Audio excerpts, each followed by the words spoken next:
Adventure.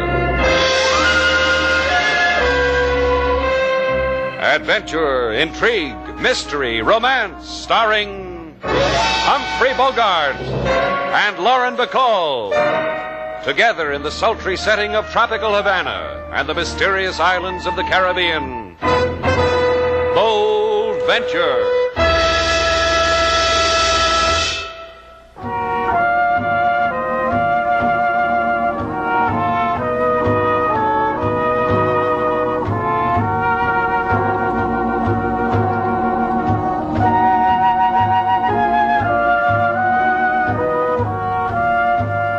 Once again, the magic names of Humphrey Bogart and Lauren Bacall bring you Bold Venture and a tale of mystery and intrigue.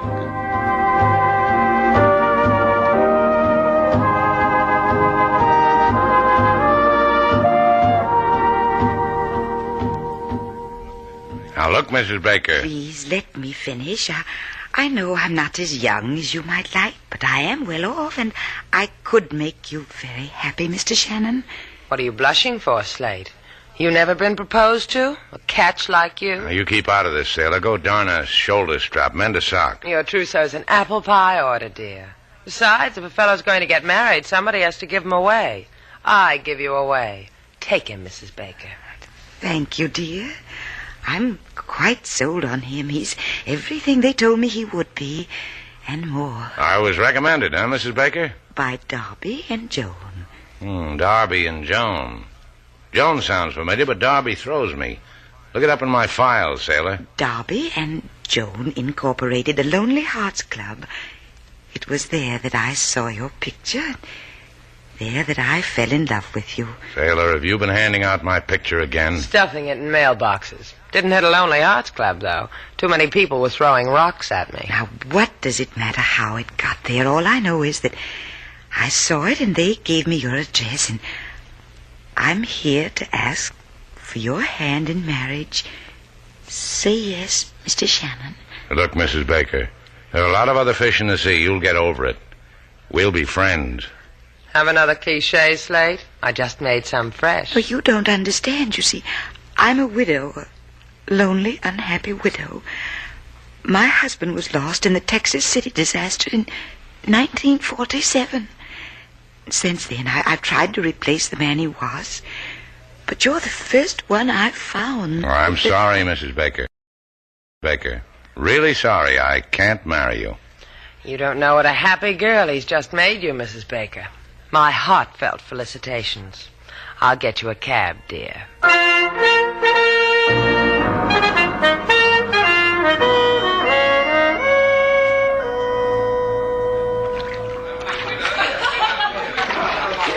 Having fun, Laura? Love it. I like the way all of this fits you. Swank hotel, heated swimming pool, patio, all of it. It's a good background for you, Laura. Yeah. Yes, it is. Laura. Want to go in? No. Laura, what are you going to do with my wife? Don't worry about it. She'll be found. She'll make a headline in the paper. Mary Baker and I will have tea. We'll take a walk. She'll be found. Uh-huh. Just don't worry about it. I'm not worried. An executive like you, a career girl who runs a Lonely Hearts Club, odds and ends and details, tea with a woman, walk with a woman, the killing of a woman. Second nature for you, Laura. Not really, darling. It becomes a matter of overcoming an obstacle like you did. I guess. After all, Frank, your wife thinks you're dead. Your wife thinks you went up in an explosion. Letting her think that's more cruel than what I'm going to do. Dying only takes a moment. I guess. But understand this, Laura. When that boat went up in Texas City and 500 people turned up dead or missing, well, I became one of the missing. I know. You couldn't stand your wife. That's right. Why I ever married her. For her money, darling. Let's not be coy. That's why you've come back, to get her money. And me. Mostly you. Without your wife's money, darling, I'd look at you sitting beside me and see a man slowly turning to flab. That's me for you. Let's take a dip, Laura. Whatever you say, Frank.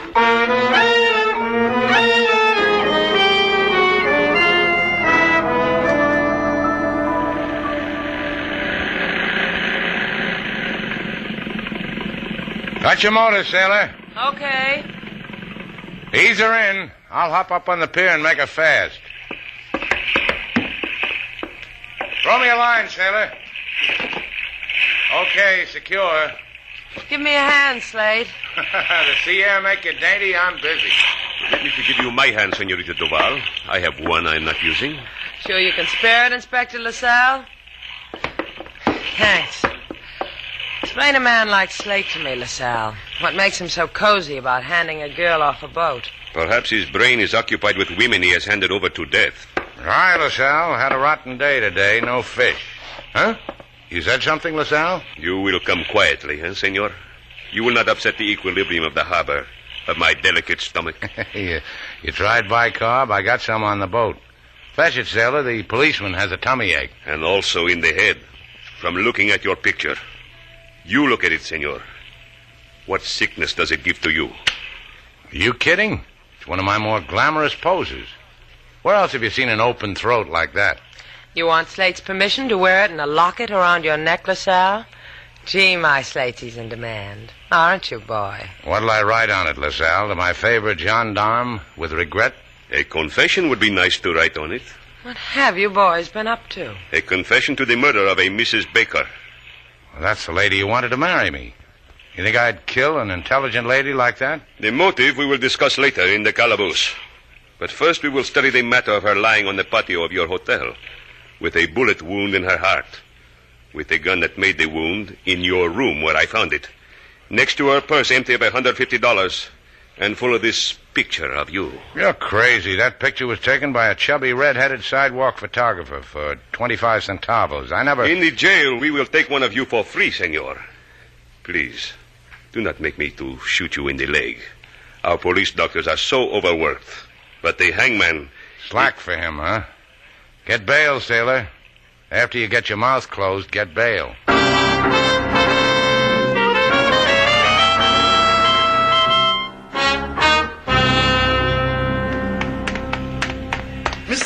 Miss Sailor! Did you get it, King? Yes, Miss Sailor, to the penny. Enough to go Mr. Slate's bail. Did Mr. Crevlin give you any trouble this time? Oh, Mr. Crevlin was very kind. He said this is the 8th time we have hocked the boat. 2 more times and he will put a gold star beside our names. 5 more times a certificate of merit. 10 more times and... What are you staring at, Miss Sailor? A chubby redhead. It is not true what they say about chubby redheads, Miss Sailor. But this one has a camera. Wait here, King. I'm going to have my picture taken. Hi there. Oh, I fall on my face. You are so beautiful. Take my picture and I'll autograph it for you. Oh, I faint from the sheer joy of such a suggestion. However, I will take your picture and you will send me 25 centavos. See? See. Bueno. Stand as you are. So. Smile. So, it is done. My card, my address, and money I will send picture. No money, no picture. Known as law of supply and demand. I like the way you handle your camera, senor. Luis, my name to those who enjoy me. I enjoy you. Tingles all over, see? I'm fighting it, but tingles all over. See?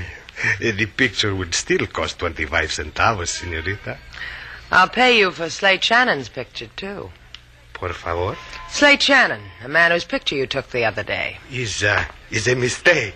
Adios, senorita. Goodbye. Hey, come back here. Hey, you, Louis. What happened, Miss Sailor? Why is he running? I don't know, King. Let's tell Slate. I'll bet it'll tingle him all over.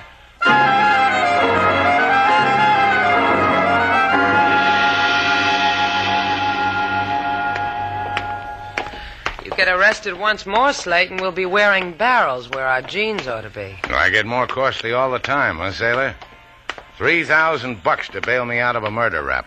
You get any more costly, you can drag out the tin cup your Aunt Sophie sent for your birthday. Good old Aunt Sophie. She knew I'd make it someday. You haven't got much time left for nostalgia, Slate.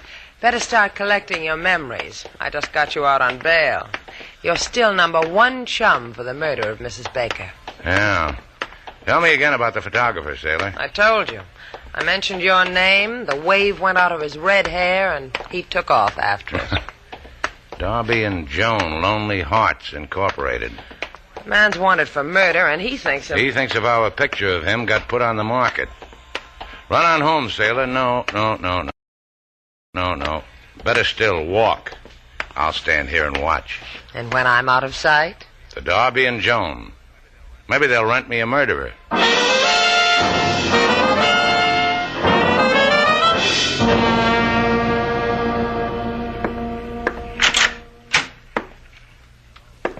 Hello.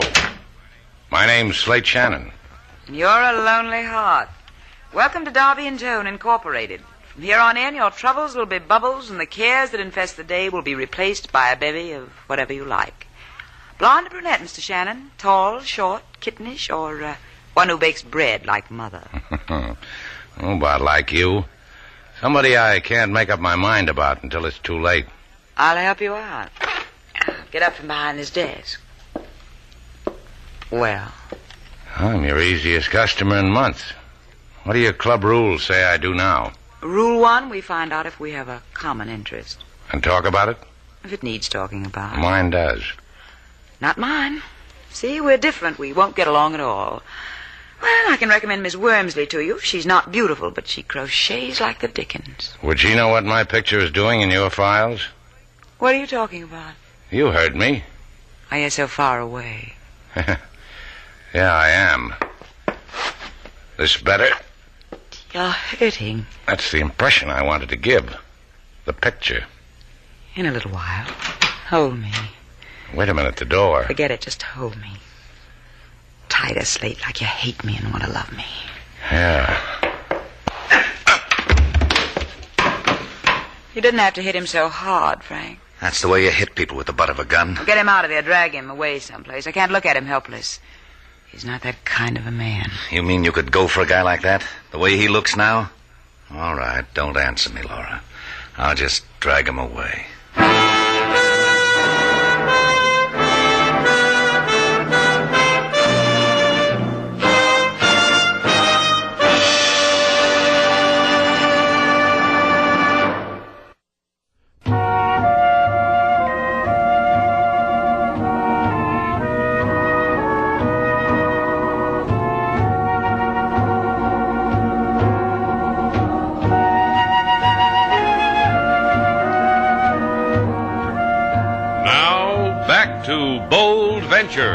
Our stars, Humphrey Bogart and Lauren Bacall, and the second act of our story.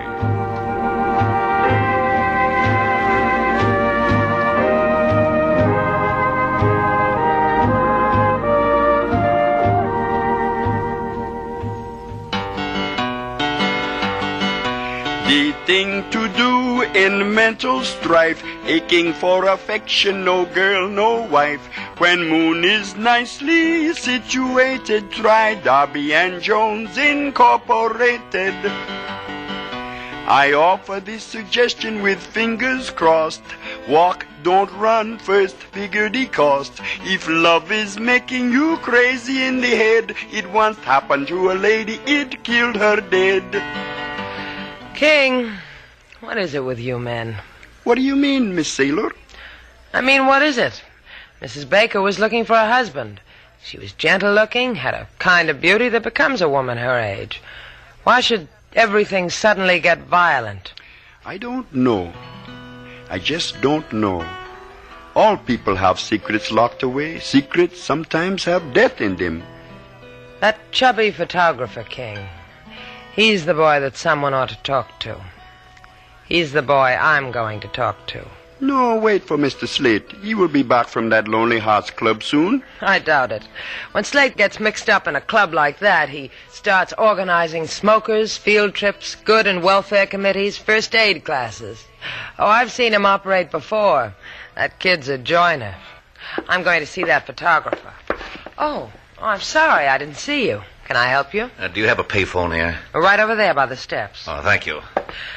When Slate gets back, tell him to wait for me. I'll be back shortly.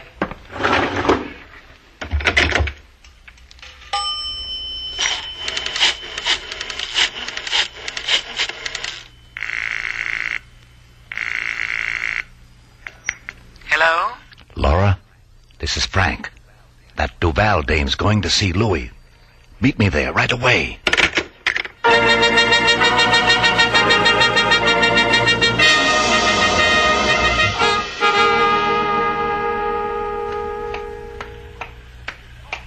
Laura! Over here in the alley. That's why I adore you, Frank. Your bag is so full of tricks. Why didn't you wait for me in front of Lewis's shop where you told me you'd wait? Someone else is waiting there. Miss Duval, Shannon's good companion. Is the lady shilling for the snapshot artist? Why didn't you go right on in? Because his shop is locked. Because there's a sign on his door that says out back in 30 minutes. And I'll bet the run in my stocking you made him hang it there. Uh-huh. I called him, disguised my voice, told him there was a wedding party that couldn't go on unless he was there with his tripod and flashbulb. Say, that's a bad run. When we've finished, I'll buy you all the stockings you'll ever need. I'll come higher than that, dear. Higher because I killed your wealthy widow, remember? I'll remember it like it was our song. Now that you've met me, talk to me in an alley. What? It leads to the back entrance of Louis' shop, into his darkroom. That's the one we'll use because it'll be interesting what Miss Duval has to say to our Louis. We break in like common burglars, hide in the dark. Uh-huh. A thought tease you, Laura. I did things like this when I was a little girl hiding under front porches. Come on, Frank, it'll be fun.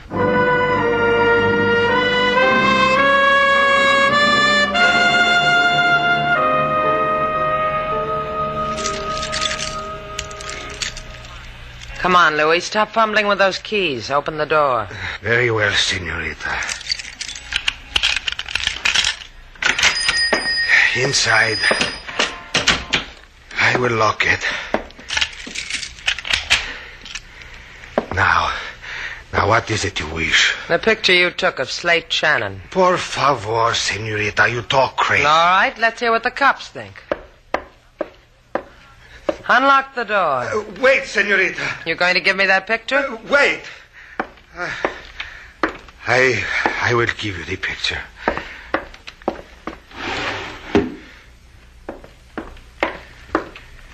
Here it is. One more thing, Louis. Yes, I will tell you. I will tell you everything. But permit me, there are some prints in the room and back. I must attend to them. I will return immediately. Hurry back. Hello, Louis. Huh? No, please. Get him out of the way, Frank. Yeah, sure. Hey, what goes on? What happened? Don't fight it, my pretty. Just relax. Just inhale. This stuff takes no time at all to put you asleep. That's it. Alea! Everybody here! Alea! Frank, it's the police. They heard the shots. She's groggy enough. Just stick the gun in her hand. Now, let's get out of here.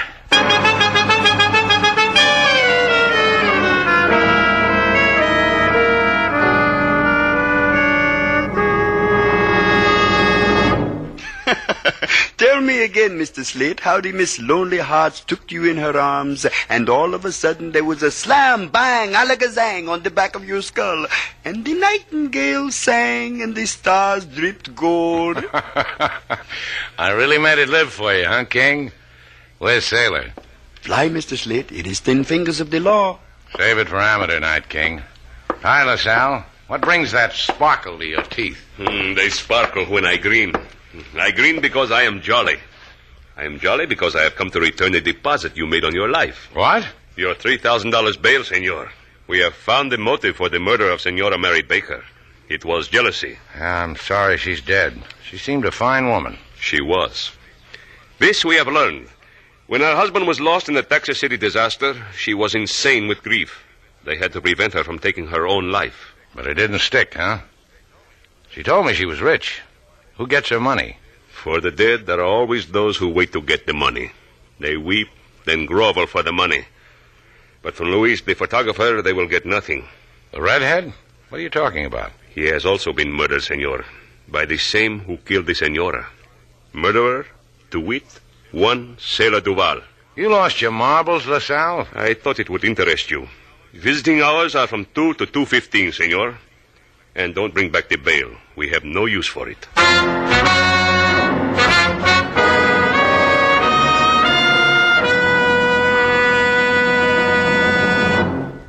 will give you 3 minutes, senor.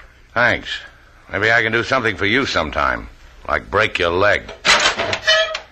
3 minutes, senor. I will stand here watching them fly by on my watch. Look at me, Slate. I'm a killer. Like the role? What happened, sailor? I went to Louis to get that picture of you. He balked. I said I'd call the cops. So he gave it to me. Then he went to the back room to enlarge a snapshot of something. Then there were shots. Then I woke up with a gun in my hand. Louis at my feet.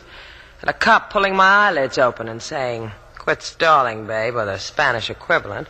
Then... You got the picture? Yeah, I'll give it to you. Turn your back, Slate. You going stir happy? Give me the picture. Here. Huh. Well, what do you know? We only saw half the picture the first time, sailor. This is all of it. Hey, you see that woman pointing a finger at me there in the background? What about her? I thought she was a tourist pointing out one of Havana's oddities. Ah, that's Laura of the Lonely Heart. Don't go away, sailor. Bounce your iron ball. I'll be back soon.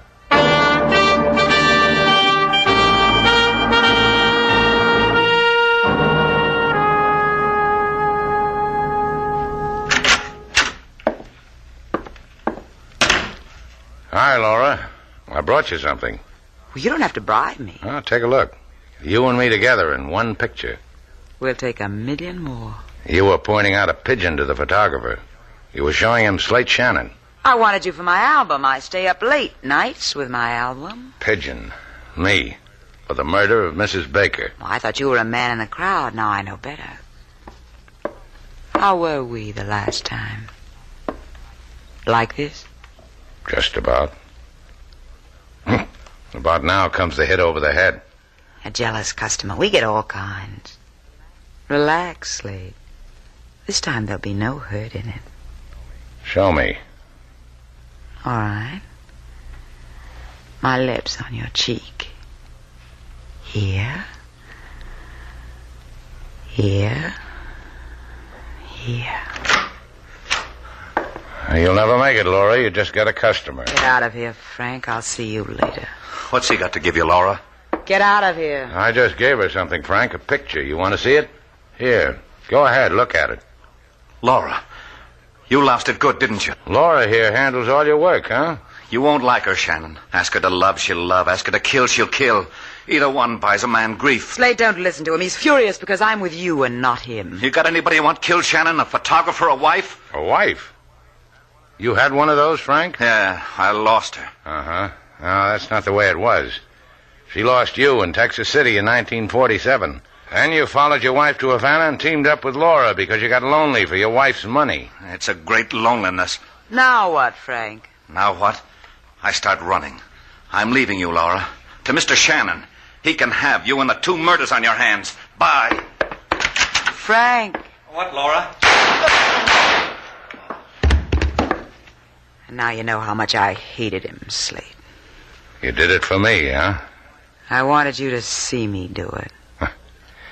You know, it's a time like this when I'm putty in a girl's hands, especially when she's holding a gun on me. You can change that.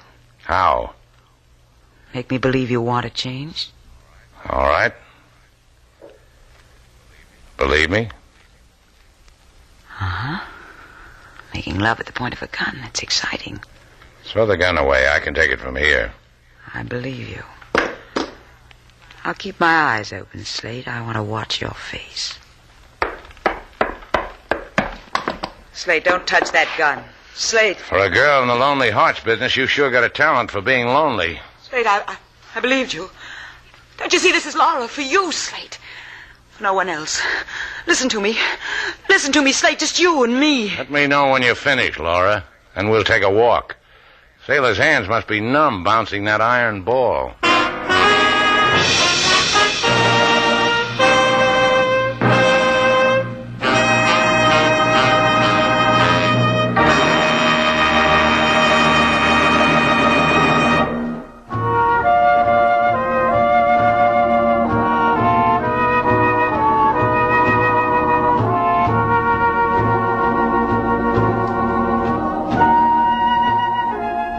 Hey, Sailor, where are you? Out here on the patio, taking a sunbath. Come on out. Hi, Slate. Sit down. Oh, it's a jazzy sunsuit you're wearing. You like it, huh? Never saw the like. Blue and white striped canvas. The latest thing. Picked it out of a mail order catalog, huh? Swiped it while the turnkey wasn't looking. They issue suits like that for the girls in the pokey? Uh-huh. I cut it down for my uniform. Well, bye, sailor. Hey, where are you going? I don't know, that convict suit, that stuff's liable to rub off. No, it won't. Come here. See? Hey, where are you going? It rubbed off. You made me a happy convict, sailor. So where are you going? To get me a couple of rocks. I'll make sand out of them with my bare hands.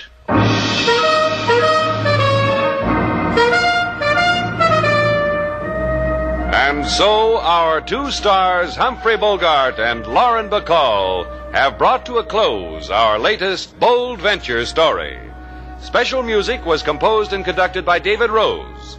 May we invite you to listen again next week at this time for another exciting adventure starring Humphrey Bogart and Lauren Bacall together in Bold Venture.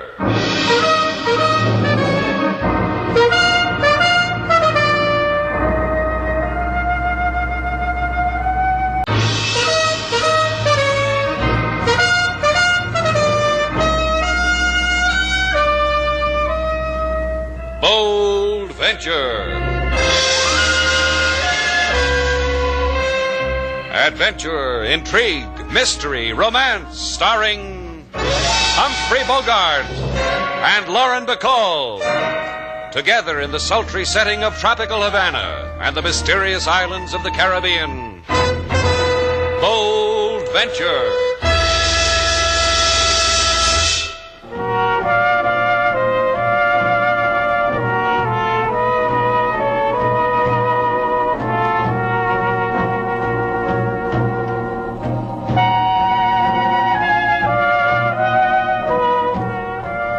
Once again, the magic names of Humphrey Bogart and Lauren Bacall bring you Bold Venture and a tale of mystery and intrigue.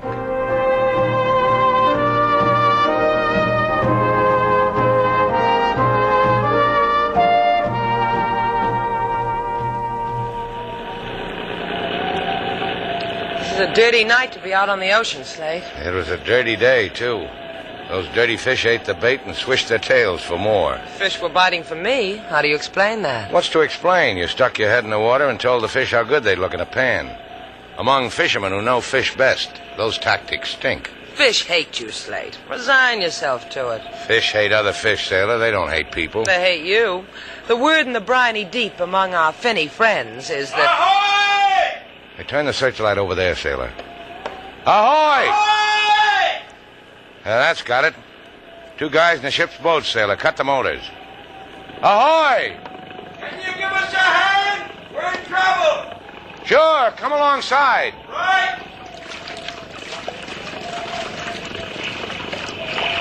Boy, we're glad to see you. Hand me a line. Okay, secure. I'll give you a hand up. Thanks. Come on, Chuck. Yeah.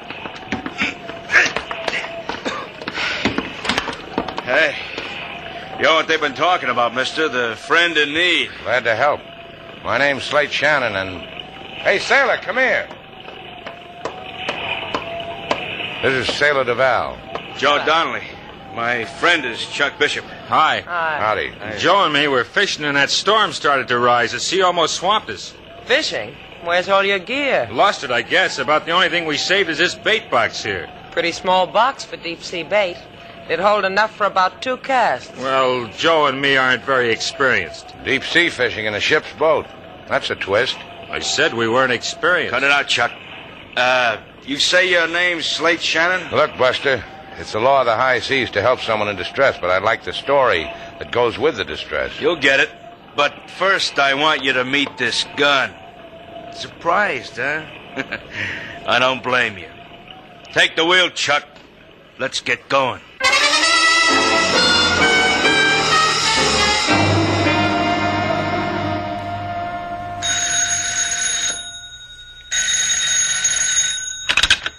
Juarez speaking. Sí, señor. Y sí. The SS Marino Victory? Un momento, señor.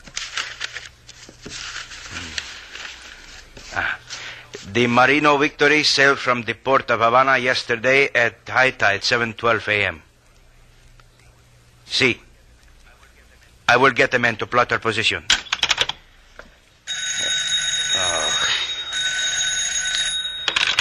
Juarez. Sí. Sí, I have been informed of the matter of the Marino Victory. Immediatamente. It will be taken care of. I have told you, senor. Immediately. Venga! Come in! What do you wish? Be quick. There is a great turbulence here. Senor Juarez, I have come to ask a favor. On a day that has more calm, you may ask me, King Moses. At present, I have no moment for the granting of favors. Please listen, senor. Listen to me. Mr. Slate and Miss Sailor have not yet returned from their fishing. It has been many hours since they should have been back. The storm at sea, the winds. You have fear for Shannon and the Senorita Duval? Why? They are children of the sea. They steer a boat as well as they steer each other. But it is long after midnight, senor, and the storms that hover over the waters is greedy for lonely sea voyages. It is... Yeah, I have heard of your talent for the footlights, King.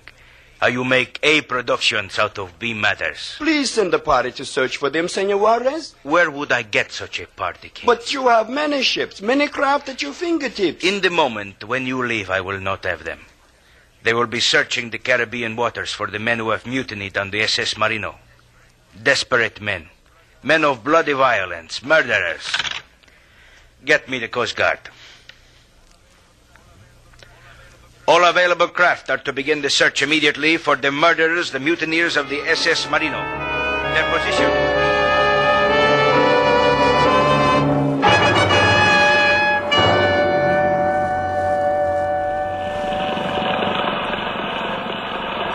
This is a real tricky sea, Donnelly. And this isn't the best charted area in the world. There's shoals and reefs all over these keys. Your boy better know what he's doing. Chuck's a slob, but he knows. You two want to breathe easier, I'll tell you something. Not a lot further to go. You know where Dorado Key is? Sure. It's a cone-shaped couple acres somewhere around. If it weren't for the fog, I could point a finger at it. Ship's boat 3 points off the starboard bow.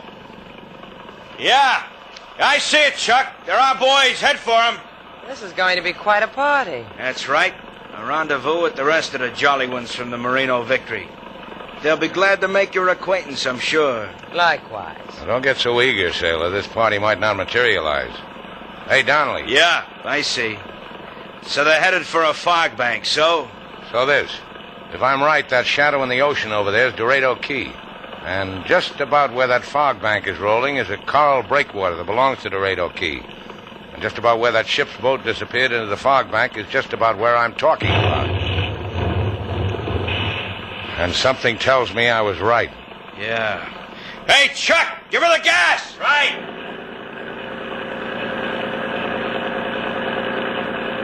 Fog bank, Donnelly. Better tell your flunky to ease her. Cut her, Chuck! Look what I just scooped out of the ocean, Slate. A fresh piece of driftwood. Am I not lucky? Take your hands out of the water. Somebody's liable to shake it. So the boat crashed, Shannon. It doesn't change a thing. Except that whoever was in the boat can't be alive. Not in these waters. Like I said, it doesn't change a thing. There's still the four of us. There's still Dorado Key. I think we'll all be happy.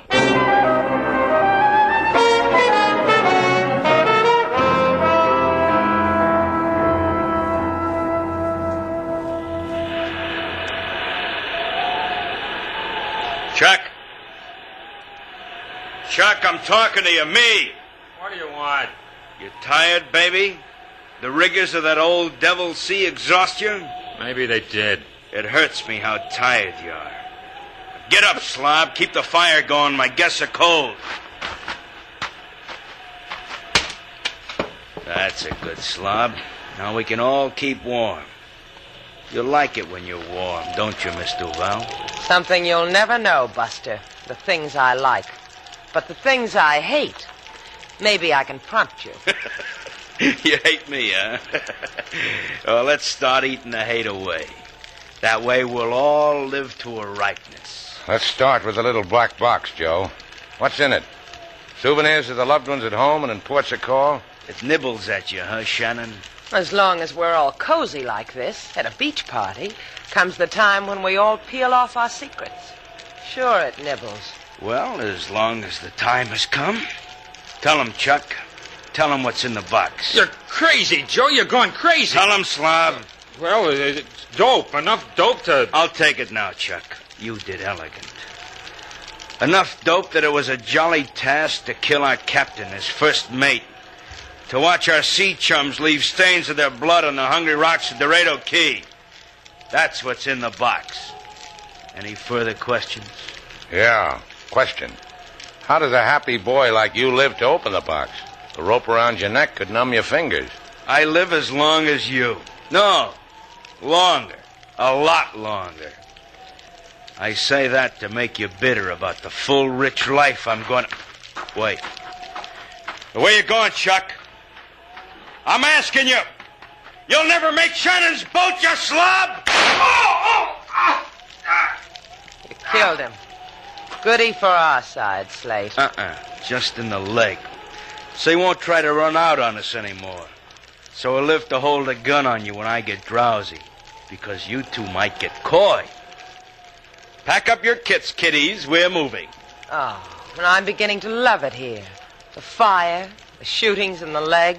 Lots of legs left, honey. You and me, Shannon.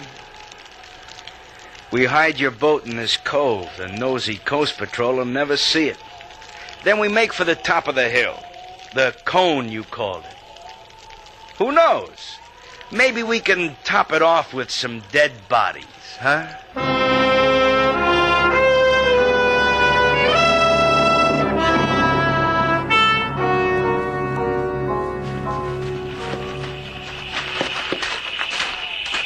Well, what do you know? We made the top of the hill.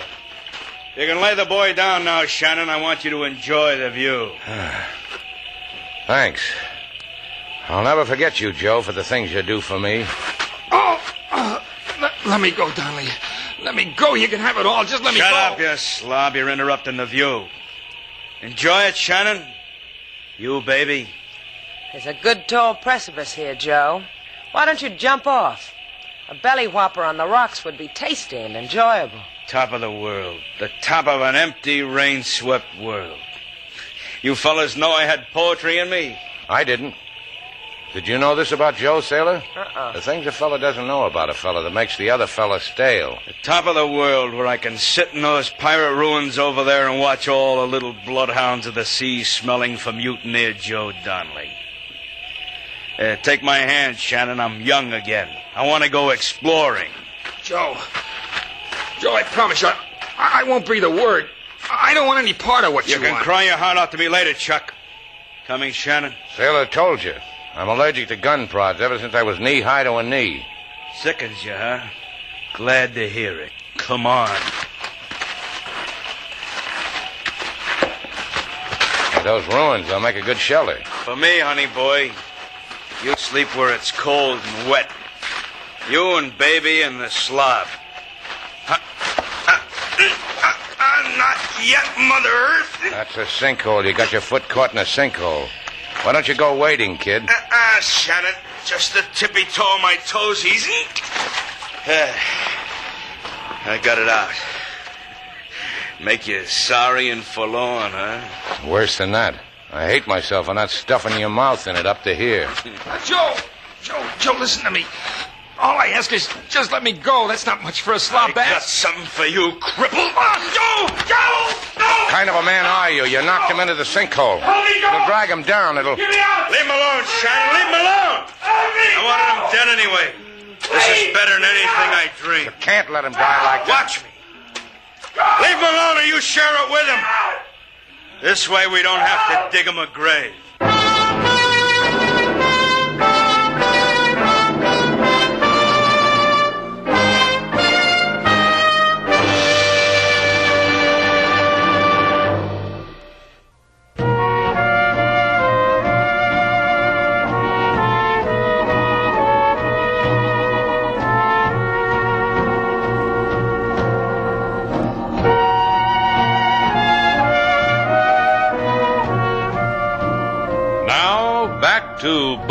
adventure. Our stars, Humphrey Bogart and Lauren Bacall, and the second act of our story.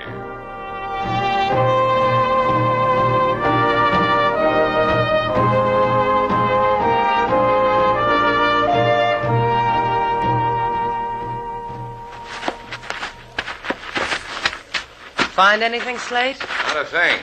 We've been over the whole island. There's nothing edible on it, not even a seagull's egg. What's with the seagulls? They're mighty particular where they lay their eggs. That's what's with seagulls. No, the seagulls hate you. Fish and seagulls. You're making a name for yourself in the animal world, Slate. You kids are born comics. I'm full of delight you could make this trip with me. It whiles away the hungry hour. We've been on this island 2 nights and a day, Donnelly. The food on the Bold Venture was maybe enough for a hearty meal for a skinny man. How come? I'll take it. How come I haven't killed you both? Is that what you're trying to say? If you weren't such a blabbermouth, I could have put it in my own words, but that's what I'm trying to say. Good chap, Slate. You stay right in there with him. There's merit in what the man says, baby. If I'd killed the 2 of you, I could have had all those canned goods for myself. But remained the question of how do I get me and the dope off this stinking island.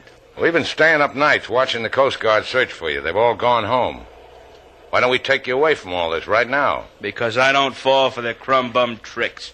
Because right now I'm hungry. You are? Gee, maybe you'll starve to death right in front of us. We made you laugh. Turnabout's fair play, Joe boy. I never starved to death in my whole life. Shannon's going back to Havana to bring food. Just food, Shannon. If you bring anything or anyone else, I'll slaughter baby here.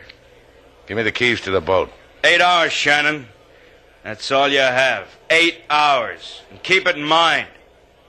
From this tall piece of the world I own, I can watch every move you make.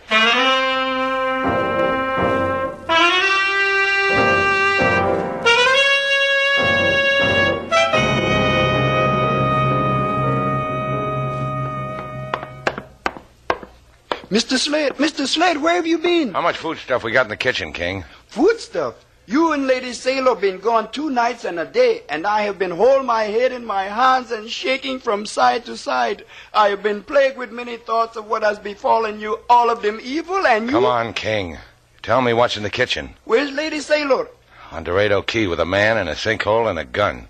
If I'm not back there in 5 hours with that food, Sailor's going to be a thing of the past. Take me with you, Mr. Slate. Yeah, it's impossible. Donnelly sees me bring anyone back with me. I'll hide in the boat. There's no necessity for anyone to see me. Then when the night shadows fall, I will creep silently as a leopard upon... Just load the food, King. Well, don't look like that. You can come along.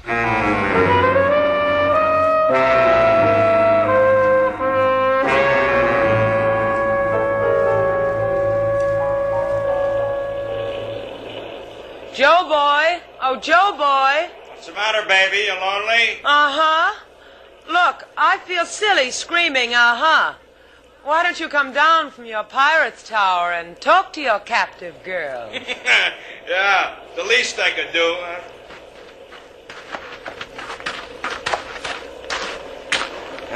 I'm here, baby. Talk nice. You haven't sighted the Bold Venture yet?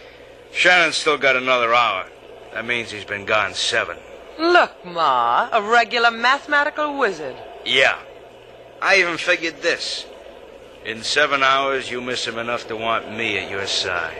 It's a long time between rickshaws. The high altitude makes your head spin, huh, baby? Round and round. Say the right word and I'll gather enough momentum to fly away.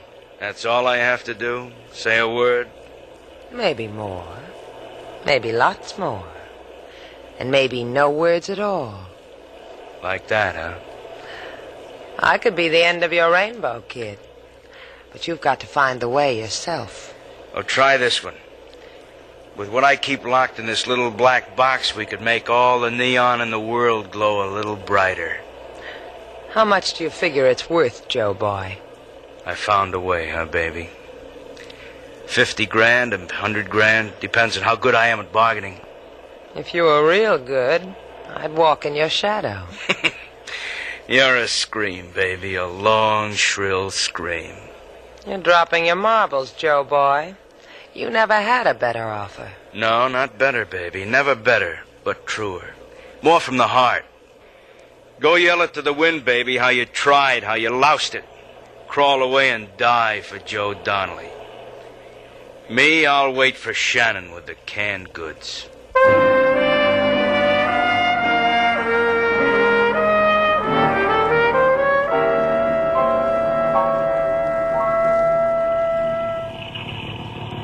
Easy through these shores, Mr. Slate. Easy. Easy. Shoaling off. Ah, Mr. Slate, it is always a sight to see the way you handle this bold venture. Like poetry, huh? Hey, what time is it? Few minutes before 5 o'clock. Well, that gives us a few minutes. You think he sees us from up there? How do I know? That's the chance we've got to take. That's why I brought the Bull Venture into this side of the island. Donnelly will probably be watching the other side. Side we tied up at last time. It's getting dark, Mr. Slate. Maybe he couldn't see us anyway. It's not dark enough. Yesterday, this place was hidden in clouds. Now look at it. Clear as glass. All right, you better get down out of the way, King. We're getting close enough. Right. When we reach the island, what happens? I'm trying to convince myself he hasn't seen us. I'll go ashore. You stay with the boat. But, Mr. Slate, why don't you let me... Hold on, King. I'm going to beat you.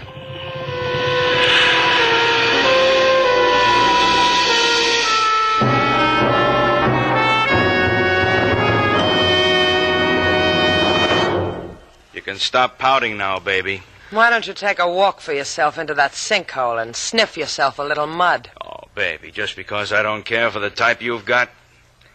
Maybe if I give you a peck on the forehead, it'll make the world all right with you. Maybe if I... Hey, you know something? Why don't you give it up, Joe? When Slate comes with the food, let us get off the island. We won't go to the police. We'll make out this has all been a wild, wild dream. I promise you, we'll forget about it. It's 5 o'clock, baby, and neither hiding a hair of Shannon.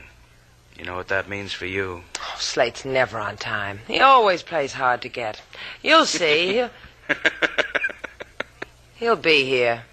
You can always depend on Slate. Dependable Slate, they call him. Through thick and thin, Shannon. I never did this routine before. I didn't know it was funny. Look at him. Look at your Shannon. A prowler through the evening woodlands. Watch him die, baby. Put down that gun. Don't shoot him. Get off the arm. Get off it! You lost it, baby. You ruined my aim. Oh. So sit there and watch. See how your fella's gonna die.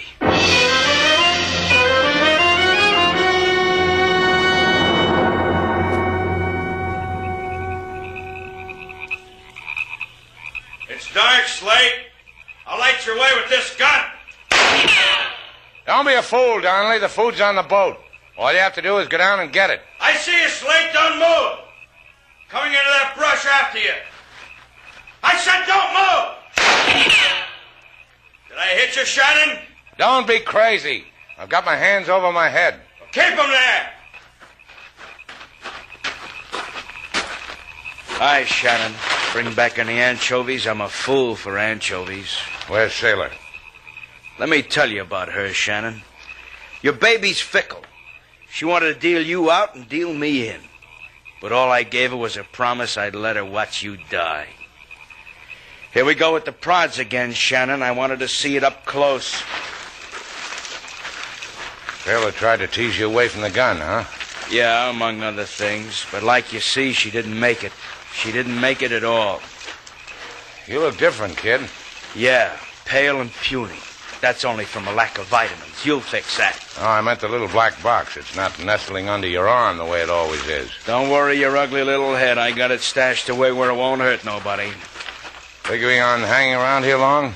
Not long. Just long enough to fill in the hungry gaps. Get rid of you. Make sure the cops are tired of playing hide and seek with me. What are you going to do with Sailor? Don't worry. We'll get along.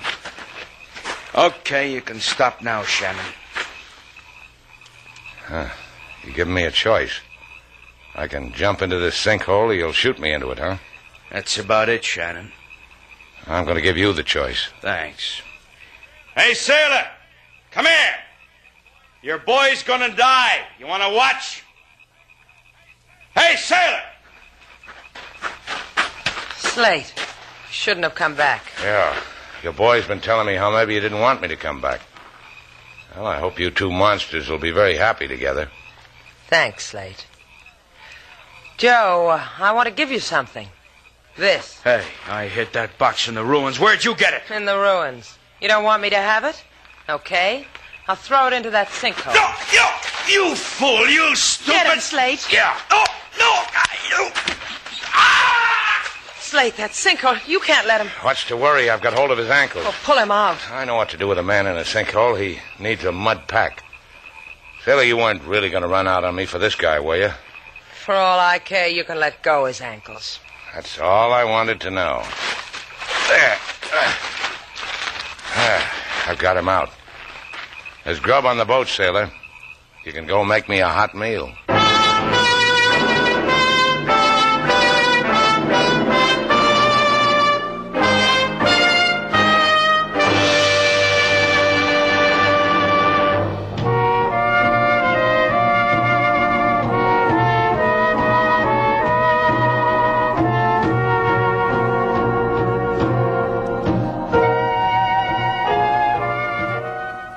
Hey, Slate, come here.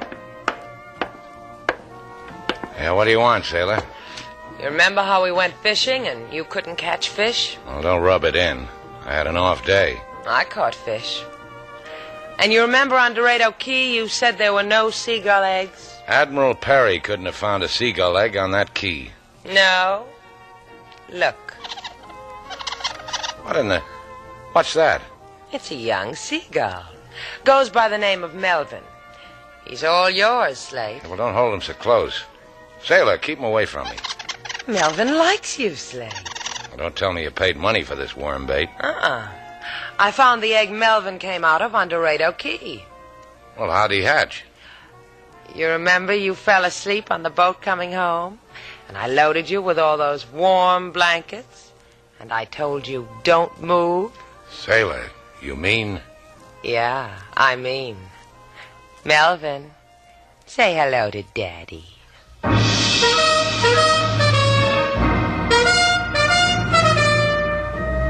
And so our two stars, Humphrey Bogart and Lauren Bacall, have brought to a close our latest bold venture story. Special music was composed and conducted by David Rose.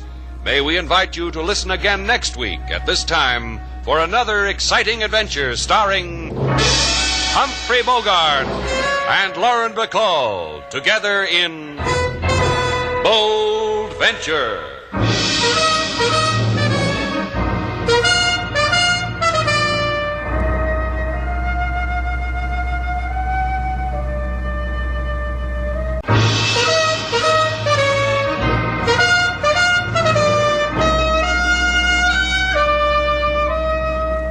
Bold Venture. Adventure, intrigue, mystery, romance, starring Humphrey Bogart and Lauren Bacall. Together in the sultry setting of tropical Havana and the mysterious islands of the Caribbean. Bold Venture.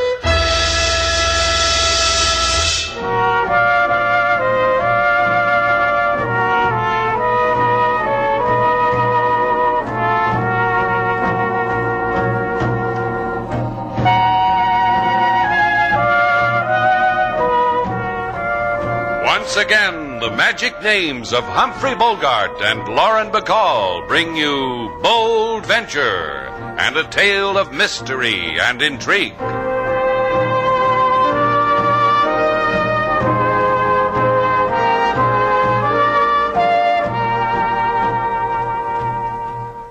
Sailor, can you think of anything else to put in this letter we're sending to our former guests? What have you got so far? Well, let's see. I've got the item about how we've nailed down the hole in the carpet on the third step, and our casualty list is decreasing by leaps and bounds. Well, that ought to titillate them. Have you mentioned the spigots in the shower in 4B? Well, you've been keeping secrets from me, Sailor. What do you know about the spigots in 4B that I don't know? I had King change them around. That sounds like fun. How come I wasn't invited? Now when you turn on the spigot that says hot, hot water comes out. If there's any hot water. Who can ask for a squarer deal than that? Shannon! Huh? You say something, sailor? Shannon! What happened to your voice, sailor? You've been taking those dramatic lessons again? Go pour your face in a waffle iron. You're being paged out on the patio. Don't pout, sailor. Someday it'll happen to you.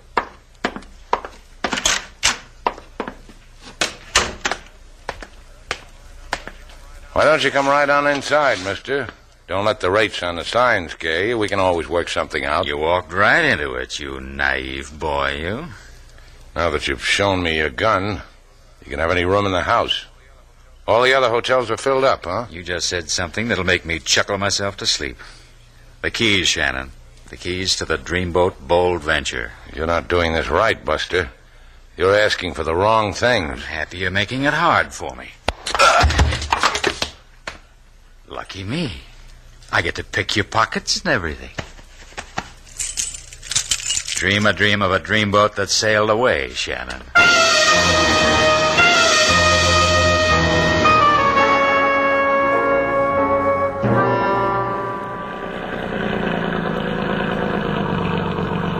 This Bold Venture handles like a sweet dream, Paul. Don't fall in love with it, kid. Just dock it. What's the matter? You nervous? Dock the boat.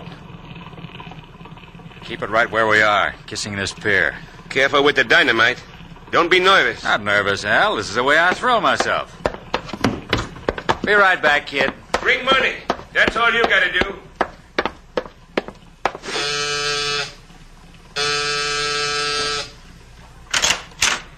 Good evening, Chico. Buenas noches, senor. But you have the wrong place, see? I've been thinking of this place day and night. Oh, senor. What is it you wish? Part of it is this. Inside. This, my boy. Now close the door. Close it. You want this gun to let the air whistle through you. No. Oh, nice. You did that good. What mistake are you making, senor? This is the office of the Tomosino Refining Company. I am but a night watchman. I do not know what... Tell your friends. Tell them all about it. Oh, you're not such a big safe at that, are you? Now, let's see you spill your innards out. Oh, Al's going to be happy to see all that money.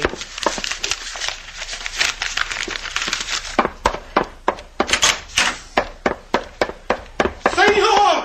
Come back! You will not get away! Come back, senor! Let's get going, Al. Yeah. Looks like I didn't hit that watchman hard enough. Come on, come on. Take it easy. I gotta turn this tub around. Did you get... You wing it? Yeah. Hurts. Hold the wheel. Grab it. We're okay, Al. Don't worry about a thing. Don't worry about anything at all.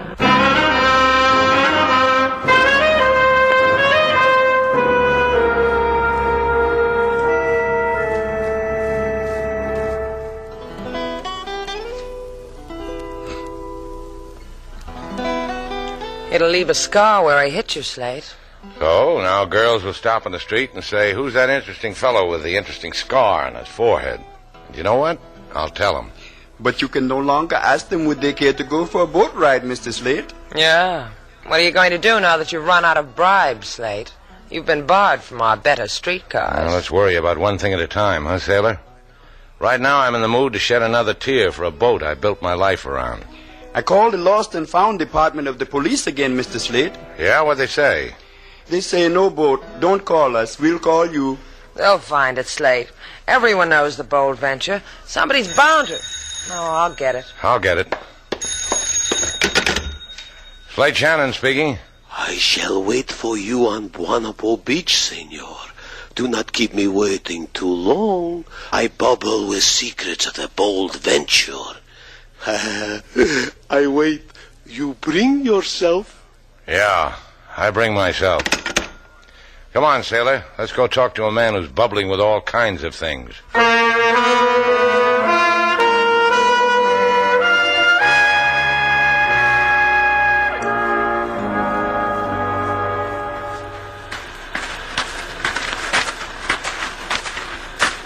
Senor Shannon? That's right. Who are you? What about the senorita? You'll never know, amigo. Start saying what you have to say, Chico. A man can catch the croup in this night air. See, that is why we shall make it rapid. First, to prove to you my sterling character, all I wish is 50%. 50% of what? Oh, forgive me, I did not explain. I shot at you earlier this evening. You must have used a short, flabby gun, Chico, because... I am not Chico. I am Senor Malaga, night watchman at the Tomasino refinery. Malaga, to you with the senor in front. Slate, turn your back to the man with the senor in front. Let's get out of here. Now, wait a minute. How'd you know anything about the bull venture, Malaga? To refresh your memory, I will give you several items. Item 1, the Tomasino refinery was robbed tonight. A fact which I reported to the police. I give you a hearty slap on the back for citizenship. So what's the bold venture got to do with it? You know too well the bold venture was used as the method of getaway for the crime I mentioned in item 1. You are the man who drove the boat away. I consider this intelligence as item 2. I'll bet item 3 is going to chill you to your quick, Slate. One man, your friend, blew up the safe. You remained with the boat and sped zoom into the night. So you saw the name of the boat and found out who owned it from the ship's registry. And came to me. And now you want 50% of what was stolen. See how you are right. Or I will make a return appearance at the police and breathe your name. You're going to breathe it, huh? Inhale deep, Chico. Come on, sailor. We'll take it from here.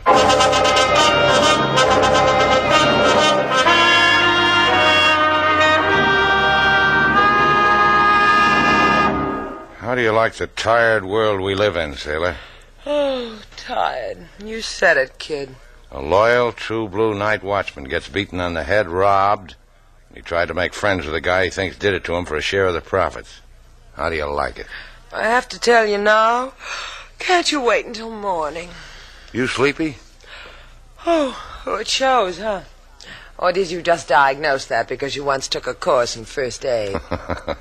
Go on up to your room, sailor. I'll take care of things down here. Hey, look at what just walked in. Yeah, I'm looking. How does a girl stay that fresh this time of night? How does she... Go on up to your room, sailor. I promise I'll take care of things down here. You know what? I ain't sleepy no more. Like that I ain't sleepy. Doesn't it sicken you? If I'd known you were coming, I'd have rolled out a doormat. Welcome. Welcome to Shannon's place. I'm Shannon. And I'm Duval. Of Shannon and Duval. I won't break it up, honey. All I want from your boy is my husband's cut of the dough they stole together. Oh, that'll be the heist your groom and I pulled at the Tomasino refinery, huh?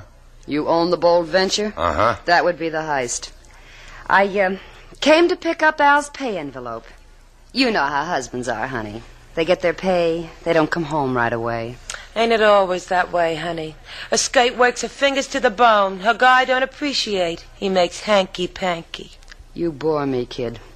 The dough, Shannon. I want Al's share of the dough. When we were married, we swore community property to each other. You won't live to break up a love like that. Don't go away, doll. You fascinate me. Shannon speaking. Yeah? Well, why don't you just tell me over the phone, LaSalle? Oh. Okay, right away. You two gals go right ahead with the girl talk. I've got a thing with a cop.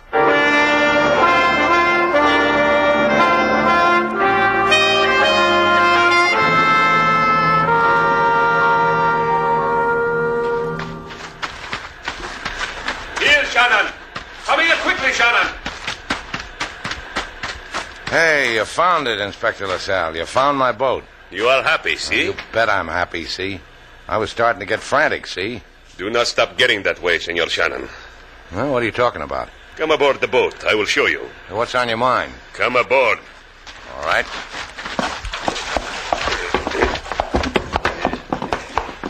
Oh, you mean the muddy footprints on deck?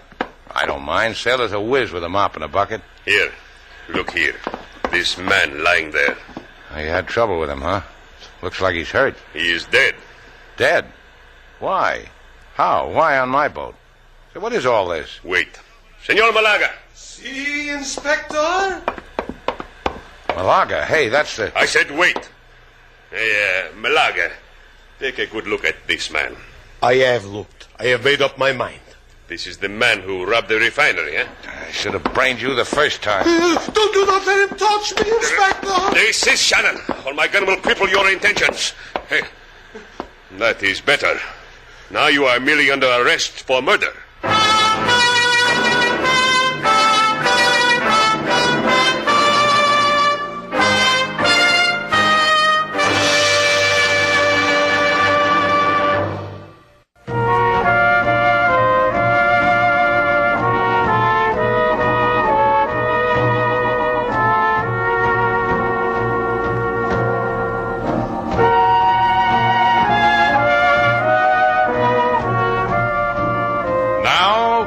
To Bold Venture, our stars Humphrey Bogart and Lauren Bacall, and the second act of our story.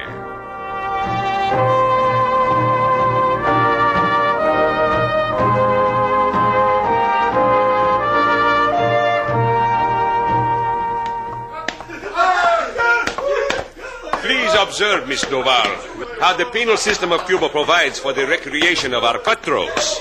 Volleyball. He gets rid of the energy. Why isn't Slate playing? Why is he just sitting there with a bicycle pump? This worries me, too. We will find out. Senor Shannon, venga aquí. Come here. He looks tired. It's about time you got here, sailor. You don't have to snap at me. What's the matter?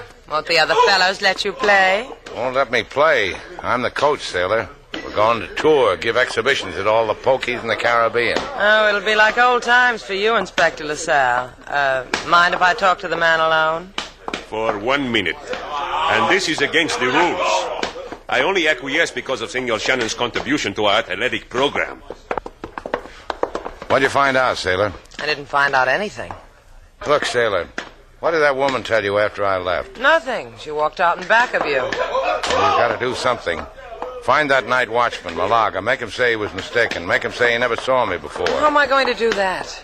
Just let him stare at you. It'll make him forget everything he ever knew and want to learn all over again. Stop melding, sailor. Here comes LaSalle.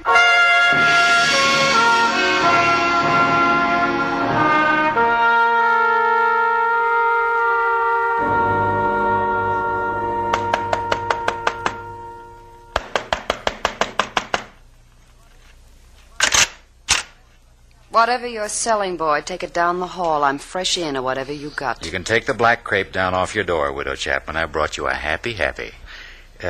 This is a hallway with a big ear, honey. Why don't we go inside? Tell me first, with who do I have the pleasure? Call me Paul, because that's what Al called me. When he died, he whispered my name. Paul. Like that. You try it, honey. You, brought his widow Al's gift from beyond? Uh-huh. In the right-hand coat pocket. Well, why do you let a widow stand out in a cold hall? Why don't you take her inside? Come on. All right, the dough, the money, the cash. Gimme. Here. $5,000. Al told me he'd knock off at least 10 on that job. Did he? Did he now? Well, it was only a comment. A girl can be happy with 5,000 and no husband to guide her. Just for that, just because you're so nice, I'll throw in me for nothing. Al should have introduced you to me a long time ago, Marge. So we finally meet when there's finally no Al. Oh, it's a bright day, Paul. It drips with sunshine.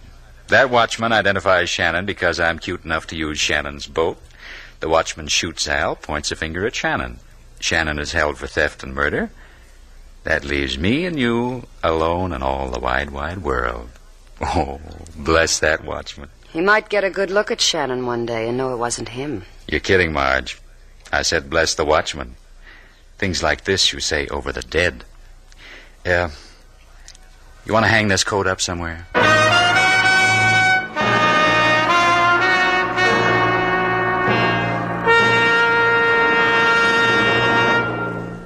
You will pardon the disposition of my house, senorita, but I did not expect such as you. Don't apologize, Malaga. I like your place. Cozy and homey. Oh, such as you, senorita. Never have I been so close to one such as you. I am not distasteful to you. Distasteful isn't the word. I am happy. You're going to tell the police you made a mistake, aren't you? You didn't see Slate at that robbery. For you? For me. Whatever you... Oh, pardon, senorita. Senorita! Malaga, what happened? The knife, it eats at my heart. The pain...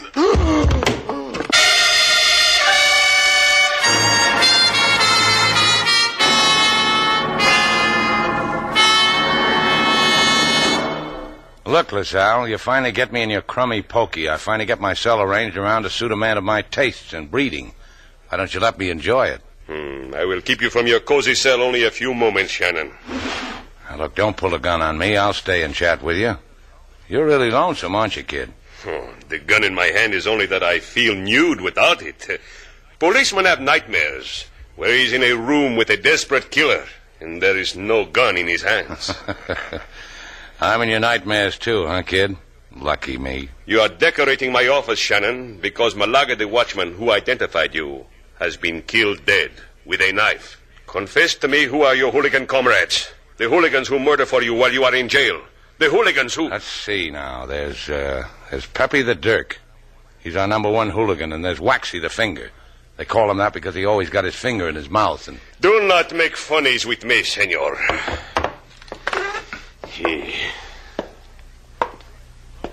From this window I gaze upon Havana. And Havana gazes back and she asks me, LaSalle, why do you... You got that nude feeling again, LaSalle, because you just left your gun on your desk and it just leaped into my hand. No, don't turn around. Tell me what Havana was asking you so I can make a smooth exit, huh? You cannot escape, senor. You cannot. I wish you could turn around to watch me, LaSalle. The fool thinks he engineered his own escape. LaSalle, I pat your clever bald head. Here. Pat it with your gun, LaSalle. I don't understand it, but thanks. Get out of here. I give you a chance to prove yourself not guilty. Take it before I change my stupid mind.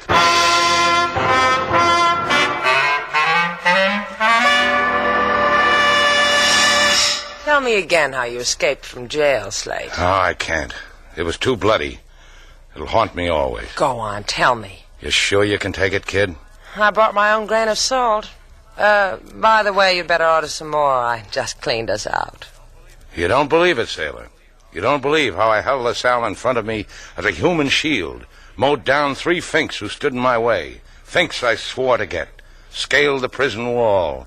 Those searchlights, those sirens screaming, the Tommy guns typing out my obituary. The other cons cheering me on. We're out of salt, huh? Order some. I'm your ma, kid. Been with you through thin and the thick. Mostly the thin. So out with it, knucklehead. What really happened? It's like I told you, sailor. Mr. Slate, a little boy just came to the door. He had a message for you. I took it. A little boy with torn pants. Now, well, you can sew them up later, King. What message? From a man of the name Paul. This Paul waits for you on Verdugo Key. He say if you want to sit in the fat lap of luxury to bring the Bold Venture. Who wants to sit anywhere else? Let's go, sailor. I've been waiting to get a fat lap thrown at me. I owe one to LaSalle.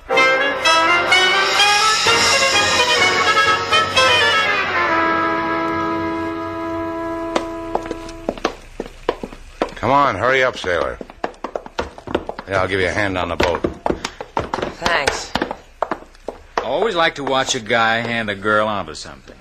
Well, if it isn't the man who heisted my boat key, what do you want this time? You were just going over to Verdugo Key to get me. I'm saving you trouble. Point of information. Is your name Paul? Paul. Me and my gun have been reading the papers and wondering about you, Shannon. How come you break out of prison and go right home and the cops never touch you?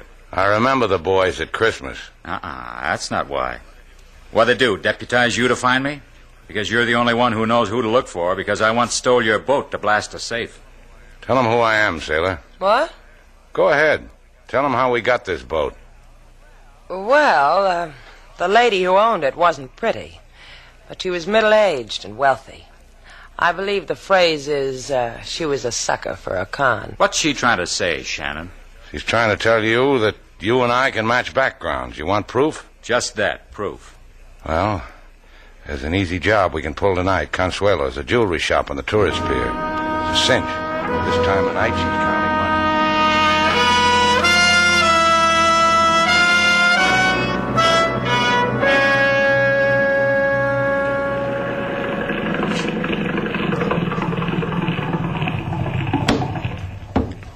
Okay, Shannon, I'll nurse this boat. This ladder leads to the back of Consuela's. Bring back money. See you, sailor.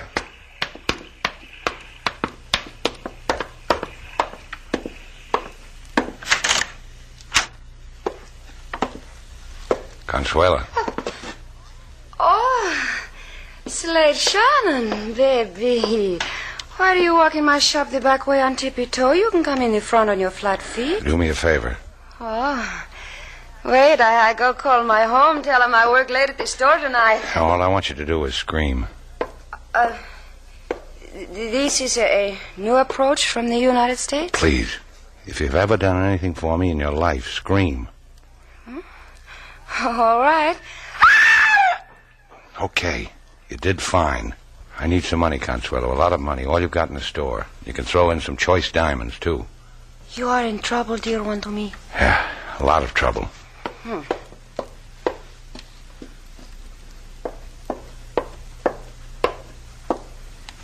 So, here is money, the week receipts, and here, jewelry, a tray. Consuela, I love you.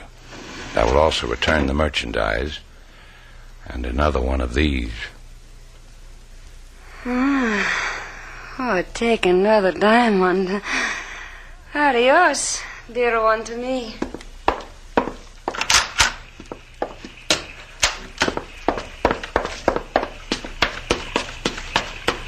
What'd you bring back, Shannon? Cash box full of money and a tray full of jewelry. Here. Oh, we get friendlier all the time. We heard her scream, Slate. What did you do to her? When I left her, she was numb. Let's get out of here.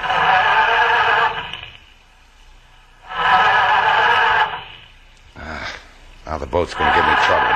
What's with you, Shannon? Get her going. I can't start it. You're clever with boats. You do it. Out of the way. No wonder you didn't turn on the No, you don't, Shannon. I can't hear you. You want it all, Shannon? I'll give it. Not all, just this much.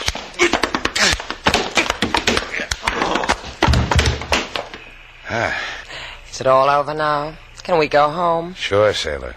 First we dump this guy on LaSalle's doorstep. Then we go wherever you want.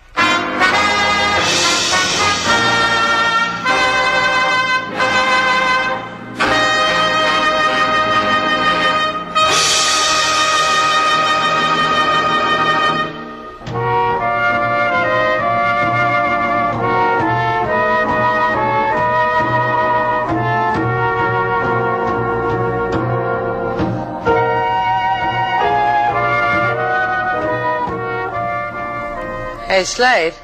What? Where did you get that diamond ring? What ring? Not the one in your nose. The one you're wearing on your finger.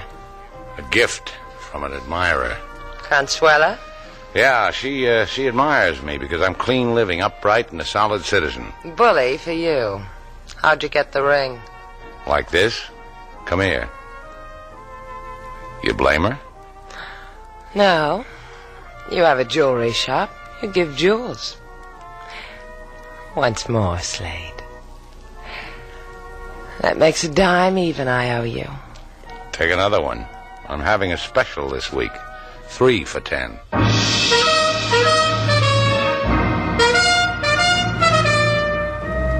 And so our two stars, Humphrey Bogart and Lauren Bacall, have brought to a close our latest bold venture story. Special music was composed and conducted by David Rose. May we invite you to listen again next week at this time for another exciting adventure starring Humphrey Bogart and Lauren Bacall together in Bold Venture.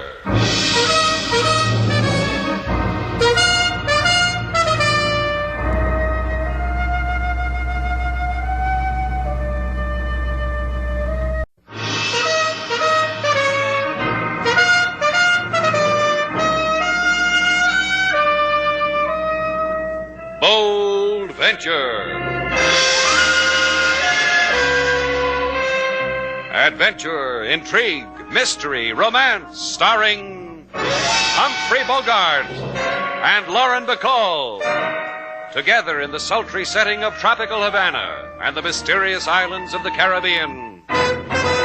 Bold Venture.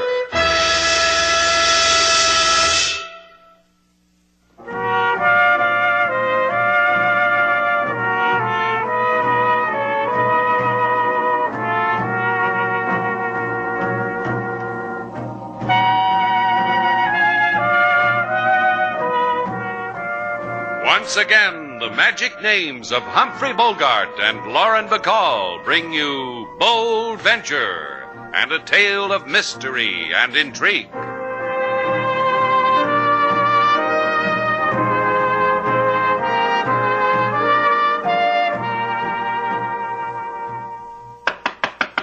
You busy, Slate? I'm all finished, sailor. Come on in. Look who came calling. Well, Kip Ross. How's it going, Kip? I don't know. All right, I guess. Close the door. Have a seat. I was just rearranging my office furniture. This happens every other day, Kip. All Slate's got in this office is a desk and a chair, so he shifts drawers. And Slate, that's a very clever place to put an inkwell, on the floor. What are you going to do? Use a pen with a long quill? Let's leave it on the desk, huh? So I forgot it. Why don't you keep out of this, sailor? Last time you were in my office, you used my desk for an ironing board.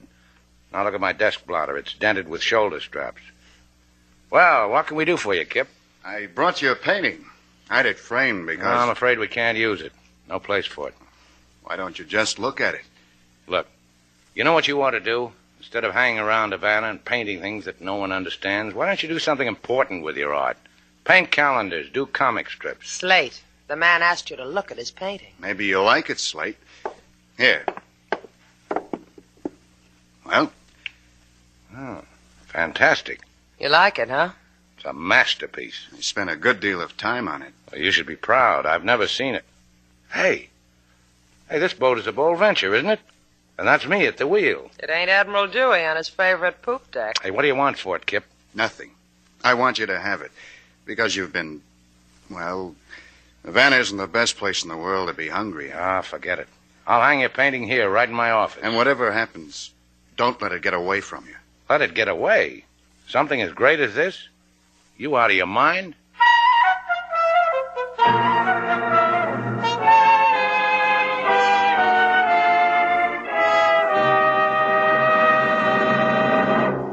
You can get into your other things now, Barbara. The light's gone. No more painting today.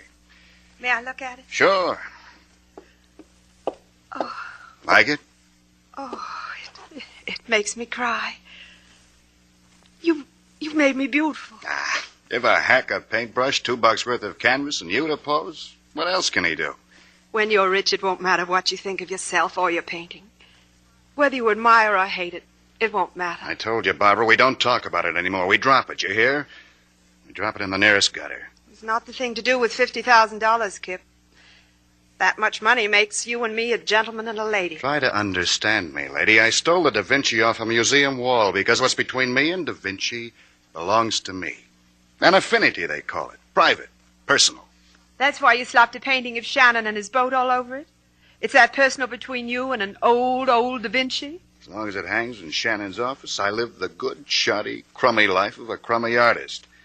When the citizens forget their loss, I take the Da Vinci off Shannon's wall and then blow my brains out because I can't paint like that. Oh, you're a fool, Kip. That art dealer, that Gordon McLean said he'd give you $50,000 for it. He's that hungry for it. We could haggle for more if that's what you're trying to say. What's he paid you to convince me, Barbara? I made him give me $10,000 deposit. I said, put your money where your mouth is, McLean. That's what I said. Take it back. I've got no use for it. Oh, Kip, it does something to me to call you an idiot. I sell that picture. The citizens will abhor me, hunt me down, lock me behind stone. Tell the dealer no deal, Barbara. Because you love me, have faith in me. Because you made me so beautiful in my portrait. Because you are an idiot.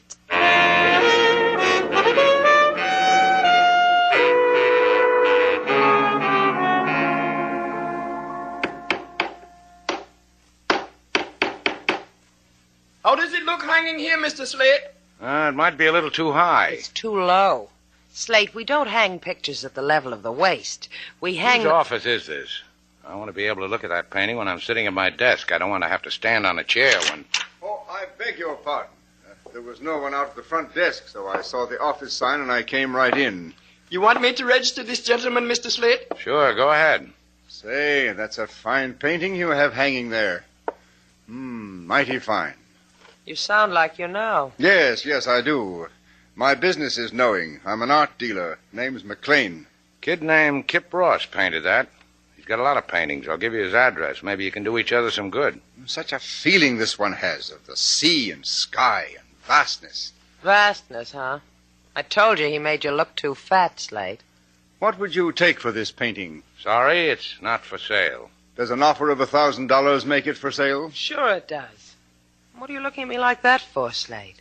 Give the money to Kip and get him to paint you another one. He told me to hang on to this painting, remember? But for $1,000. If someone offered me $1 million, I still... $2,000? Sold to the man who just came through the door. No sale. You're being very stupid. Take yourself a powder, Buster. Beat it. Stupid. It's a very poor painting, and I'm offering you... Out! Come on, friend. You don't know what you're doing. You want me to take his leg, Mr. Slate? I'll handle him. Out! It's your turn to close your mouth, sailor. But he said $2,000. And he also said it was a bad painting. And you know something? He's right. $2,000 for a lousy canvas. Let's see if we can get a better offer.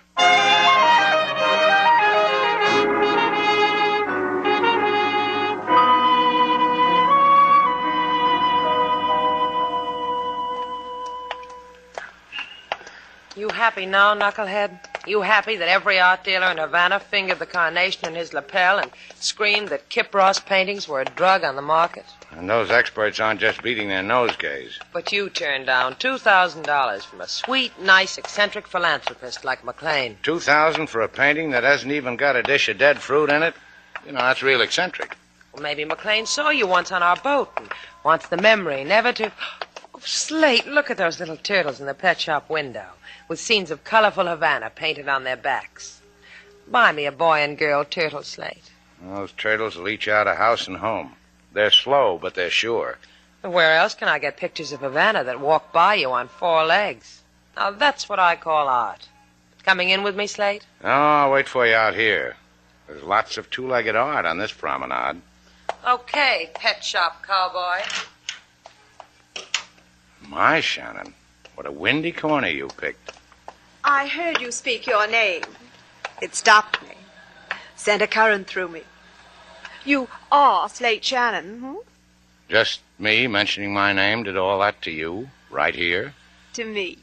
To Barbara Hill. Right here. I wonder if you could direct me to 23 Avenida Batista. Just like that, I feel quite lost. You haven't been in Havana long, Miss Hill. Lived here all my life, Mr. Shannon. Lost, huh? What impression would you get of Havana if one of its boys didn't help a girl who's lost in our big, frightening city? You call a cab. I'll pay the fare. Now, that's a square deal if ever I heard one. 1 minute, hon. Hey, sailor, catch. What's the dime for? Bus fare. You'll need it to get home.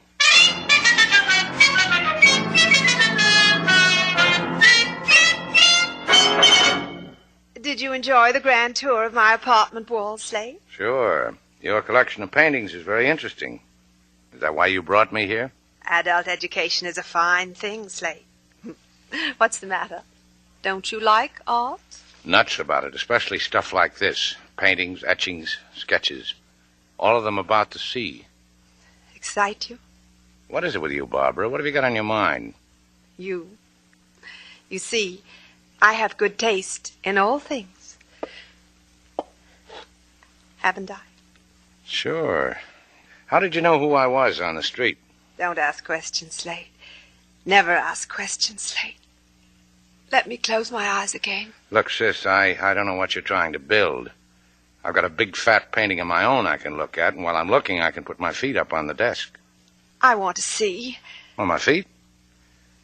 Tell me a little something about your childhood, Barbara. The painting. It's just a picture of a boat. You've got a lot of them here. Better. I want to see it. All right. You want to bid on it? What? Nothing. Come on, Barbara. Now I'll broaden your mind.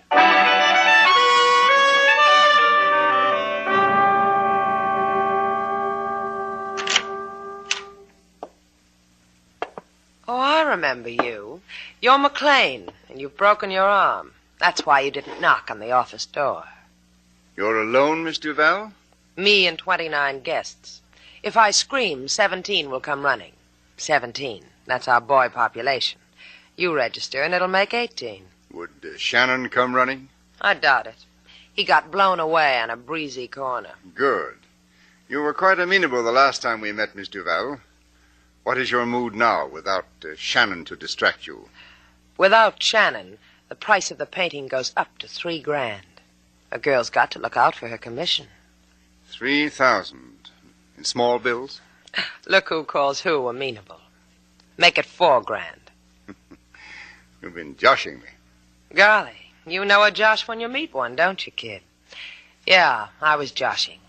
I just wanted to see how high you'd go for slate and crude oil. Now you know. Now you know how I get it for nothing. Scream, Miss Duval. And when your boy guests come running, they'll find your lovely corpse. You know, if you didn't wear a gun in your hand, you wouldn't be half so attractive, Mr. McLean. It does suit me, doesn't it? The picture, Miss Duval. It's hanging on the wall. Go hang alongside of it. I want to watch you get it for me, and then carry it through Havana's streets. I'm a lazy man, Miss Duval. Just enough energy to pin a bullet right through your back. And you know, I'd do it, too.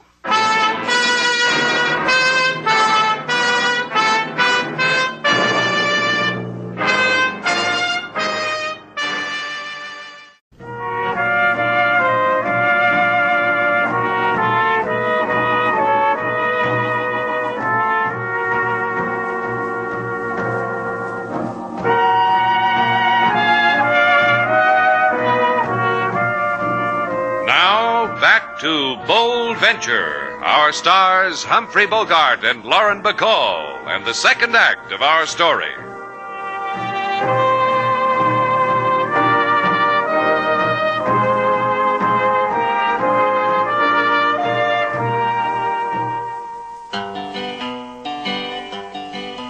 In office she hang a picture of a boat, Mr. Slate on her deck in a pea jacket coat, with a Captain Blood look and a wheel in he hand. Oh, father or mother is more than man can stand. But Mr. Slate, he have light breeze in he head, with $2,000 can get out of red. But he will not part with the oil painting. In state asylum can't explain such a thing.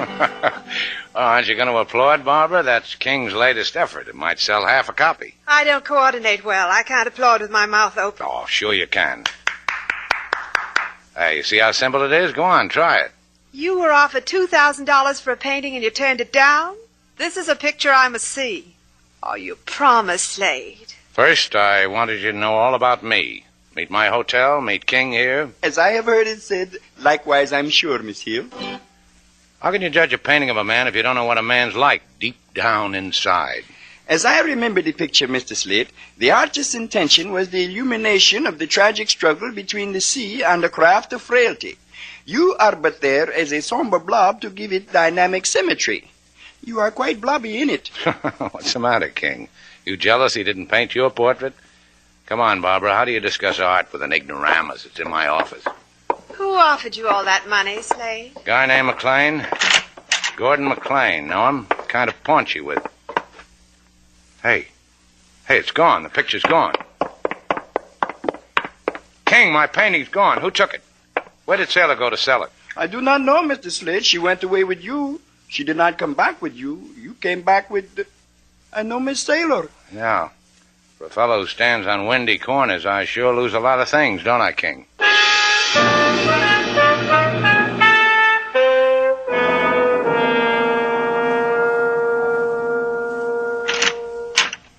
Inside, Miss Duval.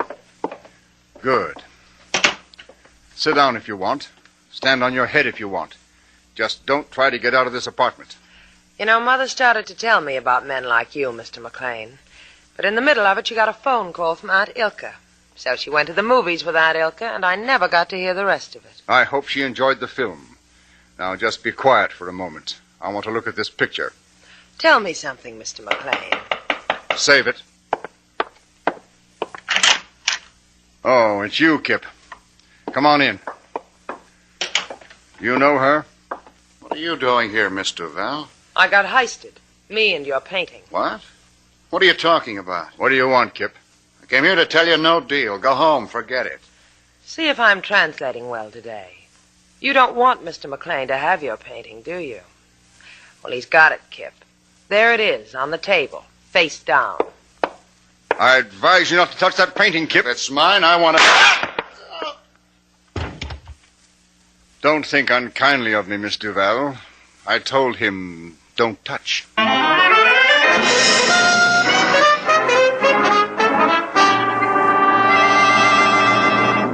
How do I get it through that official skull of yours, LaSalle? For a painting that's worth $2,000 to a paunchy dealer, you could get up off your fat wicker chair. You did not have it insured? Go make other shoulders damp with your tears, Shannon. I have damp tears of my own. I'll wear 'em in good health. I weep because from the National Museum of Classic Art has been stolen a Da Vinci of such exquisite artistry, of such delicious value, that the art lovers of Havana are yapping at my wicker chair. A Da Vinci, huh? I bother you with a lousy little seascape. More than bother, senor. You dull me with it. There's one more work of art I want to report missing, LaSalle. A calendar? A pin-up? Well, you could call her that. Sailor. Huh? She's lost, strayed, or stolen for 5 hours now.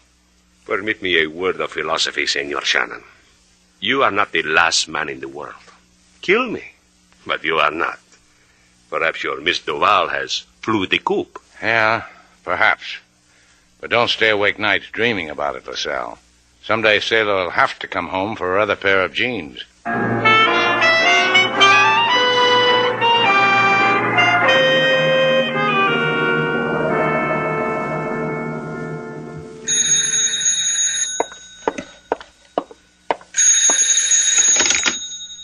Yes?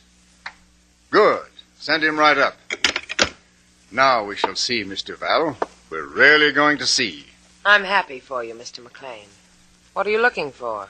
I just want to make sure, that's all, that under this painting is the Da Vinci. A Da Vinci? You know, Miss Duval, earlier I said Mr. Shannon was stupid. Quite a lot of it rubbed off on you. So that's what's with this painting. Somebody took a valuable piece of art and smeared it with a can of house paint to make it look like a boat. Kip was such a poor painter. Artist leagues all over the world should applaud me for getting rid of him. Look at him. Even in death, he's overplaying it.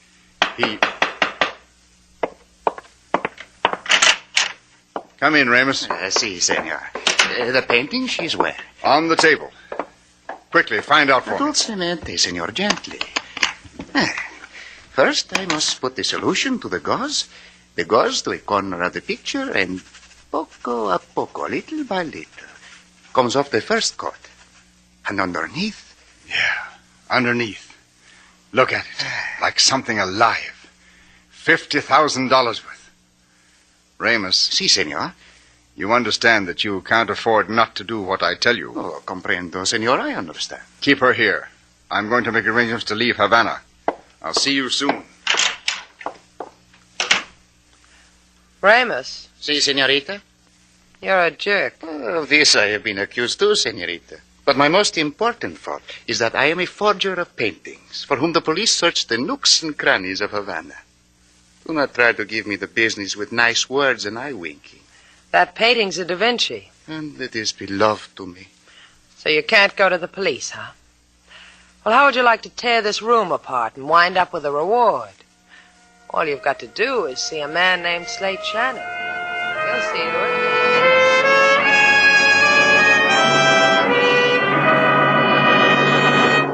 What did you do with that painting, Miss Duval? I told you Ramus took it. You saw the way the room looked, didn't you? You found me tied up. I battled with the man. Why did you fight with him? Because I'm a girl who knows which side her paintings are butted on. I like the way you operate. And I like your Da Vinci. You want in, huh? Well, I'll think about it, baby. Hold a pucker for me. I'll be right back to take it away from you.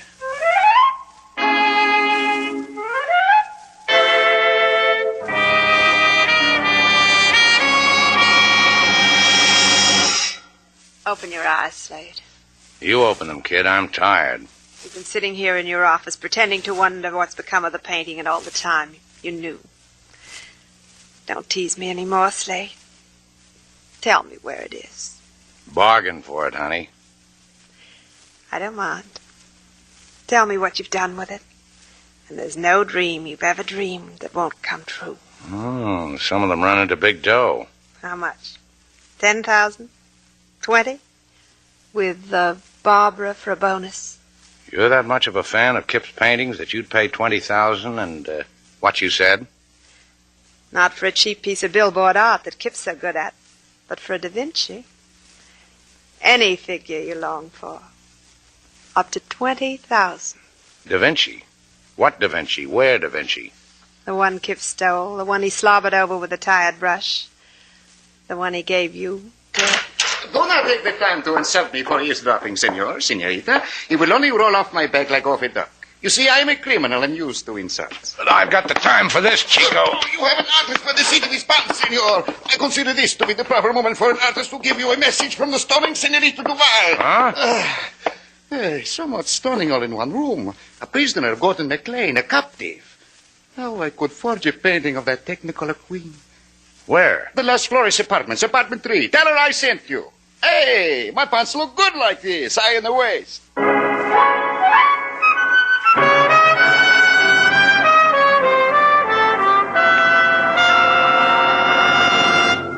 You lied to me, Miss Duval. Ramus didn't take that painting. Oh, yes, he did. I'm a patient man, and I've got all of 3 seconds patience left. Now, where is it? Tell me, or... Hi, sailor. Hi, McLean. You two getting along well? What are you doing here? I need a clean shirt for tonight. I came to get Sailor. Talk to the fellow. He was just going to take the starch out of me. Have you got that painting, Shannon? Did Ramus give it to you? All he gave me was an address, and he said I didn't have to knock. Come here, Shannon. I want to show you what you walked into without knocking. Pretty? No, he's not pretty, is he? This gun can make you twins. What made it so important to kill Kip? He tried to deprive me of something. Worried girl I just took home said it might be a Da Vinci painting. Shannon. Yeah? Ramus came right to you. Miss Duval sent him to you. Ramus and Miss Duval. Make her tell you what happened to the painting. What about it, sailor? What happens if I don't tell you? You're going to beat me? Well, it'll keep me alive, I will. There you go, always thinking of yourself. Look, sailor, if we had a Da Vinci, what would we do with it? What other people do. Have people in to look at it. Throw up our hands in admiration of it. Dust it. So we own a Da Vinci. I'm through playing, kiddies. You two want to go out together? I don't know. Mr. McLean, do me a favor. What? That light's in my eyes. Pull down the shade. You know, pulling this trigger's going to save you a trip to the clinic. Your brain will make a study for the police doctors. Pull down the shade, and I'll tell you where the painting is. All right, we'll try it that way. The painting. My Da Vinci. This is yours, too. You want to take it away from me. Well, you won't. Who wants it?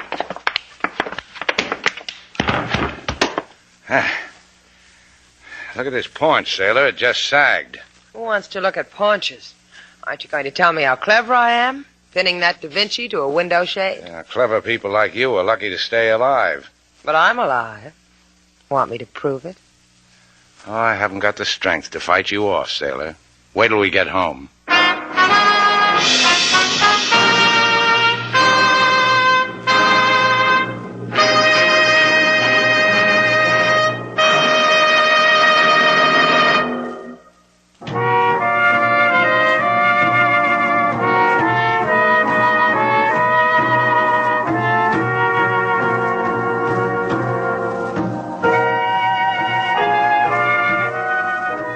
Hey, Slate, come here. Yeah? What do you want?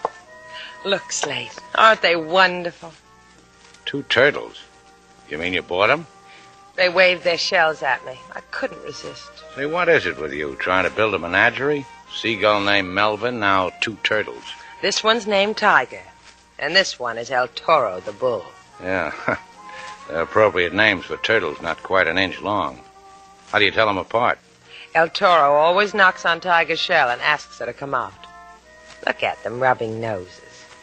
I wonder how that feels. Close your eyes. All right. Oh, I like that. Do it again. You like it, huh? What I've been missing. Cool. Again. Yeah, well, wait till I get El Toro, sailor. You just wore Tiger out. She went back into her shell.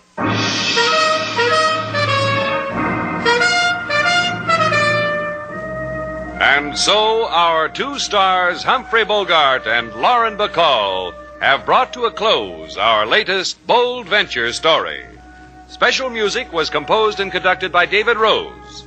May we invite you to listen again next week at this time for another exciting adventure starring Humphrey Bogart and Lauren Bacall together in Bold Venture.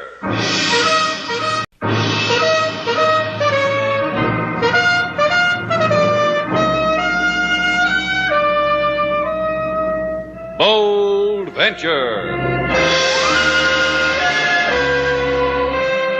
Adventure, intrigue, mystery, romance, starring Humphrey Bogart and Lauren Bacall.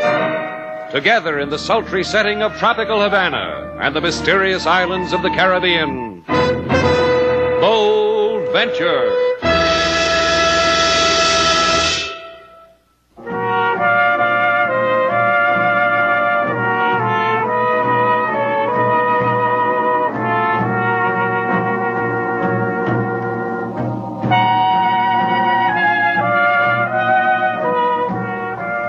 Once again, the magic names of Humphrey Bogart and Lauren Bacall bring you Bold Venture and a tale of mystery and intrigue.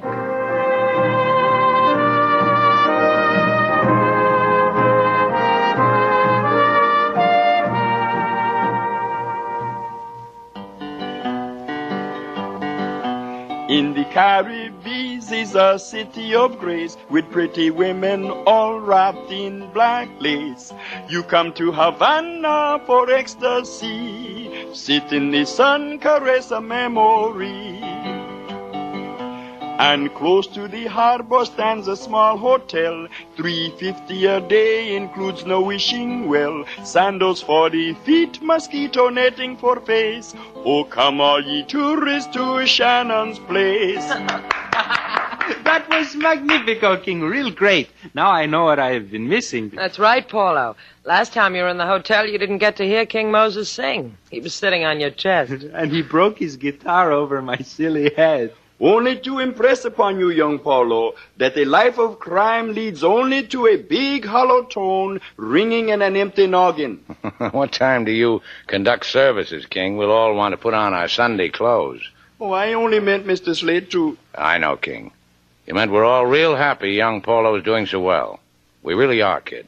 It's good to see you like this. You do not hold anger against me that I once tried to dance a caper in your place, to rob it of house and home? Forget it, Paulo. How's the job? The job you convinced Zapapo the jeweler to bestow upon me? Oh, it is fine. It is a knockout. I'm a bonded jewel messenger. Policemen meet me on the street and shake my hand. Your mother must be very proud, Paulo. You know, we ought to get down to the barrio to see her, Slate. We haven't even... I am in trouble, Senor Slate. Big trouble. It makes a hurt in my head and in my heart. I do not understand what is... Hey, what's wrong, kid? Hi, slaves. Remember me? Kirk, the punk you can't stand. We remember you. Slate threw you out of the place once before. You come back for a farewell performance? I come back for you to meet a Kirk that you'll adore. All plushy with dough and dough. Insurance investigator for Ronaldo Insurance Incorporated. Share me with your friend, Slate. Who's the kid? Adios, Senor Slate. Adios. Hey, Paulo, come back here. What got into the kid? He ran out of here like... Like a scared rat? They're all alike, Slate, these Havana gutter rats. Isn't that the one who tried to rob you once? And you've been holding hands with him? How do we say goodbye, Kirk? Feet first or just my hungry fist in your teeth? Oh, not goodbye, Slate. Just au revoir, because you've got a lot I want to forgive you for.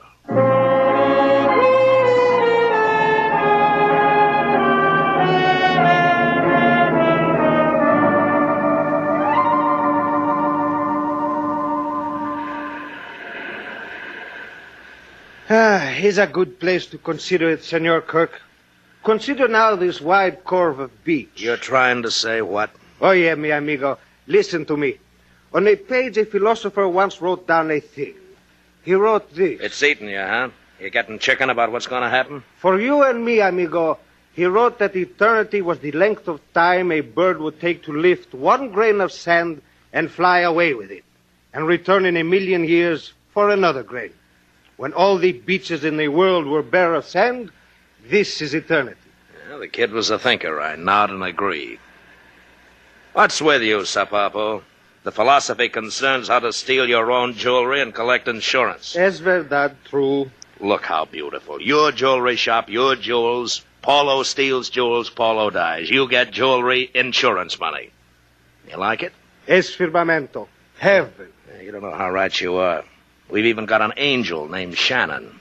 Angel stupid type. Now watch it, Sapapo. The tide's coming in. You'll get your feet wet.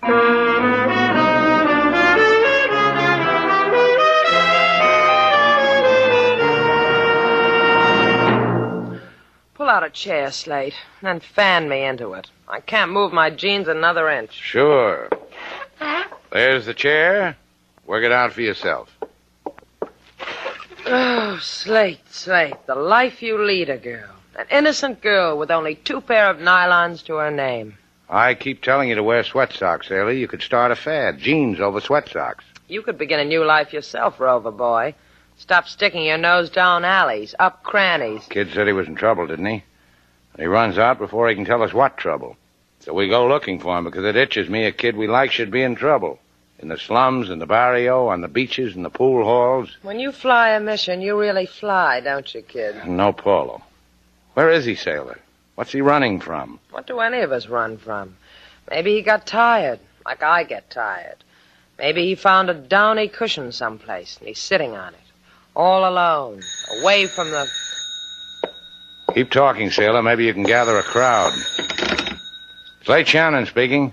You are occupied, senor? Unoccupy yourself. Come to Sopapo the jeweler immediately. It is an order. I already got a watch band, kid. Besides, your salesmanship smells. I wouldn't... For the boy Paulo, you would. You wouldn't? I would. Get your other pair of nylons out of your hope chest, Sailor. We're going walking again.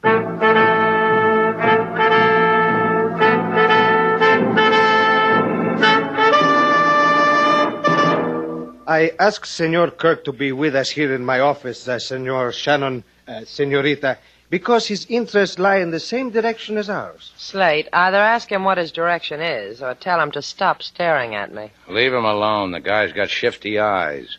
Let him shift. What's this all about, Sapapo? Senor Kirk, explain. Sapapo here did a dumb thing, Shannon. Thought you'd want to weep about it. It's sailor's feeding time, gentlemen. Let's get on with it, huh? Now, Sapapo hired a kid named Paulo because you asked him to. Dumb him, hiring a boy who tried to knock over your place.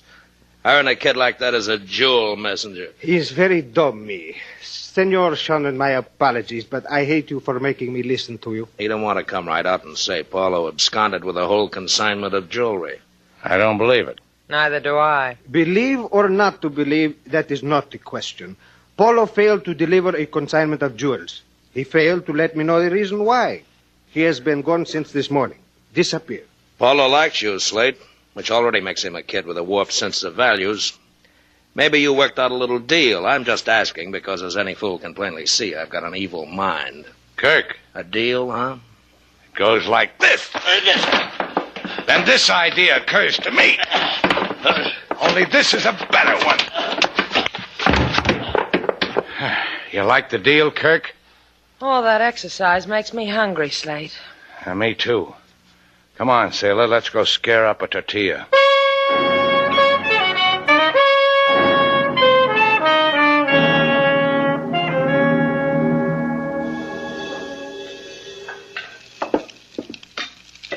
How are you coming to the tortillas, sailor? They scare me. Read me the recipe again. Oh, what's with you? A simple dish like tortillas with beans. You scream out the window at the neighbors. How do you make a tortilla? You stop the postman, ask him how his wife makes them. You make me buy a shelf with cookbooks. The whole town's talking about what a lousy cook you. Just tell me how you want it. Spread over the face would be nice. You want it like that? I'll give it up, sailor. You weren't cut out for it. Peel me a banana. Read me the recipe. Not good with bananas either, huh? Give it to me. Paulo's in real trouble this time, isn't he, Slate? I still don't believe it. Maybe the kid was knocked off, maybe. No, Shannon. Not knocked off. I just heard from him. He sounded real alive. Made sounds and everything. The creep really creeps around, doesn't he, Slate? If he hadn't opened his mouth, the girl wouldn't know someone was peeping at her tortillas. I just couldn't bring myself to louse up such a dripping domestic scene. You come to apologize for the beating I gave you, Kirk? That, too. Paulo whispered through a phone to meet him in a tenement in the barrio in 3 hours. You care to join the party, Shannon? Couldn't live without it. How are you with tortillas, Kirk? Hand me the frying pan, honey. I'll cook you a thing you'll never forget.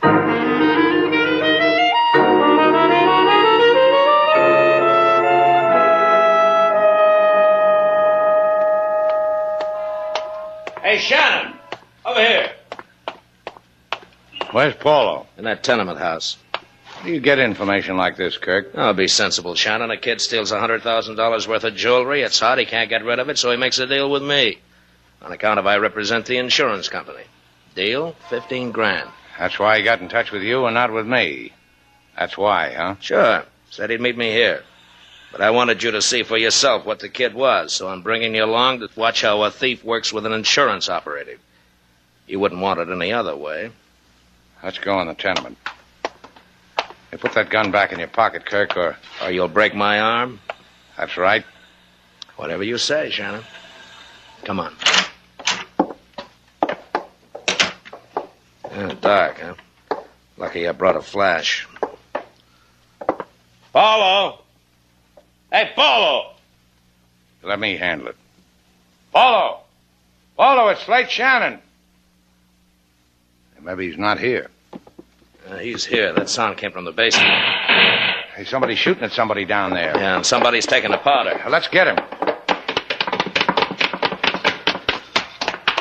Here, take it, my gun. Maybe if I used it, it'd upset you. Go on, take it. Yeah. It could need using. Hey, shine your light over there. Where? Back of the staircase. Oh, yeah. Yeah. Take a look, Shannon. Paulo. Shot. He's dead, Shannon. Your boy's dead. But I don't understand it. Why? What happened? He was doing okay. Just this morning he told me... Let me tell you. Paulo was a bad boy. A bad boy in bad company, and the company just took apart it. How do you like Paulo now, Shannon?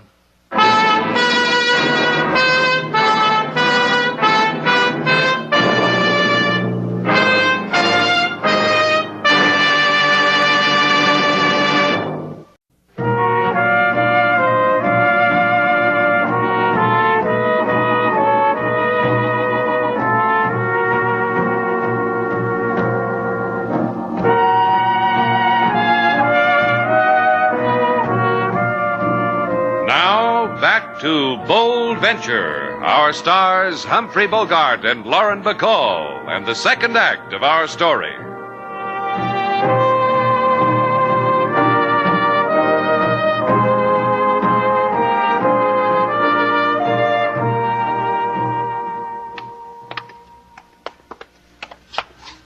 And for a handful of colored stones, a boy lies dead here. Don't get sentimental about it, Inspector. I heard once a kid knocked off his dear old dad for the price of a ticket to a burlesque show. Oh, the kids nowadays. And what do you think, Shannon? Well, it looks like what Kirk says. Paulo stole the stuff, had a partner. They met here before Kirk and I got here. Argued.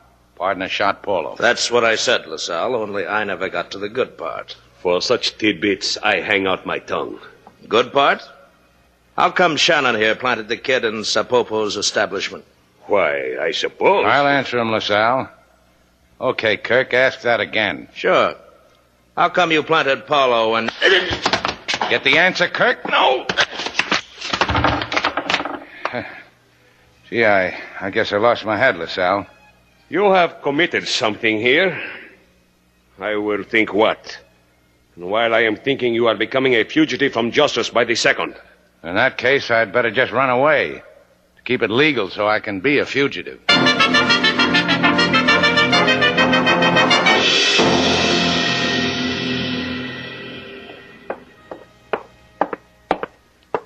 Sailor! Sailor, where are you? In your office, Slate. If you want me, come and get me. I finally found your little black book, Slate. I browsed through it, read the last chapter of telephone numbers, knew the whole plot, and tore it up. Sailor, that took me years of self-sacrifice, burning the midnight oil. Here are the pieces. On the lonely nights, you can amuse yourself by trying to put them all together again. You know, like a jigsaw puzzle. It's the latest thing for tired bachelors, I hear. Don't worry. I'll put them back together again if it takes years and years. Paulo was just murdered in the Barrio tenement. The gendarmes think I had a finger in it. What makes them think a thing like that? You've got a publicity agent, Slate? Yeah. The creep name of Kirk. You coming, sailor? I'll need your help. Maybe enough of it to keep me alive.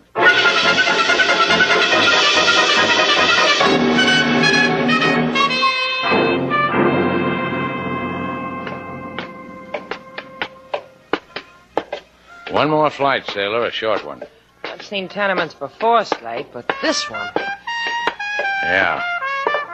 Down the hall. Compréndeme.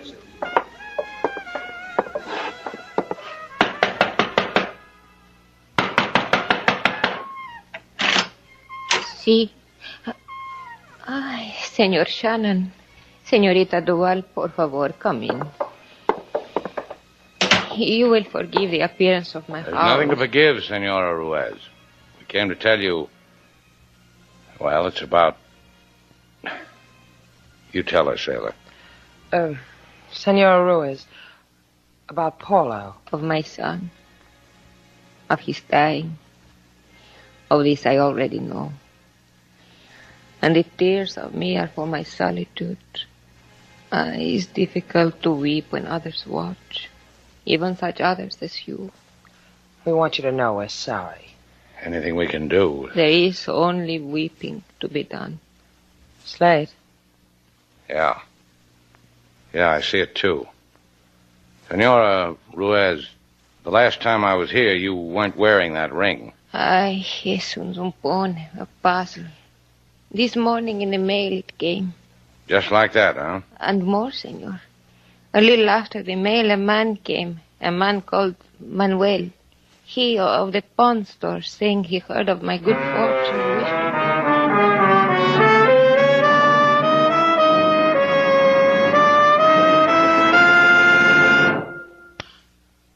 You gonna talk to me, Manuel? Senor, I do not... Talk.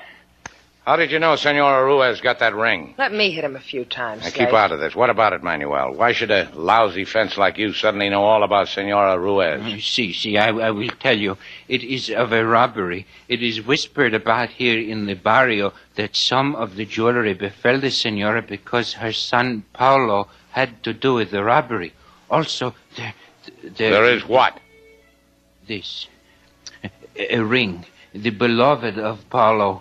A girl, Rita, who lives nearby. She came into my place and sold me a ring. Where would she get such a ring if not from Paulo? Paulo is a thief. Did I do good, sailor? I believe the word is magnifico. That's it. You did magnifico.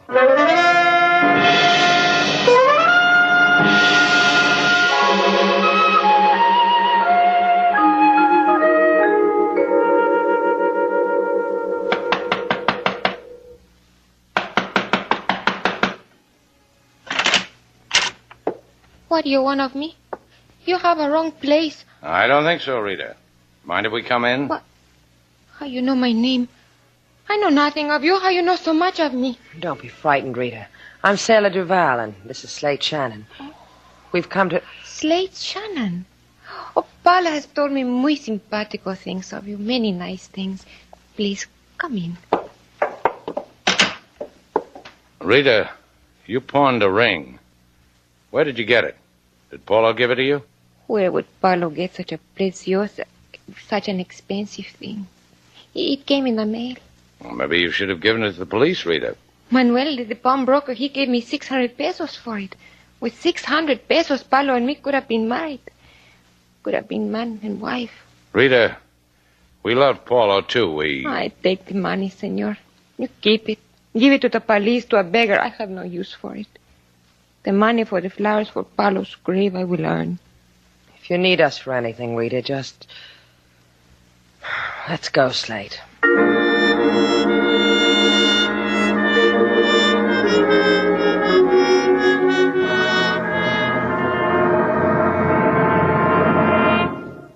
It is very interesting what you tell me, senorita. It tweaks me in a place that should be tweaked. You hear that, Slate? I tell you, this LaSalle is a policeman with a very zippy brain. Well, don't say it too loud, sailor. The whole thing might vanish right before our eyes. It is not an illusion, senor. This is one of my good days. I zip because what you have told me could very possibly be true. This of the mailing of the stolen jewels, of the... Then you believe Paulo was innocent.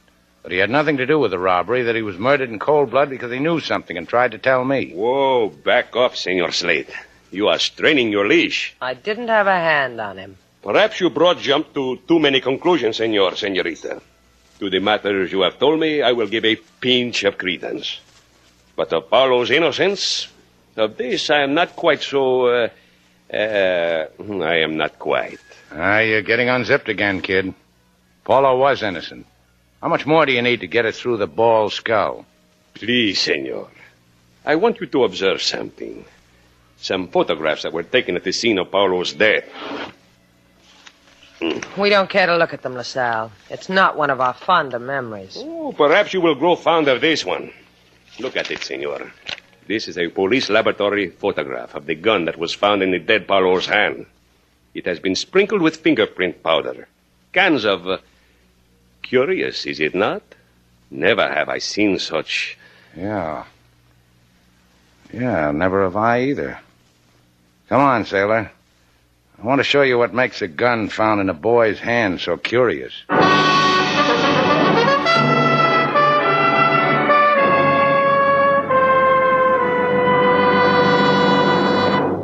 The first thing I remarked to myself when you walked into my office, senorita, is why you two are not chained to the police. We want to have a look at your vault, Sir Papo.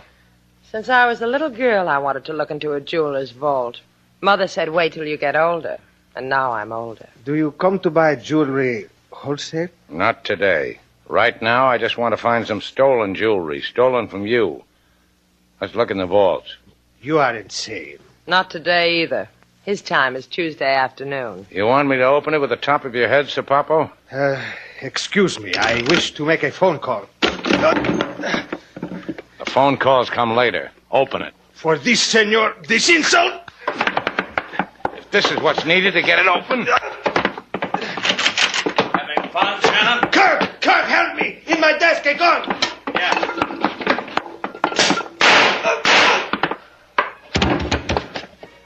Well, Kirk, the eminent insurance investigator. You're a straight shooter, Kirk. Sir Papo asked me to help him. I did. I got him out of his troubles. That's help. I once knew a guy who was helped and he wasn't killed at all. What kind of an ungrateful guy are you, Shannon? The jeweler was going to knock you off. Look at him. Look at his hand. He was getting ready to pull a Luger. Sure he was. What'd you knock the gun out of my hand for? Pick up the gun, sailor. Muzzle first. Wrap a handkerchief around it. This isn't a wrapping handkerchief, Slate. This is a dropping handkerchief. So today you won't drop. Wrap it. What do you want Sir Papo's gun for? Ballistics will want to check it against the slugs in Paulo's body. I underrated you, Shannon. You'll hate yourself in the morning. I know. I'm not knocking you, Shannon. It's just that you figured a little ahead of me, that's all. Thrill me. Tell me how. Easy. Sir Papo never parts with the jewels and reports them stolen. Insurance money. Sure. Tell me, Kirk, how do you figure Paulo figures? Also easy. Sir Papo kills the kid to make it look like the kid absconded. You mind if I take it from there? What else is there? Slate does this bit so well, Kirk. Let him do it. Yeah, thanks, sailor. 2 of the jewels showed up. 1 to Paulo's mother, 1 to his girl. Sir Papo mailed him to throw off suspicion, to make it look like Paulo was spreading joy around. never knew that Sapapo had it in him. Ah, but here's the twist. The gun Paulo was holding in that barrio cellar had no fingerprints on it. No prints? We were stupid, weren't we? You know, I clean forgot that dead men leave no prints. Which means Paulo was dead before I met you at that moment. Sapapo was downstairs making all that noise, and that gun's going to prove it. You'll probably hang, Kirk. You stink, Shannon.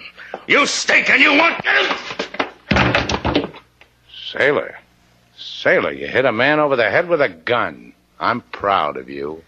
What's that word I used on you, Slate? Use it on me. Magnifico, kid. You were sheer magnifico. Say it again. Well, don't let it go to your head. Come on, I'll take you home.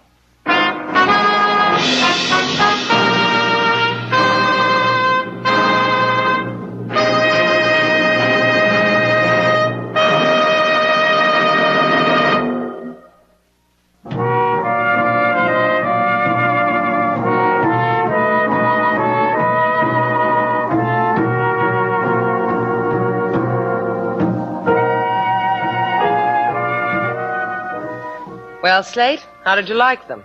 You've improved, kid. Those are pretty fair tortillas. Did you follow the recipe in the book I bought you? Sure did. I mailed in the coupon in the back of it for free samples. If you want more tortillas, you're going to have to buy another book. Sailor, how can a girl your age be such a bad cook? Oh, sure, honey. I'm just talented. You can't cook, you can't thread a needle. Every time you press my pants, the creases are on the sides. What can you do, Sailor? This. See? What else does a girl need to know? Slate, I'm talking to you. Slate. Can't cook, can't thread a needle, creases on the side. Ah, who needs it? Come here, Sailor.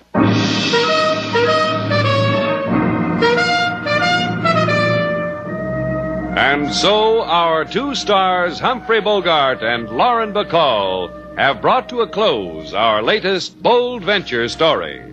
Special music was composed and conducted by David Rose.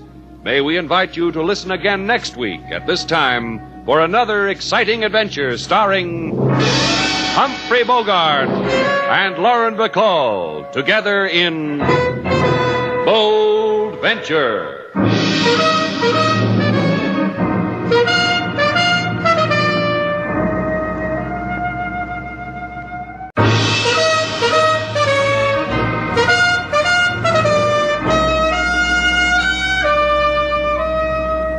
Bold Venture. Adventure, intrigue, mystery, romance, starring Humphrey Bogart and Lauren Bacall. Together in the sultry setting of tropical Havana and the mysterious islands of the Caribbean. Bold Venture.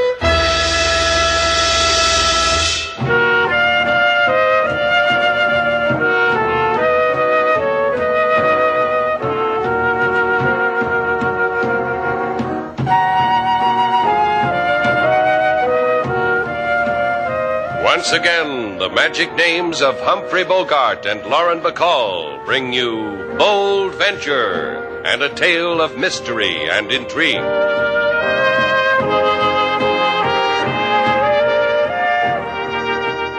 Well, I don't think it's a lot to ask you to do, Shannon. Answer me a question, friend.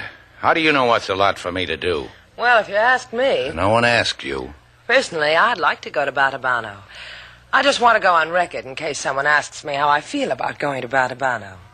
This morning I woke up, stretched, and said to myself, oh, to be in Batabano, now that the dew is on the pineapple. You like this town, Mr. Val. My wife here and I think it's one of the most interesting in Cuba. Don't we, Alice? I loved it. And you'll get $100 for delivering the boat, Mr. Shannon? Make it 125. Well, if all you want me to do is take that cabin cruiser back to its owner in Batabano, why don't you do it yourself? Alice wants to stay in Havana and shop. Maybe on the way we can stop at the Isle of Pines, Slate. I've heard that place is interesting and educational and good for inhaling. You can stick your head under a towel with a camphor ball and get the same thrill. Maybe we should try to get someone else, Jimmy. Make it 150. I don't know, Shannon. 137.50. Here's the key. Just one more thing, Mr. Drew. How do we get back to Havana? By train. I stopped in on the way here and bought tickets. Just take the boat to Batabano, deliver it to Emilio Lopez, who'll be waiting for you when you dock. And here, give him this envelope, too. Then take the train home. Simple. The $137.50? Give it to him, Alice. Mm-hmm. 120, 30, 37, and 50 cents. Now it's simple. Here's $50, sailor. Go buy yourself some clothes. I want you to look nice in Batabano.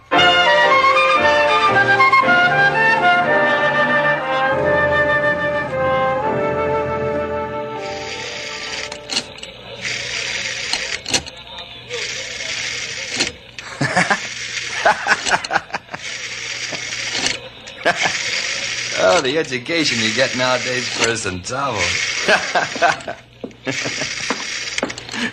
Why squander your hard-earned money in a penny arcade, Marty?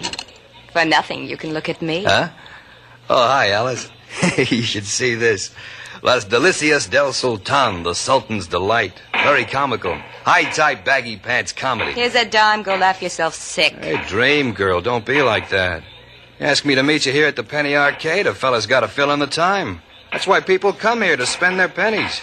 I should be different. You're different, Marty. That's why I want you to see me wound round in silk. Live for it, dream girl. Because you're different. Husband Jimmy dies. Also friend Emilio Lopez. So our path will be strewn with flowers for the dead. You know what? I'm happy about the whole thing. You raise a finger and they dance for us. Huh, Alice? Jimmy. My innocent Jimmy. The dreary husband thinks I don't know what he's been up to. Even a guy like him wants to think he owns a secret. On rainy days, it happens to me, too. He thinks I'm sweet, ignorant, everything his wife should be. It could shame him that I know he stole for me. A cargo of silk peeled from a Batabano warehouse, loaded onto Emilio's cabin cruiser, and from there transferred to a fishing boat. Shameful. Also very tricky. But what fishing boat, dream girl, mine? Maybe the name of the boat was in the envelope Jimmy gave Shannon. Maybe it was the punchline to a story he whispered in his ear. Didn't want his girls to blush. I remember they laughed. Run it down again, dream girl. You do what? I wear widow's weeds for Jimmy. Go to Batabano to give my condolences to Emilio's orphans. And me?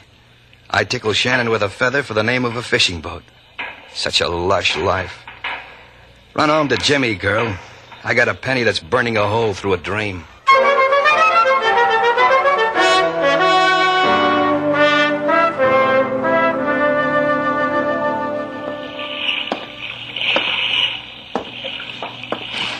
There's a nice cabin cruiser the man's got here, sailor.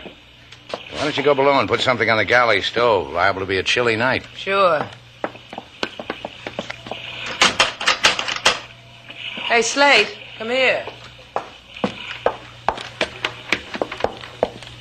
Yeah, what's the trouble? The door to the galley's locked. See? Won't open. Well, then you'll have to stand real close to me in the deck house, sailor. You'll have to... You want something, mister? You two don't know how lucky you are. You read head bumps from a distance, Buster? Just about. He says you don't have to go to Batabano tonight. You're quite a buster, Buster. What else don't we have to do? Jimmy Drew told me to catch you before you left. Said give me the envelope he gave you and I'd take the boat to Batabano myself. Come on, give. Why should Drew suddenly change his mind? Come on, let's not play with the question. Off the boat, kiddies, before I have to...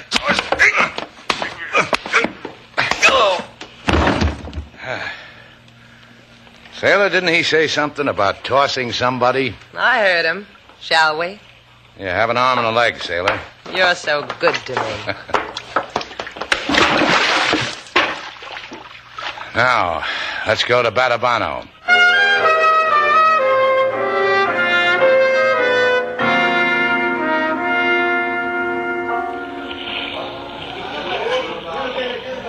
Hi! Hello! Buenos dias, Chiquita. Maria, hi! Mona, baby. Niño. You're just the answer to Batabano's prayers, aren't you, Slate boy? You heave into port and the girl population does nip-ups. Bang each other over the head with fish. Well, I'm liked here, sailor. I left many fond memories in Batabano. Hello, over there! You enjoy yourself on my boat, therefore you are Slate Shannon? Yeah, if you're Emilio Lopez, come on and take it away from us. We've had it. And now I get it back. I come. Here, I'll give you a hand. Gracias. You are a courtier's messenger boy. You deliver my boat, you hold my hand. Gracias. Pretty and fresh as the minute I got her, Lopez. Take a look around if you want. Who needs, when stands before my eyes, the delicious equipment you brought with you? Huh? He means me, Slate. See? Give me half a chance in Batabano, and I can make a name for myself, too. Care to give it a whirl, Emilio? I am already dizzy in the head from you, delicious one. But first the affairs of finance, for your exquisite manner of special delivery. Now, don't worry about it, Emilio. We've already been paid. Drew paid us. He did not mention to you the matter of a bonus, which I have locked in the galley and for which the key hangs around my neck? Well, I'm not one to quibble about a bonus. And if you were, I'd break your leg. It should happen to me from you, deliciosa. I get it. Oh, Emilio, I'm supposed to give you this envelope. I know. I teased myself waiting for it. First I unlock the lock, swing wide the door, and... Slate, what happened to him? He's dead, sailor. Shot dead. Yeah, but this gun, see? Rigged up as a booby trap. When the door opened, this tricky string setup pulled the trigger. Would have killed anyone who... And I tried to open it because you wanted something hot to drink. Oh, so I didn't get it. Now, what could have teased Emilio about this envelope? Let's find out, shall we? It's dead, Slate. Maybe it was personal. Yeah, I guess it was. Girl's name on a slip of paper. Ella Wiley. Well, how do you like Batabano now, sailor? The dew on the pineapples just turned to tears.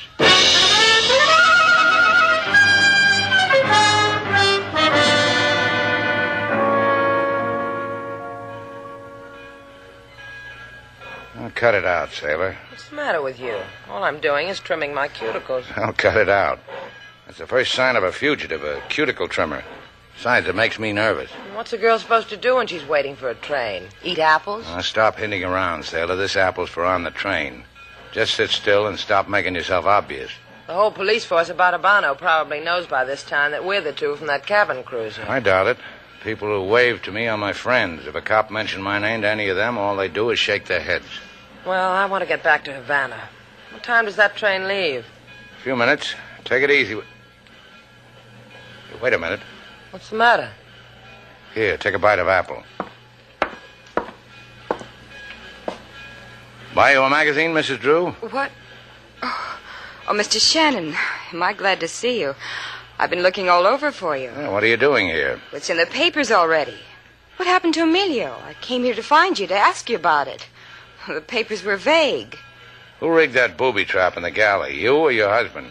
I don't know what you're talking And about. who's Ella Wiley? Ella Wiley? Who is she? Oh, Mr. Shannon, believe me, I don't have the least idea. I drove down to Batabano as soon as I heard. Booby traps? Ella Wiley? Well, the paper said nothing about it. I don't understand. Well, maybe your husband does. He's still in Havana? I left him there. I suppose he's still there. Uh-huh. Well, don't run away from Havana, Mrs. Drew. The joint would get empty without you.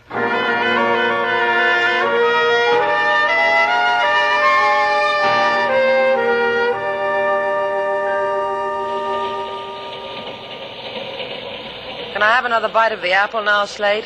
We're almost inside the Havana depot.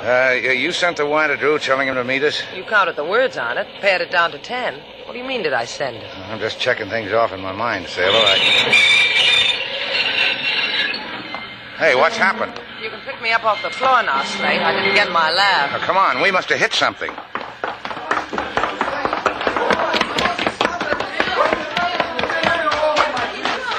Slate, what is it? Why are all the people running? Now, don't look. Just don't look. Oh, it's a man, Slate. The train. Yeah. A man who was once Jimmy Drew. Take me home, Slate, quick. Next time we'll edge our telegrams in black. What is it about us, sailor, that always makes us eyewitnesses to people's dying?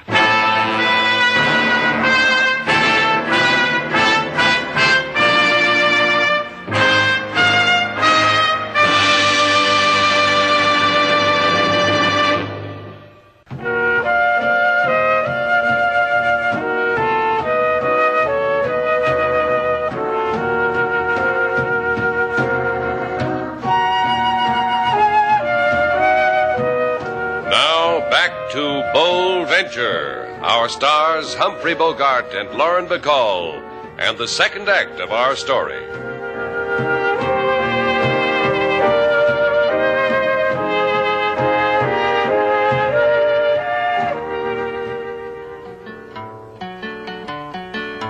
Lady sailor, she wake with the morning light, make a wish on a yarn to go see a sight. Come on, and he wife suggests Batabano for 137.50. Who can say no? They deliver a boat at these bargain rates to one who open door where death upon him waits. Then by choo-choo to Havana, the train she sighs, because a man spill he life on railroad ties. Make him cut it out, Slate. You heard her, King. No more sad songs for the lady. I know no other way to weep for the dead who are strangers to me, Mr. Slate. I'll introduce them to you. Fisherman named Emilio Lopez and a husband called Jimmy Drew. Now that you're friends, how will you weep? I am sorry, Mr. Slate, Lady Sailor. Ella Wiley. How does a girl with a hometown-type name of Ella cause the violent death of two men, sailor? I knew a girl named Ella once who eloped with a village idiot. Town played them off with a brass band. Schoolgirl chum, huh? Think it's the same one? I doubt it. Ella's a big wheel back home now. Hear from her regularly. Runs a shelter for homeless cats. Says I should come home.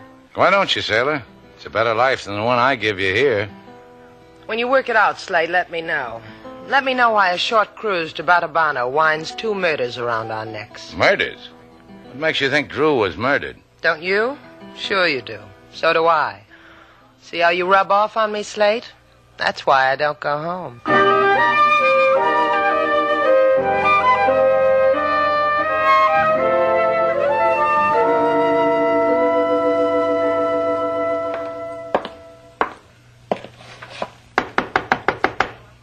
Alice?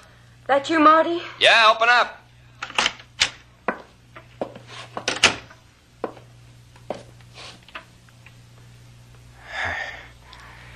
Holding you like this, it makes glows all over. We'll come back to it.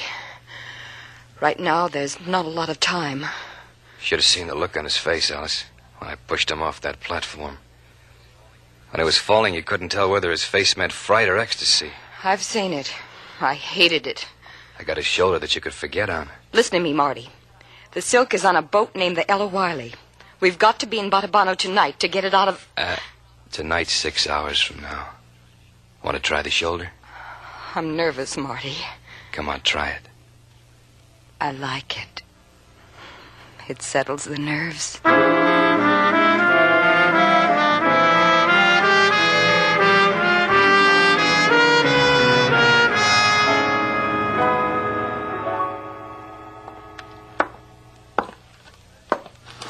Want a room, mister?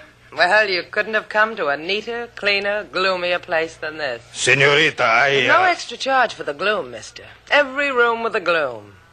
Ah, nothing. Senorita, please, I'm about to tell you... Look, sailor, just place your left hand on your... Senor, por favor, it is important... Let me finish, Buster. Thanks. Place your left hand on your heart, sailor, bow from the waist, click your heels, hand the man the register, and tell him it's $3.50 a day. If he winces... let him have it for $3. What must a man do to get in a word sideways? That brings the rates back up to $3.50. 12 years I've been on the police force of Batabano. For the first time in my life, they send me to Havana, all expenses paid, and I'm greeted by silly criminals. You've got an expense account and you're complaining? See, I have an ulcer. He's not here yet, but I feel it coming. Also have been stolen many crates silk from a Batabano warehouse, to which we point tourists with pride. Also is a favorite son, Lopez the fisherman, murdered with shreds of stolen silk on his boat. Complaints. Talk to me about your complaints. I've been having these funny aches in my legs lately, Doctor. You think... Comes from running away from scenes of crime. I get them running toward the same thing. Right here in the cows of the leg. Well, I hate to break up smooching about our operations, Buster, but who told you it was us? Oh, it was a very jolly inquisition. All the Batabano girls who it took me hours to wheedle out of them your names, Senor Shannon. I giggled it out of them. And now you've come to giggle us into an arrest, huh, giggler? Only to observe you until you prove yourselves guilty, senorita. As long as all the expenses are paid in Havana. Well, sorry to break it up, pal. We're going back to Batabano. I never have kicks on a case. Go to Batabano. I follow leisurely. But take care, senor. There is a side of me that does not giggle.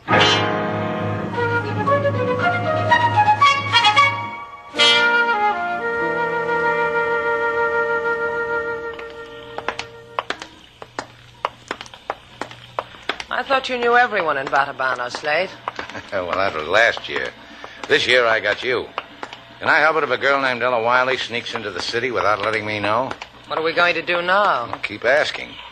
Oh, there's a guy over there who looks like he's been around for a while. For a while? With that long gray beard and that glittering eye? Ask him which boat he sailed on, Slate. The Nina, the Pinta, or the Santa Maria. Buenos dias, senor. Buenos dias. You know this waterfront pretty well? It is my wife and my mother and my sweetheart. That's a cozy group. Ever heard of a girl who... At my age, I have heard everything. Well, let me finish, will you? Ever hear of an Ella Wiley? Last week, she was hauled out in scrape, senor. That's the custom in Batabano? That is the custom with boats of whom the underneath is stuck to with barnacles. What do you know, sailor? All day we've been looking for a girl, and we should have been looking for a boat. Senor, what kind of a boat is the Ella Wiley? For fishing. One such as that one over there and the rest. And where would I find the Ella Wiley? Far, down that way, almost to the end. What interest do you have of this boat, senor? I want to look it over, maybe buy it. Like the other senor, see? Huh? What other senor? 2 nights ago, a man was aboard her. For what reason, I ask myself. Now I know. Perhaps to buy it. What man are you talking about, honey? Honey? As from the bees? Well, let's not get racy. Just tell us what man you saw. I confess it, senorita. I did not notice. Merely a man. Well, that was probably Jimmy Drew loading silk. Entertain your boyfriend, sailor. I'm going for a walk. Why don't I just run along beside you, huh? Well, look at him, sailor. His beard's curling already. You can't leave him like that. See you later.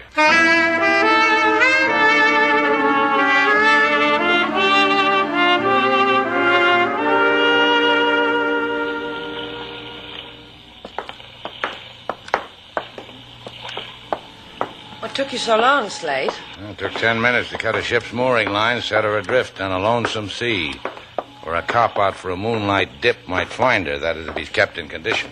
The Ella Wiley? You got a head with a nose on your shoulders, sailor. And the bucket of paint hanging on your arm. You know, I can remember when you didn't need a bucket of paint to do a town, Slate. I can remember when you... Ah, Slate, you're pooped. Poor boy. Hold it, sailor, right here. You're going to paint words on the pilings? On that fishing boat over there, the Lila V. Like her? Picked her out of the crowd. A few clever strokes of this tired paintbrush, and the Lila V becomes the Ella Wiley. Well, that's a neat trick. How are you going to do that? Lila, first L becomes an E. I becomes an L. That gives us Ella. And I'm a genius at making V's into W's, Slate.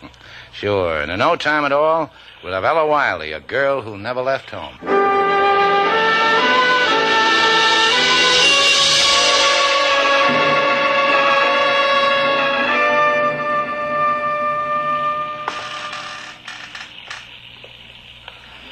Cold, Slate. Why don't we go below and wait for them? What a bird brain you are. If they got us in the hold of this fishing boat, we'd never get out of there alive. That means we're going to get off this deck alive, huh? Sailor, you can get out of this if you want to. Just walk away. I'll meet you back in Havana. A girl complains of the cold, and right away her fellow tells her to take a walk. Don't you know what to do when a girl says it's a cold night? I'll split my woolen socks with you. The right one's got no toe in it. You can use it for a turtleneck. You think I won't take you up on it? You're crazy. Go ahead. Take the sock off. Hey, we're getting guests, Slate. What do we do now? Well, say hello to them. Oh. Hello, Mrs. Drew. Well, if it isn't the lad we dropped off a boat. Welcome, folks, to the good ship Ella Wiley. Have a good time. What do you know, Alice? A ship full of heisted silk and 2 monkeys to guard it for us. How did you two get here? Usual way, down the street, on the dock, onto the ship. Is there any other way? So you found out about the ship, too, huh? Sure. Jimmy Drew heisted a load of silk and stashed it on the Yellow Wiley, then ran back to Havana. It's a pity about you, Shannon, knowing so much. Stick with me, kid. I know more. That Slate's a whiz-dinger with the things he knows. Sometimes it frightens me. I tell you, just frightens me. Try getting scared about this. Your gun doesn't make any difference. Put yourself in my place. I'm a guy who just happens to know the lady's husband scooted back to Havana in Lopez's cabin cruiser. Because he hired me to take it back to Lopez with a piece of paper that told Lopez where he hid the silk. You should have given Marty that piece of paper before you went to Batabano. Then all this wouldn't be happening to you. Wait a minute, Alice. The boy's got something on his mind. What do you need more killings for, Marty? You got a hole full of silk. And I need a new dress. Stop playing with them, Marty. Get rid of them. You're a bloodthirsty girl, Alice. Must have been you who rigged that booby trap. Picked myself a winner, huh, Shannon? Oh, I don't know. Don't start cashing your tickets till the race is over, kid. Now, we're not hard to please, Marty. Enough of that silk to take care of the time we've spent keeping it for you. Jimmy wanted the silk, too. Got him a railroad track. Yeah, but look, Marty. After all, we got here first. We could have run away with this boat. Yeah, that's right. You could have. Let me go look at that silk. Cover him with your gun, Alice. I'm going down into the hold. All right.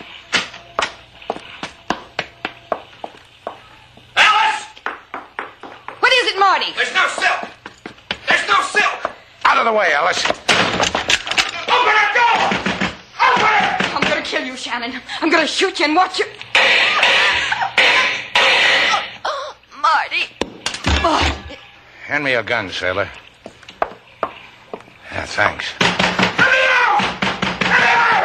Should I, Slate? In a second. Marty! Marty, you shot Alice. You hear me, Marty? You shot her. I've got a gun. Sailor's going to open the door. Throw your gun out first, then come out with your hands up. Okay, Shannon. Sailor, hit the deck.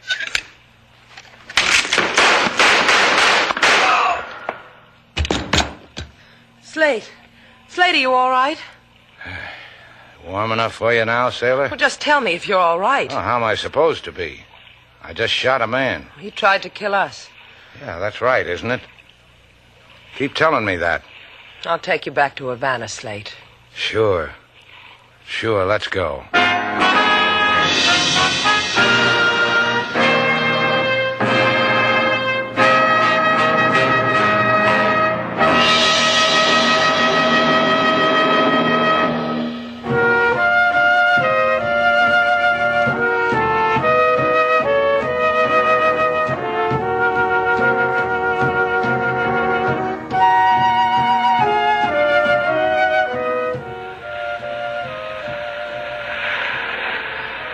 My. Huh? What'd you say? I said my. It's a pretty night, isn't it? Paper said it was going to rain. There's not a cloud in the sky. Paper said it was going to rain. What do they know? What do you know? I'll show you.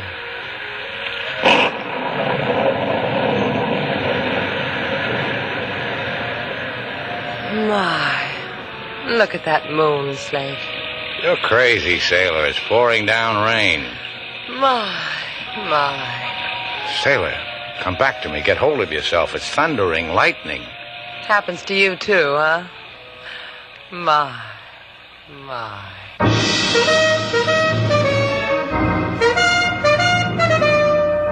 And so, our two stars, Humphrey Bogart and Lauren Bacall, have brought to a close our latest Bold Venture story. Special music was composed and conducted by David Rose. May we invite you to listen again next week at this time for another exciting adventure starring Humphrey Bogart and Lauren Bacall together in Bold Venture.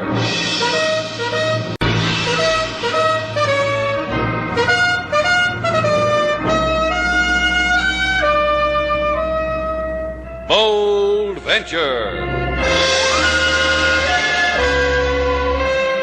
Adventure, intrigue, mystery, romance, starring Humphrey Bogart and Lauren Bacall.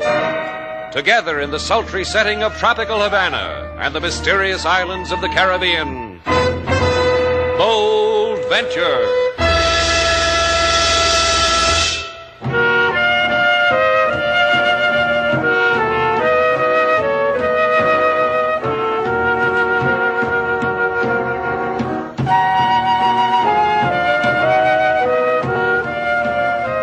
Once again, the magic names of Humphrey Bogart and Lauren Bacall bring you Bold Venture and a tale of mystery and intrigue.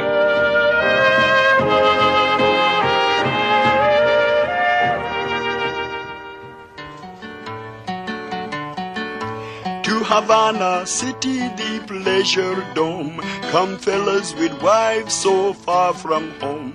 The tender sea breeze all worries erase, and whispers the comforts of Shannon's place.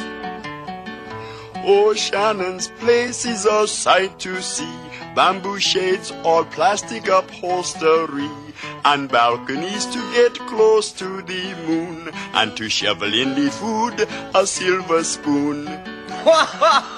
Oh, man, what you folks got here is a pot of honey. Wild, wild honey. That's how we impress you, huh, Mr. Brennan? You especially, Queenie. You don't mind if I call you a private pot of honey, Queenie, do you, Mr. Shannon? Now, there's a question that's never been asked of me before. Answer the Southern gentleman, Slate. He asked, do you mind if he calls me a pot? Yeah, I mind. Next question. You just won an unbroken arm, Slate. Oh, good. Now, that is good. Well, I wanted to feel out the kind of a man you are before I talk business with you. Now that you've felt Slate out, what kind of a man is he? A gentleman. Protects his woman's honor. A man can do business with a man like that. Now, for 300 Yankee dollars, all you got to do is... For a fine gent like you spoils the drape of his seersucker with $300? When the occasion demands it, lady. For the aforesaid money, all you got to do is to take your little old boat and pick up my client off of a freighter around 4 p.m. SS Paloma. 14 hours out of Miami. Sailing the Caribbean Sea and payment in advance. Do it like you said, Dixie, in advance. 3 spanking new $100 present. You cotton to the deal? Yeah, we cotton. Who do we ask for? You ask me a question, I can't answer it, and it don't bother me. For 300, it don't have to bother you neither. Give him back the money, Slate. Now, wait just a minute. This client made contact with me through a native, paid him a fee, asked me no questions, and told me no lies. All the gentleman wants, I was told, is to get off of the freighter. He's sick of the smell of it under his feet. Shall we give him back the money, Slate? Your head going to fat? Where else could we pick up 3 C-notes with so little pain? You said it, Mr. Shannon. No pain. Hardly no pain at all.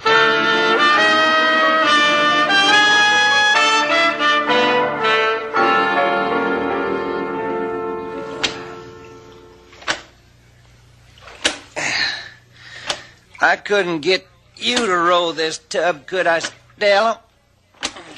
Big man from the South like you asking a lady to do a thing like that? What's the matter, Dixie? Don't you like to take me rowing in the park? Love it good. Put your mind to it, Stella, and forget about this Louis Gasper. Forget it? Man like that? Woman like me? You're a baby boy when you talk like that, Dixie. Guy's deported from the States. Guy's been shipped to Argentina. Guy like that, what's he going to give you? A slot machine comes up 3 lemons every time? What's Argentina got for you? You know Louis's not going to Argentina. Havana's as far as he goes. Havana and me. Louis, me, and Havana. And that's what I arranged at Shannon's place tonight, huh? Dear boy, dear boy. You figure it's going to work? Louis'd give you 100 to 1. And if Louis would, I would. Once more around the lake, dear boy. Well...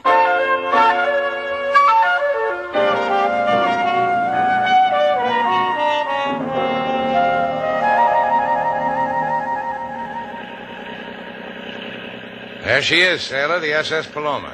Hey, Paloma means dove, doesn't it? So? So that SS is the dirtiest dove I ever saw.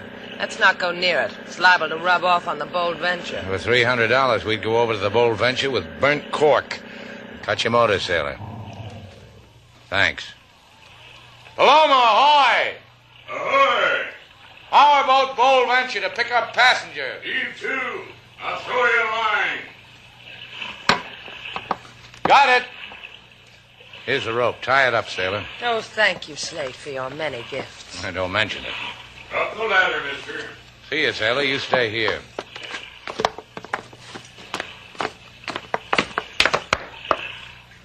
Are you the skipper? Captain Lane. I'm Slate Shannon. Where's my passenger? He'll be along.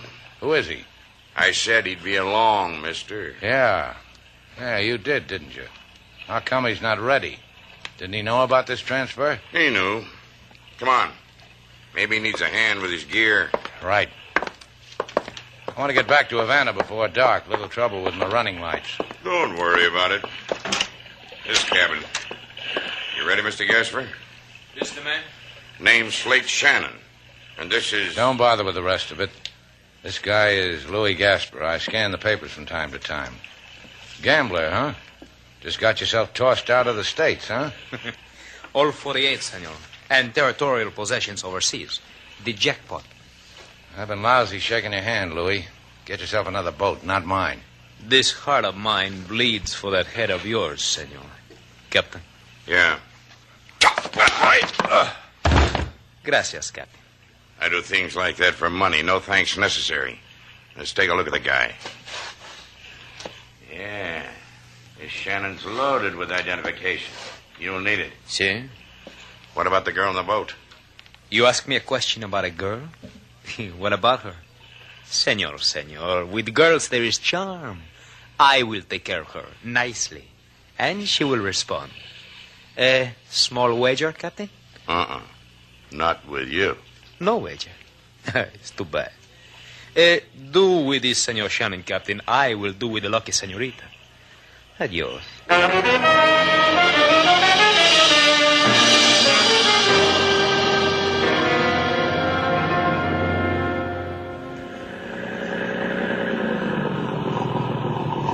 This is Havana, Mr. Gaspar. Fine food, good accommodations, and exceptional mortuary facilities. May I suggest you avail yourself of all of them? And the suggestion to you, Hermosa. Tie up this boat of yours. Here is the rope. Bend down, Mr. Gaspar, and I'll tie an ascot on your neck. The boat, tie it. Aye, rat. Now what? Off the boat, quickly. Look, why don't you stop shoving that gun in my back? How am I going to explain a red circle on my skin to my maid? Cut it out, will you? Wait. I said wait. Hey, look what's coming. Go after her, Louis. Go ahead. I'll bet you'll drop a handkerchief and you can pick it up and be mischievous and everything. Louis! Louis, is that you? Sì, Stella. Mi alma, Stella. Everything all right, Doc? Who's she? She was with the man, Shannon.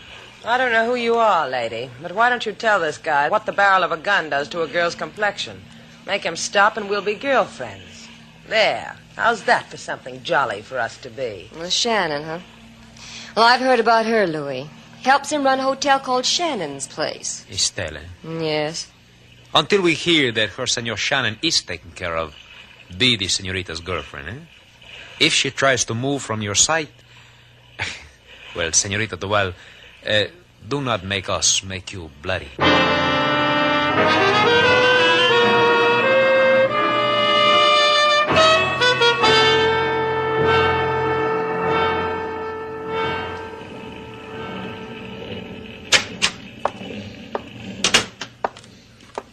Wake up, bully boy. Wake up, Shannon. Well, let me alone.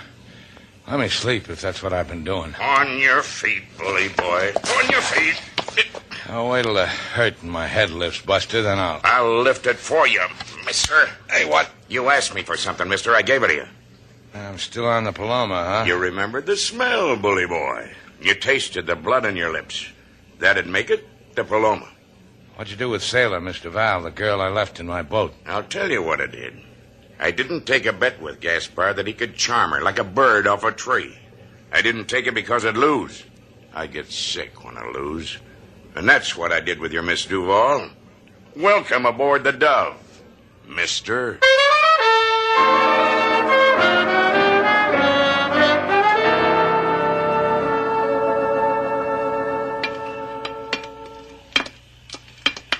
This is where you usually get tired of people like me, Captain, in Santo Domingo? Wherever the mood strikes me, bully boy. Just walk easy and soft on the gangway. That way my crew will be spared scrubbing off your bloodstains. Off the ship's gangway onto the dock. Just for the record, my identification papers, the ones you and Gasper rolled me for, where are they? You want an identity, mister? Well, I'll give you one. Me and the plainclothesman waiting for you there. The one with the ivory toothpick hanging from his waistcoat. The one who just put it to his teeth? Picks a nice gold tooth, doesn't he? Oh, you'll love many things about him. Carbado, he's yours. Many gracias, Captain. Never have I taken from the hands of a man such as you such an illustrious criminal. You will be revolted by our treatment of you, Senor Louis Caspar. If you didn't have that toothpick in your mouth, I'd swear you were talking to me. He makes funnies, huh, Captain? He makes quips, this Louis Caspar, whom no one wants. You have his papers? Hey, what is it? Right here. I'm sorry I have to trouble you with the scum, Corbata, but Home Office wired us a change of route. Look, slob, I'm not Gasper. I'm Slate Shannon. Your bully boy here shanghaied me, stripped my identification, planted Gaspers on me. Look at me. Do I look like Gasper? I have never seen him. And in a little while I hope to never see you again. Your wrist, Louis Caspar, so I can embrace them with these tender handcuffs. Yeah, my wrist. Pick your teeth on this one, slob. Hey, he's getting away from me, Carbado. I do not let the dog run without hurt. Alto! Alto, I shoot! Thank you for letting me shoot you, Louis Caspar. You hit him, bully boy, you hit him. He's running into the sea. He's going to run off the dock into the sea. Vengo, amigo, come. I'm going after him. Oh, don't be a slob, bully boy. Look at the blood he left on your porch dock. He's bleeding heavy. He won't have the strength. Let him die. Save the town the expense. Let him die. You think? I think. The man's dead. Why dampen your britches for a dead man?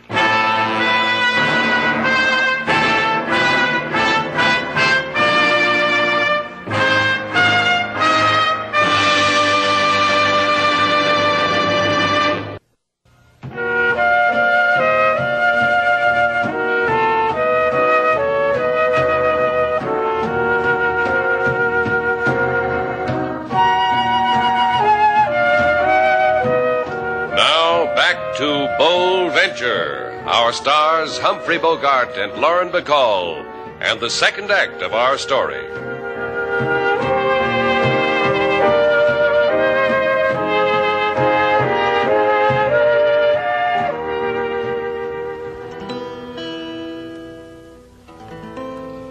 I don't understand you at all, Lady Sailor. King, what's not to understand? I'm telling you to take the evening off. See, take off the evening. Get the breezes. Inhale, exhale, fill the lungs. Take the night off, King Moses. Very good, Lady Sailor. Bueno. Now we will be comfortable, Miss Duval. The three of us. Don't sound so happy about it. Oh, Stella, mi alma. Ah, Stella, mi alma, me back. Why don't you look at me the way you look at her? We both wear size 12. A little wager, Stella, that you are size 14. I'll get it. Hello? Give that to me. Hello? See, this is Louis Gaspar. Oh? See, I got it. Thank you, Captain. Stella? Yes? Captain Lane on the phone from Ciudad Trujillo in Santo Domingo. A man named Louis Gaspar was shot to death trying to escape authorities, which means that Slate Shannon is a dead man. Adios, Miss Duval. There is no longer need of you.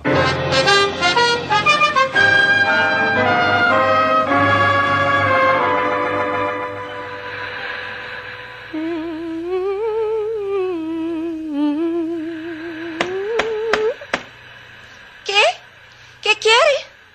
What do you want? Open. Open. ¿Quién es? Who is it? Who are you? Please. Open.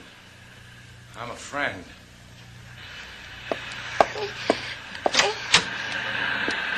Go away! Ándale, go! No, don't scream, senorita. I'm hurt. I don't always look like this. It's just that I'm hurt. Come, I help you. Soldier, bill of goods, huh? Thanks. No, I better not touch me. I could spoil your pretty dress. Oh, my husband will buy me another. Venga, come, I help you.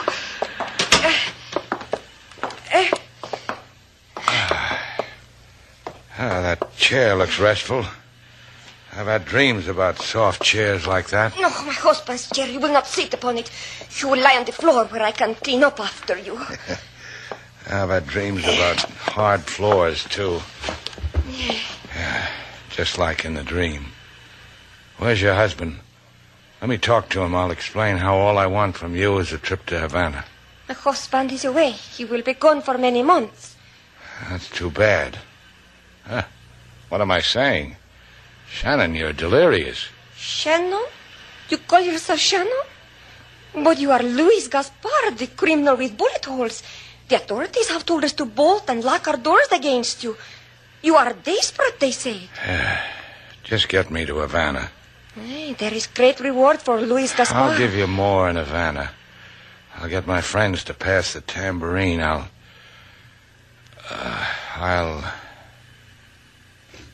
Oh, when I wash you and wash your face, you will be pretty, chico, muy lindo. Very pretty.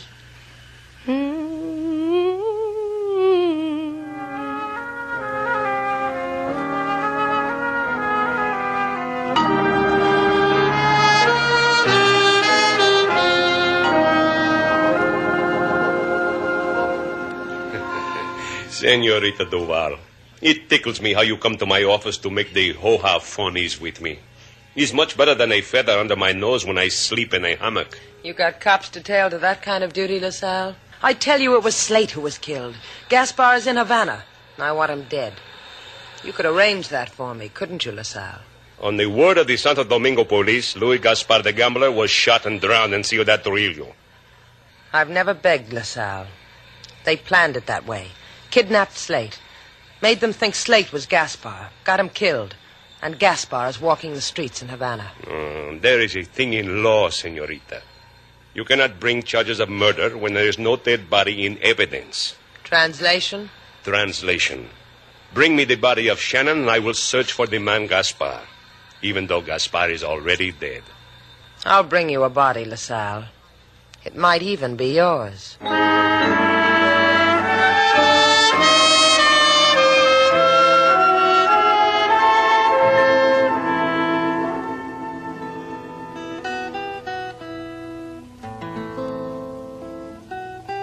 King, play something happy, will you?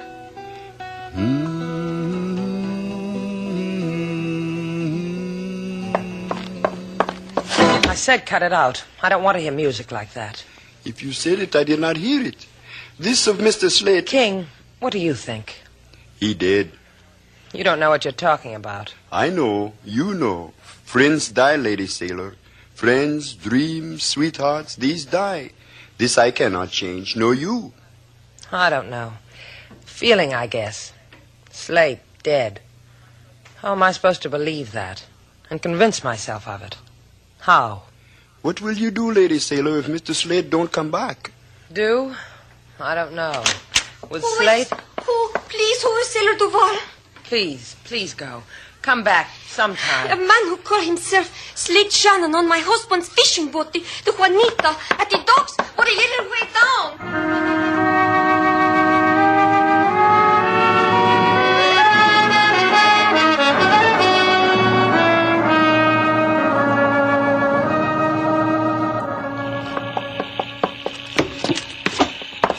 Slate, where are you? Stop making so much noise, sailor. I'm sick. Hi, sailor. I said hi. Yeah, you're sick, all right. What are you doing sitting there with a flower behind your ear? That girl insisted. Said it would ward off evil spirits. I'm hurt. I was shot through the shoulder. Slate, I was worried. I was so worried. They said you were... Oh, cut it out, will you? Leave me alone. Oh, just cut it out. Yeah, I was hoping you'd act foolish like this. I don't feel this way at all. This is just a big act. Nah, you're doing fine. Just fine.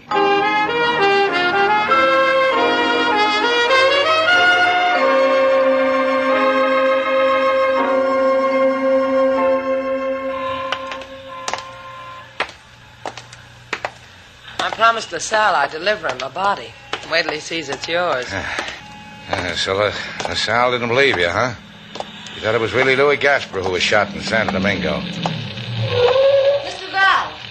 Slate, that's Stella. Oh, hi, Stella.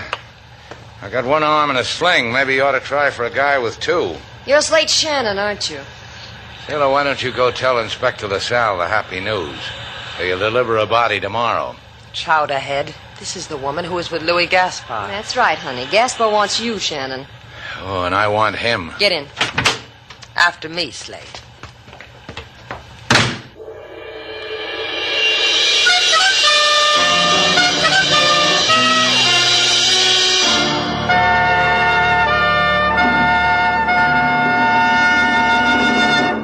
First of all, Senor Shannon, several things. Welcome to my apartment and my congratulations for being alive. Makes you happy, huh?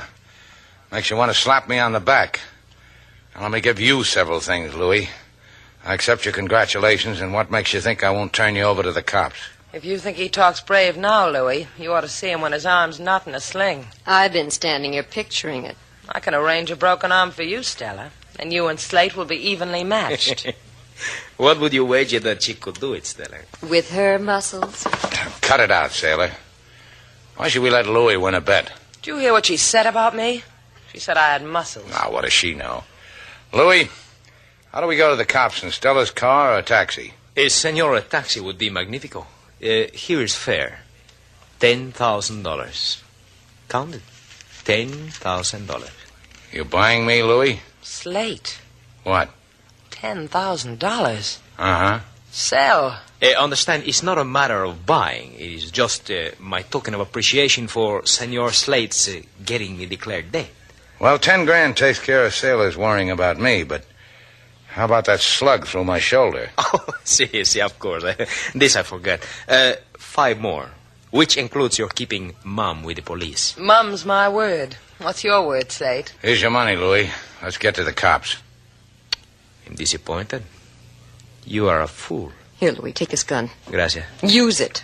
I admire you, Slate. I would hate to kill you like this. And why aggravate yourself? Slate, tell me, are you a gambling man? Sometimes. With the dice? Uh-huh. I've seen it done. Bueno. Like this. These dice. We will roll for a high number, eh? What's the stakes? If you lose, you will walk out of here free with the money, but with your word that you will not go to the police. If those dice aren't loaded, I'm liable to win, Louis. If you win, senor, you die, thus preserving your integrity as a word keeper. As I've heard it said, Louis, roll 'em. See. It's a 12. You can't beat that, Shannon. You can only make a tie. Give 'em to me. Perhaps you will be fortunate, Shannon. One of the dice turns up a 6 while the other still spins. Yeah, look at it. See? Yeah, keep your eye right on it. Stupid one arm in a sling, you stupid. Yeah, real stupid. Stella, pick up the gun, you. Now's your chance, sailor. Gee, thanks. Bye, Stella. I'd mind, Slate, how you coming with yours? Coming up.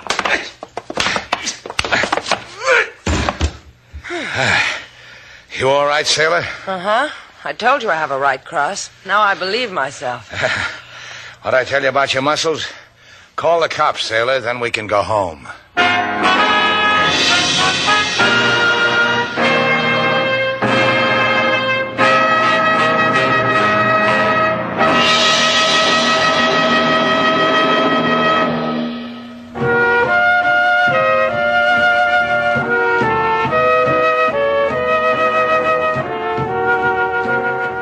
Hey, sailor. What do you want? Here, I brought you something. Go ahead, open it. Oh, you shouldn't have. Open it. Huh? You like it? A rope. What did you buy me a rope for? Oh, it's a special kind of rope. I'm supposed to throw it up in the air, huh? It stays there. Then you climb up and disappear. No, it's a skipping rope. You'll need it for the training. Training? Training for what? Well, with a right cross like yours, you're a natural for the Golden Gloves. Who has to train? I can spot you 50 pounds and score a TKO. Show me. Put up your dukes, killer. Uh-huh. Round 1. Groggy. Round 2. You quit? You kidding? I'm a slow starter, sailor. Watch yourself from round 11 on.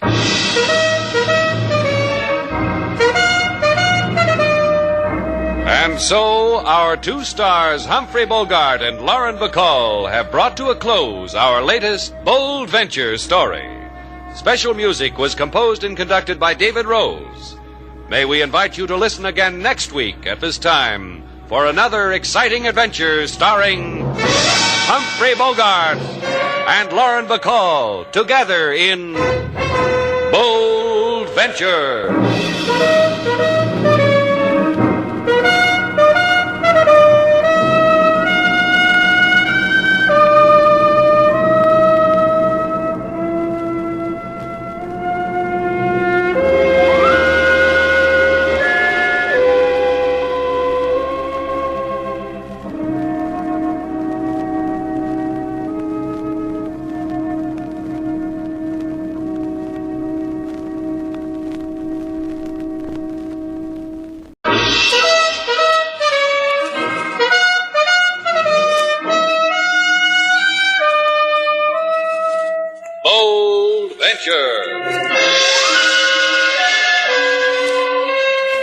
Adventure, intrigue, mystery, romance, starring Humphrey Bogart and Lauren Bacall. Together in the sultry setting of tropical Havana and the mysterious islands of the Caribbean. Bold Venture.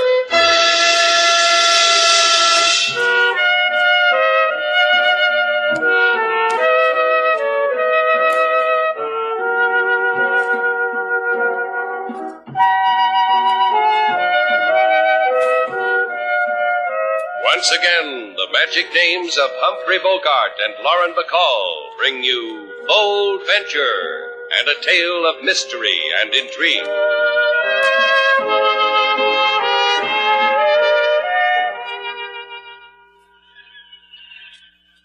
Ah, sailor, now there's a sight that warms the cock of little man's heart. I tell you. Just sitting here on the beach and watching a girl like that cavort, carefree, gay, look at her. Look at that cartwheel. Just nothing. I've got cartwheels you don't even know about. Let me just relax and enjoy the scenery, huh? You know, I think that girl likes me, sailor. You mean her, Alice Markle? You think that's why she's turning cartwheels? Now, don't knock it. It hits people different ways. Or is it because she gave you $1 to take out her laundry and dry cleaning? No, it's not the dollar, sailor. When she checked into the hotel, I told her such services were gratis. But she wouldn't hear of it. Hey, your Alice Markle just took a nosedive. I've got to admit it, Slate. She looks pretty good with her nose in the sand. What's the matter with her? She's not moving. Maybe she likes to sniff sand. I've heard about girls. Come on. Miss Markle, are you all right? Help me. Sure, give me a hand with her, sailor. All right. Hey, something really is wrong. My father. Take me to my father. Tell it. Hold it a minute, sailor. Now you can put her down now. Gently. You got any glib words now, kid? This girl is dead.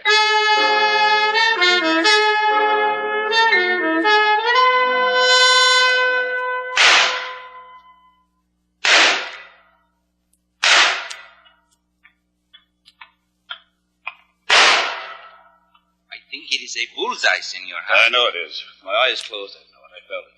You enjoy the refinements at our hotel, Senor Harder. The exquisite service, the soft beds, the private pistol range. It's shoddy. It's dull. I've been waiting for you, room clerk. You kept me waiting. I sit down to tea with a girl, poison her. All you have to do is follow her. She gets away from you. That's a fault. You let her die in a place we don't know. That's a fault. I'm not ashamed to confess the dead girl was too clever for me. 20 years I've waited for it. Raked the graves of the world for it. Put classified ads in the papers of the world. Then she brings it to me. You let it slip away. A tabard of the Pizarros. Tabard. I have seen such tabards under the glass in our museum. It is a nightgown without sleeves, like a crumbling shroud. For this you kill? I kill. Take a lesson from an old antique dealer. The Pizarro brothers wore tabards over their armor when they conquered South America. They spilled their blood in them. And that made them worth the jewels of the world. So Alice Markle teased you with it and died because you wanted it for nothing and locked the secret of its whereabouts in the closet of death. I'll find it, room clerk. I'll Violent. You are an interesting man, senor. You desire the starboard as other men desire. A very interesting man.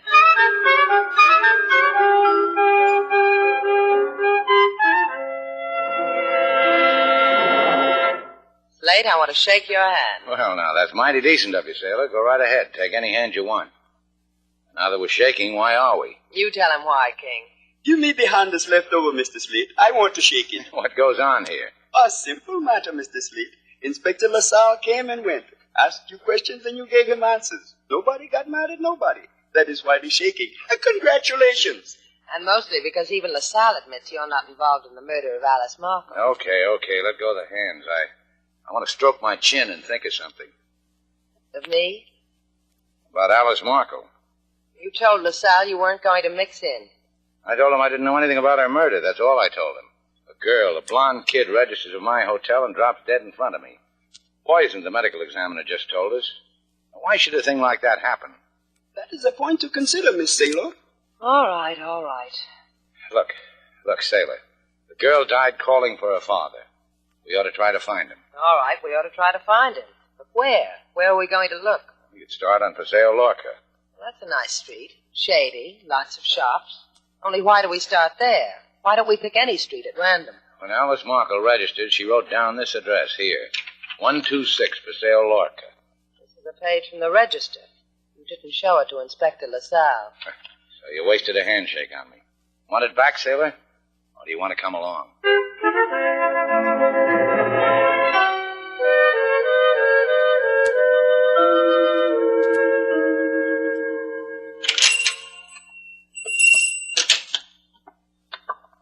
The girl writes her home address in a hotel register, and it turns out to be a hat shop. Straw hats, grass hats, bamboo hats. What kind of home is that for a girl, Slate? Well, let's ask the sleeping man, shall we? Hey, Chico, wake up. Hey, wake up. I wasn't sleeping, tourist. Little eccentricity of mine. I pretend sleep, peek through my hat as the customers walk in, listen to what they have to say. If I like 'em, I weave 'em a headpiece. If I don't, I kick 'em in the shins. Oh, you'll like us, because we like you. Any man who weaves bamboo hats, what's not to like? Besides, ever see shins like mine, hat man? Glory be. Never. You just won yourself a free hat, girlie. And for your gent? For her gent, weave some information about a girl named Alice Markle. Alice? You got a right to ask me about her? Yeah. We sat on the beach and watched her die. Now give me the right? Dead? Alice dead? She registered at my hotel. Gave this as her home address. Why? I only tell you, gent, because you seem to have cared for her. For 3 days, the extra room upstairs was her home. You're a relative? A friend of her father's. A man who was charged with the murder of his wife. A man who was judged insane, buried in stone for 15 years. A man who couldn't give his daughter a home. Where is her father now? I don't know. Maybe he's out. Maybe he's still in the sanitarium. The girl didn't tell me.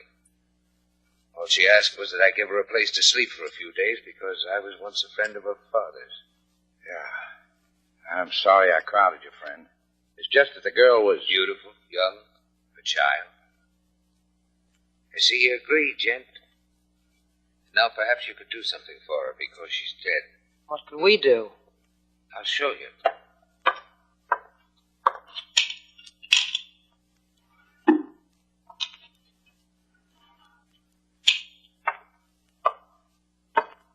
See this? It's a tabard.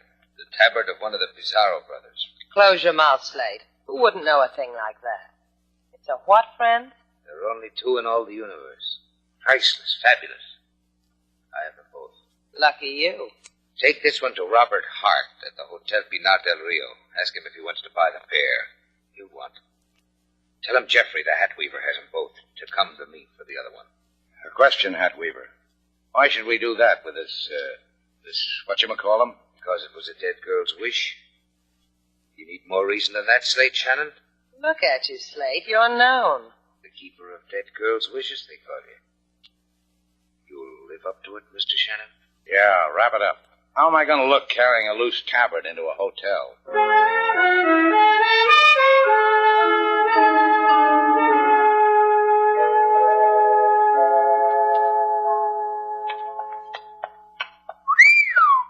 Thank you, thank you, thank you. Cut it out, Hambone. I was just admiring this layout, that's all. Ever seen a swankier hotel than this in all your life? Shannon's place by candlelight. Well, you could put Shannon's place behind that sofa over there and still have room for a polo game. Ring the desk bell, Slate. Si, senor. Senorita. Oh, I'm looking for a man named Robert Hart. Si. It is who looking for you? Me and him. Oh, which is understood. And why? This I must ask because Senor Hart has left instructions not to disturb. Oh, tell him it's about a what, sailor? A tabard. A Pizarro tabard. There, I said it, and it sounds just the way I thought it would. I see. Senor Hart is at the moment in the gentleman's gymnasium, amusing himself and getting sweaty by bouncing a handball against the wall. Take me to him. You, with pleasure. The lady, I'm sorry, is not permitted. Oh, come off it, old boy. I've seen men bounce handballs before. Take a cab back to Shannon's place, sailor. What? Sure, I'll get rid of this, this what? Tabard. Yeah, this tabard. A couple of games of handball, a rub down. I could use the exercise. Exercise? It's your funeral, Slate. See you back at Shannon's place.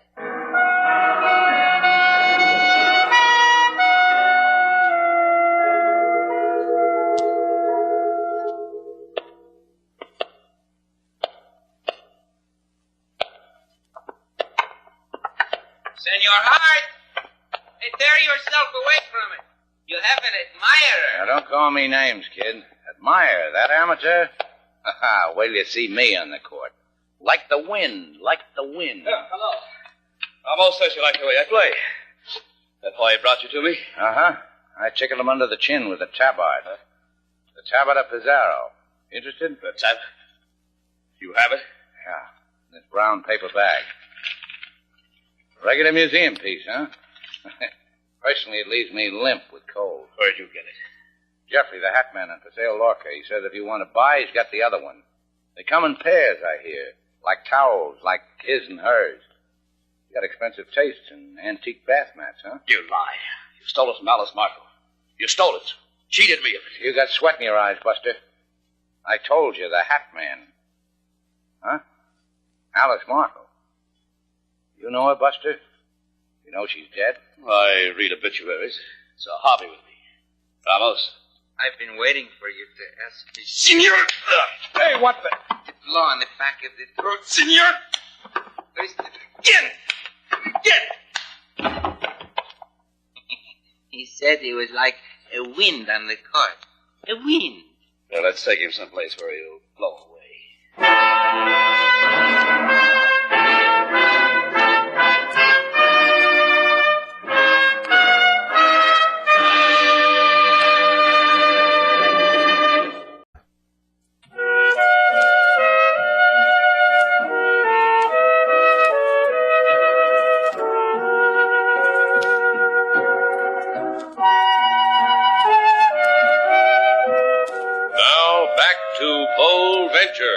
Our stars, Humphrey Bogart and Lauren Bacall, and the second act of our story.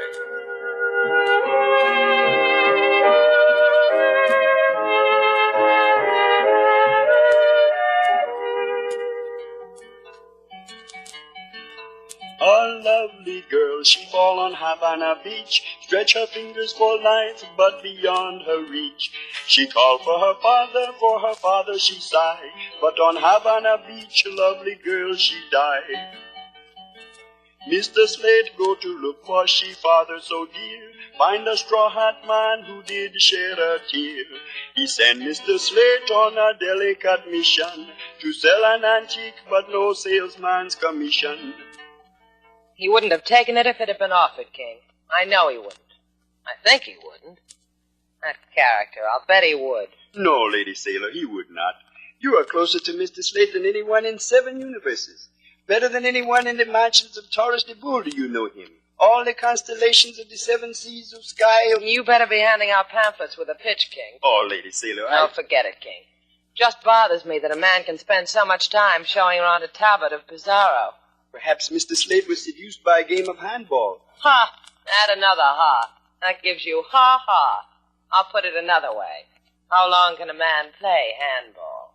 With Mr. Slate, it could be a career. If all he brings home is a blister, I'll throw it in his face. Shannon's place, Sailor Duval speaking. Is Mr. Shannon there, Miss Duval? No, he isn't. Who's this? Jeffrey, the hat weaver. He's still at the Hotel Pinar del Rio? Playing handball, the rumor goes. Personally, I don't believe it. Slate's a cartwheel man. Well, then you'd better come to me. It's important. Something you should know. A hat man's got something every girl should know. Try to keep me away, Jeffrey boy. The joint's yours, King. Do something with it till I bring Slate back.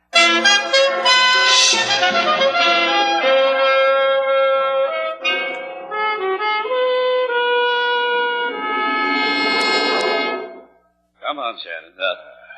Let's go, boy. That's my boy. Open the baby blues. I want you to take a look around. Get accustomed. Like, for instance, look at your hand. Huh? What? Roll your eyes that way, kid. You're holding a knife. And the knife's pinning room clerk Ramos to the floor. That's why you clobbered me, huh? For a frame. Killed Ramos, and my prints are on the knife. For that thing lying over there on the table, Hart? For that piece of burlap, that tabard thing? Let me prime you first, Shannon. I had to kill the wife of a friend. My partner's wife. Killing Ramos like kissing a dove. That much pain. So get the idea, kid. Wouldn't be any bother at all to scratch you off. Comes back to a piece of burlap on the table. Right. That one and another one. The other one you've got. Oh, I told you a man named Jeffrey had it. I don't know anybody named Jeffrey. You've got it. Tell me where it is, and I wipe the handle of that knife at Ramos. Now, what makes that tabard worth people's dying? Worth the poisoning of a girl? Worth more lives than you've ever met. The tabard of Francisco Pizarro. Consider it. I've been telling everybody. I wouldn't care if that rag was worn by Tassels O'Hara. I get nothing. Just don't hit me. Look at it. The coat of arms, shining like some inner light. Yeah, I see it. Worn over the steel of the conquistadores. Fabulous. Yeah. Fabulous. In his boat that time, huh? Shannon, don't kill you! Shannon!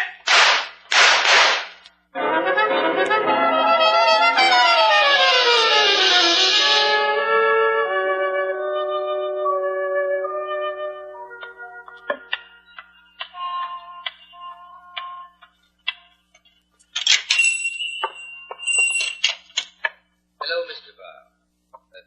One moment, I want to lock this door behind you. Why, Jeffrey, I've never been locked in a hat shop before. You think you're going to woo me with a mink sombrero, you're a mad hatter if ever I saw one. Let's stop it. You've guessed why I asked you to come, haven't you? I think so. You're Alice Marco's father, aren't you? I saw something in your face when Slate told you Alice was dead. She was my daughter, Mr. Bell. I'm sorry for both. But the killing hasn't stopped. You must know that, too. What are you talking about? Where's Slate? Don't sigh at me. I asked you a question. Where's Slate? I don't have an idea. And whatever happened to your daughter might have happened to Slate. Your daughter was murdered, and that wasn't enough for you. Robert Hart murdered my wife. I was indicted for it. I spent 15 years in a madhouse for it. What's that got to do He with... was my partner. All the time I was in prison, I knew I would kill him when I got out. The light's dawning, Jeffrey. You were trying to get Hart to come to you. You sent him your daughter with that tablet to lure him to you. Yes, and he killed her. And then you sent Slate. Now it's my turn to be sorry for you, Mr. Bow. If he's alive. If he's alive, he's someplace in Havana. I'm going to find him.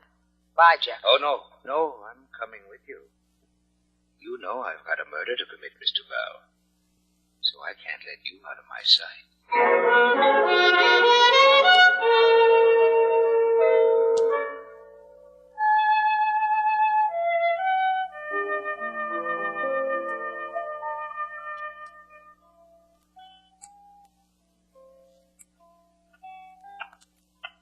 Open your eyes, King. The man's back from the dead.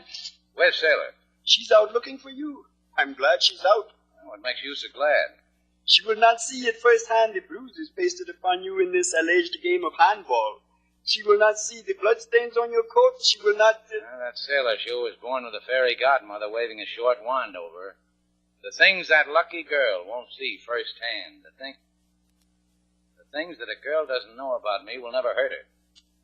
Oh, come right on in, Pepina. Don't just stand there with the dry cleaning hanging from your mouth. Oh, I carry the hanger in my mouth, pretty man, because my hands are full of laundry packages.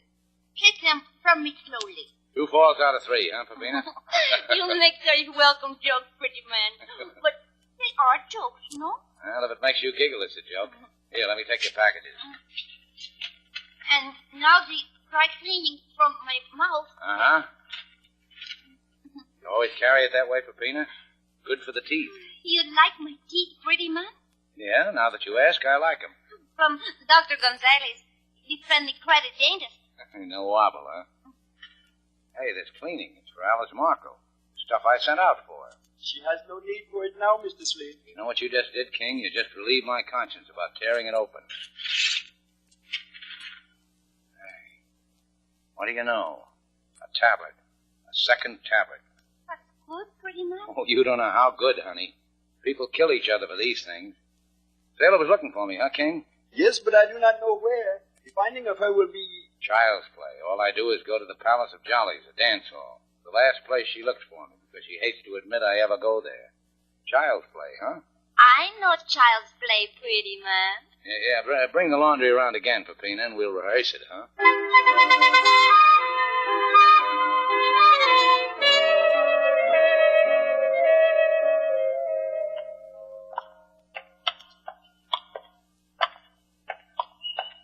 One more place, Jeffrey. I've been saving it. If he's there, I'll break his arm. And he's always there. I don't understand. We look all over Havana for Shannon, and all the while you know he's in this place you speak of. If I understood it myself, it would frighten me, too. That's the place. Gaudy, isn't it? I'm afraid I don't... You can weave hats, Jeffrey. Don't try for anything else. Wait here, I'll get him. Just permit me your arm, Senor Shannon, and I will lead you to the police station quietly. Slate! How nice for me. You've been arrested again. And what took you so long, sailor? I've been waiting an hour. You complaining? You dance the mambo, you get arrested. You take your dance lessons too serious, Slate. People get arrested who do that. And for murder. She couldn't take it, huh? Slate finally killed his dancing teacher. Ramos, the hotel clerk, stabbed with a knife upon which was found the fingerprints of Shannon. We are called to a hotel. There is the body of a man, Ramos. A knife is in him. No, you make it dull, LaSalle. Maybe I can find someplace more interesting. Don't wait up for me. Hey! You are insane, Shannon! I will shoot! I will shoot to kill! Oh, who can hit a moving target? LaSalle, you're a doll boy. Hey, Slate, wait for me. Wait for baby.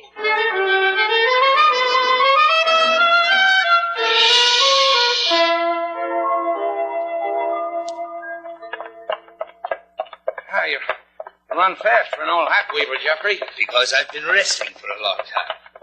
In an asylum. In a hole in the wall in Havana. Slate, Jeffrey will kill Hart if he sees it. From what Sailor told me on the way here, I don't blame you, Jeffrey, but I can't let you. Now, what about it, Jeffrey? Before we go in to talk to Hart. So many years. So many years I've waited for this. You have a gun, Jeffrey? No. Search him, Slate. Yeah, I'd better. Come on, Jeffrey. We're not playing. Don't try to take it away. It'd kill you, too. Now, what'll it get you, Jeffrey? Come on, give me the gun. The police will take care of him. This moment has been the reason for my living. And when it's over, I don't care what happens to me. Knock on the door, Shannon. This gun says knock. Better do it, Slate.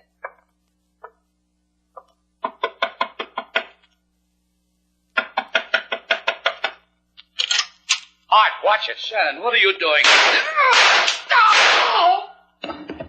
You're a madman. Jeffrey, you're mad. It was too quick. The gun took him too quick. Too quick. Sailor, pick up that gun. He didn't even know who I was. He didn't even see me. All he did was die. For my wife, for my daughter. There was no joy in it. I killed a stranger. He didn't even know me. What are we going to do with him, Slate? Give him to LaSalle. You do it. I'm going home. All right, sailor. Wait for me.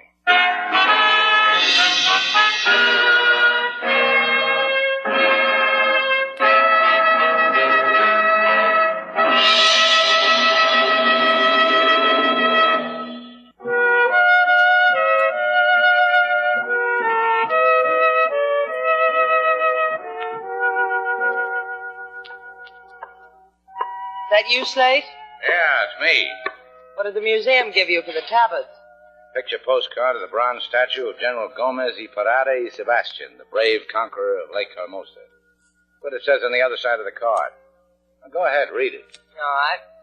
General Gomez y Parada y Sebastian will be remembered for his brave exploits against the elusive bandits of Lake Hermosa. Since his illustrious charge, all wildlife in the region has been extinct. That's nice. But what about the tablets? Oh, Jeffrey wove them in occupational therapy while he was in the sanitarium. They're phonies, sailor. That's life, I guess. I can wear them for a Mother Hubbard. 2 changes. What do I get out of it? I get the tablets. You get this. This. And this. Worth it? Get my loom, sailor. There'll be a weaving of the tablets tonight.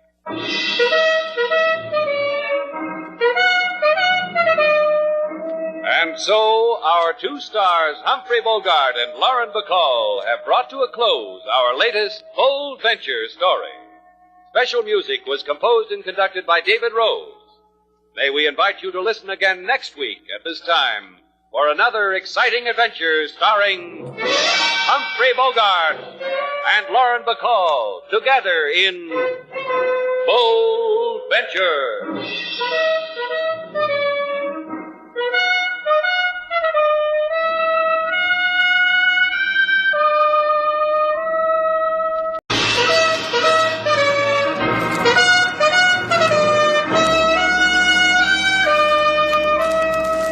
Bold Venture.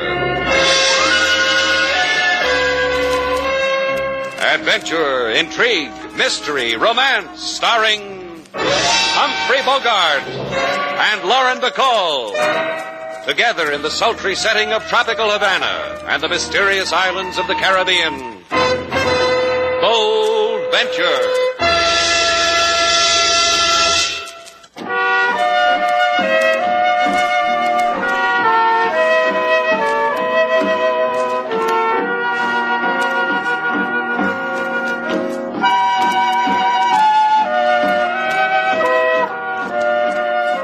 Once again, the magic names of Humphrey Bogart and Lauren Bacall bring you Bold Venture and a tale of mystery and intrigue.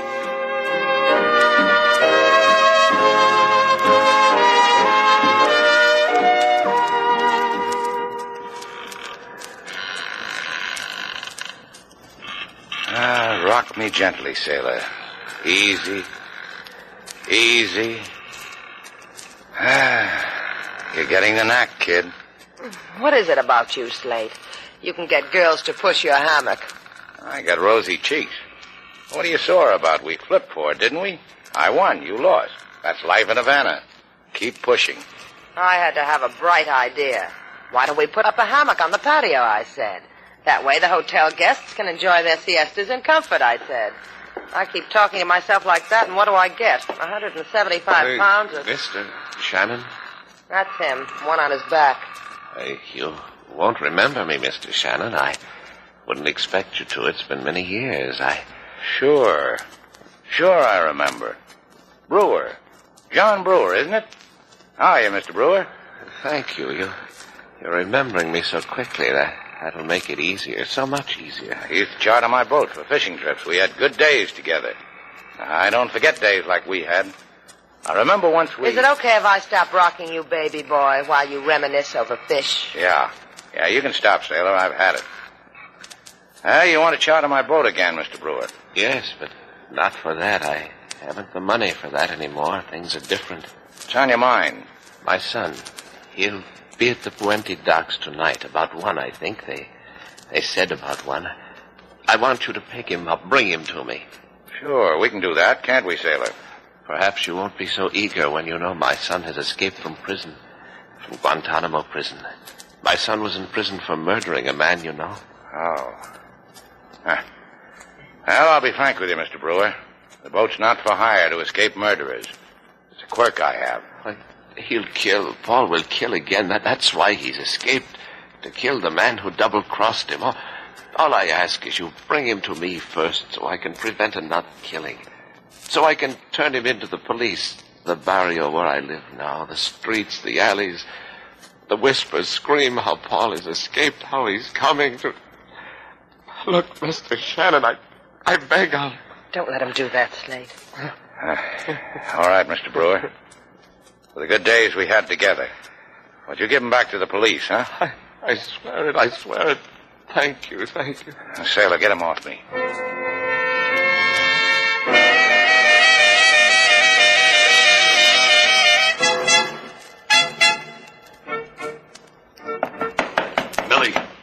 Millie, come on, will you open up? No way. Now, can't you... Bart, this is the first time you've come around to see me in the middle of the afternoon. Come on in. Why didn't you just say it was Bart instead of beating on the door? What's the matter, honey? You'll kill me. Sit down, Bart. No, right here. Yeah. Better? Talk now or talk later? I said he'd kill me. What are you trying to say, honey? Oh, look at you. Paul Brewer's out. What? Paul Brewer broke jail. No use running, honey. Paul will get you. Hey, look, I got an idea, Millie. I figured you would. You don't have the nerve to walk up to Paul with a gun, do you? Just an idea, huh? I only asked because look what's happening to your last idea, Bart. So Paul gets blamed for the murder I did. Got convicted for it. Maybe you'd have waltzed down to Courtroom Island and said, wait a minute, Judge, you're doing wrong. Maybe you'd have done that, huh? Yeah, not me, not Bart Trainer. Not Millie either. What are you going to do? All right, listen. Paul's old man went to see Slate Shannon today. I got the word. Well, guy like Shannon, you know what's going to happen. You figure it. You think Shannon will get to Paul? Oh, sure he will. Look, baby, I got an idea. You get Shannon to bring Paul to me. Offer Shannon anything. If I knew someone was going to bring him to me, well, I'd be ready for him. After which you'd give it to Paul in the back, huh? And give dead Paul to the cops. You know why I love you, Bart? Because you got character. You going to help me? Relax, honey. Just relax.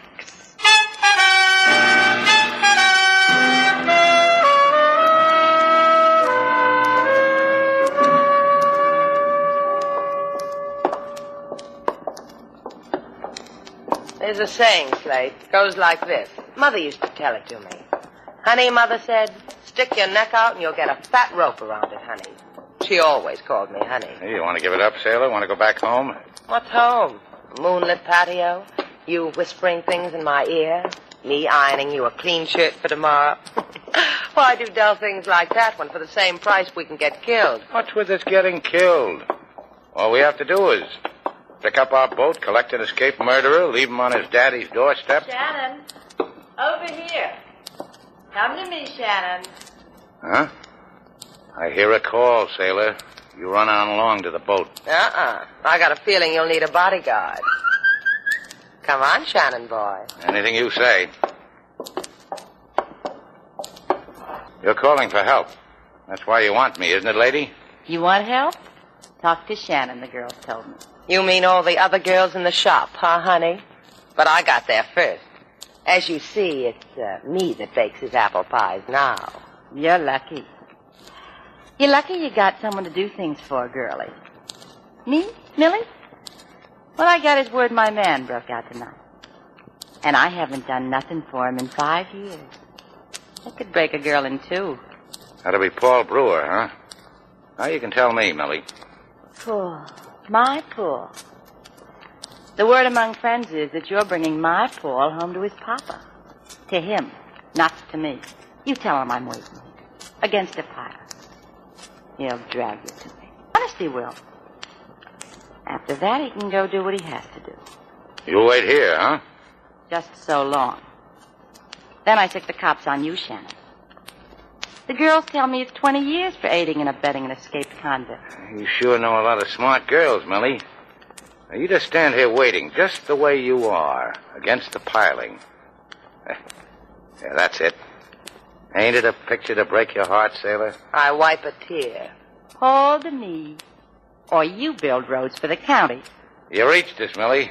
We'll mention the name to Paul, and don't you leave this place, you hear? Let's go, sailor.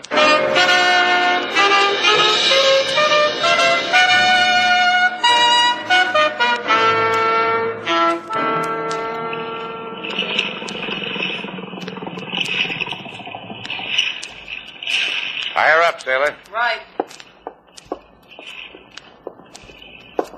Secure, Skipper, honey. What do we do now? We wait. What do you feel like doing? Well, pretty big moon tonight. You had a jackknife. We could play mumblety-peg by moonlight. That's something to do. As a matter of fact, we could. Paul. Now, wait here, sailor. Paul Brewer. Hey, wait a minute. Get away from here. Well, if it's got to be, it's got to be. Cut it out. Now, don't be a bird brain, Paul. You don't know what you're doing. You Paul Brewer? Cut it out. Done it? Are you Paul Brewer? Who told you to look for him? His father. Are you Paul? Shouldn't have told you to come here. I asked you a question, kid. Yes. Yes, I'm Paul Brewer. Come on. Where? To your father. He wants to talk to you. Come on. All right.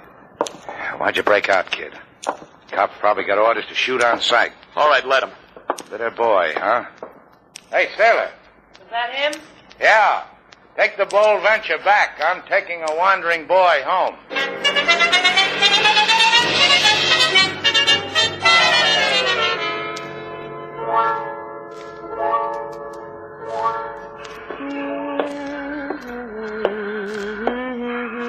Senorita Duval, please to lift your frame from the hammock, senorita. What's the matter, officer? Was I going too fast? Lift it, senorita, in the name of the law. Oh, fine. I finally get Slate out of it, now you want it. What is it with you men, LaSalle? You got dark spots about girls and hammocks? Personally, and with me, it is a sight I would miss my bus for. However, I only wish you to tell me where is Slate Shannon, so I can embrace his wrist with handcuffs. Oh, must be a lot of fellows you can do that to, LaSalle. Why elect Slate? Besides, he's not very attractive with handcuffs. Thwarts his conversation. We of the police would find him very attractive, so. You will tell him that, senorita, when he comes back to you for a hideout. Oh, why would he do that? Slate's been a good boy. Hasn't tripped an old lady in days. But he has aided a notorious criminal to escape. Paul Brewer. Of this, a stool pigeon flapped her wings on the phone. Bring him to me, senorita. Or perhaps we bring him to you. So you can buy for him a funeral corsage. Like that, huh? Just so, senorita. Tell him. Tell him he is wanted by the police. Badly. Adios.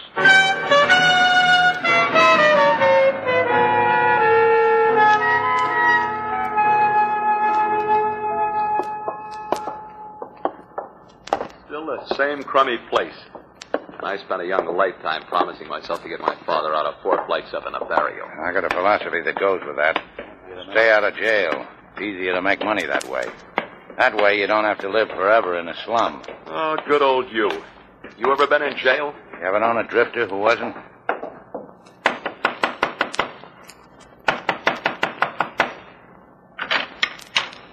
Hello, Mr. Brewer. Here's the boy. What? Hey, what is this? Yes, what? Aren't you Paul? I said a fib. Mr. Shannon. I'm sorry. I really am. Now, look, Mr. Brewer, you'd better get inside. Something's happened here. I want to find out what. Go ahead. I'll talk to you later. What about it, Buster? Me? You. Paul broke jail today. My friend Paul did that. I was supposed to pick him up, and you came instead. I don't know who you are, mister. I thought you were a cop, but now I know you're on the level when you brought me here. Where's Paul?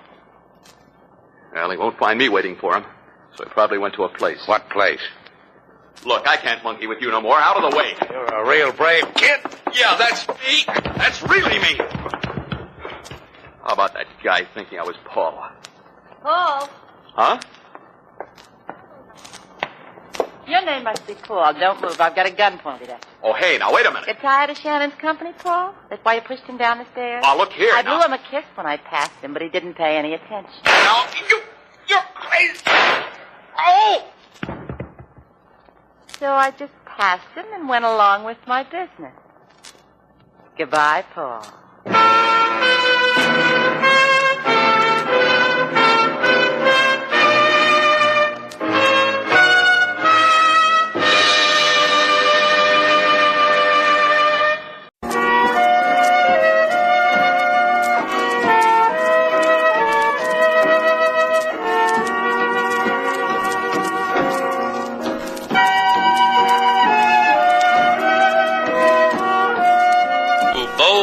Our stars, Humphrey Bogart and Lauren Bacall, and the second act of our story.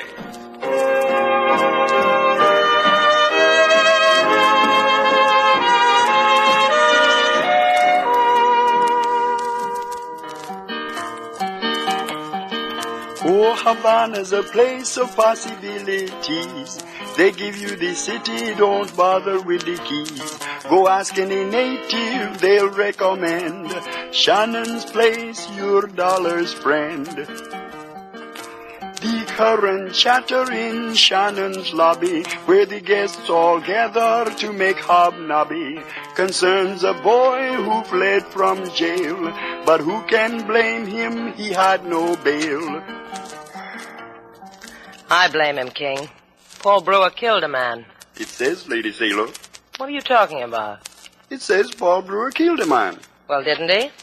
It says. Come off it, King. What are you trying to tell me about Paul Brewer? That it is whispered in the barrio that he did not kill the man for whom he went to prison. And what? And nothing, Miss Taylor, except that if this is true, whatever is happening to Mr. Slate right now... Who said anything was happening to him? Why are you looking at your watch every minute, on the minute? In case the main spring falls out, I want to know when it happens. I've got a year's guarantee on this watch, and the year's almost up. You worried about Mr. Slate? Play your guitar, King. Yes, Miss Taylor.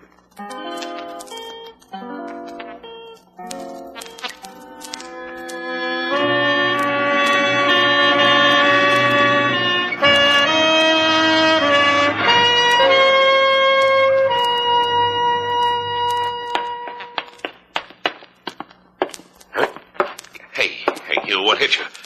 Come on, get up. I've been trying to do just that. Yeah, grab an arm.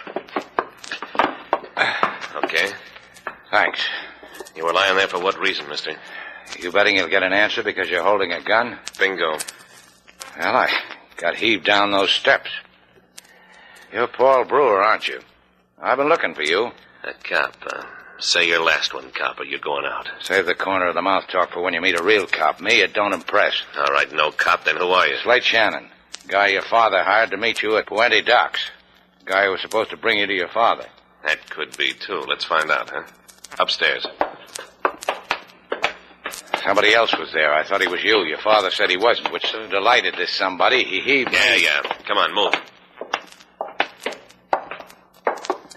This is your good day for finding people on stairways, Paul. Turn them over. Go ahead. Al, you know him?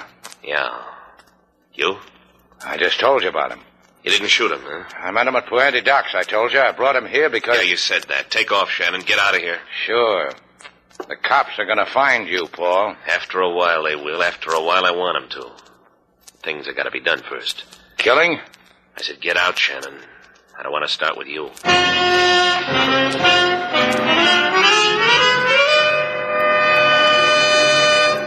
You're no good to me, Millie. I'll tell you why you're no good to me. You killed the wrong man. That leaves Paul Brewer loose to kill me. Maybe that's how you wanted it, huh? Maybe that's why you didn't take a good look before you got killed. kill Happy. I'll explain it to you once more, honey. Because you got stale soda pop where blood ought to be. The guy was with Shannon. For me, that made him Paul. Because you asked me once for help when things were better between us, I killed what I thought was Paul. So I made a mistake. Yeah. So go hide under a bed, honey. How do I get through to you? Brewer's out to kill me. Oh, look, Millie. You gotta find him, kill him. You can pin it on Shannon. Oh, come on, for me, Millie. For the many days I've been good to you. Take your hands off me, scum, honey. Take 'em off. Millie? Millie, you'll kill me. Couldn't happen to a man with more character. I'll watch the papers, Bart. Oh, no, look. I'll need to know when to buy a black dress. Bart? Yeah. Bart, what do you think you're going to do, honey? It won't take long, Millie. Not long.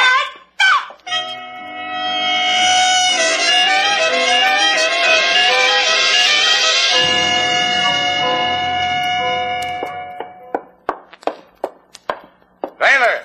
Sailor, where are you? Sailor! In here, Slate, in your office. Oh, going someplace? Why the hat? They tell me it's the thing you need when you're on the lam. You know, drafty hideouts, scurrying down cold, dark alleys, hiding in the river while the cops search for you. The lady's hat'll come in handy. Hey, what are you talking about? You're a fugitive, ain't you, gorilla? I'm your moll, ain't I? Where a gorilla goes, his moll goes with. It's the etiquette. What's the matter? You don't like the hat? Take it off, sailor. You don't need it where we're going. You got a warm hideout, huh, fugitive? Yeah, LaSalle's office. And the lumps you got went to your head, didn't they, kid? LaSalle wants you for accessory to an escape. Also, the murder of a man in the barrio. Well, if he wants me that bad, let's let him have me, huh? Slate, you don't have to give yourself up. I'll go wherever you want. LaSalle first. Then we go where I want. Huh, baby?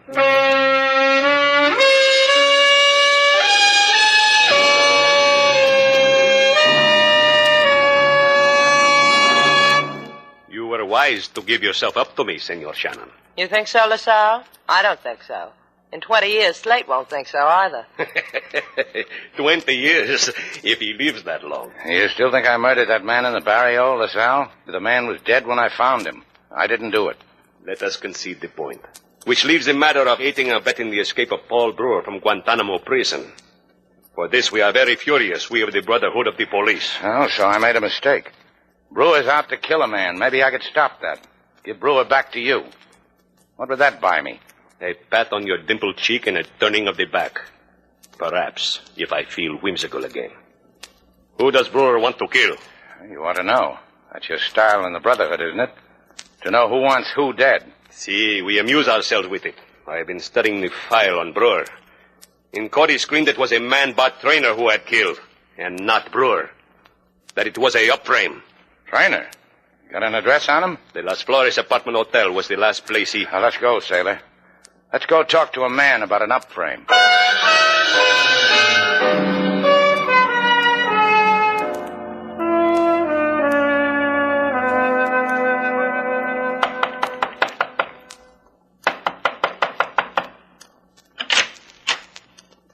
What do you want? I want to come inside. What do you want to do, sailor? You've had me out long enough today. Let's go inside. Then after you. Hey, what is it? You. Close the door, sailor. Thanks. Slate, why'd you hit the man? Yeah. Why'd you hit me? You were impolite to sailor. What's a fist in the stomach to a bullet? I always say. What do you people want? What are you talking about? A bullet in the stomach. Rumor has it that's what Paul Brewer is going to give you. Brewer sent you, huh? You Brewer's muscle? You... Hey, where you going? It bother you? Hey, don't go in there. Bothers you, huh?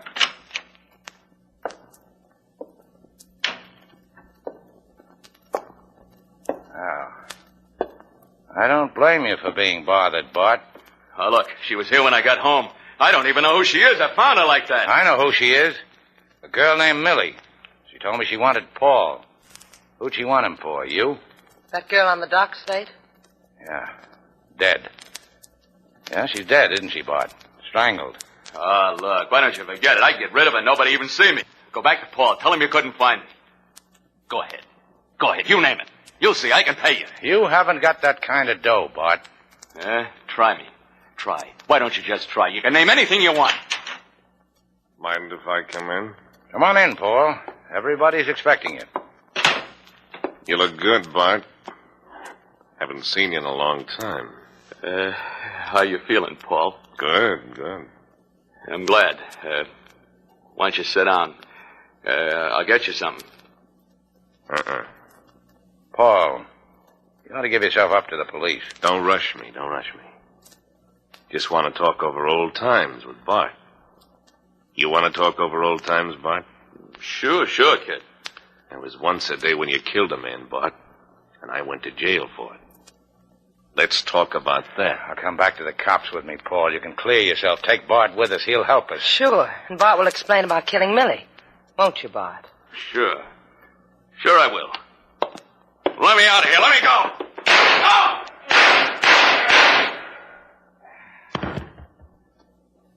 And don't tell me I didn't have to do it, Shannon. Guy's got to answer that question for himself.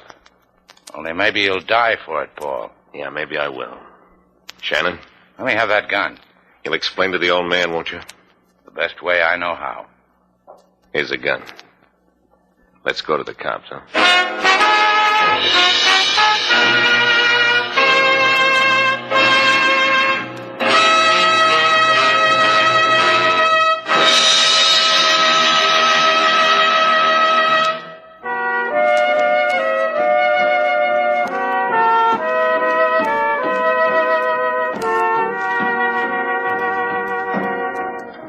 Slate. What do you want? You happy? What happy? I'm lying on the beach getting sunburned. Stop leaning over me. You make a shadow. Want to go in for a dip? Dip? In the ocean? You out of your mind? Dip is for tourists. Tired, huh? You tired, Slate? I'm talking to you. You're making a shadow. Okay. I'm going for a walk. Hey, come back here. What do you want? Come here. All right. I'm making a shadow. You like it? You won't get any sun in your face like this. You don't care, huh? Ouch! What's the matter? Take off your sunglasses, sailor. Now, come here.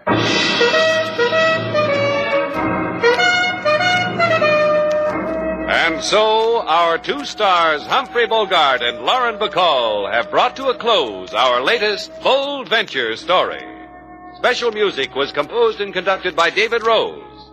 May we invite you to listen again next week at this time for another exciting adventure starring Humphrey Bogart and Lauren Bacall together in Bold Venture.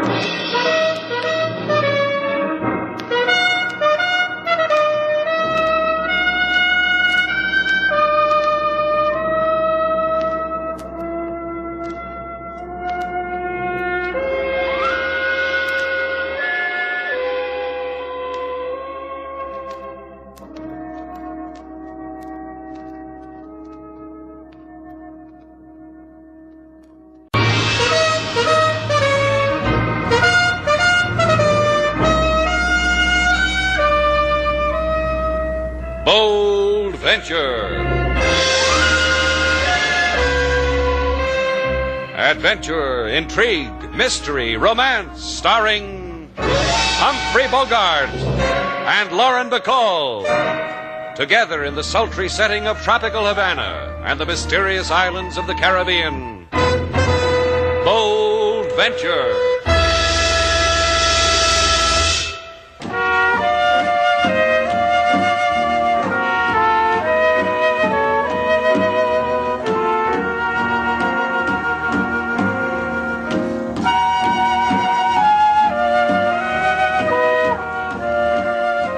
Once again, the magic names of Humphrey Bogart and Lauren Bacall bring you Bold Venture and a tale of mystery and intrigue.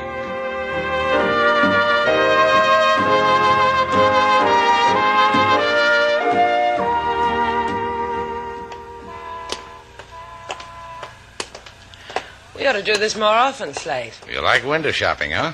Well, it's not only that. It's the walking on a bright, sunshiny day, smiling at people, and having them smile at you. Things like that. I hate it. Senor, go ahead. Take a $10 bill. Take two. Huh? I'll take one. Hey, what is this? What's the idea of standing on a street corner and giving away money, Carlo? Huh? You know my name? Let me take a close look at you. Ah, Senor Shannon.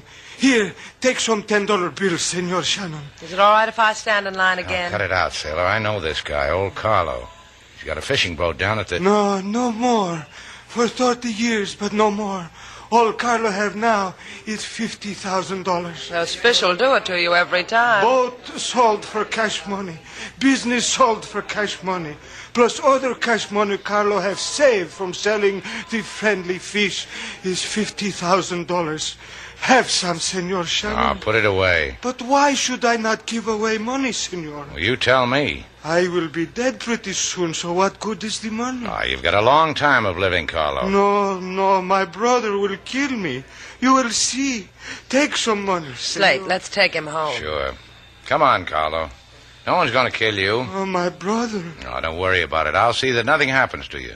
A promise? Sure. Sure it's a promise. Come on. We'll take you home.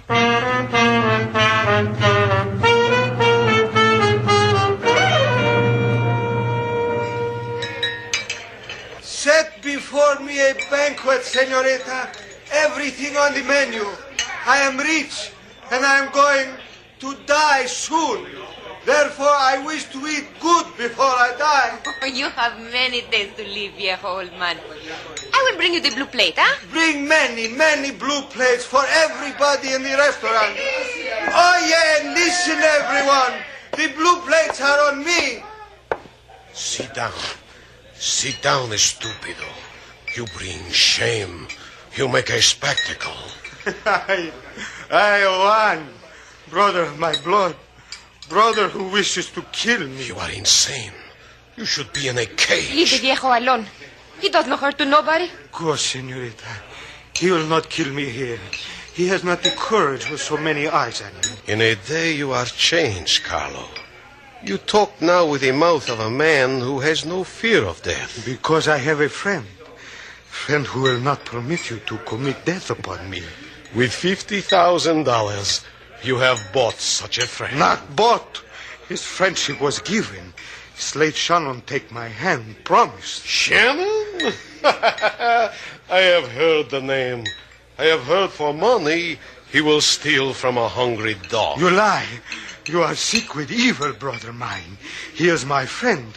For nothing he Shannon will not keep you from death, hermano Carlo. Brother Carlo. Nothing. No one will keep it from you. Because it is in my hand to offer it to you. At a place, at a moment of my choosing. Because I will give you none of my money? Because you are evil? I will take it from you, Carlo. All of it. Before you have given it away to street beggars. From your dead hands I will take it. Adios, hermano. Eat heartily.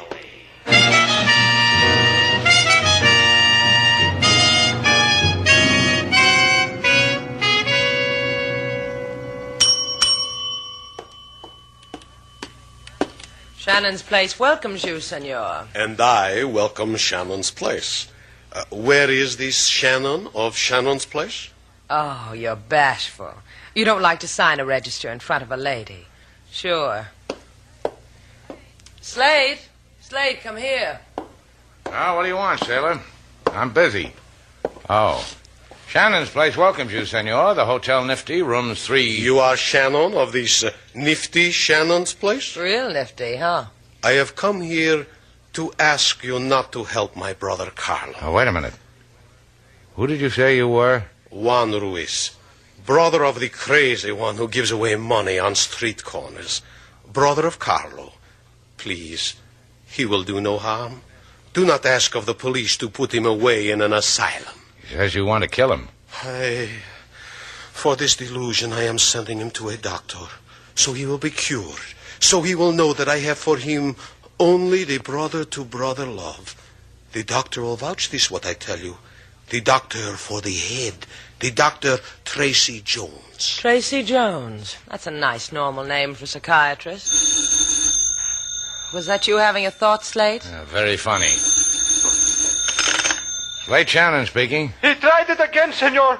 My brother tried to kill me. He did, Carlo? When? This instant he shot at me, but he missed. Well, that's fine. I'm glad he didn't hit you. You promised. Do something. I'll be right down, Carlo. That was your brother, Senor Ruiz. What did he want? Said you tried to shoot him just now. It is ridiculous, senor. I am here in your very nifty hotel. What are you going to do about Carlo, Slate? I don't know. Let's go see how he almost got killed.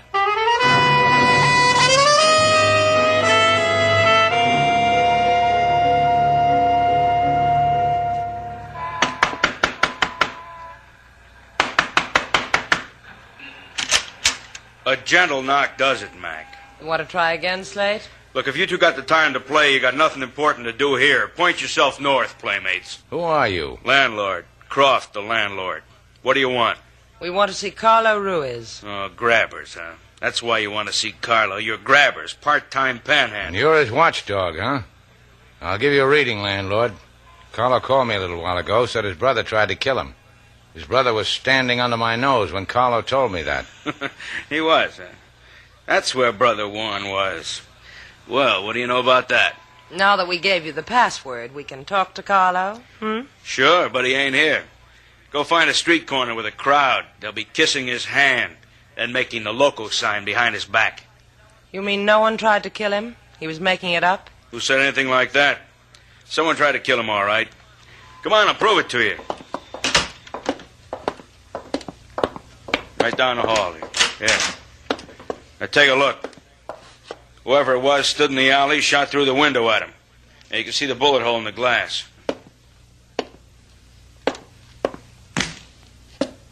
Hey, what's this sticking out from under the bed?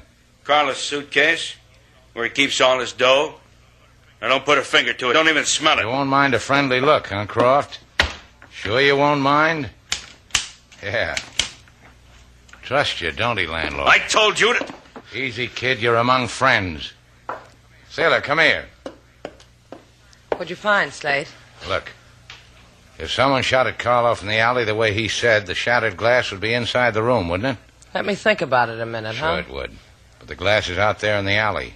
That means no one shot at him from there. The shot came from inside. Hey, wait a minute. Yeah, like I thought. Gun under the mattress. Fired not too long ago. You're wonderful, Slate. You find guns, sniff them, and you're wonderful. Carlo staged the whole thing just to convince us he's... Go find him, sailor. Go find him before someone puts him away. And you're going to stay here for a friendly game of rummy with Croft, the landlord. I would if I didn't feel so sick, sailor. A sick fellow like me needs a doctor. You go find Carlo while I go get my head examined.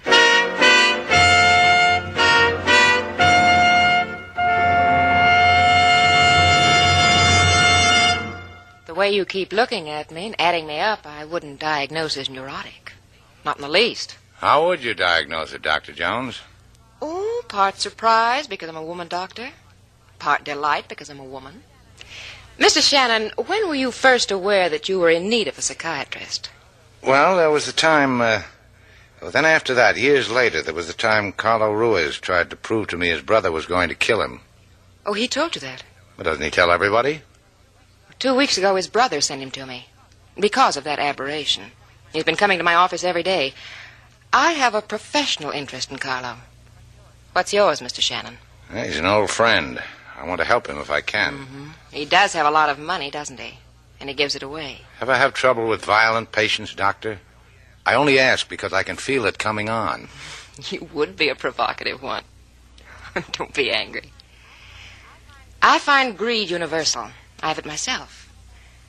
Now about you, for instance, I could be greedy. Shame on me. Yes, you think you could hold the blush long enough to show me your records on Carlo? You'll have to listen to it. I record the things my clients tell me on tape. Like a radio program, you know? Oh, I'm crazy for soap operas. Let's hear it, shall we? Now, normally they're confidential. However, with you being Carlo's friend and wanting to help him, let's see.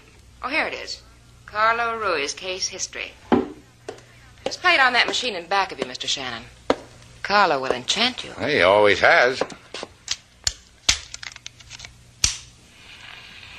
Why do you want to kill me? Why do you want to kill me, Juan? My brother, why do you want to kill me? Why do you want to kill me? Why do you want to kill me, Juan? You can turn it off now.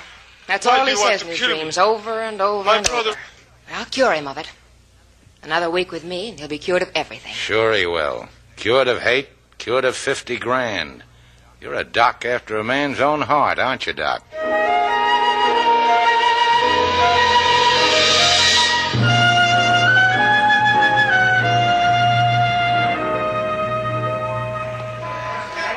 And for you, senor, a $10 bill. See, little boy, you may have one too. For your mama and your papa. Take it. And you, senorita. I've been looking for you, Carlo. Take money. Carlo, listen to me. I have not much time, senorita. I must take... Come on, let's get out of here. Carlo, nothing's going to happen to you. No one's trying to kill you. I have said it. My brother, the evil brother of mine. I was in my room and he shot at me. No, he didn't. He shot. Senor, here, take money. It is for you. And you, senor, take. Carlo, what's the matter with you? What is it? The pain, senorita. In the back, the pain. A knife. Somebody help. Did I not say it? Did I not say he would kill me, my brother? He killed me.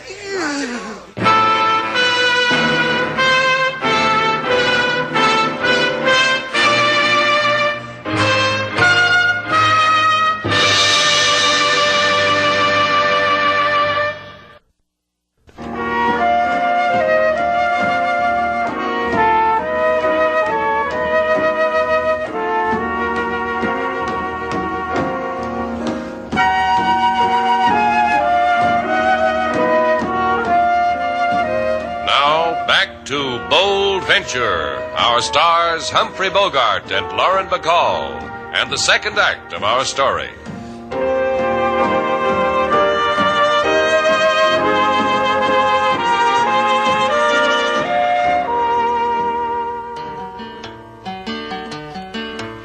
A fisherman stood on Havana Street, hand out money, his savings deplete.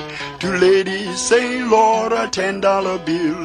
To Mr. Slate he say, brother will kill. Mr. Slate he go to lady doctor, who say, fisherman sick, I make him sick no more. But lady doctor, she get no chance to heal, because fisherman die from blade of steel. Slate. What do you want? Stop looking like that. You don't like how I look? Tear yourself away from me. Run, don't walk. You couldn't have stopped Carlo's dying. Why whip yourself with it? Lady Sailor speaks true, Mr. Slate. Death comes to a man in many ways, as he has wished it, as he has dreamed it, as he has sweated in terror over it, as he... That more of your Haitian hillbilly philosophy, King?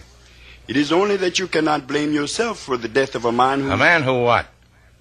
A man who gave away his hard-earned dough? Wanted to make people happy? Who asked me to save him from dying? I know how you feel, Slate. What do you think it did to me when Carlo... You were right there, standing next to him. You sure you didn't see who gave it to him? Sure, I'm sure. I told you. He turned away from me for a minute to hand someone more money. It wasn't his brother? It wasn't his brother. You told the cops? You told LaSalle? I told the cops. I told LaSalle. Well, let's go talk with him some more, sailor. Maybe you left out something I can fill in.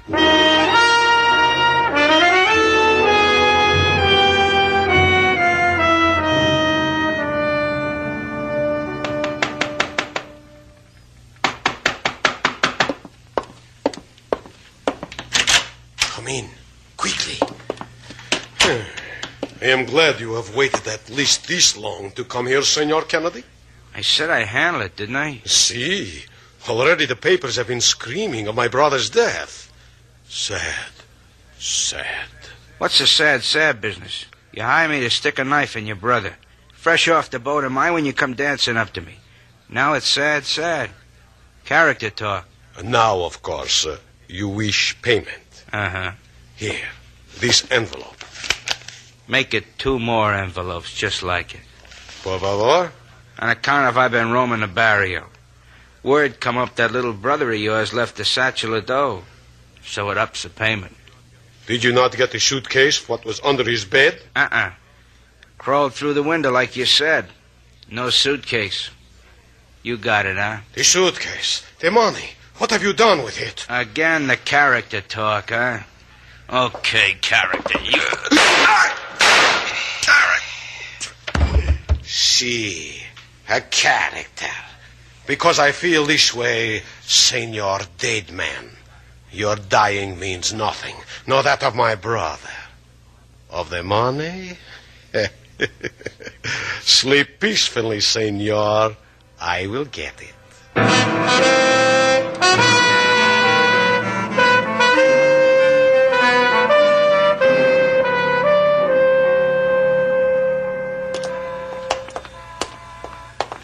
So you told the police all you knew. What did it get you, Slate? Well, you saw what it got me. A hearty handshake, a slap on the back for citizenship, 2 passes to the policeman's ball, and an official clucking of the tongue because I wasn't included in Carlo's will. You're lucky. All I got was a fanfare from a rookie's police whistle when I turned my back. Go back and get his name, sailor. Who knows? You might overpark in a 10-minute zone someday. Go on. You don't want me to do that, Slate. When he blew his whistle, he trilled. And you know what that means. I'll go anywhere you like. Just leave me alone. That's how you want it? That's how I want it. I need time to think. I think good when I walk by myself. You walk close to me and things get mixed up. Wait till you see how mixed up it gets without me. Bye, sucker.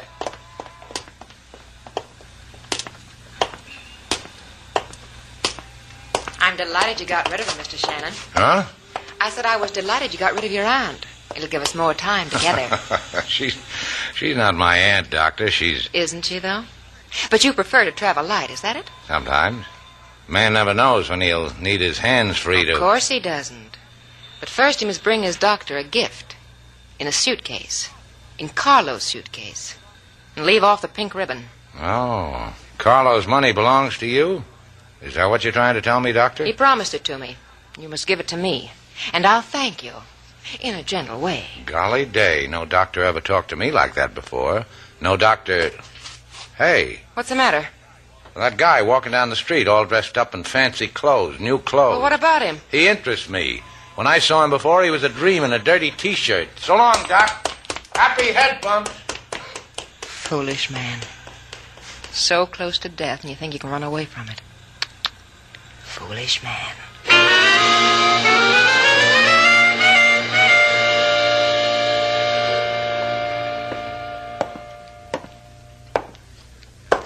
Can I help you? Where is Senor Shannon? On the sidewalks of Havana. At the present moment, he is not with us. He is... I must see him. I must see him. Find him for me, quickly, immediately. Bring him to me. Does Senor Ruiz want something, King? He wants me to produce Mr. Slate. Do you have the suitcase? Did he bring it here? What suitcase is he talking about, Lady Sailor? It's mine. I'm his only living relative. The money belongs to me. If you say so. And you have it. You or your Mr. Shannon. I want it. You have stolen it. It belongs to me. All that money. All your brother's money. Gone, huh? Would a suitable reward for its return interest you, senorita? Sure. How much? I know women such as you, senorita. Greedy. But for this money, my poor brother is dead. And of you too. Are you threatening us, Ruiz? Not a threat, senorita. Merely a morsel for your consideration. Death is for so long a time, senorita.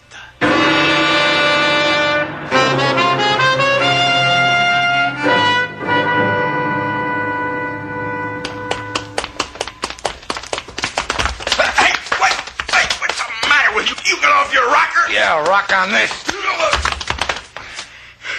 Get up, Croft. Your new suit will get dirty. How come a poor landlord like you blossoms forth with new clothes right after his prize tenant gets murdered? Carlo gave me $100 before he got killed. 10 crisp sawbucks. Makes 100. So I bought clothes. Gave it to you, huh? Or did you slip that knife into him and suddenly get wealthy with $50,000? You know something? None of that what you said I could do. It's a weakness with me how I'm in love with good people like Carlo. All right. Carlo have any callers? Sure. You and that dame. Who else? His brother. His brother? His doctor. His what? His doctor. A perfumed girl doctor. Called on him, huh? Like how often? Like practically every day. A beautiful lady doctor. Was a thing a man could look forward to. Where you going? I ain't finished with my confession yet.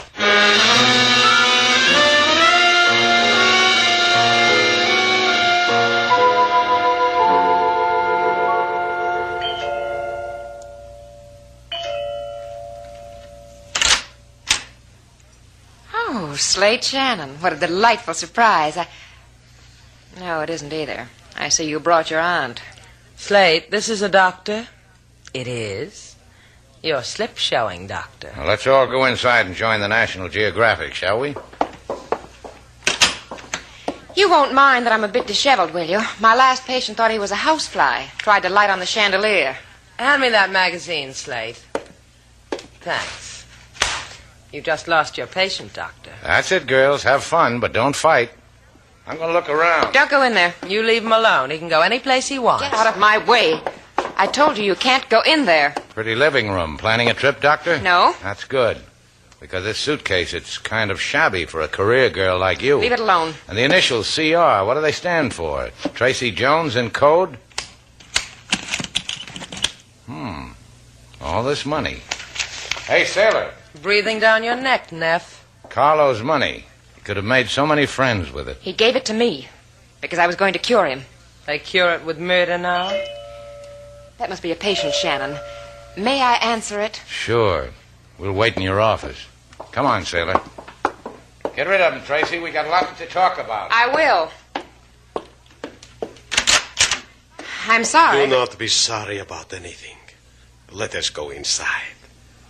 I can't very well argue with a gun, can I? What do you want, Ruiz? My brother's money. I don't have it. No one has it. Is that not strange? Give it to me or you die as Carlo died. It's in there in my office. Good. Very good. Why do you want to kill me, Juan? My brother, why do you want to kill me? Why do you want to kill Carlo! Why do you want He's to kill not me, dead. But I had him killed. Why do you I want had him killed. I will kill him again. Kill him. Watch it, sailor. I'll kill him. Not anymore, Buster. Not anymore. It was a trick. A trick. Yeah, it sure was. Nice going, Slate. How do you like my nephew, Doc? Now listen to me. That money, I'll explain how I got it.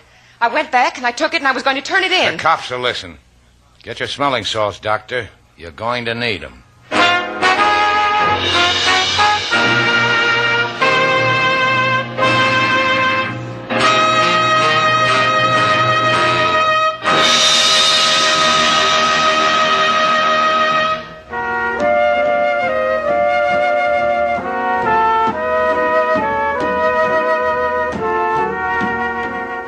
Did you have a good time, Slate? Well, if you've been to a policeman's ball like we have, you've been to a policeman's ball like we have.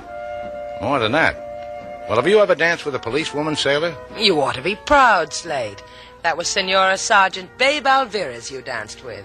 She's got 6 notches in her gun. 7. She had a hard day today before the ball. Aren't you proud of me, too? Well, just because they made you honorary captain of Precinct 12? Yes. And you're walking on my beat now. Pull over to the curb. That's right. Now come here. How'd you like that ticket? 2 in 1 night. My. Get out the book, officer. There's going to be a crime wave tonight.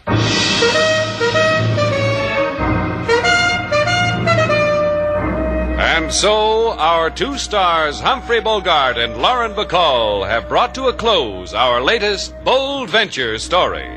Special music was composed and conducted by David Rose. May we invite you to listen again next week at this time for another exciting adventure starring Humphrey Bogart and Lauren Bacall together in Bold Venture.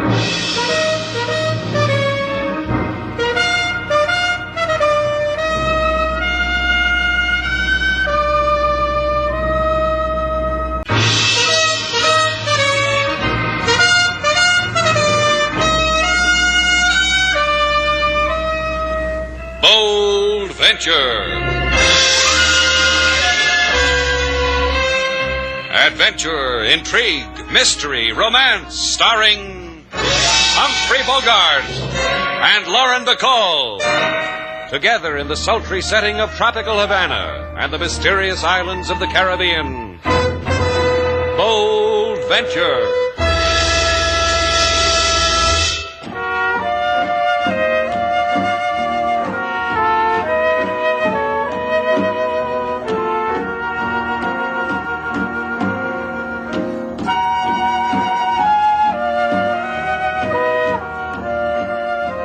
Once again, the magic names of Humphrey Bogart and Lauren Bacall bring you Bold Venture and a tale of mystery and intrigue.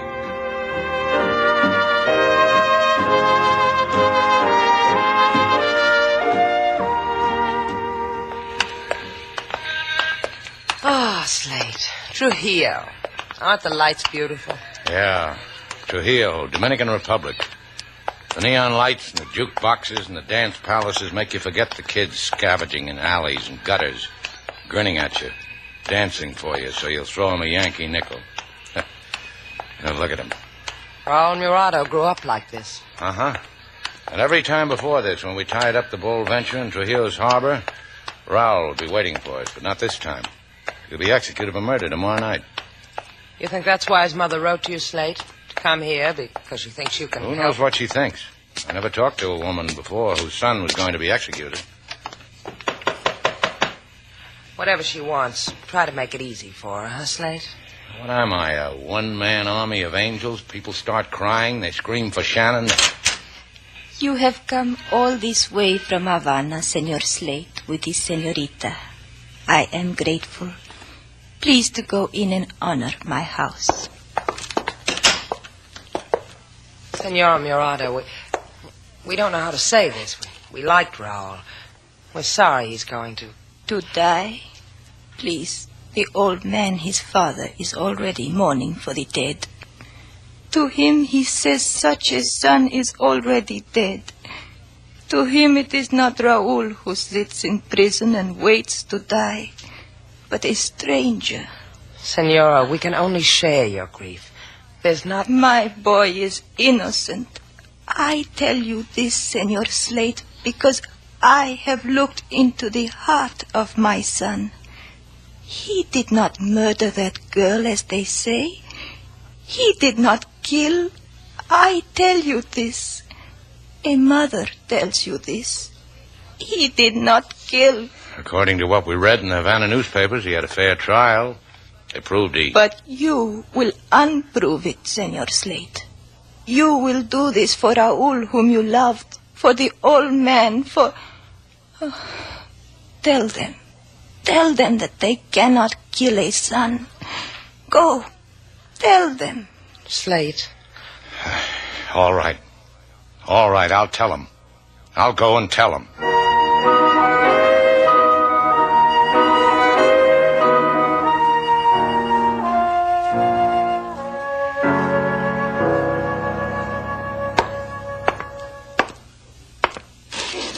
Here you are, Danny. Drink it. You'll feel better. Thanks. You're that nervous, huh? Can't hold a glass of water. Let me alone, Roy. You know what? I get nervous, too. Just watching you. Makes me think funny things about you. You're liable to run to the police and pound on your chest and say, don't execute Raul Murado. We planted the gun in his car. And part of the loot. The kid's innocent. Doesn't it worry you, Roy? Oh, it doesn't worry you, does it? That we killed that girl and Raoul didn't? You killed her, I didn't. What? You killed her. What did you say, Danny? Let me alone, will you? I thought you said I killed her, Danny. All right, we both did. She was going to yell for help. And that kid's going to die for it tomorrow night. That's right. He's going to die tomorrow night. Just don't go to pieces, Danny. It wouldn't do. It just wouldn't do.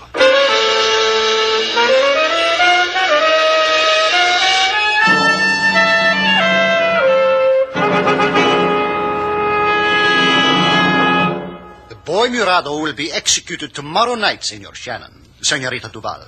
There is nothing that will stop it. Even that you have imposed yourself upon me in my chambers, disturbed my judicial duties, you will not stop it. There's a rumor he's innocent, Senor Ibanez. That's why we came to you. You were the prosecutor at his trial. We're not real hep to all the latest Dominican murders, Ibanez. We just scanned it in the papers. Who'd the boy kill? A young girl, Rosa Calea. He robbed the tourist shop of her father. The girl, Rosa, disturbed him. So he shot a bullet through her back. If you wish to delude yourself further, my secretary will give you the transcript of the trial. See how it is shut and open that the boy killed. We found the gun in his car and money stolen from the shop. You could give a word, senor. A word that could stop a kid's dying just for a couple of days, maybe, until you have convinced yourselves Raul Murado is a murderer? Why waste away your time? My time. Let's get out of here, sailor. Yeah, let's do that. Let's go waste our time. We'll do it all over Trujillo. Police headquarters, at Senor Caleo's shop, wherever you have to go to save a boy's life.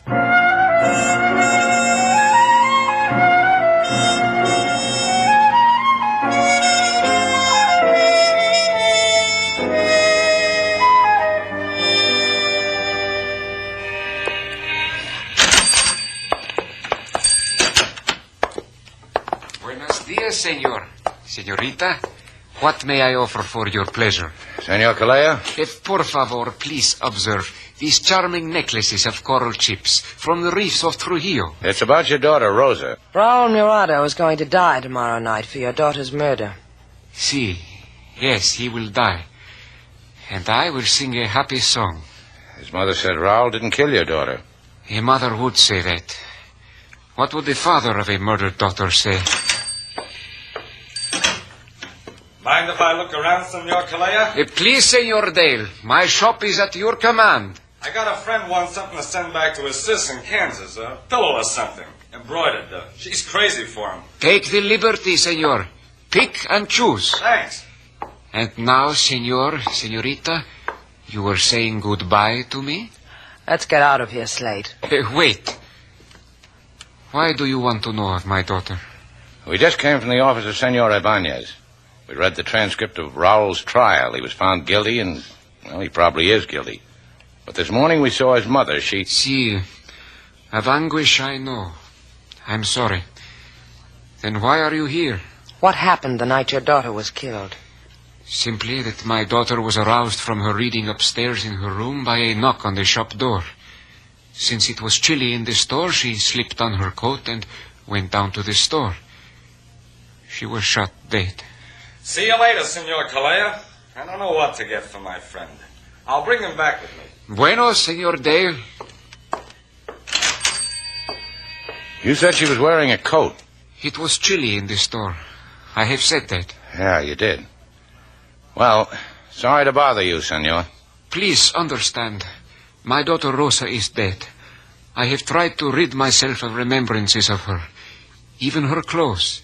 Yes, the very coat and dress she wore when she died.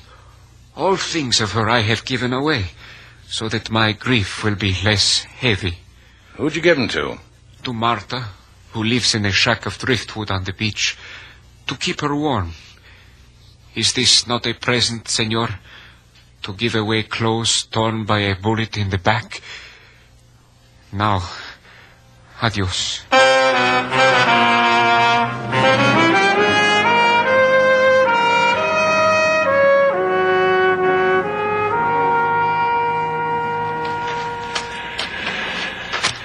I don't get it, Slate. What's a girl who's been given some old clothes got to do with saving a boy's life? Well, how should I know? It's just that it bothers me it wasn't mentioned in the transcript of Raoul's trial. Why should it be mentioned? A coat and dress with a bullet hole in them. Clothes a girl died in.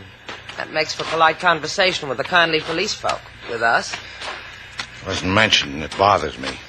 If you don't like it, go find another hotel keeper. No, I don't let this one out of my sight. Who knows? Maybe this Marta girl cooks a better tortilla. Doesn't everybody do... Drop it, Slate. Someone's crying. You hear it too, huh? Sounds like the girl. Yeah. Let's go dry our tears, huh, sailor? Don't beat me. Don't beat me anymore. Take them. Take all of them. I don't want them anymore. Slate, she's been hurt. Face, mouth. Yeah. Don't hit me no more. Please, no more. Now, no one's going to hurt you, Marta. Now, what happened to you? Who did this to you? You are not him. You are not him who wishes of me to beat, to hurt, to bleed my mouth. He's a friend. We'll help you if we can. Who did this to you? I was walking out of an alley. He come in an alley with no sun, only the darkness. Who was it? He stood close to me. His head on my shoulder, whispered in my ear. He say he give me $10 for the coat I wear, for the dress. Rosa Calea's clothes? I scream. Then he beat me. Then he tried to tear them from me, but I scream and he run away and I scream and I scream over nothing. These the coat and dress? The ones Rosa's father gave you? Take them. Take all of them. They are the dead girl's clothes. I don't want them anymore. Oh, just the coat and dress, Marta. We'll need them too. I'll do something about her, huh, sailor? Just do something.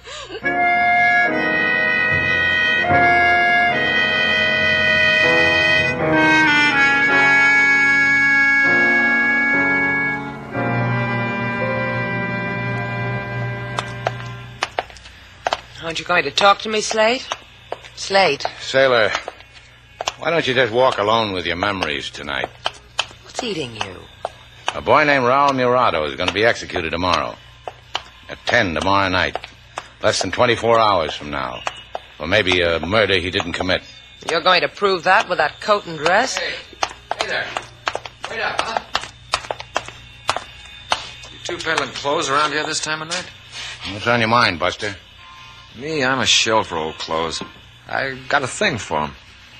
Will a couple of bucks take the pain away from parting from that coat and dress? On your way. Well, let's do it nice. Money for you, clothes for me.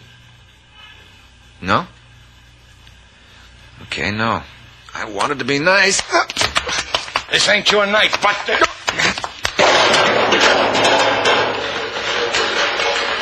Hey, come back here, mister. You forgot the coat and dress. Why do you want them, Slate? I don't know. Maybe to prove a point to me, maybe. Wait a minute. Midnight, sailor. 22 hours, and an innocent boy will be executed. And something else. Now I know he's innocent.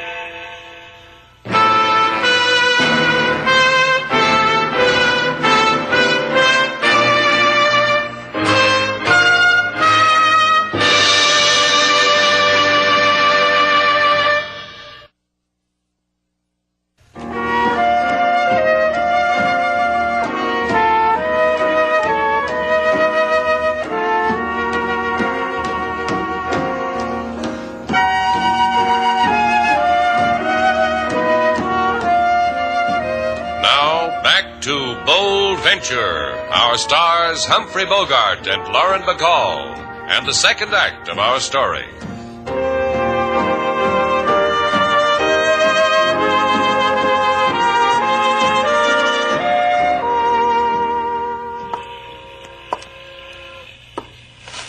Hey, what time is it, sailor?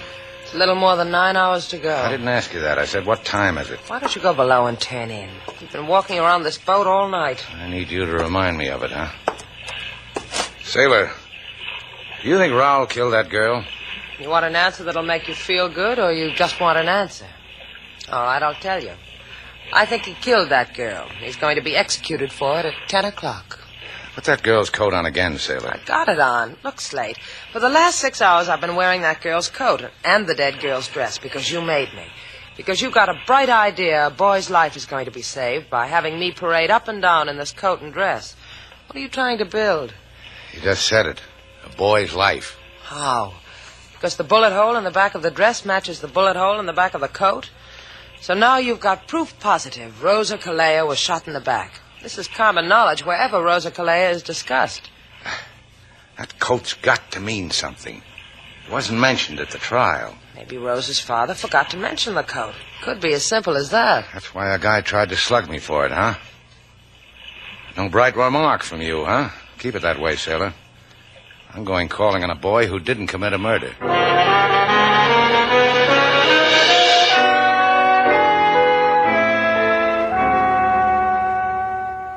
Why'd we come all the way up here, Roy? I thought you'd want to see Trujillo, Danny. And right here's the best place to look. El Monumente del Presidente. One of the highest. Look at that nice old Trujillo, will you? Roy, listen. Look at it, Danny boy. Lean over and look. That's it. See?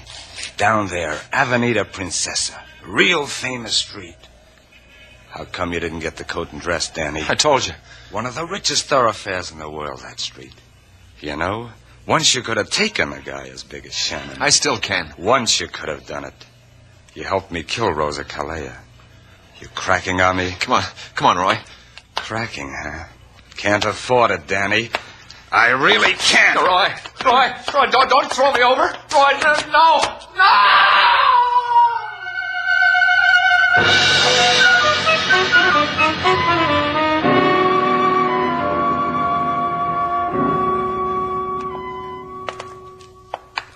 I have arranged 10 minutes for you with the murderer, Senor Shannon. Thanks, Ibanez. In 10 minutes, a clever man could put a reverse twist on the world. But you are not that clever, Senor Shannon. 10 minutes. No more.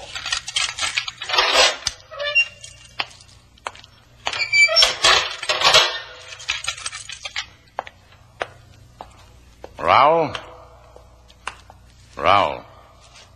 You are making a study, senor? You're a man of intellect, a professor. You're making a study of the dead? I'm Slate Shannon, Raul. You remember me? I remember no one. Nothing. Your mother. I told you no one. Maybe you can remember this, Raul. Did you kill that girl?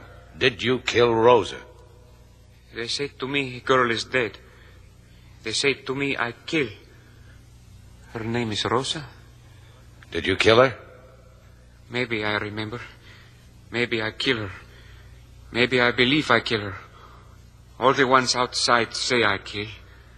I do not question the outside, senor. Answer me, Raul. Did you murder that girl? You have finished your amusement with me, senor. Then go away from me. Go away from me. I can't help you when you talk like that. Think of something to tell me, something I can go on. What happened with you that night she was killed? This I can remember. I danced with many girls. Did you have a gun when you left the dance? Linda girls. Very pretty girls. Why did you tell her to turn around before you shot her? Many dances, many lights, much music. And you really don't remember, Raul. You don't remember a thing. I kill her. They ask me to say it. They say a man confesses before he's about to die. It makes to feel better. So I say it. I kill her. And I feel nada. Nothing. Nada. Nada. Nada.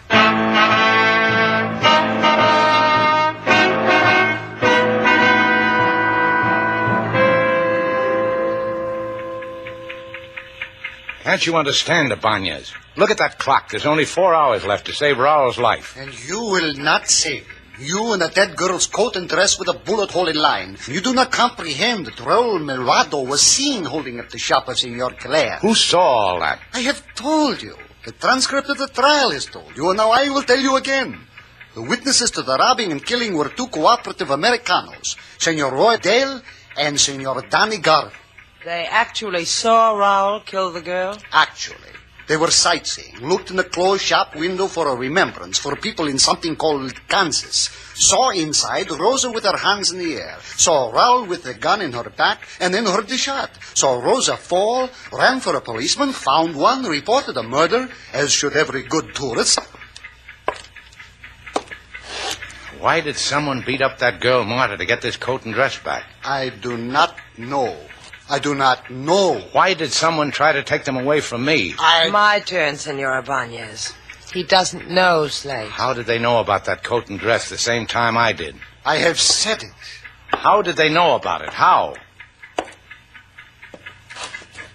What's the matter, Slate?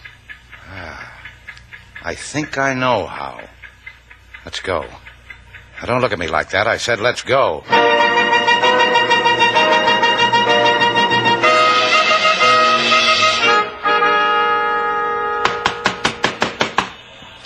Come on, open up. Open up. There's a light in the back of the store. Someone will probably... Oh, here comes somebody. I said someone's coming. Why doesn't he hurry? It's almost 9 o'clock. I am sorry, but the store is already closed. For purchases, be here tomorrow. Who was in your shop yesterday, Senor Correa? What are you talking about? Who was in your shop yesterday? Answer me or help me out. I don't care if you are the father of a girl who... Senor, please... Slate, leave him alone. Gracias, senorita. Mr. Shannon wants to know who was in your shop yesterday when we were in there. A man came in, said he was shopping for a friend. Who was the man? What are you getting cagey for, Calea? Answer it. Do not shout at me, senor. It was an Americano, a Senor Roy Dale. Roy Dale. Yeah, that's a name that brings a smile to our lips, doesn't it, sailor? I'll smile if you say so. See, I'm smiling. Now, why am I? Because Senor Dale was a witness to the murder of your daughter, wasn't he, Calea? Si, that is so, senor. Yeah, that's why you're smiling, sailor. Because we're going to give a boy back to his mother.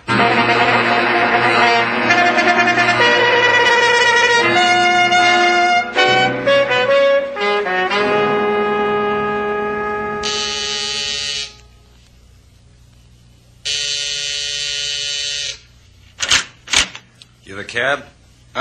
Me either. You going someplace, Roy?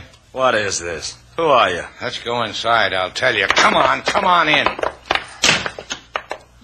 Now we can talk, Roy. Hey, fellas. Hey, how'd you get out here, sailor? You and your strong arm. I never got inside. All right, so I'm not a cab. May I come in? Thanks, fellas. You people clowns? Tell us a story, Roy. That makes you clowns. A story about the murder of Rosa Calea. It's on the record. Go buy an old newspaper. Oh, you tell us, honey. Huh, honey? Sure, what have I got to lose? I'll tell you. The kid that did it is going to die in, let's see. Yeah, maybe 15 minutes. The story. Story? A friend of mine and me were taking a walk. Danny Garvey, that your friend? Him. Where is he now? I don't know. He's a tourist. Climbs high monuments. You need him? Just you. Go on. You were taking a walk. That's right. We passed Calea's shop. Look in the window, and there was this kid, Raoul Morado, with a gun on the girl's back. You testified at the trial that the girl had her hands in the air. High in the air. And you saw Raoul kill her, huh? Uh-huh. On your way out, will you rustle me up a cab? Sure. You don't have to point a gun at us. Your name's Shannon, isn't it? You're the guy who wound up with the girl's dress and coat. And you're on your way out. Yeah. Drop that gun. Drop it or I'll break your arm. He will, too. Drop it, boy. He listens to me, Slate. All right, Roy. Over against that wall. You too, sailor. Hey, you got it mixed up, Slate. It's just him, Roy you're after. Against the wall. Now, face the wall, sailor. Put your hands over your head. Hi, Roy. He's my boyfriend. Don't laugh. You ought to keep him tied to your straitjacket, lady. Look at her, Roy. Look at Sailor with her hands over her head. He's looking. Look how her coat rises when she holds her hands in the air, Roy. Suppose I shot her in the back now. Her arms would go limp, and her coat would drop. And the bullet hole in her coat would be a couple of inches lower than the one in her dress. Take his word for it, Roy. This is the only good dress I've got. I'm not with you, Shannon. You're still clowning. The bullet hole in Rosa's coat was in line with the one in her dress. That means her hands weren't in the air like you testified. You lied because you killed her. The gun don't frighten me, Shannon. I'm coming after you. You gonna shoot me? In cold blood? Keep coming. I like it this way. Me too. Just you and me and no gun. Let's get with it. I'd kill Shannon. I'd kill like anything. Glad to meet you.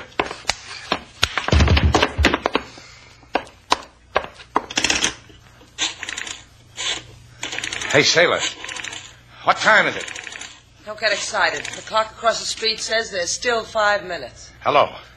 Hello, get me Senor Ibanez at Trujillo Penitentiary.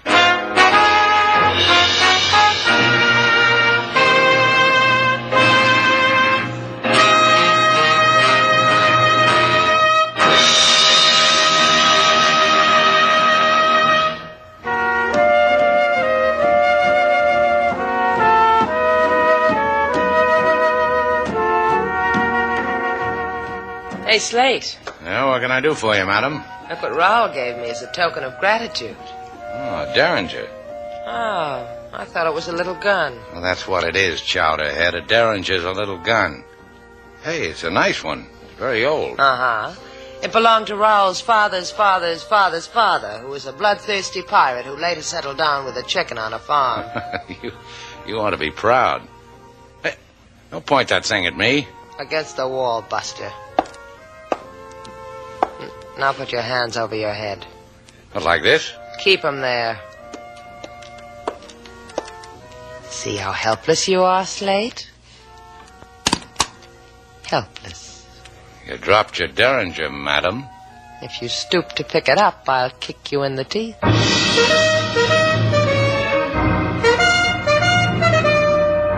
And so, our two stars, Humphrey Bogart and Lauren Bacall, have brought to a close our latest Bold Venture story.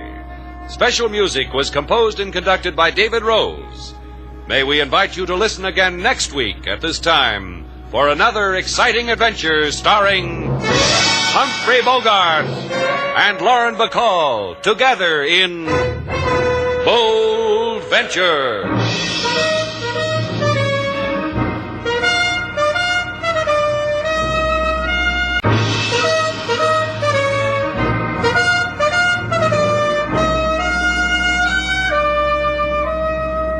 Bold Venture.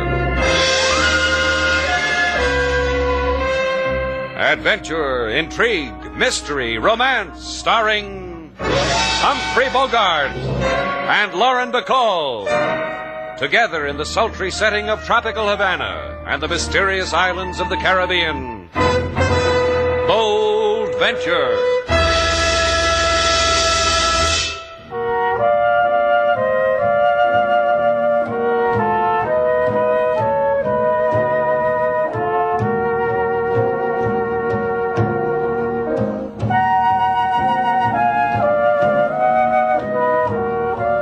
Once again, the magic names of Humphrey Bogart and Lauren Bacall bring you Bold Venture and a tale of mystery and intrigue.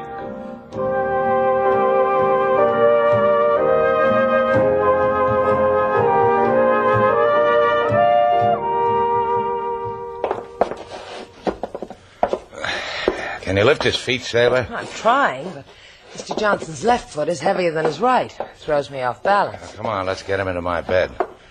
You know, you can help too, Mrs. Johnson. I was afraid you were going to ask me that. Imagine a husband of mine fainting in the lobby of a hotel. John Johnson, Jr. Jr.? 50 years old and doesn't know how to behave in a hotel lobby. You do it. I can't touch him. Gorges himself with food and faints. Fat. Fat he is. I can't even tell whether the shin bone's connected to the ankle bone or the ankle bone's connected to the... Stop beating your gums, comedian. Just open the door to my room. I'll do it. See? I helped. You're a clever one, Mrs. Johnson. Okay, Junior. Up. There. Sleep tight. Come on, let's leave him alone. I'll send him home to you in the morning, Mrs. Johnson. I can hardly wait. Send my husband home. We're staying at the Pacifica Hotel.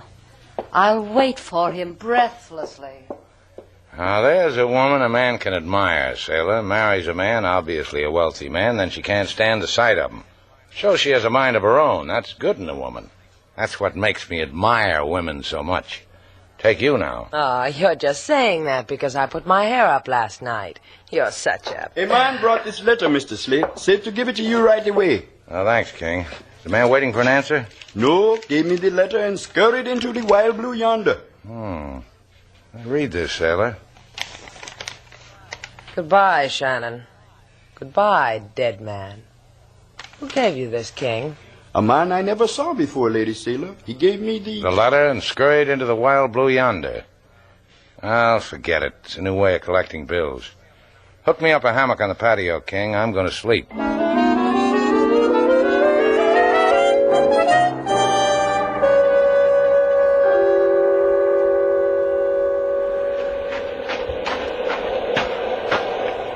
Senor Morel, without a coat in this high place, you will become sick. The ocean winds eat through your bone. Worried about me, Pedro?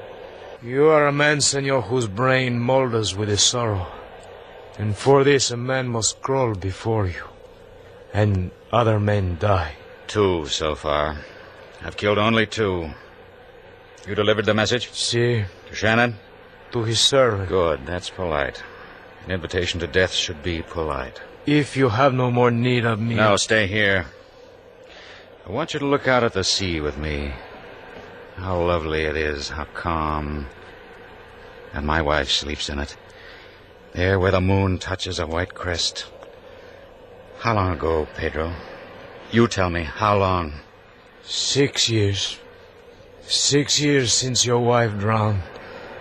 You always count the days for me. 6 years. 6 years since you and Shannon, the other 2, murdered her. Threw her from the life raft so you filth could live. She was washed over by a wave. How many times must I tell you, madman? The fishing boat was wrecked in a storm. We got into the life raft. We 5, a wave washed her over. We tried to... You think she sleeps in peace, Pedro? I hope so. I've killed 2 for her. And now there's Shannon. And then there'll be you.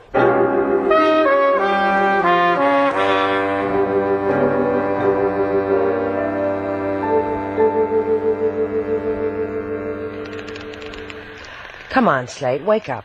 Oh, I know she is, Slate. Tell her to go away. Wake up. That's what you get for sleeping out here in a hammock. It's almost 8 o'clock and the rooster's on the wing. Are you going to wake up?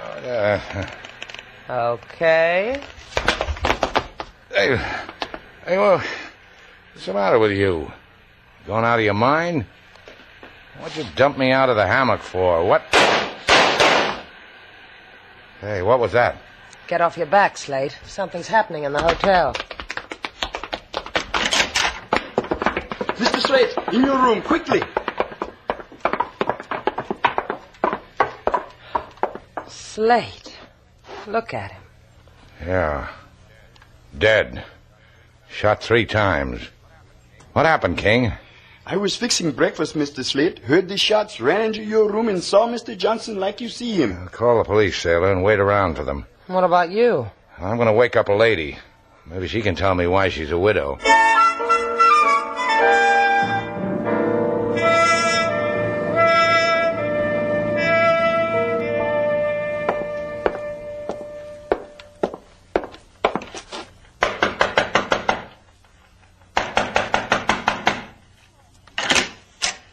Good morning, Mr. Shannon. I see you didn't bring my husband with you. Thanks. Come on in. All right. Your husband couldn't come with me, Mrs. Johnson. I'm having orange juice. Would you like me to squeeze you an orange? Your husband's dead. Junior? Oh. Doesn't throw you, huh? Why should it? Well, I don't know. Crazy custom, I guess. Woman's husband dies. I have the notion women cry about things like that. Dumb me. Cry for that pig? He chomped his way into his grave. I warned him. He was shot to death. Shot 3 times. Well, that's picturesque. Yeah, real romantic. Is this all it does to you, Mrs. Johnson? The Mrs. part is only an affectation now. If we're going to talk anymore, just call me Rita. All the boys will from now on. Just one more thing. Why should anyone want to kill your husband? Well, I know why. You want to tell me or the police? Mm-hmm. You're prettier. My husband was killed to make me happy. I'm young, attractive, and... Don't you think I'm attractive? Let's just say you're tall. About your size. And now you're going to be rich. Is that what you're trying to tell me? Gorgeously rich. Does that interest you? No? Get out of here, Mr. Shannon.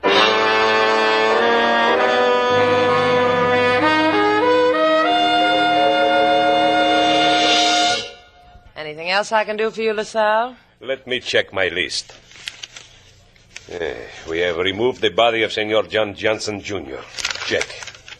We have photographed fingerprints. Check. We have etc. Check. Etc. Check. Ah!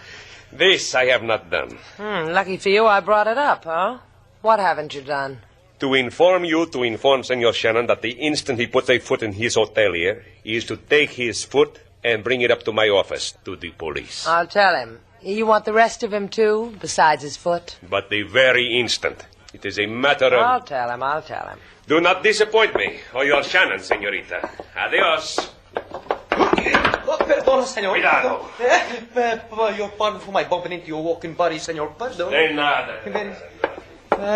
If that one would only throw me his business one day, he would make a name for me. Give me the back of your hand, senorita. I will kiss it for you. All right. Deliciosa. Tasty, huh? Oh, delicious. They should come in cans. Senorita, you have just had the honor of being kissed by Timbro, the undertaker. Give me back my hand. Yes, take it. This is not what I come for. Please to show me the dead body of Slate Shannon, eh? And I will take it away and do my utmost to give calm, satisfactory, reasonable service. If you like, we can arrange a layaway plan, small down payment, anything that you would... Oh, there's the body walking in now. Go collect him. That is Slate Shannon? But he looks like a man who has not yet kicked the bucket. I've been deceived. This is impossible. What's the little man crying for, sailor? You say something to hurt his feelings? I just proved to him you weren't dead. Broke his heart. Hold out your hand so he can kiss it. Maybe that'll make him feel better. What goes on with you when I'm out, sailor? Who is this guy? Timbro, the undertaker. You should hear his offer. Give him the pitch, Tiny Tim. But, senor, you are not dead. I have been made of a fool. Somebody called me on the phone. Promise me that you are dead. Promise to give me your business. They promised me. And I need the money so badly. I'm sorry I can't help you, Tiny Tim. Over there is out. You cannot order me. The man said that you are dead. You go break his heart, too, Tim. Put me down, senor. Put me down. Teach, you are really alive, huh? Bye, Tiny Tim. We'll report this to the association. I will report... Don't bother to take off your coat, Slate. You've got a date. Guy tells me I'm dead and you want to go dancing. Not me, LaSalle. They tell me he's got a bunny hug that'll open your eyes. Let's go try it on, huh, Slate?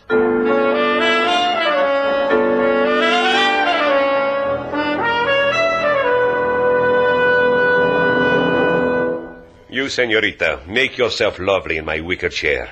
It is my only piece of furniture that becomes you. Ever caught me on a desk? It'd make a peachy police calendar. In the wicker chair, so that when the fright overtakes you, you can bury your head in its arms. Fright? What are you talking about, LaSalle? Just that. And you, senor, you will take it standing up, I presume. Because you imagine yourself an invulnerable man. No, he doesn't. Show him your collection of scars, Slate. Soon there may be the permanent scar on him, senorita Duval. The scar of death. Thanks for putting the wicker chair under me. This your day to play goblin, LaSalle? What are you talking about? 2 weeks ago, a man was murdered.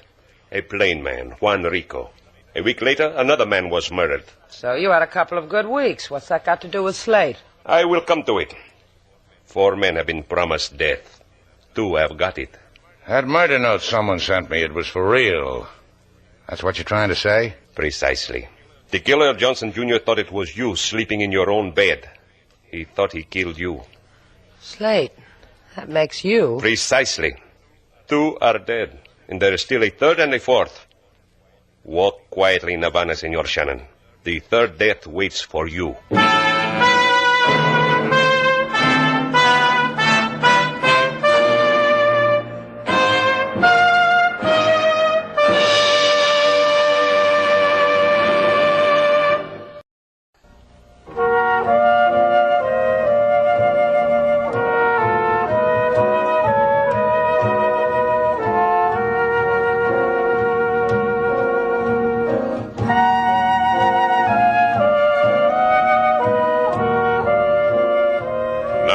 back to Bold Venture. Our stars Humphrey Bogart and Lauren Bacall, and the second act of our story.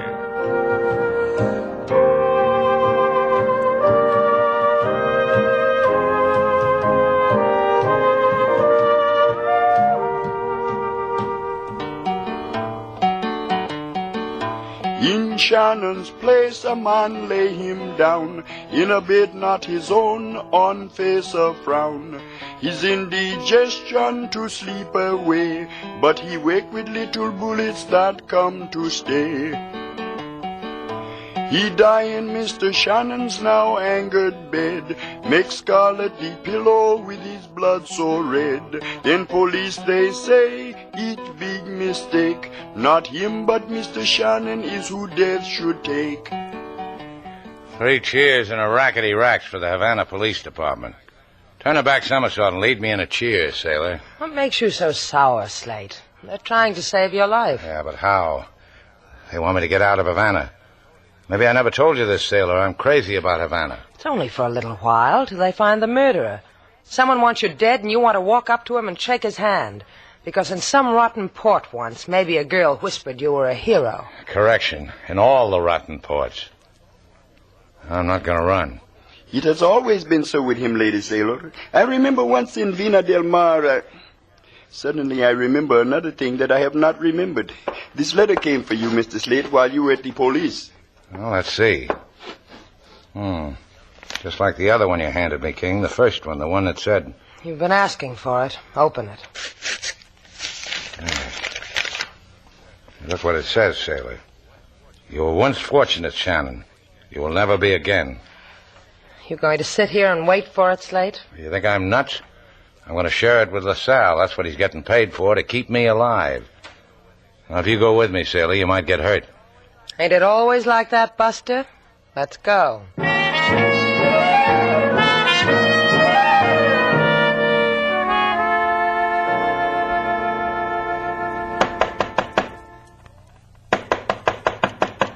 Yes? Are you Mrs. Johnson? Was. Why? Would you mind if I came in? Of course you can come in.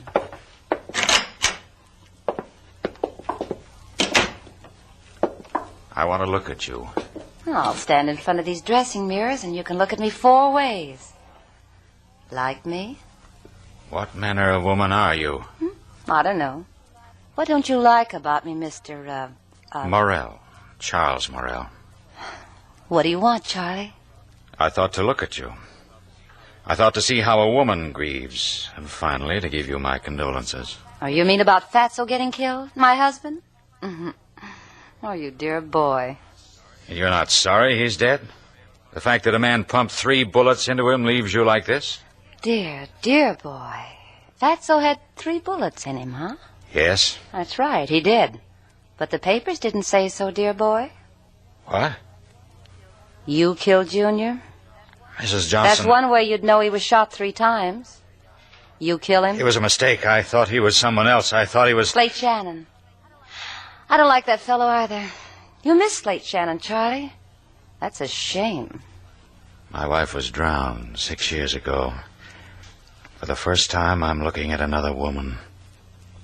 Looking. I've almost stopped grieving, but not quite. Because there's still Shannon? Then go away. Come back when your mind's all clear. I'll wait for you.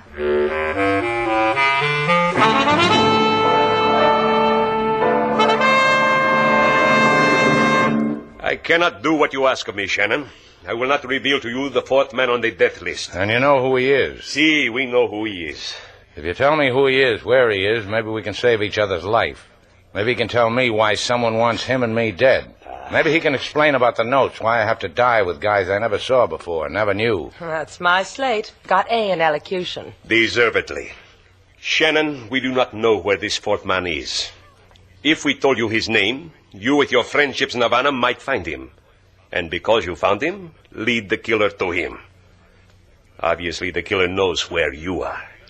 For the other man, there is still a chance. And for Slate, a paper lily, huh? Oh, we will do our best.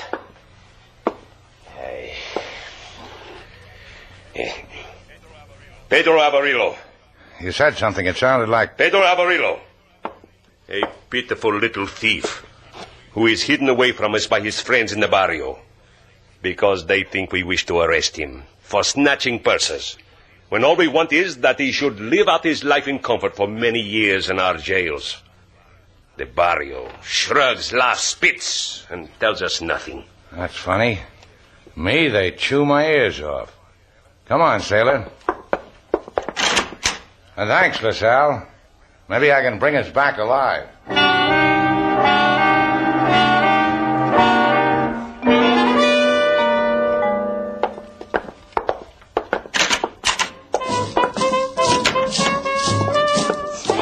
Mi Elma, oh my soul, mi hermosa, my beautiful. Try to put your arms around Fat Maria, huh? You won't make it, or he will give me a few shivers, huh? You don't change, Maria. You come for a night of dance? All polkas are on the house for you. You haven't had a polka since that Romanian put you on a diet. Now we want Pedro Avarillo. You know where he is? The police want him too.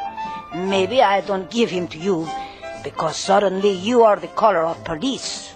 It's true what the police say, Maria. Someone's trying to kill Pedro. Slate, too. Maybe Slate can change that. From your lips, I believe it. The Las Cantinas Hotel is the dirtiest with the most rats, with the most... Yeah, with Pedro. Let's go open up a new world for him, sailor.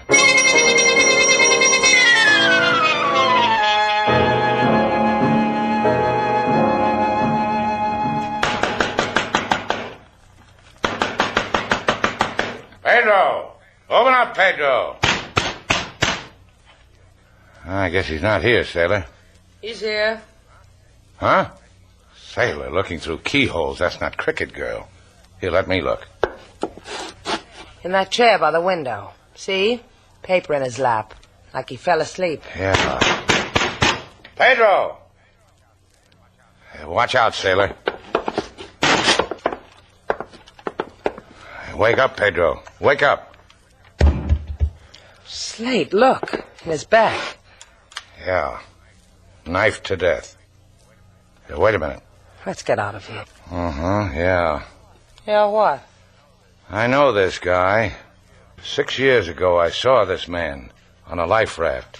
A life raft? It was an all-day deep-sea fishing excursion. I was new to Havana, so I went with the tourists. The boat was loaded, about 20 too many people on it when the storm came up. The boat sank. Him, me, and a couple of other men wound up in a small rubber life raft. And a woman. Yeah, that's it. It is? What is? The woman. She drowned. She got tossed overboard by a wave. We tried to save her, but in that rough sea... What's all this got to do with those killings? That woman. I met her husband at the inquiry. He started to beat on my chest, threatened me, said the 4 of us drowned her. I couldn't blame him at the time. And maybe the time is now. Revenge. Is that what you mean? Let's walk around Havana, sailor. Maybe we can find out.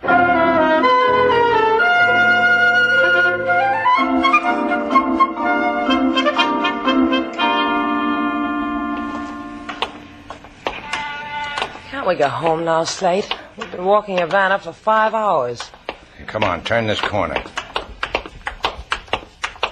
Now, look over your shoulder. See a man in a straw hat and a cane? No. Wait a minute. Yes, he just came around the same corner we did. Come on. Was he the man who's looking for us, Slate? That drowned woman's husband? I don't know. I wouldn't know if I saw him up close. But you saw him at the inquiry. Well, for about 10 seconds, his face was twisted with grief. It's been 6 years ago. Here, in this building, sailor. What's in here? An elevator that goes 5 stories up to a roof. If the guy in the straw hat isn't our boy, we'll get a fine view of Havana Harbor. Someone's got the elevator up on the 2nd floor. Ring the bell and bring it down. Just as long as you let me ring your elevator bells, I'm happy.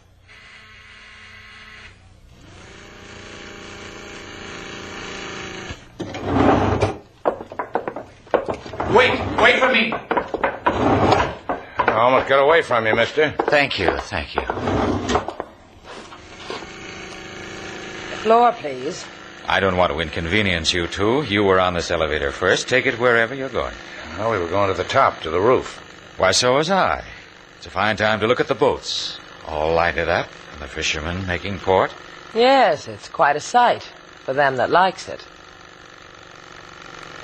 Third floor, Tots clothing, beanies, six-shooters. Pardon me, mister, it's the altitude. Charming, charming. Well, here we are. Watch your step, please. Hey, don't I know you, mister? Indeed you do. Very well. You knew my wife, too.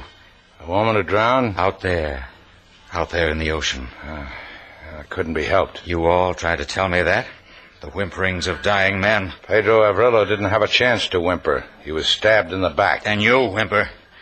Whimper, plead for your life, Shannon. You're the last one. Slate, watch him. He's got a knife. Come and get me, mister. You'll whimper. You'll whimper. Did you hear anything yet, mister? Last one. Watch that blade, Sonny. Watch it. Watch it. Hurts, huh? This won't hurt a bit. Stop it, Slate. You'll kill him. Slate. What did you want to do? Beat him to death? That's insurance, baby. That way I stay alive. Get me out of here. What's the matter? Don't you like the harbor? Just get me out of here. Go home. I'll see this guy meets the cops. Go home. I'll meet you back at Shannon's place.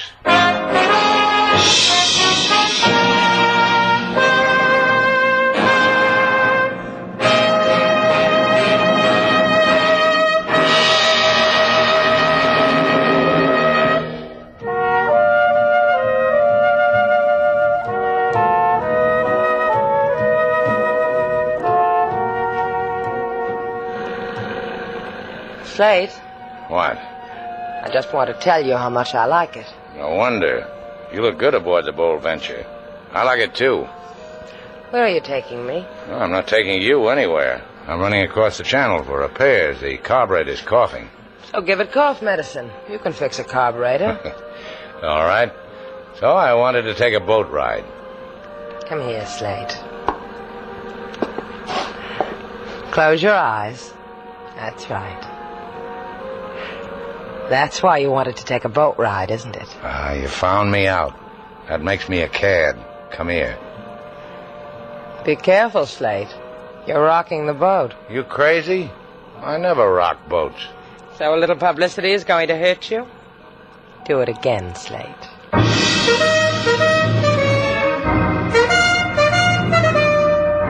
And so, our two stars, Humphrey Bogart and Lauren Bacall, have brought to a close our latest Bold Venture story.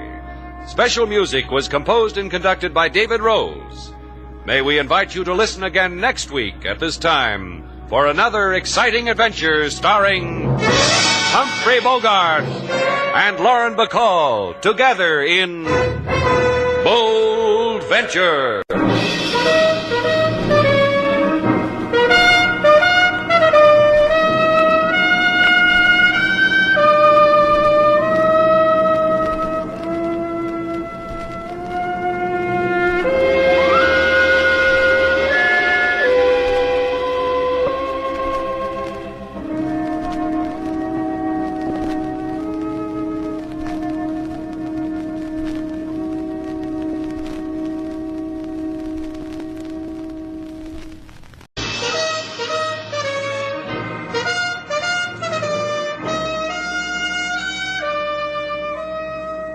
Bold Venture. Adventure, intrigue, mystery, romance, starring Humphrey Bogart and Lauren Bacall. Together in the sultry setting of tropical Havana and the mysterious islands of the Caribbean. Bold Venture.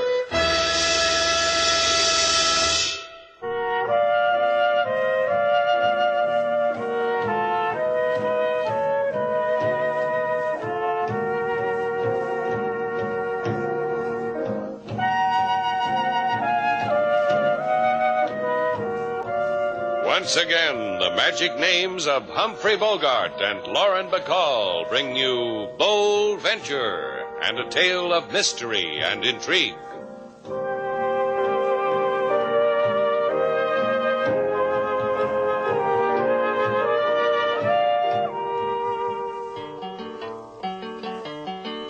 In Cuba they grow the banana tree, tree for you, banana for me. In Havana they got the chicken and rice, the men of danger and ladies of spice. In Havana there is the Shannon's place, rooms to let, tobacco in the case, mosquito netting to hide the bed, and the desperate effort to keep out of the red. You see, even your King Moses confesses to it. You need me, you two. The impression left hanging in the air before the musical interlude was that you needed us, Mr. Reed. Go on, have another banana. Oh, go on. Take another one. I love to watch you eat. We don't get much chance to feed actors around here. Gee, Slate. Look how he peels a banana. The grace, the flourish, the drama. Well, that's because when Mr. Reed was a boy, he had advantages. And stardom, Mr. Shannon. Do you realize that when I was a boy, only a shade younger than I am now, that is, when I was a youngster on top of the heap, it took 10 persons to handle my fan mail alone. Don't drop the banana peel on the floor, Mr. Reed. I'll pick it up. Take this away, King, and bring another dish of fruit for Mr. Reed. A pomegranate would be nice if it doesn't deprive you. Oh, we got cans of them, Mr. Reed. We have saved them for such as you. I will apply myself to Just open a number 2 can and bring it in, huh, King? As you say, Mr. Slate. You know, my mother used to take me to your pictures, Mr. Reed, in her lap. It was the only way she could make me take my afternoon nap. You thrilled Mom to the fiber. And now here I am talking to you in person. And I will thrill again, if you will only consent to the use of your boat and your knowledge of Manay Island. I don't know, Mr. Reed. Running this hotel is... Listen to me, Mr. Shannon. All I have left in the world I've put into this venture. It'll bring me back to the top of the heap. Laszlo, the director. Billy Craig, the cameraman. They're the best. I could get them only by making them equal partners in the company. And all you want is for us to lead you to good background shots on Manay Island. Is that it, Mr. Reed? You find the backgrounds, and I'll illuminate them with my talent, my virility, bring romance back to the starving women of the world. Slate. For my mom, huh? She's got a picture of Mr. Reed on her dresser. Make it live again for her.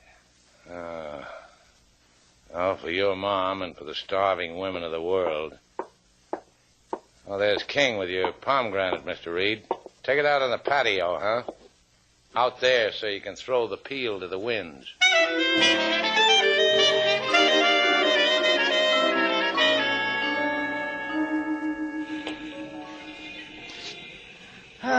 In front of this jeweler's window I could stand all day, Billy boy. Just to look at that, for instance, over there. That 3-carat diamond. You'd whiten your nose, wouldn't you, Laszlo? Would and will. When we return to Hollywood, I will have a party for the occasion. Well, let's walk. Guy in the shop's crooking a finger at us.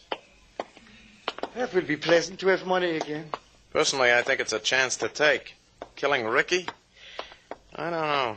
They got penalties for knocking off in Cuba, too, you know. Yes, but on Manay Island, so many pitfalls, so many chances for accidental death. Ricky Reed will die, and the funds which he has set up for the corporation will be to us. Of us, ours. Mine and yours, Billy. Mine and yours. So it is simple. Here's another jewelry store, Laszlo. You want to stop and look? At your insistence, Billy boy.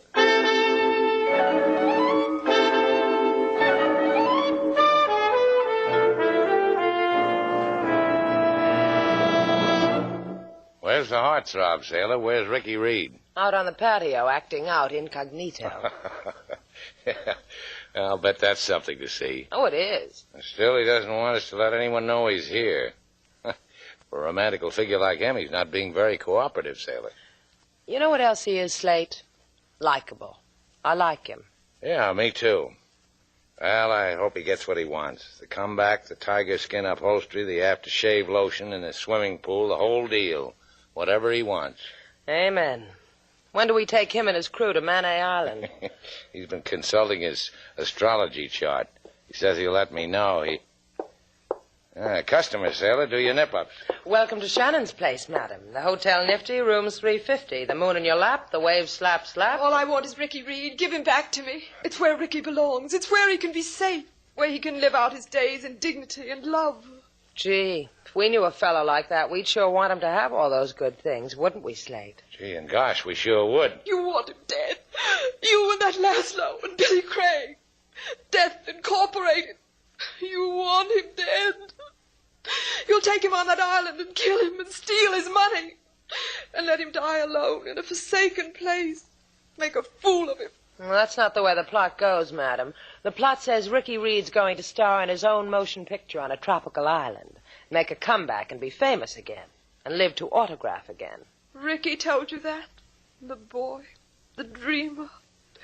He's through. Finished. A flickering candle. Sick with young dreams. Please don't kill him. Just give him back to me. I'll save his money. If we ever run across him, we'll tell him we've got a plan for his investments. Who shall we say has this plan? Thelma Brunson, number 3 wife. He had 6, you know. But all the 5 put together never loved him as much as I. It was in all the newspapers how much I love him. How I follow him through the world. Run through a scrapbook with her, will you, sailor? I want to check with the man about his old age pension.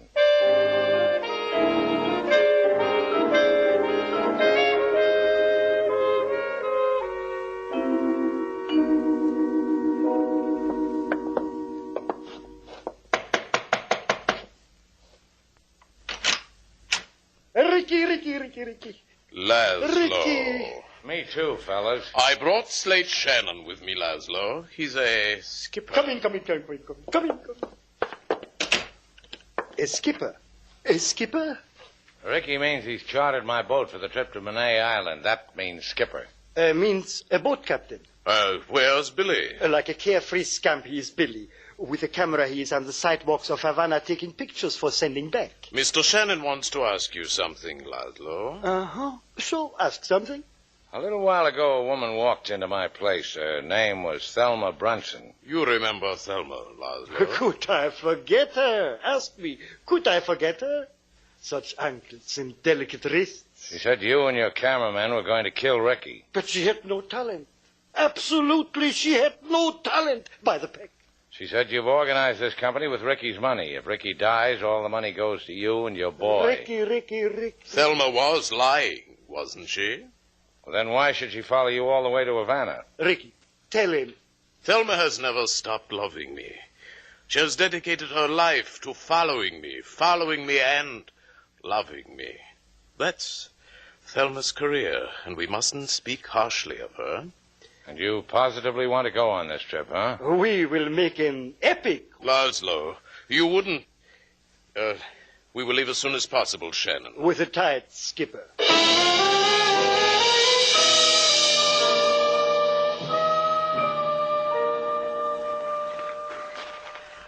Honest to Betsy, Slate. To who?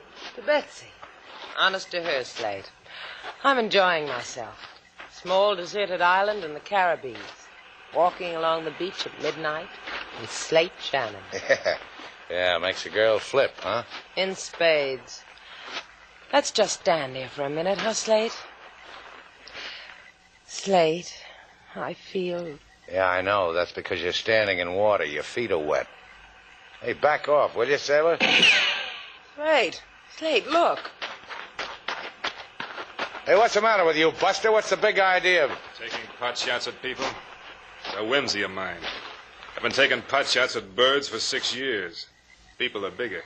I thought this island was deserted. It's going to be. But first, the humanities. I'm Edward Sloan. I only tell you because it doesn't matter. Slate Shannon. This is Sailor Duval. Who's she? You know, I ask myself the same question many times a day. You came on this island with 3 other men. Where are they? Out, looking around the island. For shots for motion pictures. Get out of here. All of you. Because you say so, Buster? I don't want this place cluttered. People come here, 1, 2 at a time. They come, go. I watch them. 5 people? You, that's too many. Get out. I asked you a question a few seconds ago. We go because you say so? You'll go. I'll bet he won't shave until we do, Slate. You'll go, one way or another, because I say so. Good night, you two. Stay happy.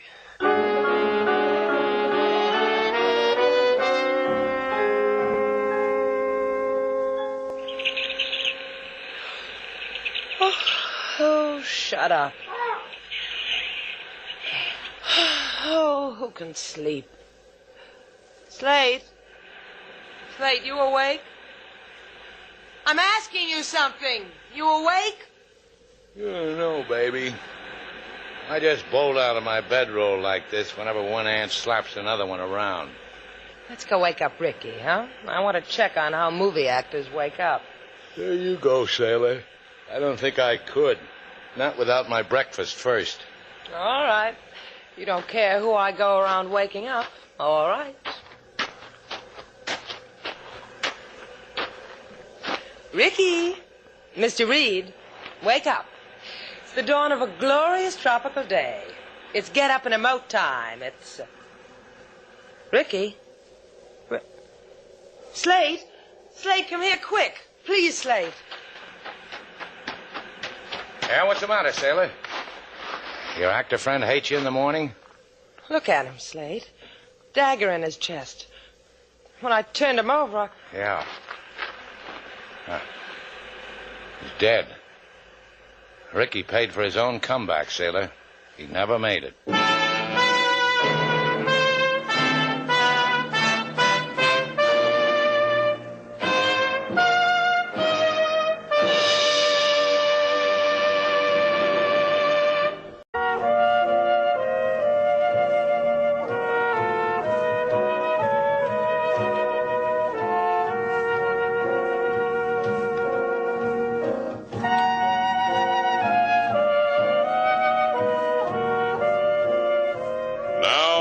To Bold Venture, our stars Humphrey Bogart and Lauren Bacall, and the second act of our story.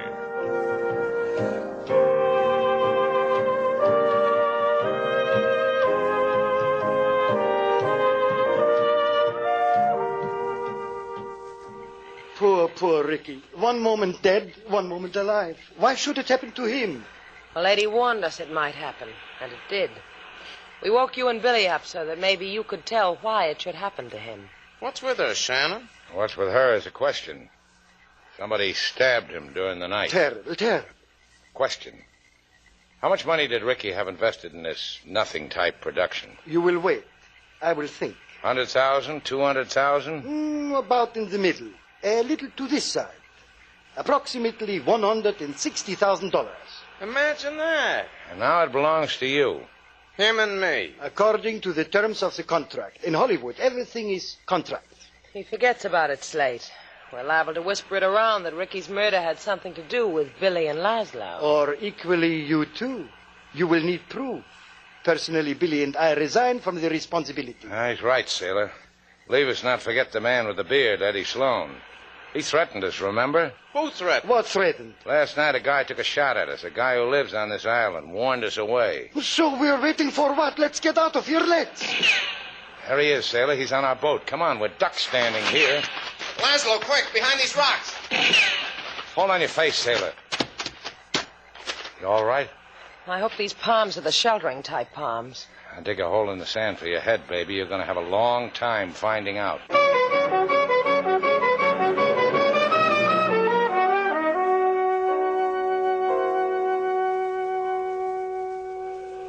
Oh, he will kill me, that madman with the beard. He will kill me. The way the message reached me, it was for all of us. Shannon, his girl, me, and you. What's the matter? Can't you spare a tear of genius for the rest of us, Laszlo? What matters the rest of us? It is Laszlo he will murder. Laszlo he will cut off in the prime of Laszlo's life. There's too much in me left to live. Reed's money, waiting only for me. The persons it will buy for me. And I only have to write on a piece of paper. I was there when Ricky Reed died. Leave something out, genius? What's to left out? I do not wish to die. I wish to live a lush life. What is more is there? Me? When you die, I will take an ad in the papers for a eulogy for your splendid camera work. I don't die, genius. I don't die. You killed. You put Ricky on a knife like a shashlik. For this, you must die sometime. But not now, not here. In the States, maybe. Yeah. With a glass in my hand and a blonde at my side, lighting C-notes to keep us warm.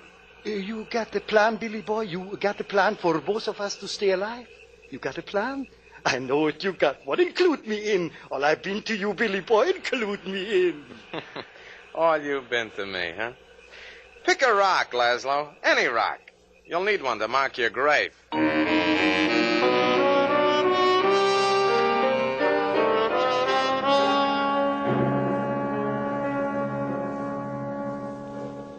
10 hours, sailor. That's a pleasant thought. I thought it was 10 hours ago. I wonder where they got this heat. Yeah. Hey, what are you doing? I want to see if a flag of truce will work. Slate, listen to me. That heat's been beating against the back of your neck. The Digest magazines say that's not healthy. You should take a little at a time. Slate, come back here. Stay there, sailor. Eddie! Waving at something, Shannon? Yeah. You. Mind if I come aboard my boat? I don't mind. As long as there's people around. I could use a conversation. Just keep your distance, Shannon. What's on your mind? Did you stab a man last night? Never did. All the nights I remember. Never stabbed. I thought you wanted us off your island, kid. What made you change your mind? I said get off, you did. Now you gotta go my way, Shannon. How I want it and when I want it. One by one, huh? Right. And your turn isn't yet. Go on back to your lady, Shannon. Hey! Hey, mister! Another white flag waver, Shannon. Yeah? I want to talk. But come on. Right there, friend. Talk. I want to give you something. Money. You don't look like you're carrying very much. I got it. Over $100,000 in the States. And you'll bring it back? Is that what you're saying? Yeah, leave Shannon, the dame, and that director as hostages. Honest? Yeah. You shot him down in cold blood, Eddie. You want yours now? No? Get back to your dame.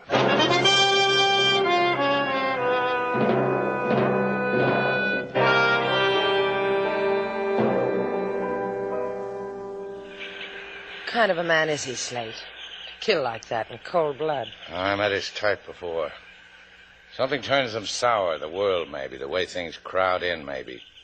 Put your mind to it, and it's not so hard to understand. He's an animal. That's all I need to understand. Now, take it easy, baby. You've got enough troubles. Keep them simple. He's going to kill me. And you. How simple does it have to get? That could be worse. You could die someplace other than a Caribbean island. You could die where a trade wind never touched your hair, sighed across your cheek, followed the lines of your mouth. Cut it out, Slate. You make it so attractive. You should sell insurance, you should. Whatever bill of goods I sold you hasn't brought you much, has it, sailor? You fishing for a complaint buster? If you've got any, now's the time to turn them in. Last chance, kid. The windows can close without your knowing it. Let me think. Well?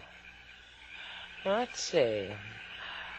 There's the time you dribbled my tortillas down the sidewalk just to prove to everybody what a lousy cook I was. Well, you are a lousy cook. One more try, kid. There was the time you never let me finish telling you what it is to be with you. The hurt, the laughs, free rides. Oh, shut up. Slate. I said shut up.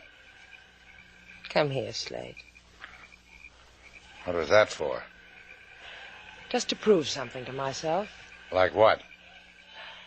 Like I'd be crazy to deprive myself of that stuff. Don't go away, Slate. Are you out of your mind? Make a move and Sloan will kill you. Not if I move in the right direction. Go get a balcony seat in a palm tree, Slate. This will be a part you never came in on.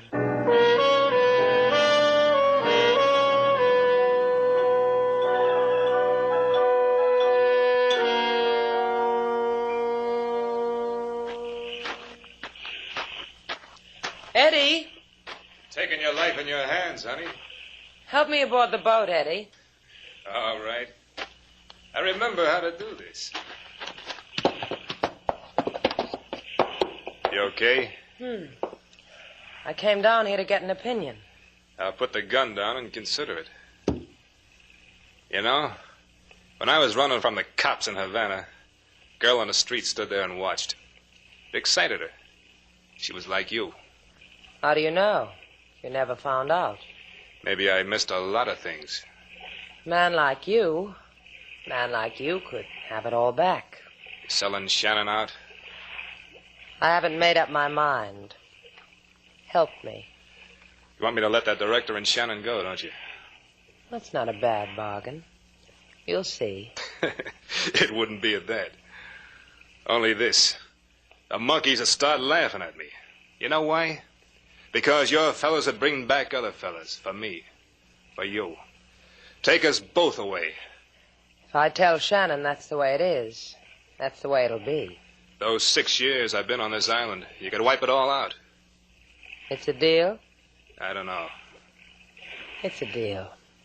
I'll go tell Shannon. Sit down, honey. What for? When it's a deal, I'll tell you. Right now, you stay. Listen to me. You stay. Reach over and hand me that rope, honey. Thanks. Put your hands behind you. It's going to take me time to make up my mind.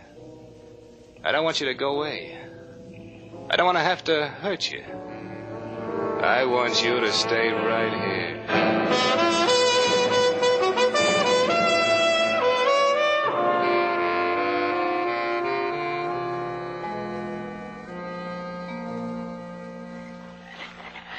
Laszlo. Hey, Laszlo. Stay away from me. Billy tried to get me killed. Now you stay away from me. You got a knife.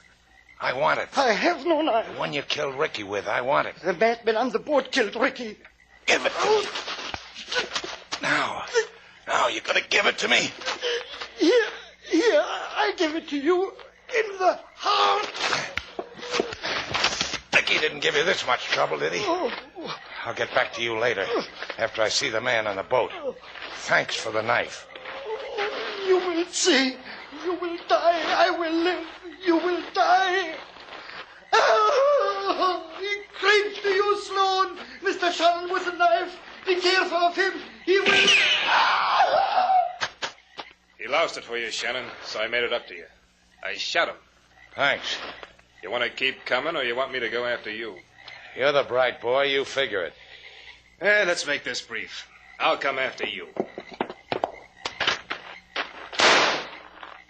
Did I get you, Shannon? That time? It's you or me, baby. It's... Yeah, you or me. You grew a knife, huh? Try it. My rifle gives me a long reach, kid. Beats your brains. Let's stop playing marbles, huh? Don't do it, Shannon. Don't stick. Now, don't talk, kid. You'll get throat scratched. Take your dame and get off the island. You killed 2 men. Look, you're alive, aren't you? Go home. Forget about it. On your feet, Eddie. What did you do with Sailor? Tied her up. She's okay. Walk. Sailor! Slate, are you all right? What? I said get me out of here. Keep your ropes on, kid. I'll be right there. Then we'll go home.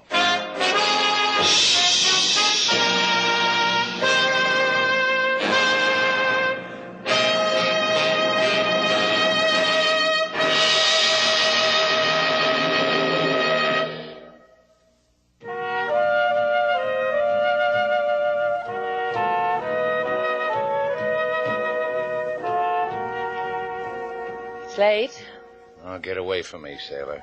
what's the matter with you? Just get away from me. You got a headache? What brings that stupid expression to your face? Tell, baby. I had a chance to get in talking pictures, and you blew it. Why, Slate, you want to be a talking picture actor? Once in the life of every man. Well, we got to find out do you got talent. Hoist your pants leg. Let's take a look at the ankle. Bony. What's bony? It'll be a sensation in Technicolor. Come here, baby. No, not like that. pucker. Like this? That's right. Hold for a still. Bye, baby.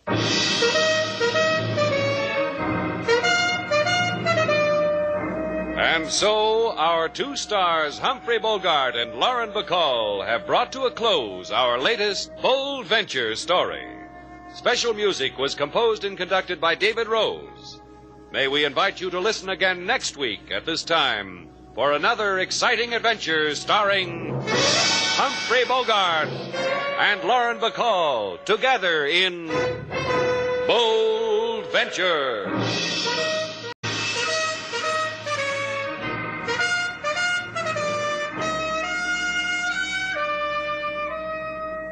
Bold Venture.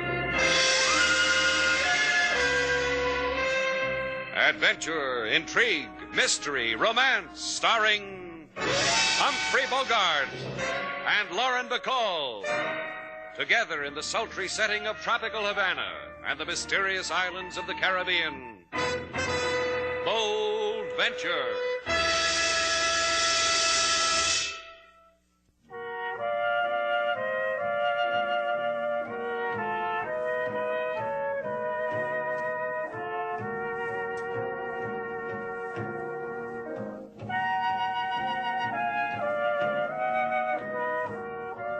Once again, the magic names of Humphrey Bogart and Lauren Bacall bring you Bold Venture and a tale of mystery and intrigue.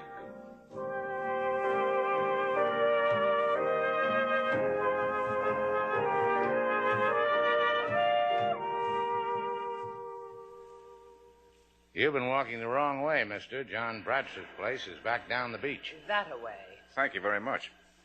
You've been most kind. Oh, you can't miss the Bradford home. Its whole front wall facing the ocean is made out of glass. You'll find it. I'm sure I will. Thanks again. Good morning. See, I told you so, Slate. Take a walk on the beach early in the morning, you meet all sorts of interesting people. Now take her, for example. Who? Her, that woman walking toward us. It's interesting to think about people like her. For instance, why is she wearing a fur coat on a hot day like today? Mink yet. Hey, wait a minute, sailor. What? She looks dazed. Something's wrong with her. With that mink, it should happen to me. Hey. Watch it, lady. You'll walk right into us. Pardon me. Pardon me. Pardon me. Something wrong? Can we help you? Oh, grab her, Slate. She's fainting. I got her. Here, put your arm around my neck. I'll carry you over to the shade. There. You'll be all right. Don't worry about a thing. Put her down here, Slate. Help me. Help me. Who are you? Where do you live? We'll take you home. Help me. I'll look in her pocketbook, Slate. Maybe she's got some identification. Here's her wallet. Look, she's Velma Bradford. Yeah, well, go get our Jeep, sailor. We'll... Slate, look. Here in her purse. A knife. There's blood on it, Slate. Help me. Help me. Don't you understand English, sailor? Get the Jeep.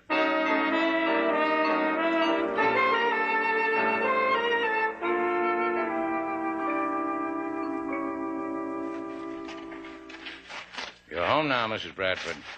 Someone here who can take care of you? John, my husband, he does things for me. He'll know what to do. There were those other times I got like this. He knew just what to do. Ring the bell, Slate. No. Oh, my key, it's in the purse. Just open the door. Maybe I can have a little time alone before John sees me like this. My key is in the purse. Here it is, Slate. You found it. It's your problem what to do with it. Funny man. Hey. Come in. All of you. Please come in. You and your ideas, Slate. I stick a key in a door and up pops a policeman. You and you type welcome mat, LaSalle? We will discuss me and the other things inside. Please. Who are you? What are you doing in our house? You are the Senora John Bradford? What are you doing in our house? I ask you, Senora. Back up, LaSalle. Mrs. Bradford isn't well. We found her wandering on the beach. She'd lost her... Inside will be cozier to tell me. The ocean breeze plays ping-pong with my sinuses. Please. Hey, you were saying me, Senor Shannon, how it is that of all the people in the world, it is you and the Senorita Duval who are at this moment with this woman. Did I say you all that? All I remember I said was we found Mrs. Bradford wandering on the beach, dazed and sick. We looked in her purse, found something in it besides her identity. Show it. If I've done something evil, I want him to see it. Easy, honey. Here it is, LaSalle. A knife with new blood upon it. Thank you for it. And now I have something to show you in the bedroom. Come. You will lead the way, Mrs. Bradford.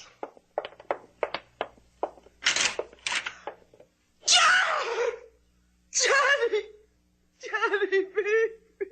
You identify the dead man who lies in his blood as John Bradford, your husband, Senora? I killed him.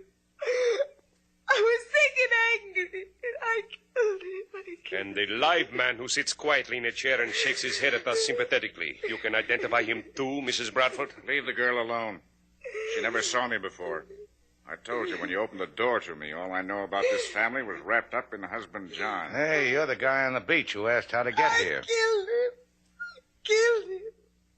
It's all over now, isn't it, John? No more sick wife. No more acting tender to me. No more treating me like a mad woman. Help me with her, Shannon, Miss Duval. Help me with her till we get her to the police hospital. She's really sick, LaSalle. Be gentle with her. It is the motto of my department, Miss Duval. Be gentle with murderesses. Who knows whom and when they will kill again. Come, help.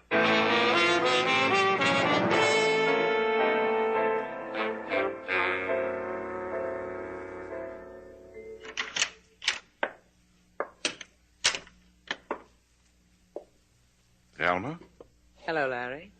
I brought you flowers. Sweet, Larry. What would you bring me if I were really sick? I'll whisper it to you sometime. How'd you get in here, Larry? I told the cops outside the story again. I was a friend of your husband's. I am, too, now that he's dead. Now that you killed him, Larry, let's not mix that up with anything else. I want you always to remember that. You killed him, and I'm confessing that I did it. It'll work out, darling. You've got a record of mental illnesses. I'm cured. Yes, but there's the record. They can't do anything to you. A mental institution for a year or so. It won't be any longer than that, will it, Larry? All that money. The processing plant.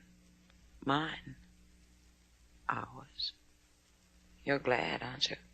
What your husband did to me at Puente Padre. A thing worries me, Larry. That man and girl who you talked to on the beach, Shannon and Miss Duval. I asked him how to get to your house, as if I'd never been there before. Don't worry about anything. Try to get some sleep, Velma.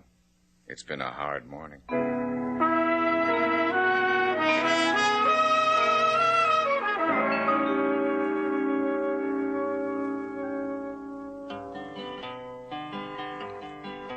Mr. Slate, he walk on the sugar white sand, hold a lady sailor by her delicate hand.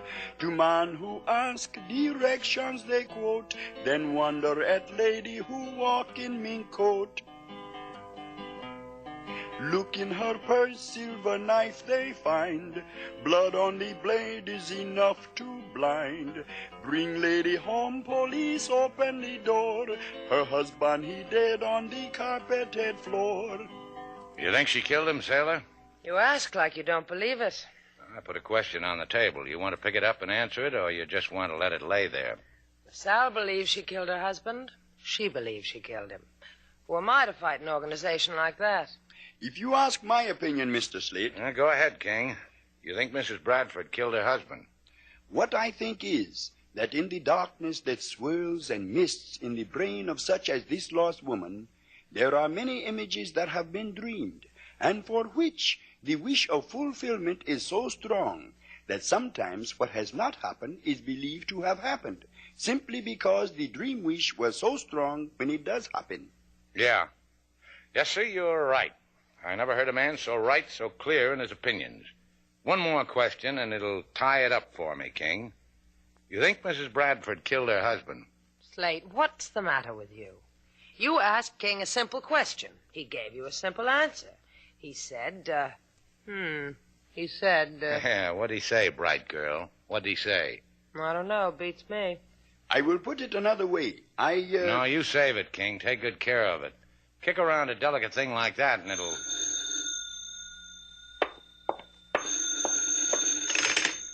Shannon's place. Shannon speaking. The Sky Blue trailer in Paradiso Cove. Come to it, senor. You selling used trailers? Not in the market, kid.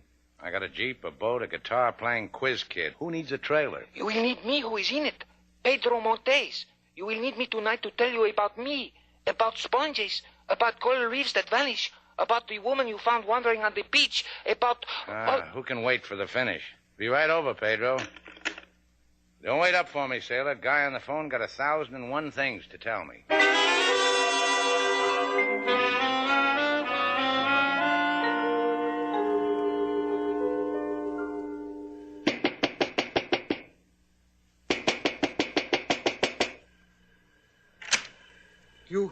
You are Senor Shannon? That's right, and you're... Pedro Montes. Come in quickly. Por favor, sit down.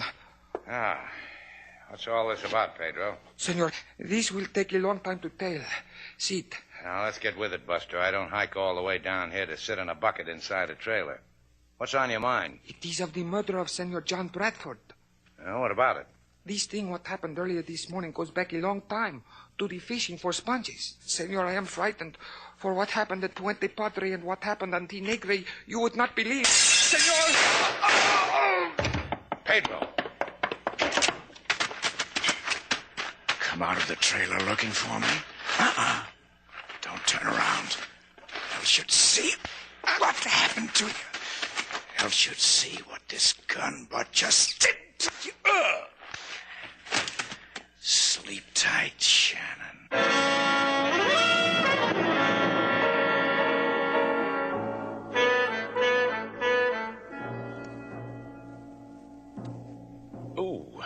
Leave me alone, will you, sailor? You've been at my battered head for 2 hours now. Soft skull like yours takes time to mold back into shape. Besides, when I'm through with it, it'll look much jazzier. Here, let me plump up this flat part some more. Take your hands off it. I came with that. Didn't you recognize the man who beat you up, Slate? I told you it was dark. He came from behind me. But he talked to you first. Couldn't you recognize his voice? He talked in a whisper. Could you recognize a man who whispered in your ear in the dark, sailor? I'd never forget him. I cherish him always. Hey, look what we got. We got an inspector. You come to issue a license on Slate's beaten up headless Earl? I come for Senor Shannon's dirty thumb. Huh? Tell me it's just that I'm in shock, sailor. Your soiled thumb, please, on this ink pad. And now on this paper. Thank you. And here's a tissue to wipe the thumb clean. You short on fingerprints at headquarters, LaSalle? Oh, got oodles and boodles of them. But none that matches the prints on the gun that killed Pedro Montes. But now I have. Lucky me, huh? What are you talking about? The man was killed Look while... at this photograph through my magnifying glass, senorita. Is it not remarkable? How Shannon's prints are exact same as prints on the photo of murder gun? Let me look too, huh? Oh, LaSalle, this proves nothing. All you got is... All I got is a murderer. Lucky me. Unlucky you. Don't bother to bandage his head anymore, senorita. In a short little time, this murderer will feel no pain.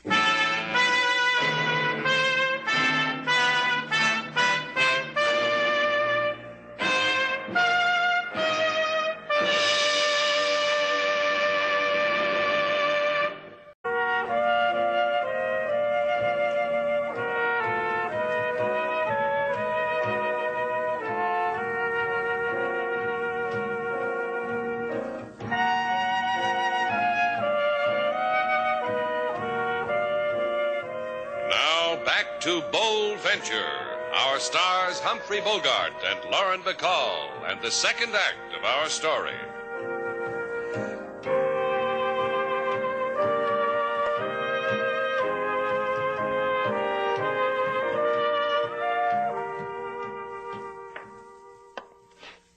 I opened the windows of my office to let the Havana air in through the iron bars.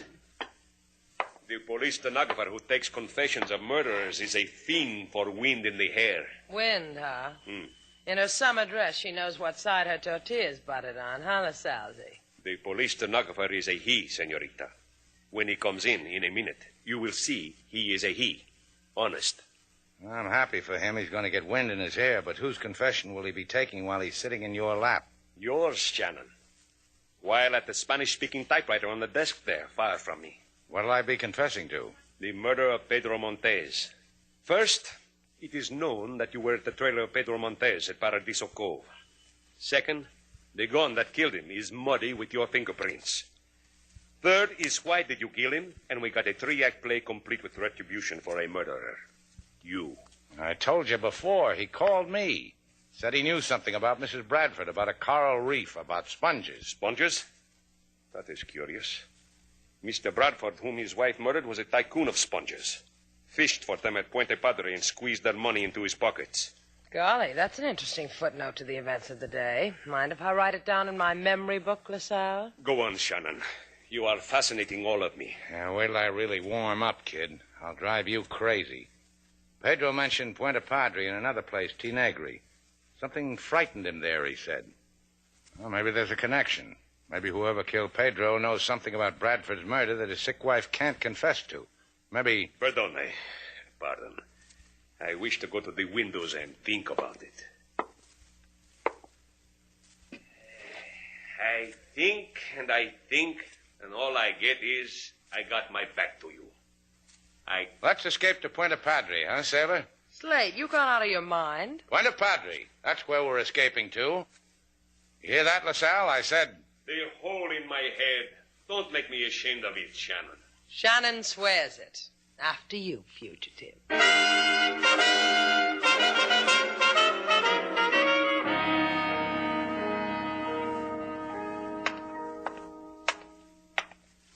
Push your wheelchair, lady? Larry. Uh-huh. Me. They teach you good, eh, Velma? Put you in a wheelchair, roll you out on the prison hospital porch so you can sleep in the sun. I told you, honey, there's nothing they won't do for a sick girl. Why did you stay away so long? A thing came up. What thing could keep you away from me? Called Shannon. Remember Shannon? I warned you about him, Larry. The boy slipped away from the police. Took his boat to Puente Padre. The gas station on the docks points with pride to his tab, to anyone who asks. And him a murderer of my buddy, Pedro Montez. Larry, He'll do no such thing, honey. Because I'm flying down to Puente Padre. Get there way ahead of him. Fix it so he can't do anything. Except lie in state in a mortician's parlor. Kiss me goodbye, honey. I'm late for work.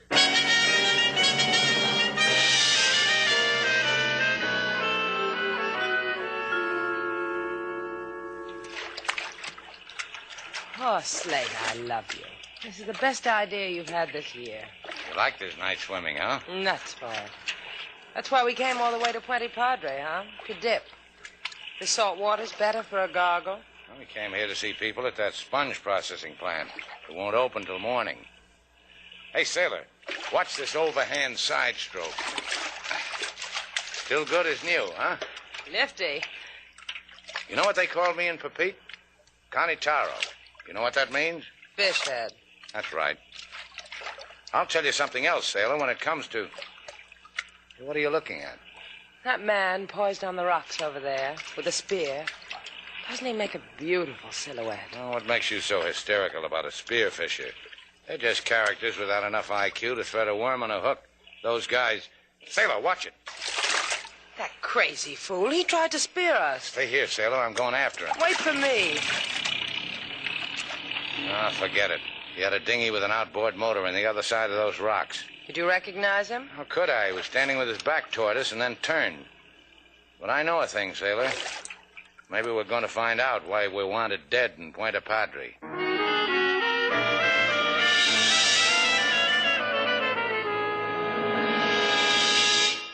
You, senor, and senorita have been ushered into my office so early in the morning.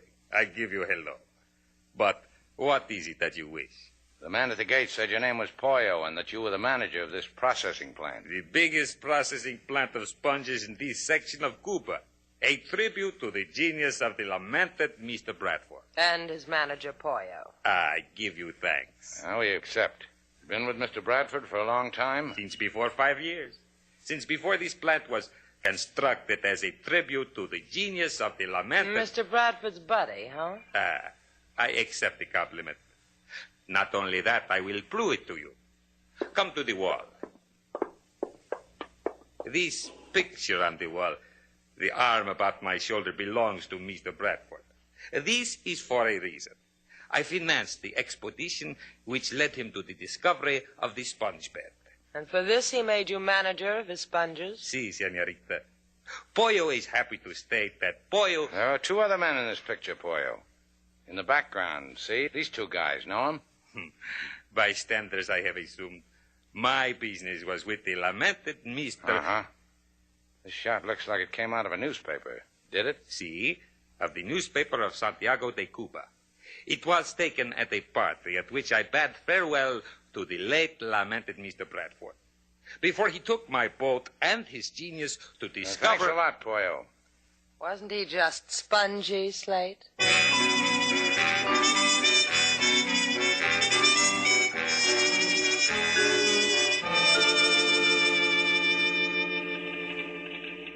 is getting to be a real educational tour, Slate. A spongery and Puente Padre, and now we're sitting in a newspaper office in Santiago waiting for an editor. So you recognize the picture of those two men with Bradford. So? You recognized one of them, didn't you? Sure. The guy who asked directions on the beach. The guy who was at Bradford's house, sitting in an easy chair when we brought Mrs. Bradford home. And that doesn't tweak you, huh? What's to tweak? And I'll tell you who the other man in the picture was. Pedro Montez. The guy I was supposed to have murdered. Did you just get a tweak? I have found the information you have asked for, senor. Senorita, please come into my office. This is the print of the picture, no? Yeah, that's it. I have pulled the files on the news story. The story concerns Senor Bradford, who went looking for sponge beds. What about the other two men? Senors Montes and an Americano, Larry Nolan. They were with him on the expedition. This was learned when Senor Bradford returned. 3 months later, Bradford said these two men were drowned. Uh-huh. Tell me one other thing. Did you ever hear of a place called Tinegri? A fable. A coral reef 20 miles up Puente Padre that is said to appear and disappear into and out of the ocean. Has anybody ever seen it? Some say they have, but I have not. What I do not see is not for believing. That is why I'm a great editor.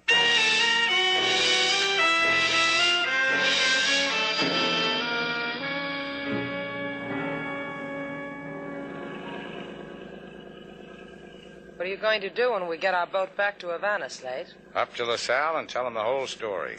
Larry Nolan, huh? Killer. I figure it that way. Mrs. Bradford is taking his rap.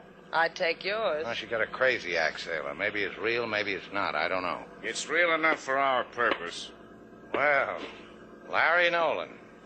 Welcome aboard, killer. Thanks. I've been aboard all the time. If I'd known you're going to be so friendly, I'd have crawled out of my hole before, me and my gun. 3 hours aboard this tub is enough to make a man homesick for land.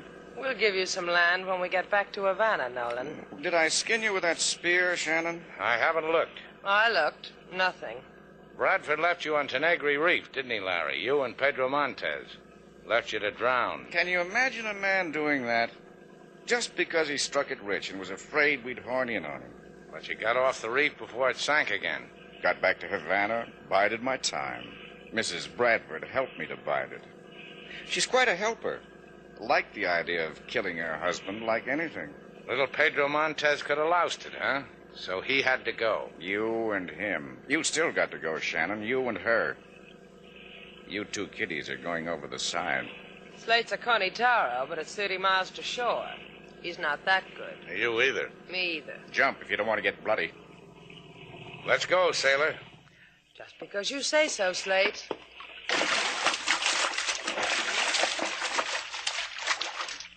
You okay, Slate? Sure. Take it easy with that overhand side stroke, honey. We've got a long way. Keep swimming, sailor. I'll see you in a little while. I forgot to give something to Larry Nolan.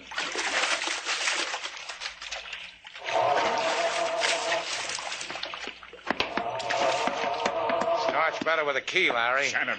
Come and get it, baby. My gun. Try this first. My gun, I'll kill you. Hands out of the pockets, Buster. No guns allowed.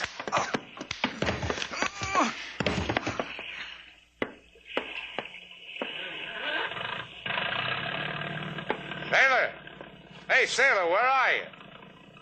Sailor, I can't find you in my light. Sailor, where are you? In back of you, knucklehead. Huh? Oh.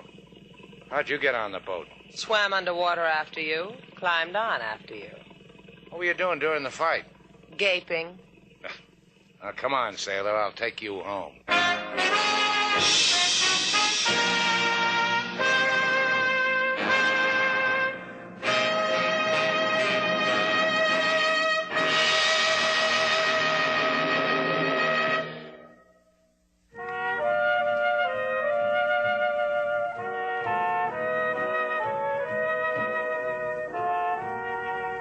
Slate, What do you want? what were you doing in the South Seas, in Pepite? Oh, I was beached there. Did you like it? Who wouldn't? The natives made me a Moro Tiki. Oh, is that how you got to be one? A Moro Tiki is a blood brother. That's quite an honor. A Konitaro, a Moro Tiki. That spells blood brother fishhead. Come here, Slate. Anything in the South Seas that beats that? Well, Or that? Slate, I'm talking to you. Slate. Oh, numb, huh? Hold still, honey. I'll bring you back to life. Come here.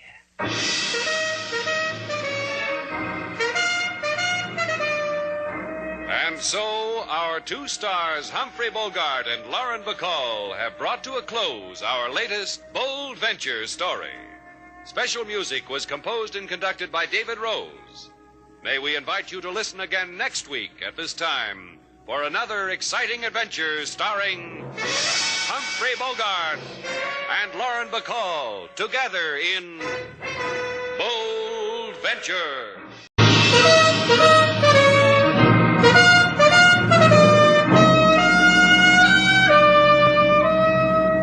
Bold Venture. Adventure, intrigue, mystery, romance, starring Humphrey Bogart and Lauren Bacall. Together in the sultry setting of tropical Havana and the mysterious islands of the Caribbean. Bold Venture.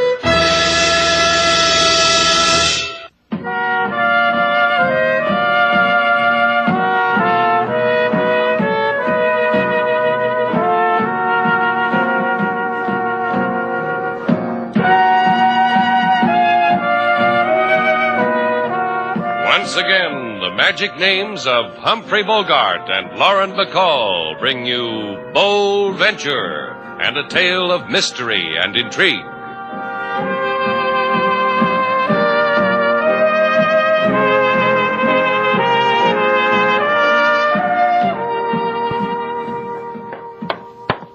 Mr. Slate, I have... What's wrong, King? You came back empty-handed. But with my dignity bruised in two places. Where, King? Show us. Here and here. Never lead with your dignity, King, unless you can make the weight. What's the matter? Couldn't you handle him?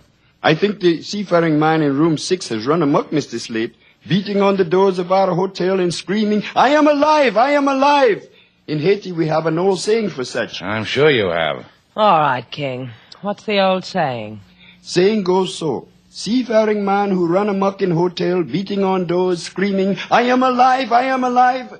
Don't mess with him. Well, that leaves it up to the management. You go throw him out, sailor. The seafaring man? Sure. I'll give him the old 1 and the 2. Hasn't failed me yet. Well, you're too eager, Buster. I better come along. He is also very clever at throwing things. Remember to duck to the left. Don't forget, Slate. To the left.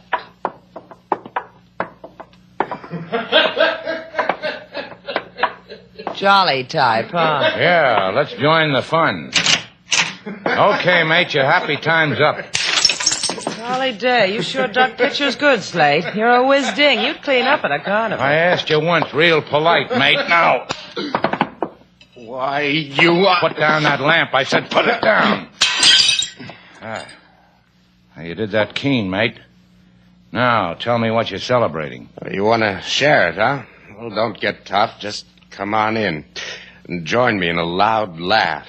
First, we have to know the joke, mate. Then, if the wind's right, we'll laugh. Well, it's all here in this paper. Go ahead, read it for yourself. Senor Little Abner. I chuckled over this 2 days ago. It ain't half so funny as the obituary where I'm pointing. Go ahead, read it. Joe Norman, seaman, victim of a hit-and-run accident, was buried today at sea in accordance with his lifelong wish as a voyager of the oceans. He is survived by his wife, Ethel Norman of Bacall, Cuba. Funny, huh? I'm Norman. I'm Joe Norman, and Ethel's my loving wife. I'm the man in the obituary. Well, then why aren't you buried? Yeah, it's a puzzle, huh, mate? Well, look, I'll tell you about it. We're looking. Tell us. Well, 4 nights ago, 4 nights, whenever whoever was supposed to be me was hit and run, I was in Banyo's Turkish bath. So you had a bath. So? So they stole my pea jacket and my wallet. It was rolled. But I was too smart for them. A sailor in Havana with no money, no pea jacket, and tingling all over from a bath. Takes brains. Pretty brainy, huh, Slate? Brainy enough to take your hotel for a room, huh, mate? Yeah, we're sure impressed. Think a clever fellow like you could find his way home? Sure, but what's there for a man? 10 acres of avocado trees and a wife who's bubbly with joy that I'm dead. I like it here, mates. I like it. Just the way it is. He said Hibacoa, sailor. Let's go see if a wife's got a lamp in her window for Laughing Joe here.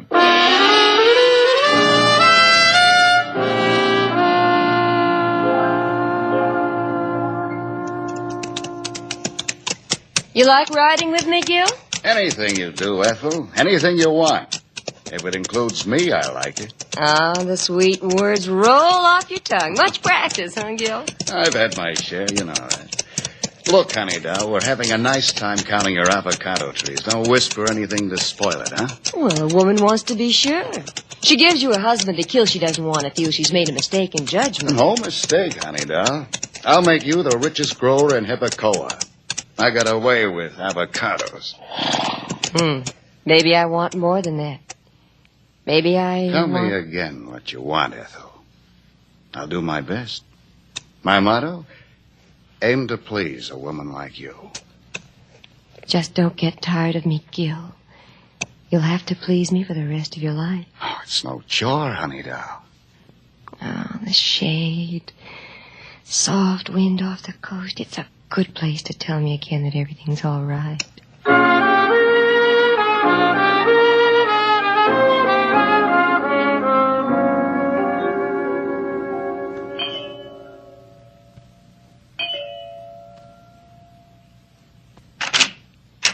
Hello? Is there something I can do for you? Oh, would you mind if... Oh, please come in, you two. The sun hurts my eyes. Thanks. Well, this is quite a tidy place you have here. All this from avocados? Just think, Slate. Next time you pinch an avocado at the fruit market, you might be pinching one of Mrs. Norman's. I don't mind her, Mrs. Norman. When a sailor comes in out of the sun, it takes her a while to get accustomed. Well, you're certainly welcome here, both of you, but who are you? I run a hotel in Havana, Slate Shannon. She, Sailor Duval. How do you do, Mr. Val, Mr. Shannon? Mrs. Norman, when did you see your husband last? Oh, you've come to talk to me about Joe? About Joe. He's playing hob with Slate's hotel. Or is it Havoc, Slate? Havoc. Havoc. I see. Gil, come in here a minute. This is Gil Lardner. He owns the next plantation down. Huh? What do they want, Ethel? It's about Joe. Joe is dead. Everybody knows that. Joe doesn't. He's a man who'd like to know. What are you talking about? We buried him 2 days ago. I'm sorry, Mrs. Norman, but how sure are you it was your husband who died? What? Oh, you mean because he was so badly smashed up in the accident? Well, I knew him because it was his wallet they found on him. Joe's pea jacket. It could have been someone else. It wasn't. As soon as Joe would hit port, he'd head for the Banyo baths, Turkish baths. And a receipt from the baths was found in his pocket. Joe's dead. I saw him lying there. He was smashed and dead. Go away, please. Please, Phil. You heard her. Get fun out of teasing a widow? Get out of here. Leave her alone.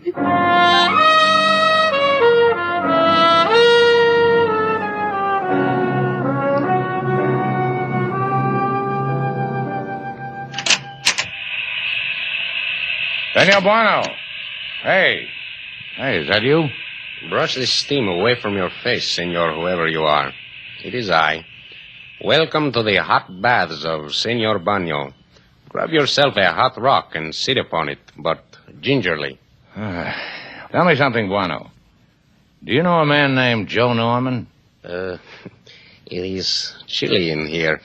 A little more cold water on the hot rocks. Hi. Is it not pleasant? Hey, look, Chico, I got a girl outside in the waiting room. She gets panicky when I take too much steam. So talk to me about Joe Norman. Every time Senor Norman comes to port, he seeks my steam for his pores. Let me make a suggestion to you, Chico. Did you roll Joe Norman, steal his pea jacket? Senor. Did you? Would the senor mind moving his arm again like he just did? Thank you. That is a large arm muscle the senor has. Yeah, from beating people over the head with hot rocks. You have guessed it, senor. Waldo rolled Senor Norman. Waldo in person, while Senor Norman was in this very room. Waldo. Who's Waldo? My partner. Only he has now since disappeared. I got news for you. Waldo's just liable to be dead. What are you saying? That Waldo put on the pea jacket, tucked Norman's wallet in his pocket, and went out and got himself killed in a hit-and-run accident. Buried under the name of Joe Norman. More water on the rocks, senor. I am suddenly freezing to death.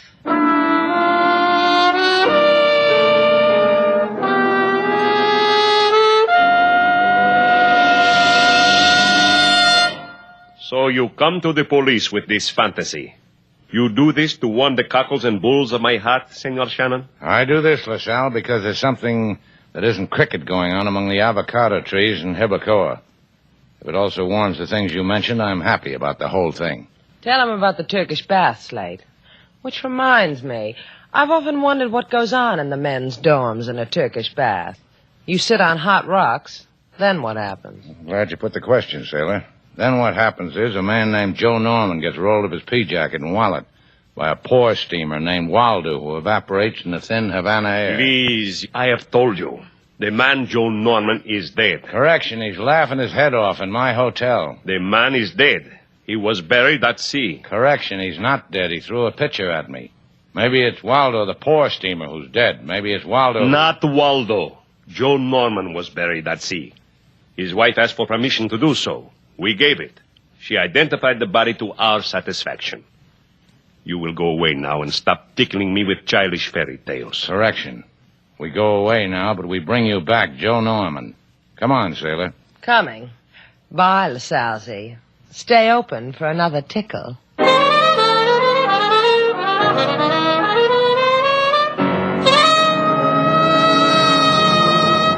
Come on, sailor.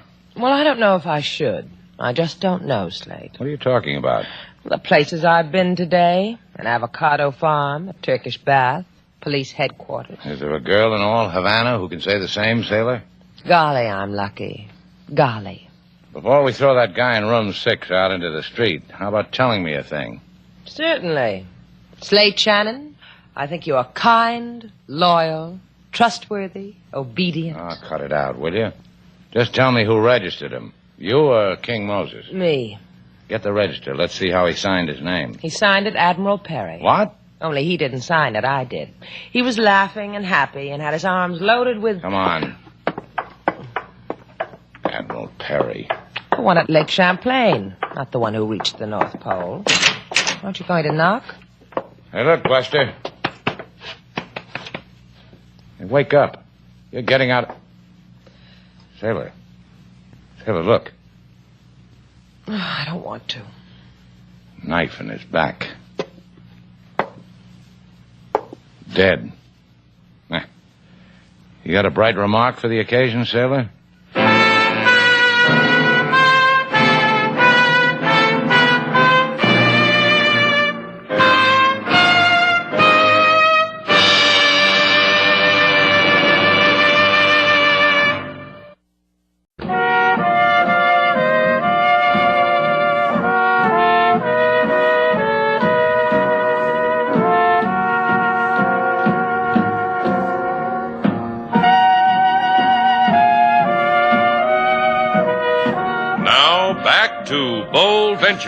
Our stars, Humphrey Bogart and Lauren Bacall, and the second act of our story.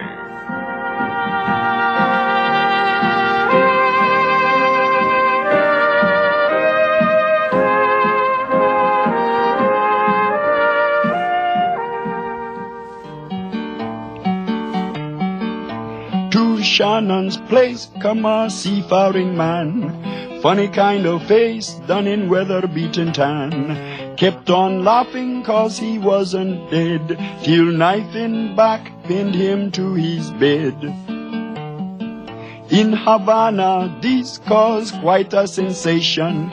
Question, who is killer by avocation? And while Mr. Slate he in such a big dither, Lady Sailor as usual her face say come hither. Yeah, why don't you, Slate? Why don't I what? Come hither. She said he wasn't her husband. What's he talking about, Lady Sailor? Who knows? He constructs his paragraphs very badly, King. Don't you understand what I'm saying? She said he wasn't her husband. Mrs. Norman did? That's right. I was at the morgue when LaSalle brought her in. She looked at the sailor who was stabbed in room 6. All she did was shake her head no. Well, that's what I would do if a man weren't my husband. Me too. And Buono, the boy who owns the Turkish Bears, says he wasn't sure whether the man was Joe Norman or not. How can that be possible? Many things are possible, Mr. Slate, or impossible, according to which team you're on. According to how you are feeling at the moment when a situation arises, which could be possible or impossible, according to... You tell him, big boy. You didn't let me finish. You're finished, King. You too, sailor. Go on, get out of here, both of you. You going to do it again, Slate? You going to try to figure this out in your mind? You heard what I said. Out.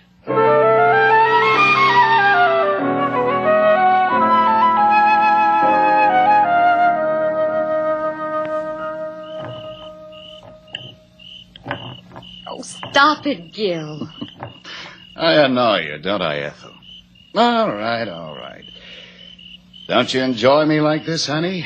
Sitting on your veranda, rocking in your husband's rocker, sipping in the moonlight? You enjoy me, don't you? Oh, shut up. Gil, you killed 2 men. That makes me twice as devilish, doesn't it? First a little nobody named Waldo. Darling, honey, I thought he was Joe. He was wearing Joe's pea jacket, dressed like Joe, came out of Banyo's. And when I saw Joe this afternoon, stabbed and stretched out in that morgue. I hate avocados, don't you, Ethel? Lousy fruit. Don't you think an avocado is a lousy fruit, Ethel? What do you want, Gil? Let's sell out. You and me. You collect on Joe's insurance and we'll get out of here. What do you say, honey? I like that, Gil. Ethel? What? You want me to sit beside you, baby doll? I wish you would, Gil, please. Please sit beside me. Oh, Gil, I love you.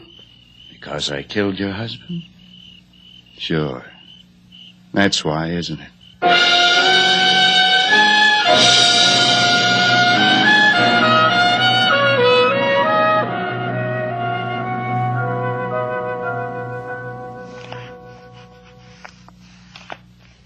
You figured it, and you're going to let the cops handle it. And you're comfortable, huh, Slate? That's a nifty idea you had, sailor. Bring the ironing board out to the patio so you can press my shirt in comfort. So I look dapper when I go calling on Mrs. Norman. You get 1 avocado stain on it, so help me, and I'll make salad out of you. Hey, watch the shirt front, sailor. You're burning it. Singed midriff. It's the latest thing. You'll be the doll of the, Senor Slate Shannon? Hey, hand me that shirt, sailor. Come off it, Slate. The lady's seen gentlemen in strapless T-shirts before, haven't you, lady? I see, but never a gentleman with such skin you love to touch shoulders. However, to business, my card. I've had the sun in my eyes. You read it to me, lady. It says Lolita Nueva, insurance investigator. Available at all hours. Says all that, huh?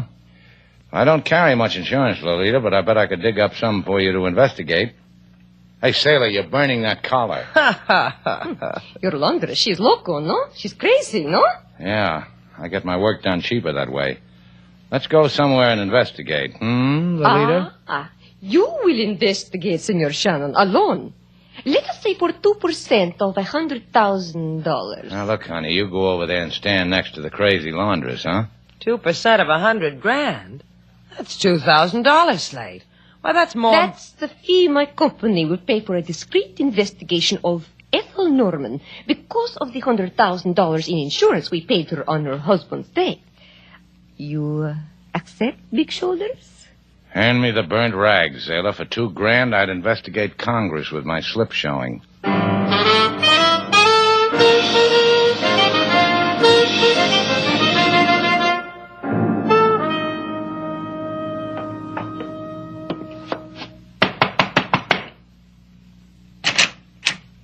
Oh, it's you again, Shannon. Looking for a buy in avocado? I want to talk to Mrs. Norman. What about?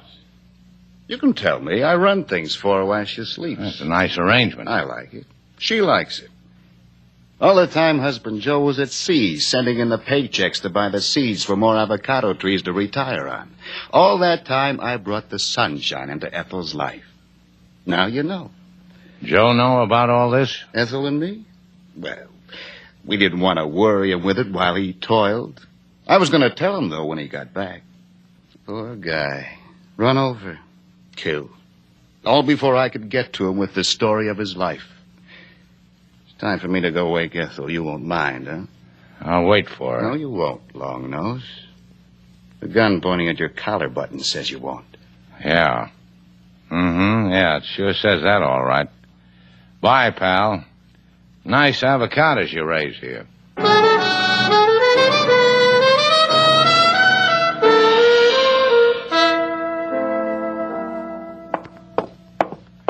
Sailor! Sailor! Where are you? In your office, Slate. Close the door. There's a draft. How did you make out at the avocado plantation? Now, put your shoes on, sailor. We're going talking to LaSalle. Then we're going to the insurance company and collect $2,000. Oh, for that I'll wear my high buttons. Go away, whoever you are. Well, come on in, Mrs. Norman. You can take a walk with us. We were just going to see the police. Gil told me he wouldn't let you see me, Mr. Shannon. I came here to tell you why.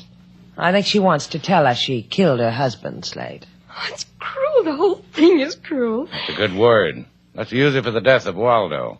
Who? You know who. A petty thief who helped run a Turkish bath. Goes like this, Mrs. Norman. Waldo stole your husband's coat and wallet. In the dark, he was killed by a hit-and-run driver, by someone who wanted your husband dead. By you, for his insurance. Oh, no, it wasn't like that. That's why I'm here. I'm frightened. That was your husband who was stabbed, wasn't it? Yes. Gil killed him. After he found out he'd made a mistake. After he found out he'd killed Waldo instead. Oh, listen to me, will you? I'm frightened. I don't blame you, the police. Oh, not of them. Oh, don't you understand? If I were you, I'd be scared of the police. It's Gil. He's a killer. He enjoys killing. He enjoys it. And sometimes he looks at me and I need your help the way he looks at me. Let's go ask him what he sees.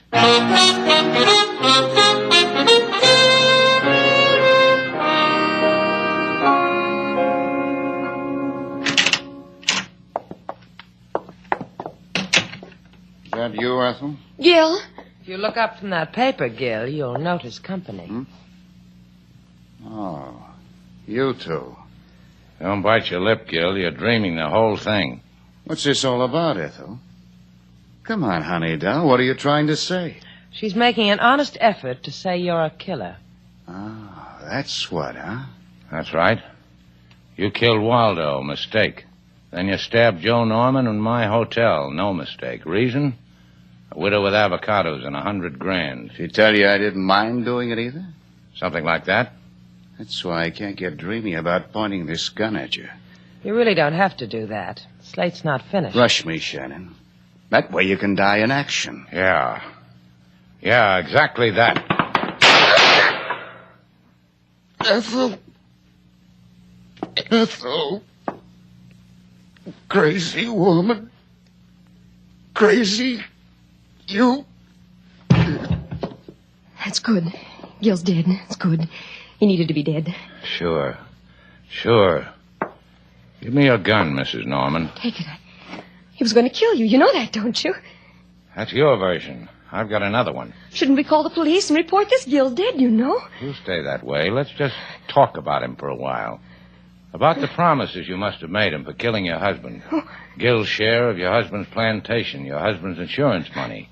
Things like that. You're crazy.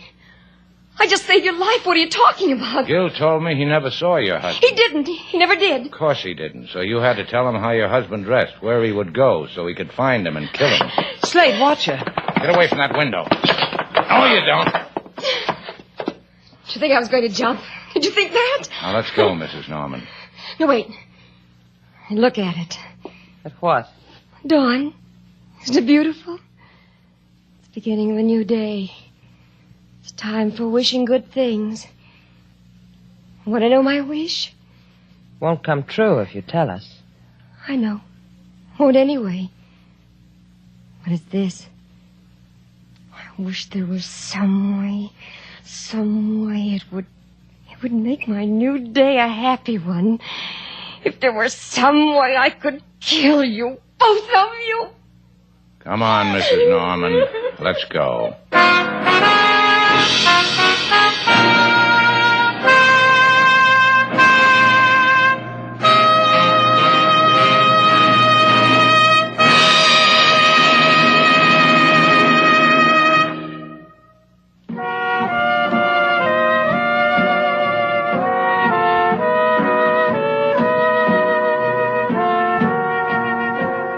2,000, sailor. Look at it. We going to run barefoot through it, Slate? We're just going to count it and count it and count it. That's why you made the insurance company pay off in $1 bills, huh?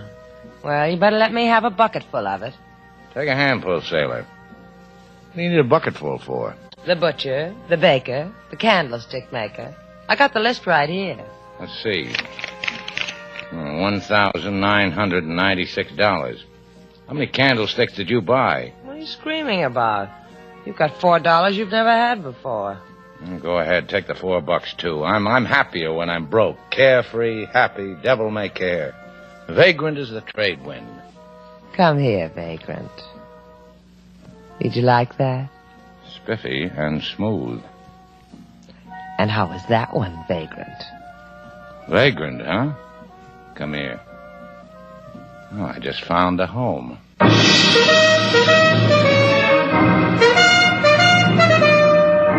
And so, our two stars, Humphrey Bogart and Lauren Bacall, have brought to a close our latest bold venture story.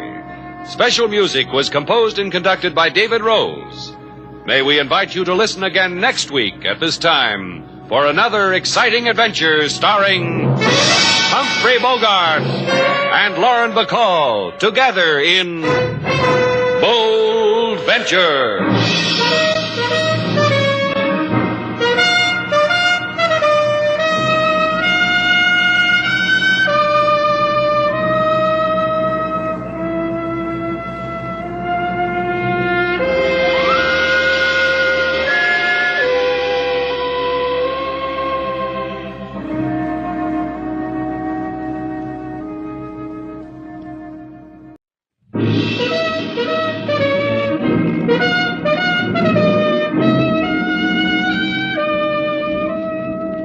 Bold Venture.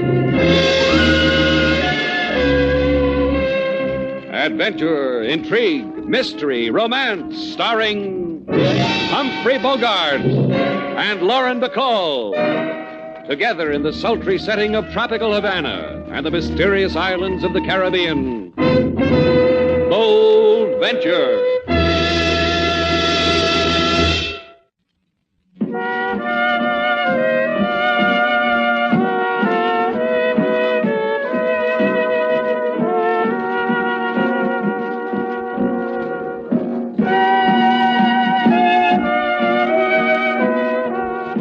Once again, the magic names of Humphrey Bogart and Lauren Bacall bring you Bold Venture and a tale of mystery and intrigue.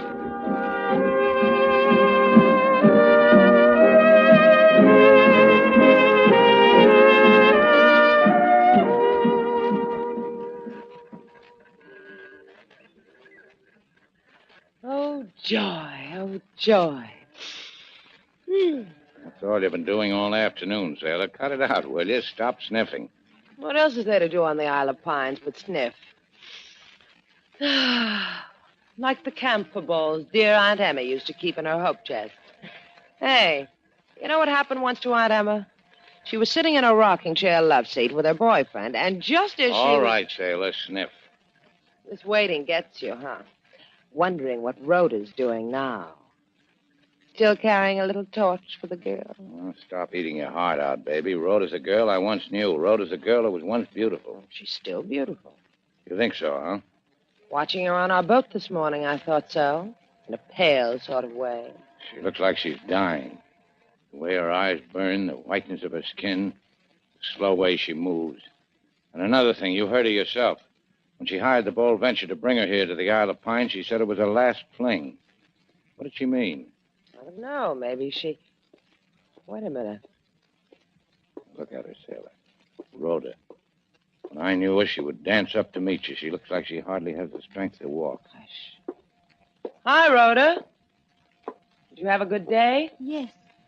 Yes, only all of a sudden, I don't know. I can hardly walk.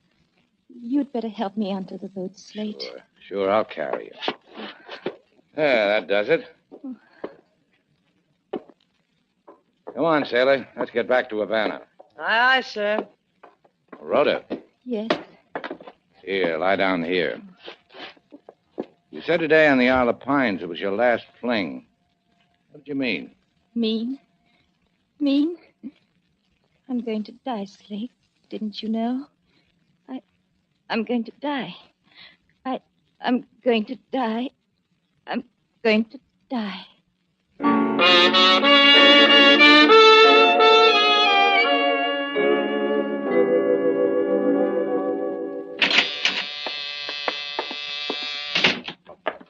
The doctor has a patient. He'll be out. Why, it's Slate Shannon. And with Rhoda. And with me, Mrs. Gonzalez. So I see a happy threesome. How charming. It's been a long time, Slate, since you've come to Rhoda's mother to ask permission to be with Rhoda. I've missed you. Rhoda's sick, Mrs. Gonzalez. Real sick. You'd better get her to a hospital, Mrs. Gonzalez. Right away. I'll take care of her. Just leave her alone with me. She's had these spells before. I know just what to do. Oh, Rhoda, my poor darling. Let's go, Slate. Yeah. We'll come back to see how Rhoda's making out of it. Oh, you're always more than welcome, Slate. She'll come out of it. And thank you for bringing my child back to me. You tried to get away from me, didn't you, Rhoda? And it didn't work. Your old flame was so concerned for you. He brought you right back to your dear mother. I just want to lie down somewhere where I'll never see your face, never hear your voice. Kill her! Kill her! You're dying, daughter mine, dying just as your father died. The paleness, the wasting away, the sudden ugly tempers. And when I die, you'll go dancing, won't you, Mother? Now, think about it. And Rhoda, you talked to Slate and that girl. What did you talk about? About me? About you, your father? You shouldn't have, Rhoda. You want them to join your dying? I'll think about that, too.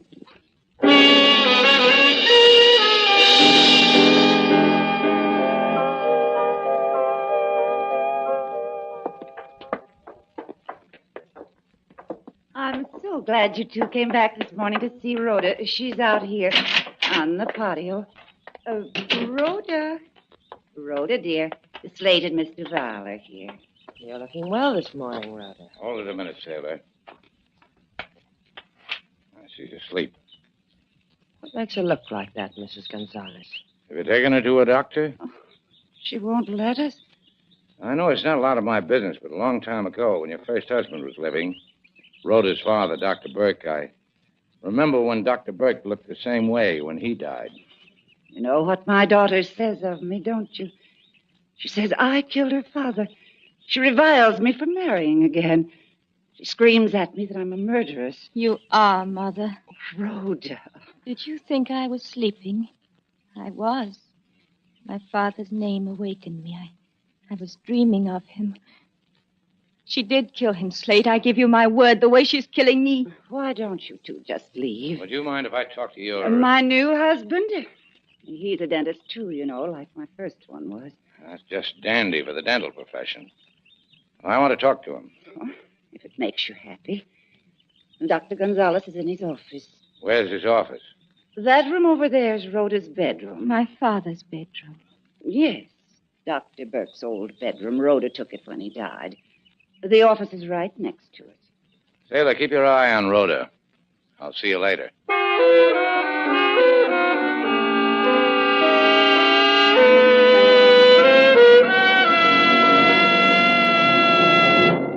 If I were not so disturbed with private tragedy, Senor Shannon, perhaps I could speak with you and pay the proper attention.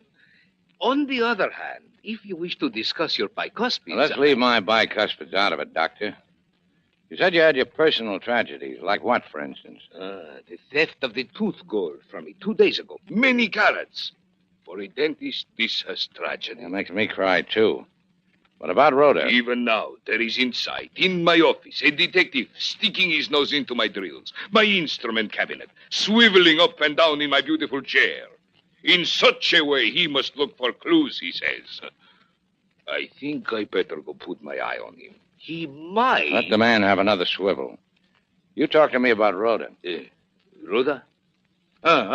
See, pobrecita. The poor one, she's dying. Why? You watch a lovely girl.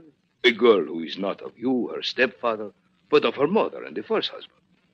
You watch her, and you know she dies. Who can explain this why?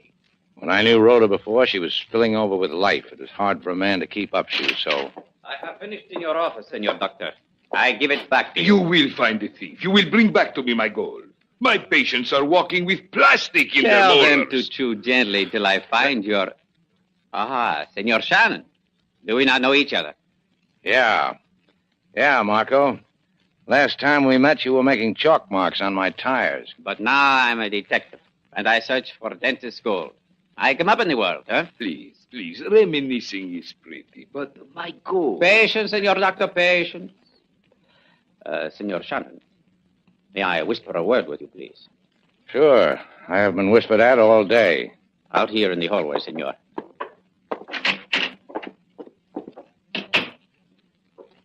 You want to frisk me for gold, Marco? On the contrary, Senor. I give you gold. Wisdom. You're going to tell me to get out of here, too. On the button, Senor. Because you look like a picture of health. Stay that way. Especially keep away from Mildred. Mildred? You know Mrs. Gonzalez that well, huh? To me, she is Mildred. I give you gold, amigo. You did not open your ear to it. It is your life.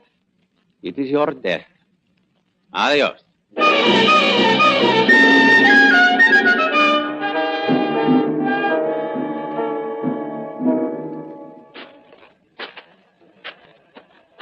Hurry up, will you?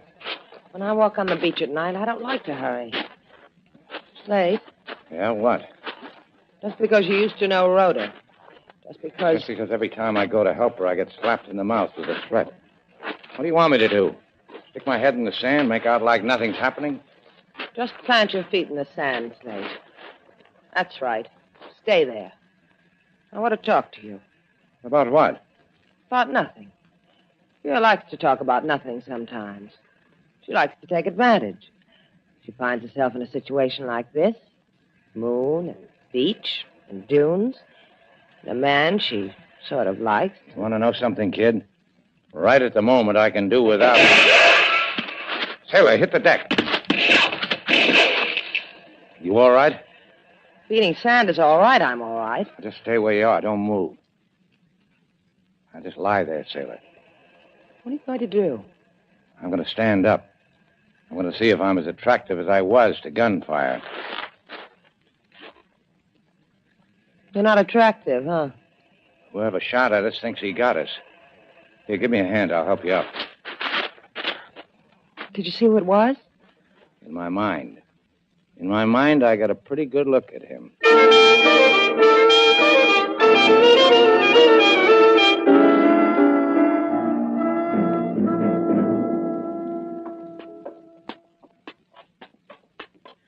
What makes you think it was Marco, Slate? He gave me a nugget of wisdom once. A guy like Marco has to prove his point. Come on, the guy at headquarters at apartment 12. He said, This is apartment 12. See? It's a 1 and a 2, side by side. That makes it... Oh, shut up, comedian. Don't you hear that? Come on. I didn't do it. Rhoda, what are you doing? I swear I didn't do it. I wasn't in the room. I didn't kill him.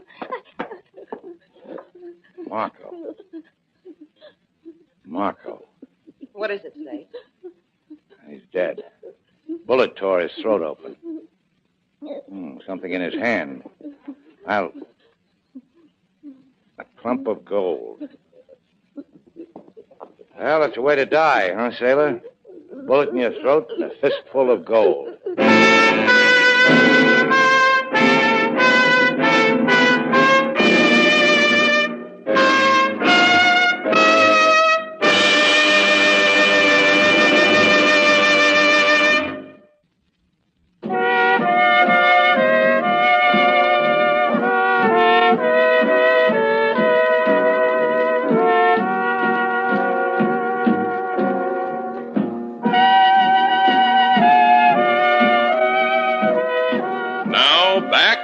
Bold Venture. Our stars, Humphrey Bogart and Lauren Bacall, and the second act of our story.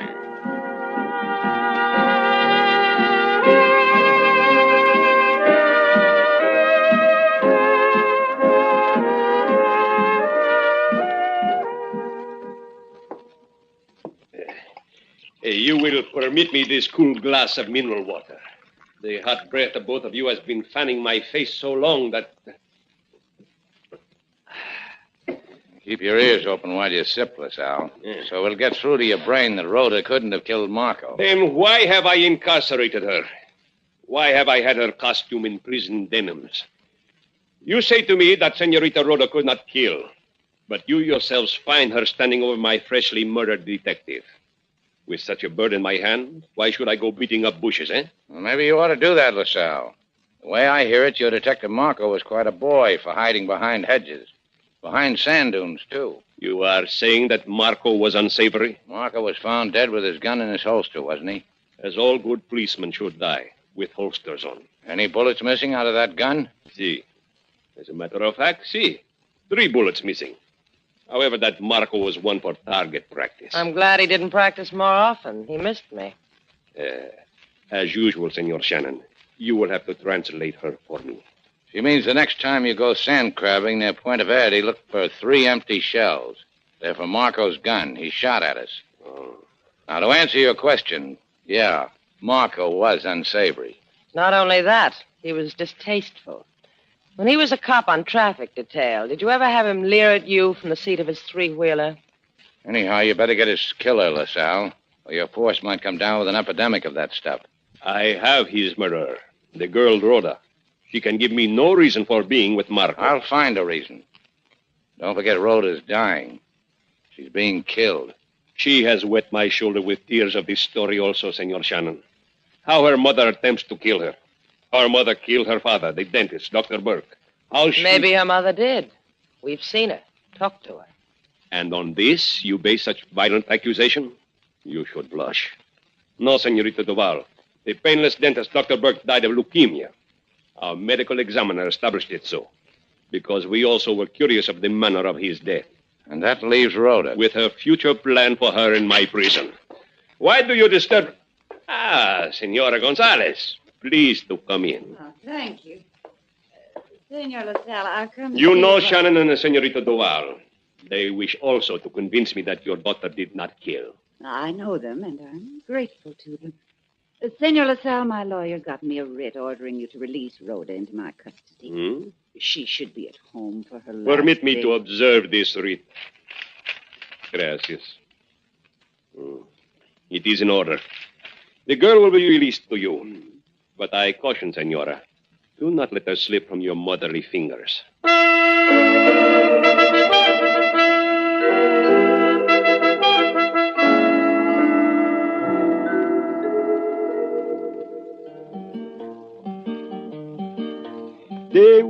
They wait on the Isle of Pines for a girl so young whose beauty declines.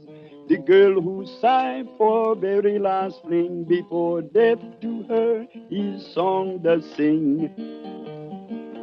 And everywhere this girl she goes, death follow close like bell on her toes. Her father first, then detective man, after shooting bullets from dunes of sand. You through, King? My wish was to... And my wish is for you to leave it alone, clear? Big time operator. You got hold of a low-price grief and you can't let it go, huh? You have to stick around and be shot at. One of these days, you're not going to recover from it. Well, there must be other places in Havana you could spoil, sailor. Why don't you go spoil one? So Rhoda's dying. Let's concede the point. And her father's dead. And Marco's dead. Let's bunch them all together and make a bouquet out of them, Slate. You want a wake? Let's have a big one while we're at it. I never busted you one before. Now seems a good time. Do it. Maybe it'll bring you to. Maybe it'll make you remember the kind of man you really are. I wouldn't know about that. You tell me. The kind of man who can take gold out of a dead man's hand and not tell the police about it. The kind of man who tears a girl apart. Go on, bust me one, Slate. I deserve it. Come here. Closer. You going to hit me? I want to whisper to you why I kept the gold. So I can trade it back to Dennis Gonzalez for a few answers. You want to come along?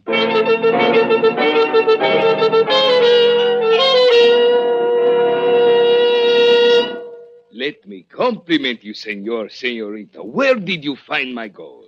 You're not going to believe this, Senor Dentist, but it was wrapped inside a dead man's hand. What are you saying? Pay attention when Sailor talks to you. A dead man had it, a man named Marco. What's happening around here that a man named Marco takes a few shots at me and dies for it? Oh, you are making of this business of petty theft something that it is not. You are... And you pay attention to Slate, too. He said Marco, and you didn't do a thing. I did a thing. I raised an eyebrow. However slightly, I raised it, senorita. Uh-huh. And one more thing, my dentist friend. If Mildred were my wife... You are confusing the trend of the conversation. What has my wife to do with it? Maybe you ought to ask her. I'd take a little time out from scrubbing dentures and ask her how well she knew Marco. Wouldn't you do that, Slate? Yeah, I would. I'd cross my arms over my chest and jut out my jaw and say, Mildred, what's going on? What is it with you and Marco? You see, Sailor, look. Man's eyebrows just did it again. Excuse me. I think you gave the man something to worry about, Slate. It took a man's murder to convince you, didn't it? To convince me to do what? That I was right all the time, that I had a reason to be bothered about Rhoda. That there's something wrong in this house, something evil, something... Come on, Sailor.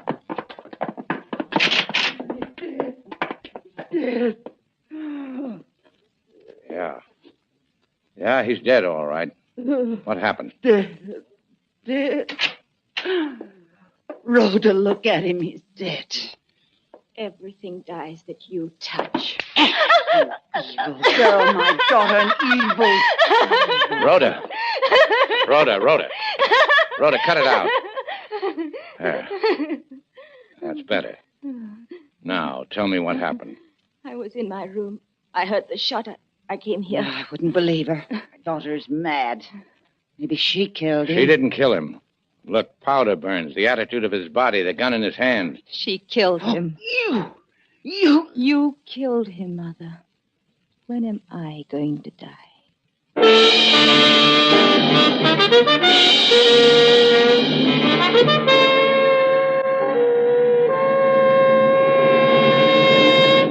Suicide. You think so, LaSalle? On this, I would bet my bottom peso. Dr. Gonzalez killed himself because he could not stand the inkling that you bothered him with. The thought of his wife and another man. Like you said, Slate just inklinged him, LaSalle. He just suggested that Mildred and Marco were seeing each other. Since when does a man put a bullet in his brain for something as flimsy as that? Since when? You do not understand Cuban gentlemen, senorita. If someone told me that my senora was making flutters with a caballero of the opposite sex, I would... Now, let's leave your personal life out of this, LaSalle. You still think Dr. Gonzalez was a suicide, huh? Officially so. I have so stamped it on the file. Well, get out your eraser, LaSalle. That file is going to be changed to murder.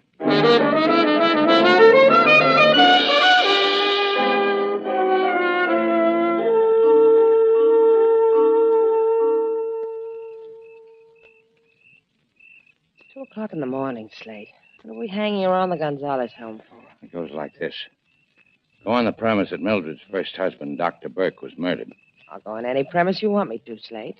Okay.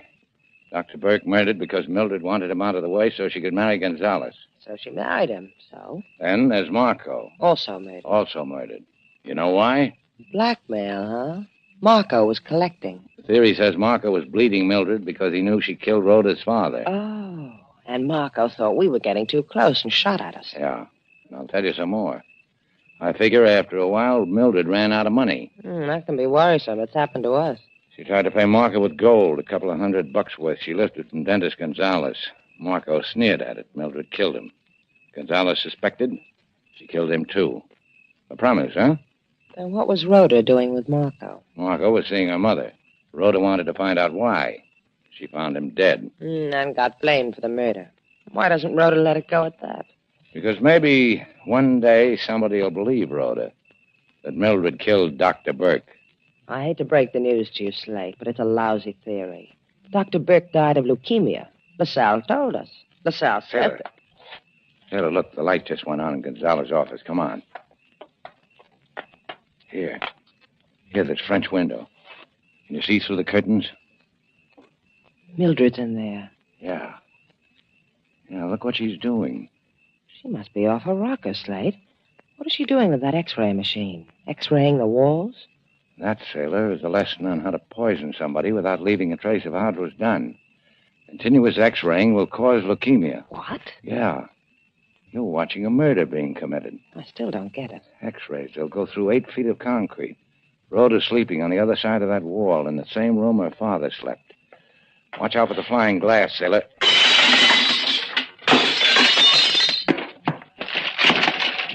Oh, what's the meaning of this breaking in? One side, honey. I said get away from that machine. Have you gone crazy? Yeah. Yeah. It looks better lying on the floor like that. Oh, that machine cost That thousands. machine was killing Rhoda. Oh, you're both crazy. You don't know what you're saying. Some promise, huh, sailor? Dr. Burke died of leukemia, all right, and this is what did it to him. And this is what's doing it to Rhoda. How come you killed Gonzalez with a gun, dear? Were you in a rapid mood? I'll kill you. I'll kill you. 5 will get you 8 that you can't. Rhoda, tell them. Tell them. Tell them what? What they already know? That you murdered my father and my stepfather and Marco and me? Tell them that? Rhoda. Sailor, call LaSalle. And go home. I'll meet you there.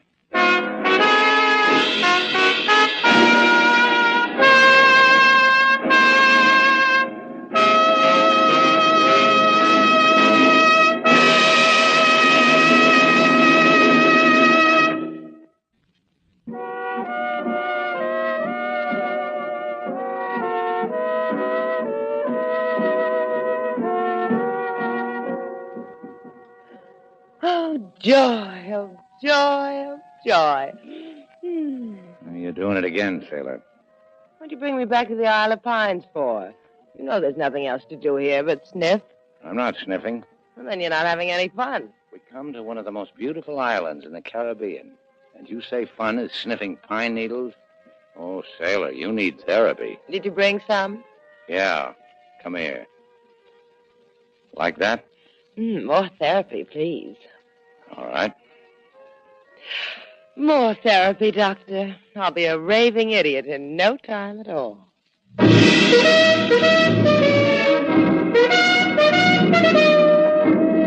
so, our two stars, Humphrey Bogart and Lauren Bacall, have brought to a close our latest bold venture story. Special music was composed and conducted by David Rose. May we invite you to listen again next week at this time for another exciting adventure starring Humphrey Bogart and Lauren Bacall together in Bold Venture.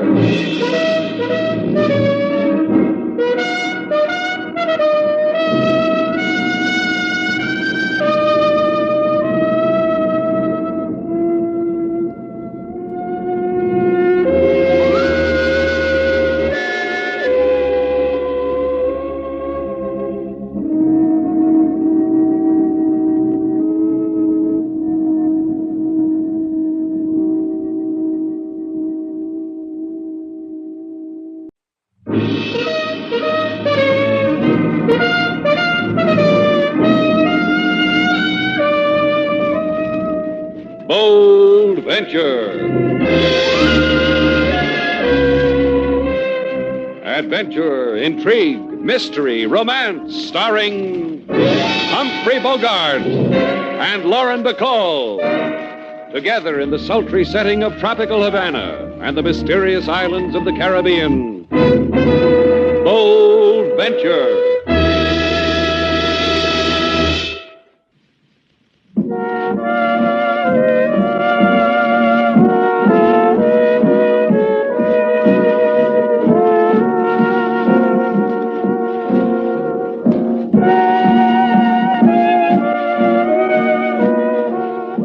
Again, the magic names of Humphrey Bogart and Lauren Bacall bring you Bold Venture and a tale of mystery and intrigue.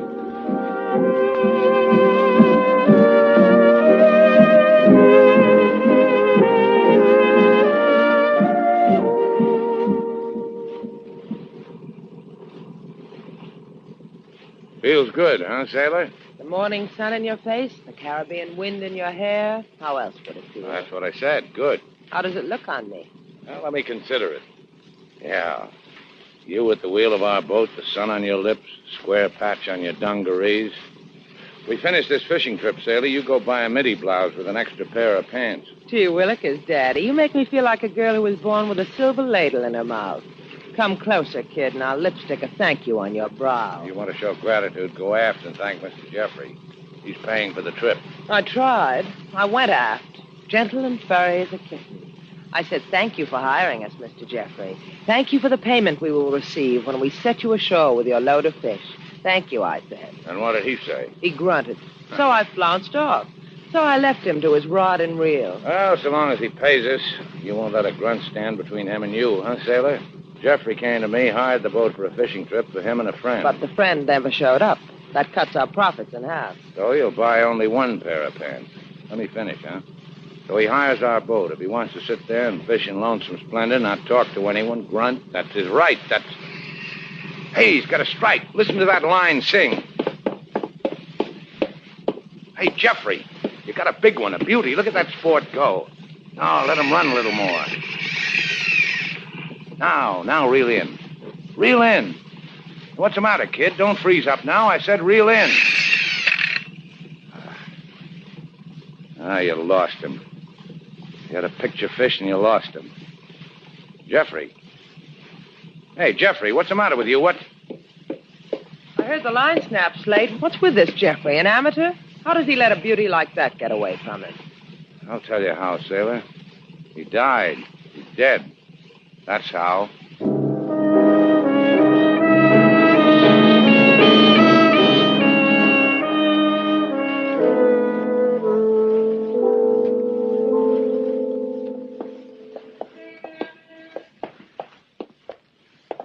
I wish you'd say something, Rico.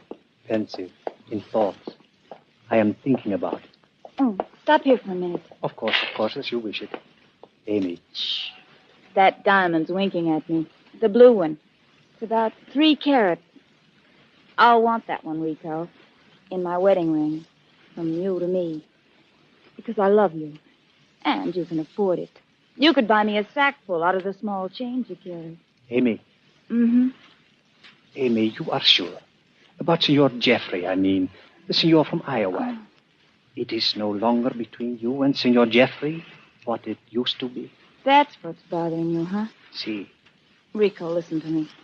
Matt Jeffrey showed up in Havana a couple of days ago. Oh, I'll admit it. There was a flutter when he called. I met him this morning for breakfast and to go fishing. When I saw him, I laughed to myself because I was happy. Happy? Because I knew he didn't mean anything to me. Just you, Rico.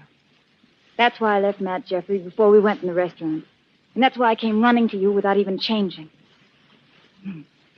Buy me a wedding ring, Rico.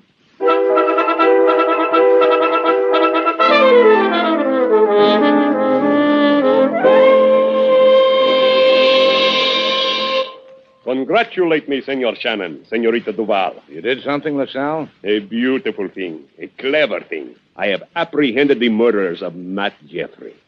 He was murdered. Well, the man died quietly on our boat. There was no one around him. Only you and Senor Shannon. And inside the dead man, enough poison to have killed him 3 times over. Matt Jeffrey was murdered. If you say so. And you've got his murderers. I'm glad for you and for Jeffrey. Who are they? You and you. Please, sign your confessions. We will shake hands, and we will still be friends. Here, sign. All written out for us, huh, LaSalle? Well, read me the small print where it says why we killed him. I left the spaces blank for you to fill in. Because I also could not puzzle why you want dead a man who is so poor he must live in Havana in a mouse hole like the Las Flores Hotel. A man who digs into his savings to hire your boat for fish. A man who... How much dough you got on you, sailor? $3 and a dime. Why? Well, let's see. I've got, not $42. That makes 45 and a dime for a candy bar. Enough for bail, LaSalle? For 45 pesos, you expect that I... Well, here's another buck. I was holding it out for cab fare. Come on, sailor. Let's go fill in the blank spaces on why we killed a man. Here's 20 centavos back, senor. Take a streetcar. A streetcar named We Desire You to Come Back to the Poke. Come back, or we bring you back on a Tommy gun rickshaw.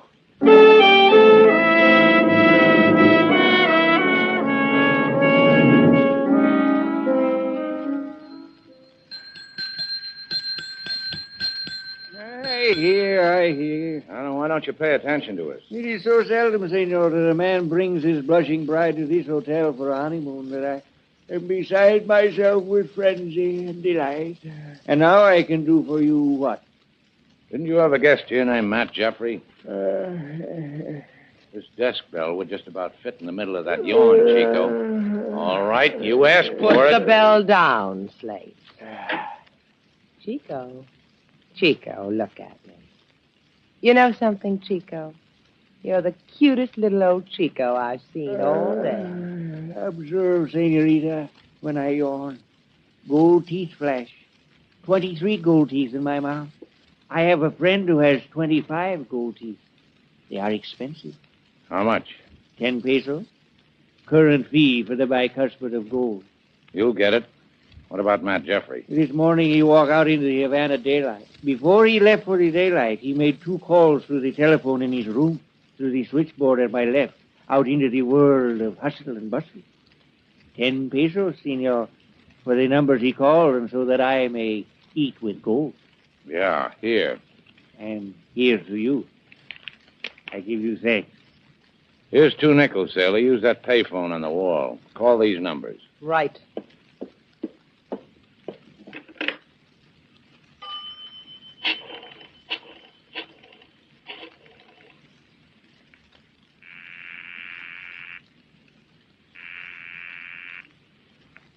Norton's Art Shop. Norton speaking. Who? Norton. Ray Norton. Oh, sorry, I got the wrong number. First one was Norton's Art Shop, Slade. Try the other one. Okay.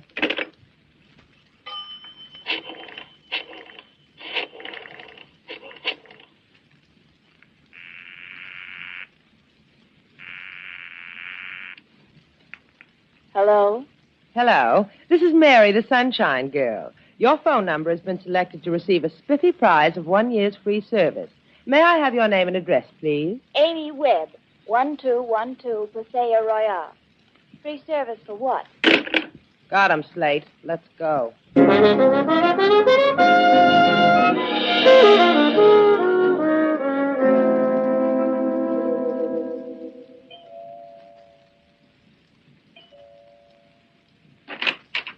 Yes? I'm Slate Shannon. This is Sailor Duval. And? We took a man named Matt Jeffrey on a fishing trip this morning. He died. He was poisoned. Come in. This is a cozy nook. What did this coffee table set you back, honey? Don't I know you? Maybe. I don't remember. What do you two characters want? Matt Jeffrey called you a couple of hours before he died. If it twists you inside, you can call me, too. What about Matt Jeffrey? Was a nice fellow. Had shoulders. Went good with tall corn. You got shoulders, too. Why don't you get rid of the drab girl, Slate? See? I'm biting my lip. I'm being very nice. I'm behaved. Well, the police are in on this, Amy. Maybe we can save you some grief. I'll go along with that. Matt was a boy from Iowa I was engaged to once. We rubbed cheeks at college dances. He showed up in Havana. Called me a couple of nights ago. I saw him this morning. He called you this morning, too. To make final arrangements for the day. Breakfast and a fishing trip. Dull, huh? Did you have breakfast with him? Mm-hmm. We were crossing an alley. A cat ran by and rubbed itself against his trousers. Matt kicked the cat in the face. You think I'd want to spend a day with a... Amy, I did not know you had people. I don't have them. They're leaving. Who are you? Permit my introduction. I am Rico Sebastian, beloved by her, and so engaged. Ah, you're a lucky man. You are lovely this evening, Amy. And in 2 weeks, you will be to me. No more flying airplane trips to Iowa to see your mother. No more meeting of fellow youth like Matt Jeffrey. Shh, darling. You're embarrassing the sunshine girl. Goodbye, you two. Get out. Wouldn't have it any other way. Come on, sailor.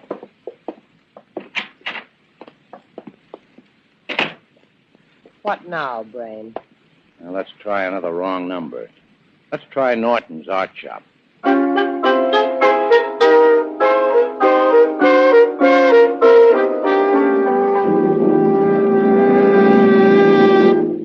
And you've come all the way down to this nook of old Havana just because a man named Matt Jeffrey called me this morning? Uh-huh. We had another reason, too. Jeffrey died on our boat this morning of murder. So you see, Mr. Norton, why we go around Havana looking in nooks and crannies. You never know what you'll come up with. And you came up with me, one of the artist folks. I want to tell you about me. I found my soul in Havana. Why, you'd be surprised the people that bring their photographs to me to paint a lifelike portrait from. What would Jeffrey wanted? His picture painted from a snapshot? Oh, not of him, of his pussycat. That man's crazy about cats. He brought me a photograph of Tabby. I had a copy made to paint from, mailed him back his original. Crazy about cats, huh? We heard different, Slate. We heard he was a cat kicker. No, he must have heard wrong, sailor. Mr. Norton here says Jeffrey was mad for cats. Mr. Norton wouldn't lie, would Mr. Norton? Indeed, I wouldn't. I'll just prove it to you. I'll go in the back room and bring out the portrait I did of Tabby, Mr. Jeffrey's cat. You just wait here. Hurry back, Mr. Norton. I just can't wait to hear more about your soul and the pussycat. Goody. Only be a minute.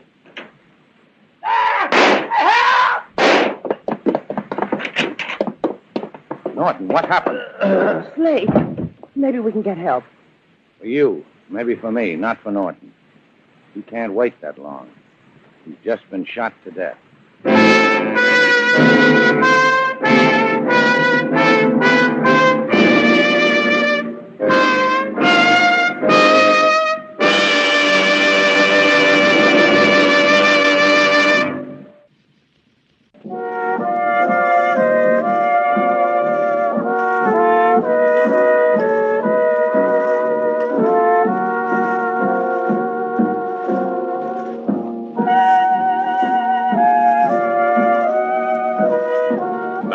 Back to Bold Venture. Our stars, Humphrey Bogart and Lauren Bacall, and the second act of our story.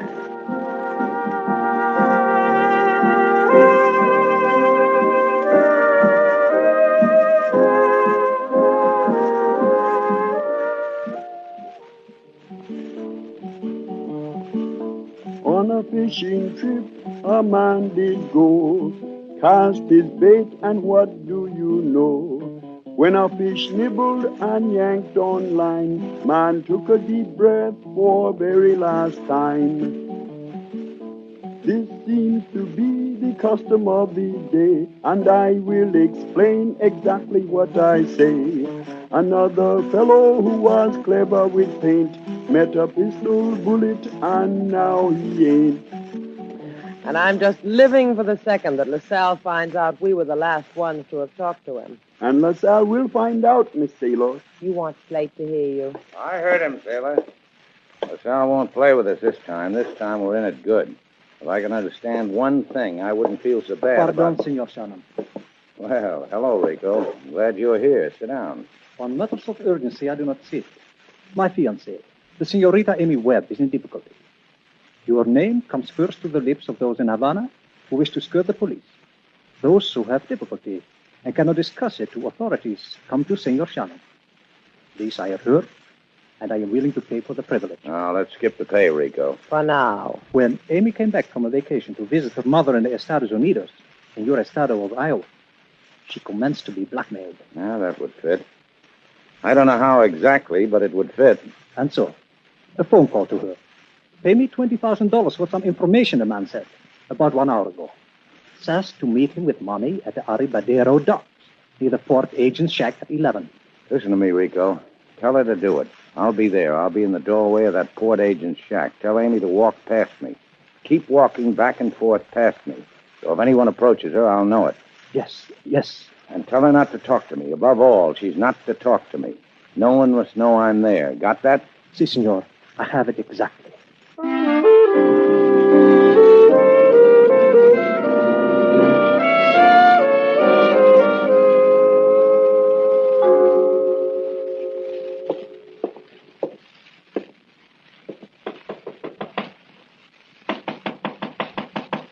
You, Rico? See me, Alma, beloved. May I come in? So formal, Rico. The gentle tap, the polite request. We're going to be married, remember? Come in, sweet. I've been to Shannon. He has agreed to help you, to give you protection. For money? What does it matter? What matters is that he will hold you from harm. So I'm to go ahead and rub noses with the blackmailer on the dock, huh? You are not to speak to him. You are to make no outcry. You are only to walk. So Shannon will know you are there. He'll know, sweet. Slate'll know I'm there. That's all? You didn't buy me anything? A little present? A little happy? I did not think, Amy. I only... How greedy I am, too. You gave me Shannon. What more could I want?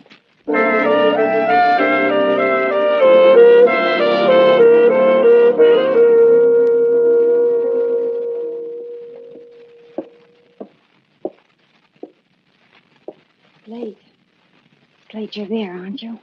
Keep walking, you fool. Don't talk to me. But I'm frightened. 100% frightened, Slate. If he sees you talking to me, he'll kill.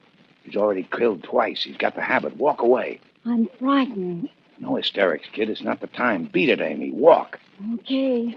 Here goes a pretty girl.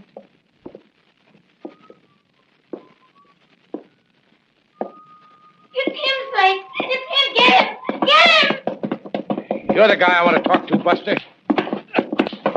I'm coming after you, Buster.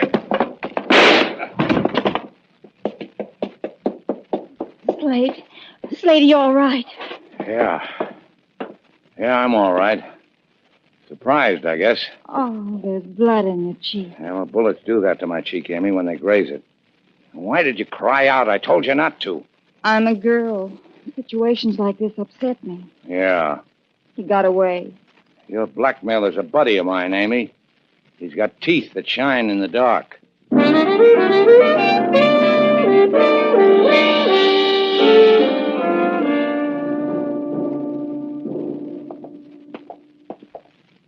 you didn't get Amy's blackmailer. That's why we're going back to that man in the flea bag, huh? Your version of penance for a deed not done. The guy had a yarn that enchanted me. You mind? Long ago, Slate, I learned not to Bully mind. for you. After me, sailor.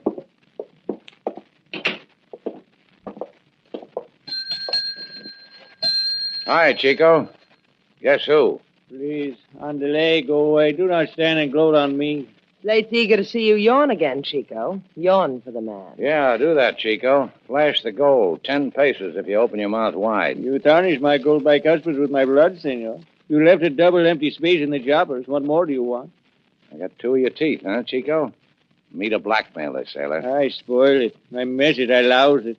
Amateurs should not play this game that is murder on teeth. So you fouled up on the blackmail, but you got to kill 2 men. Matt Jeffrey by poison, Ray Norton by bullet. You've had a busy day, little old Chico. You are both very slap-happy people, no? Sure we are, Chico. I'm going to slap you right down to police headquarters. That way I'll beat a couple of murders off my shoulders. On your feet, golden boy. Take your hand from my tear-stained jacket and I will explain. Yeah, do that, Chico. With my hand on this stain, here. A letter came from my once room guest, Matt Jeffrey. After he is deceased, I open it.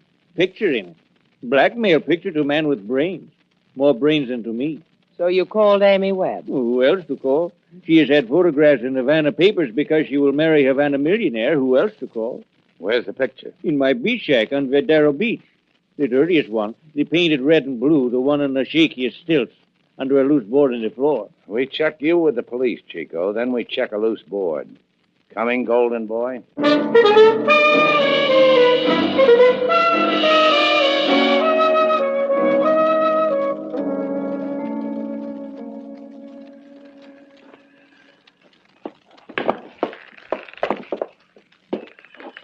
He sat under a loose board. Would have been easier if he'd sat under a tight board. What isn't loose in here? Lift them up, sailor, one by one till we find the treasure.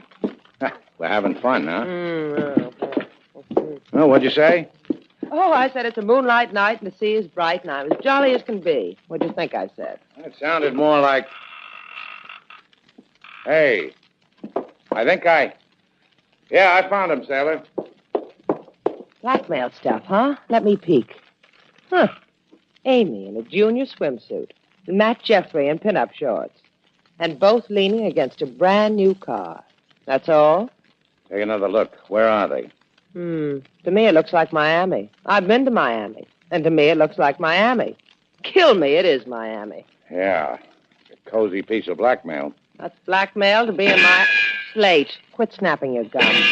That's a rifle, sailor. Someone's trying to kill us. Come on. Get through here, sailor. This back door. Dive into the water. Last one in is a dead duck.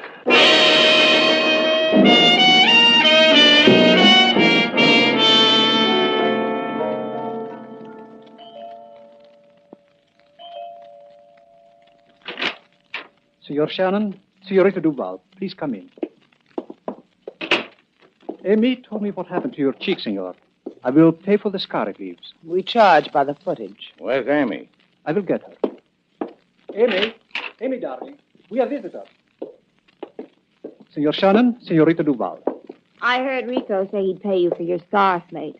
I want to contribute, too. You touch 1 inch of that scar, sis, and you'll have a few of your own. I just want to let you two know that I've got this thing wrapped up now. Take a look at this wet picture, Rico. Wet, because when we get a picture like this, we like to swim around with it. Especially when there's someone urging us onward with a rifle. Go on, take a look at it, Rico. Tweaking, isn't it, Rico? Look at it, Amy. I thought you were in Iowa 3 weeks ago. I told you I was. That means I was. But this picture... It was taken 7 years ago in Miami. Matt and I were on the debating society for our college. We went to Miami to debate. Who won, sis? Yeah, tell us about it. You are lying, Amy. This picture was taken recently. Here, see in the background. This year's model car. This could not be taken 7 years ago.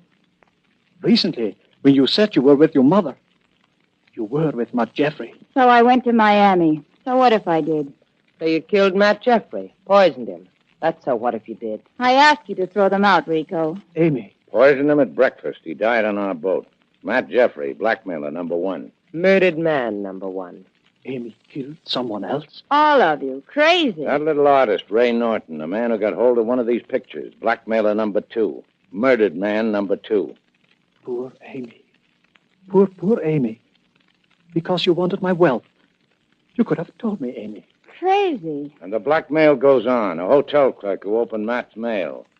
You dreamed up a story, Amy, a good one. Told it to Rico, a story that made it look like the clerk murdered the other 2. Clerk I was supposed to capture on the waterfront. Maybe kill. Truly, I am sorry, Amy. Amy, put down that gun. Get out of my way. I'll kill him. Amy, do not... Rico. Rico, I didn't mean... It wasn't for you. I wanted...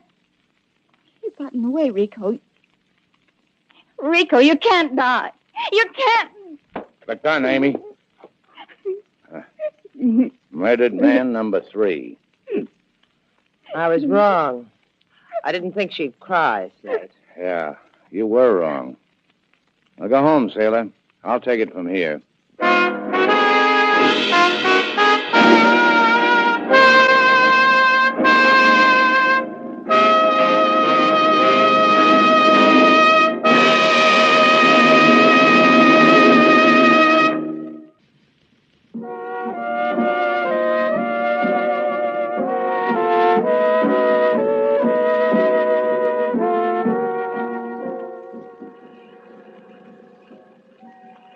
Isn't this wonderful, Slate? Sailing along, calm sea, beautiful day. Now, you better head back to Havana. It's going to rain. You're crazy. There's not a cloud in the sky. Going to rain. Head back. What makes you think it's going to rain? My new scar, this one on my cheek, it twitches. When this scar acts up, it's going to rain. How can you tell that? You haven't had that scar long enough. Look, sailor, I got scars all over. One for snow, one for hail, one for hurricane, one for tornado, and one for cloudy. This new one's for rain. It twitches, huh? Yeah. What does this do to it? Keep on doing that, sailor. I'm getting a message. Uh-huh. Uh-huh. Snow, rain, hail. Sailor, the bottom's going to drop out of the barometer tonight.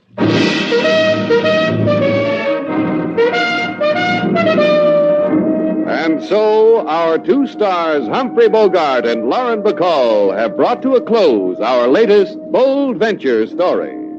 Special music was composed and conducted by David Rose. May we invite you to listen again next week at this time for another exciting adventure starring Humphrey Bogart and Lauren Bacall together in Bold Venture.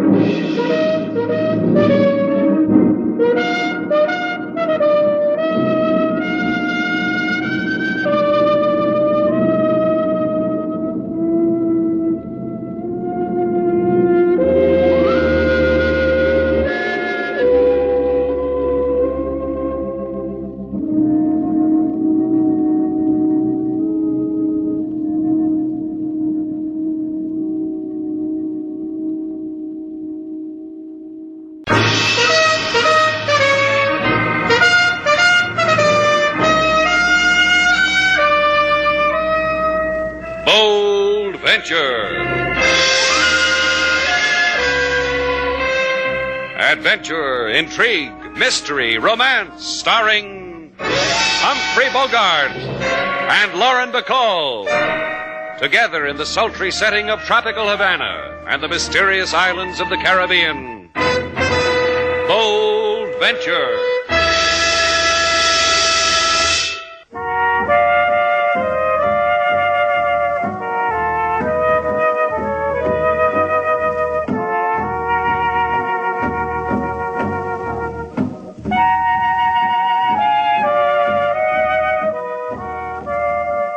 Once again, the magic names of Humphrey Bogart and Lauren Bacall bring you Bold Venture and a tale of mystery and intrigue.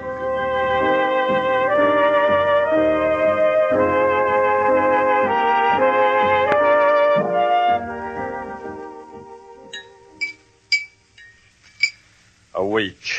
A whole week back in civilization. You don't know what it means, you two. To be in a city again, to see streets instead of jungle. This food you've placed before me, civilized food. Yet it frightens me. What did you expect me to serve you? Stuffed tiger tail? After all, how many people fresh from Sumatra do you think we get? Now, don't pay any attention to her, Mr. And yet I can't get used to civilization. In spite of what the archipelago is like, death at your shoulder constantly, and the earthquake, the nights of remembering that... You said something about gold, mister. Just what is your name? Gold? Gold for fools.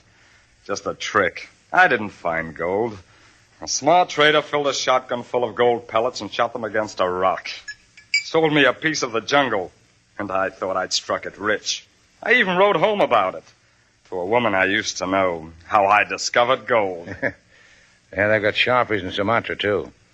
I'll tell you about the time I met a guy who called himself Trader Melvin. I was new to Sumatra. He tried to sell me futures and elephant tusks, and I almost bought... Another time, Mr. Shannon. I have to leave. What's your hurry? A young woman, Miss Duval. Not as lovely as you, but as kind. I met her at the telegraph office on Paseo Alvarez. Her leader works there. Helped me. Tonight she's going to show me around Havana. I want to see it before I leave for New York. Adios and thanks. Take it easy. Come back before you sail. George Carson. Louis! Lou, what are you doing? In the car, George. So you'll live. What? So you'll live. So I won't have to kill you in the streets.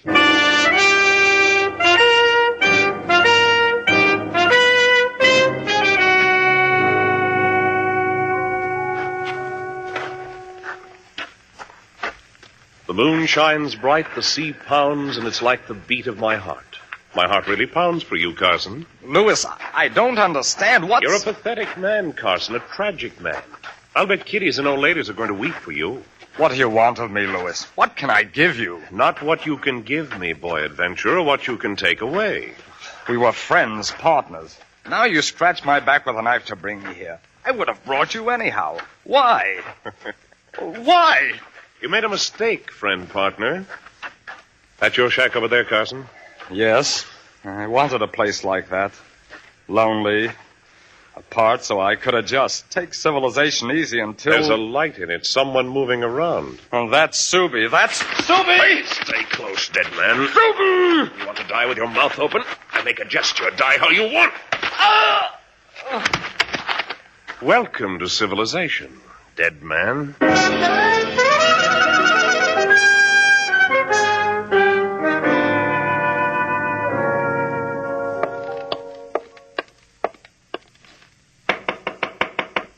Hey, Slate, can I come in? Sure.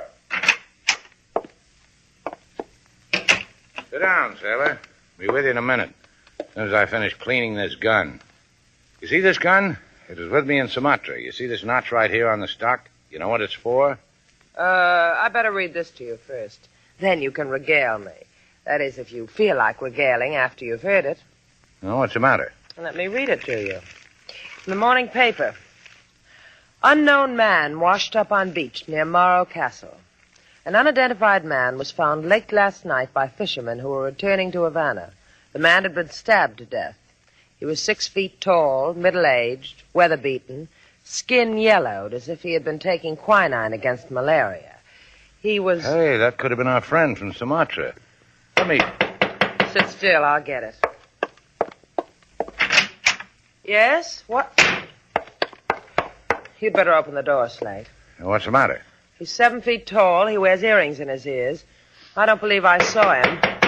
And he wants to come in. What's unusual about that? I'll get it. Hello, come on in. I thank you.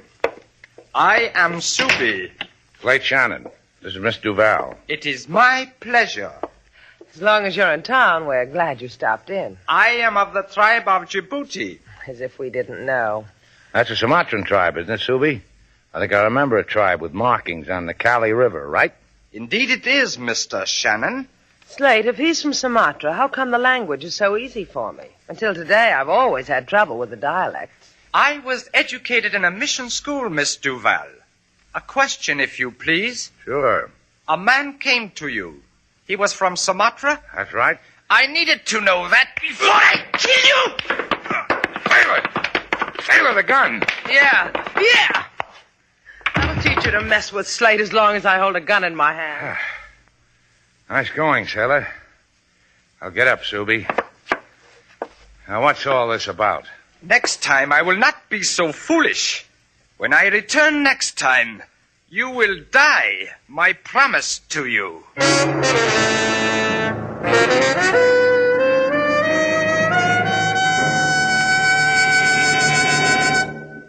I hardly know how to behave with you, Senor Shannon, Senorita Duval. You come to a humble policeman of your own free will. Shall I order flags in Havana? Rumbas in the street? What is the etiquette? Oh, a fat reward would be dainty. Ah, reward. Reward for what? That you bent a gun barrel over the head of a native from Sumatra who could very well be a fig of your imagination? Fig, he says. Take a look at this gun barrel. Bet you'll find the head print of a tattooed Sumatran on it. Better still take a look at me, LaSalle. Nothing under 7 feet tall could work me over like this. Well, that's not counting the pygmy in the jungle Not counting the pygmy who... Hey, leave me alone, will you, sailor? I try to explain to the policeman how the guy he found knifed on the beach was a man we fed, traded exciting adventures with. His rang true, anyway. You don't believe me, sailor? You know what you can... Please. And for these kindnesses, the deceased told you perhaps who he was? Only that he'd been in Sumatra, got taken for a phony gold find, had the ground shaken up under him in an earthquake, got fever, acquired a King Kong who promised me a grave. A man like that shouldn't be hard to trace, LaSalle. And once you know who he is, maybe you... Find his killer? This we intend to do. Even if we should discover you were the murderer, Senor Shannon. And now, adios. And thank you for the gorgeous entertainment. Oh, come on, sailor. The man doesn't appreciate us. He appreciates me. Didn't you notice the respectful way he kept staring at Yeah. Next time we call on the police, sailor, wear your overalls, huh? Come on.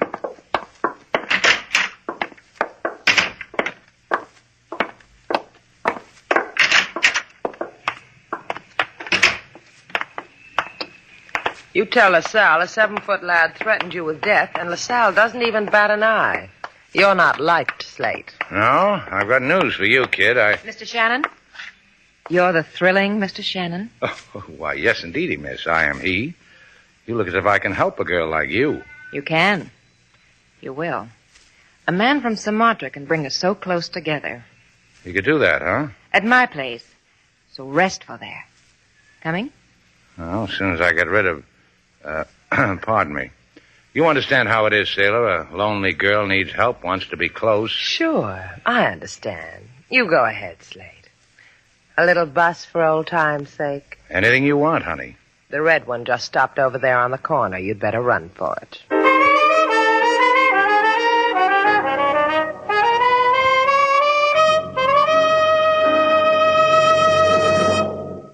Your friend was wrong. The hurt she gave your feelings has hardly been in the way, has it? Made it more thrilling, baby. You know, pain mixed with delight. It's a thing a man dreams about, works for. Well, I'm a fortunate fellow. I cast my bread on the waters And get me. Vera Shea. You don't like the name? Call me whatever you want. Oh, I will. Give us time. Only there's a slight fee, Slate mine. A mountain of gold on a Sumatra waste. Oh, that? Oh, you mean the gold he told me about. Well, forget it, baby. It isn't there. The Sumatra con artist shot a hill full of gold pellets, sold it to our boy. Just because it bothers me. Who was our boy? He's dead. We ought to mention his name. He loved me once. Was it 5 years ago? Loved me so fine, he wrote he'd found gold. You killed him for it, didn't you, Slate? He told you about the gold, and you knifed him, let his blood run on the beach. I admire you for that, Slate. Tell me where it is, this mountain of gold, and I'll admire you to its very peak. A thing like that could break up the nice things we're building, Vera. You know how it is. Money is the root of... But don't walk away from me. What I got to say should be whispered. Keep talking to me about money, Slate. Your gun makes me tongue-tied, lover. Put it... Ah! Whee. I play with guns, Slate. Known for it. You just had the pleasure. You like me better with short sideburns, huh? This way you're alive. 24 hours, Slate. Bring me the location of the gold.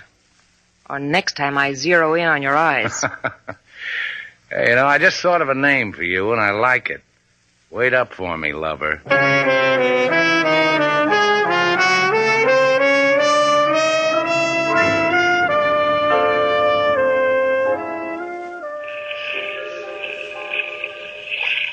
I know, it's real poetic, Slate. A man with short sideburns ought to come out to his boat and think about it. I recommend it. But why won't you talk to me? Oh, come on. Put your singe against my shoulder and tell me all about it. Now get off the boat, sailor. I want to go for a sail, and I don't need you to louse it up. Louse it up? Who do you think you're... Slate, company. 7 feet of it. I told you I would come back, Mr. Shannon. Put away that knife, Subi. We've got to talk. We've got to... Goodbye, Mr. Shannon. Subi, don't. Don't throw. Sailor, help me. Help.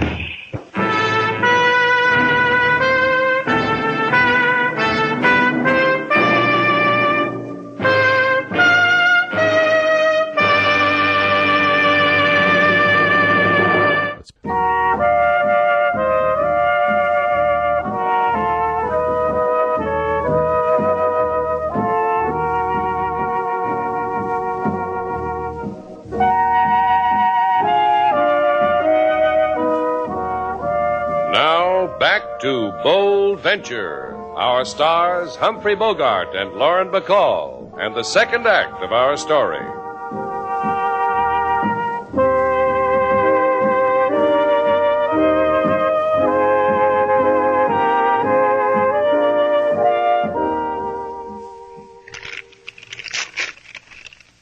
Now, what's that, sailor? What? You just lie still till I open this. It's a surprise. See? Surprised? I sure am. What is it? It's 8 tortillas I cooked for you. One for every day of the week. This one with the carabanza beans, that's for Sunday. I know how you don't like hospital cooking, so I thought I get a crooked dagger pitched through my shoulder, and you cook me 8 tortillas. I'll never forget you for this, sailor. Go on, eat one. This one on top is today's. Look, sailor. Havana's finest surgeon stitched me up. Havana's most beautiful nurse can't wait till I push her night buzzer. You want me to louse all that for one of your home-cooked tortillas? I appreciate your cooking things for me. I appreciate your kind thought, trying to ease a wounded man's arm. Sorry to see you feeling so well, Slate. It really hurts. Now, don't pout, sailor. Someday into your life will come a man who... He came. He just went out. You tell us, Sal, what happened to me? Mm-hmm. We shook hands over it. Patted each other on the back. He doesn't care that a 7-foot English-speaking ape carved a slice out of me? LaSalle's different. Besides, the wound will go good with your new hair bob. That does it. Thought I had a good thing here. Nice surroundings, gentle treatment from kind hands. Now I got to leave it. Get my clothes out of that closet, sailor. Just because I wish you were dead, don't go crazy, Slate. You're not well enough to walk out of here. You're not... Get my clothes. Give me a shoulder for a crutch. I'll show you how well I am. Get 'em, sailor. My last request.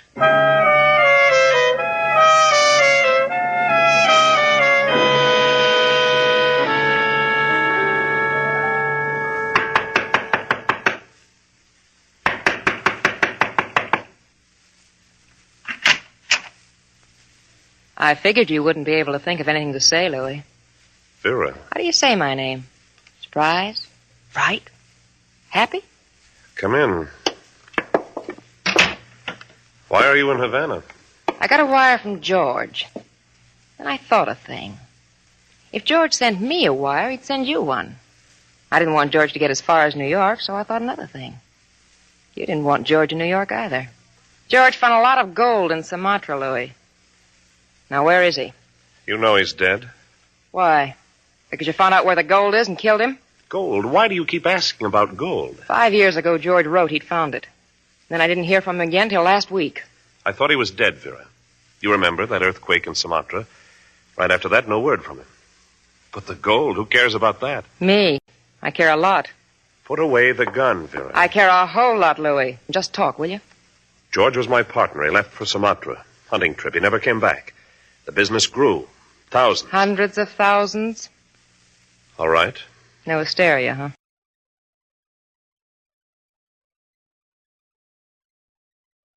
It's the truth. That's why I didn't want George to come back. Half is his. Now it's mine. Part of it. I'm taking his place, Louis. Half, maybe more. I'll think about it. We've got to be careful, Vera. George brought a native with him, a giant, and he's been talking to... Yeah, I know. Slate Shannon. Those people bother you, Louis? Ah, Louis, they don't bother me. They can be gotten to, one way or another.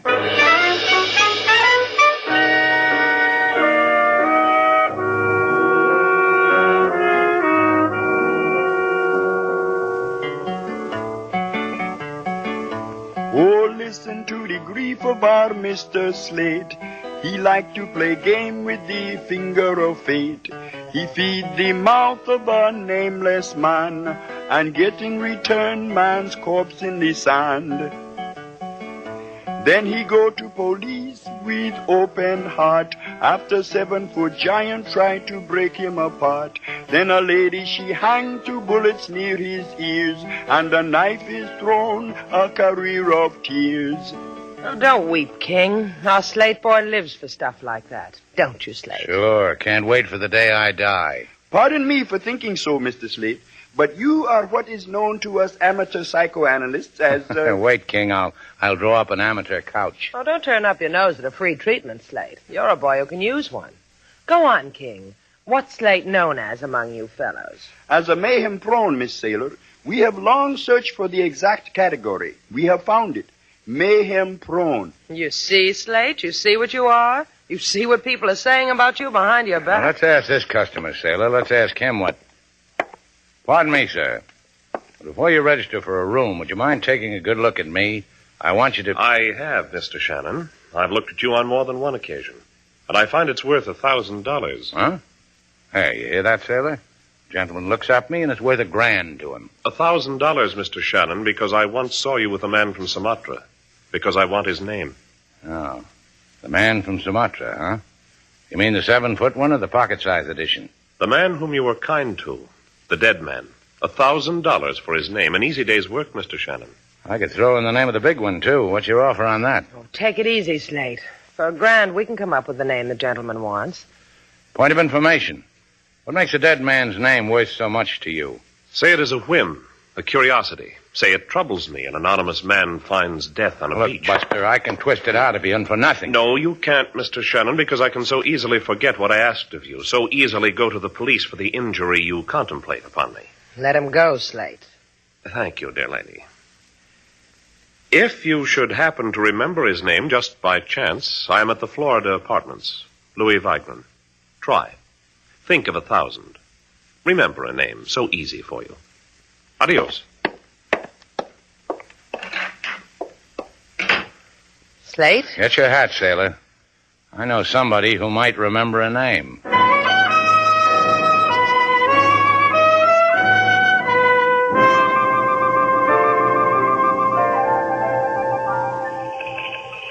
That's right, Angel. This man told me about a girl who worked in the telegraph office. He said her name was Lolita. Oh, see? And this is still my name. But what man are you talking about? He's been in Havana about a week. He's from Sumatra. Oh, see, I know of whom you speak. We had a date for fiesta, but he did not appear, so I went with another one. How'd you happen to meet him? Here, right at this place. I helped him to send the telegram. To whom? You're from the police? That's right. You're a liar. You're too pretty. Pretty? Him? What you need, Lolita, is a good bifocal. To me, he's pretty. Therefore, he's not of the police. Therefore, I will tell him what he wishes to know. 2 telegrams he sent, both to New York. One to Vera Shea in island of Staten. Another to a Senor Louis Vigran in care of Carson and Vigran Company. Both read the same as you see. Amin, Havana, will arrive in New York in about 2 weeks. And signed with the initial G. Now, let's go, Sailor.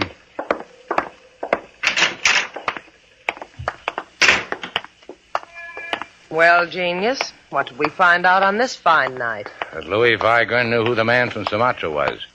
All he wanted to find out from me is if I knew he... Sailor, duck!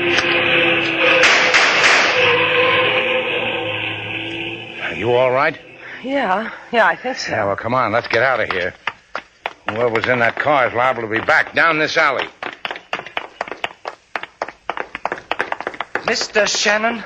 Huh? Oh, it's you. Please. Slate, he's bleeding. Yeah. Hey, what happened to you, Subi? 2 hours ago it happened.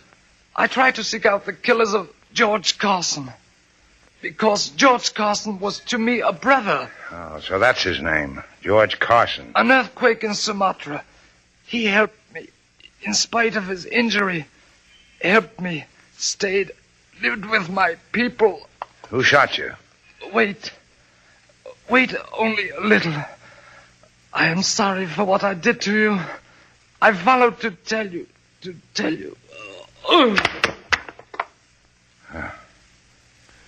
He's dead, sailor. I'm sorry. I really am. Let's tell the police about it.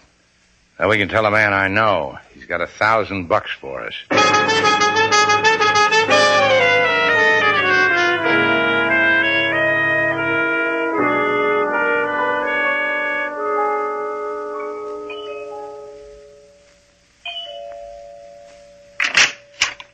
Oh, it's you, Shannon. Tell me what quickly, then go away. Inside, Buster. Close the door, sailor. Hey, Slate. Look what's at the end of that long cigarette holder. That skinny girl. Hi, Slats. I gave you 24 hours, Slate.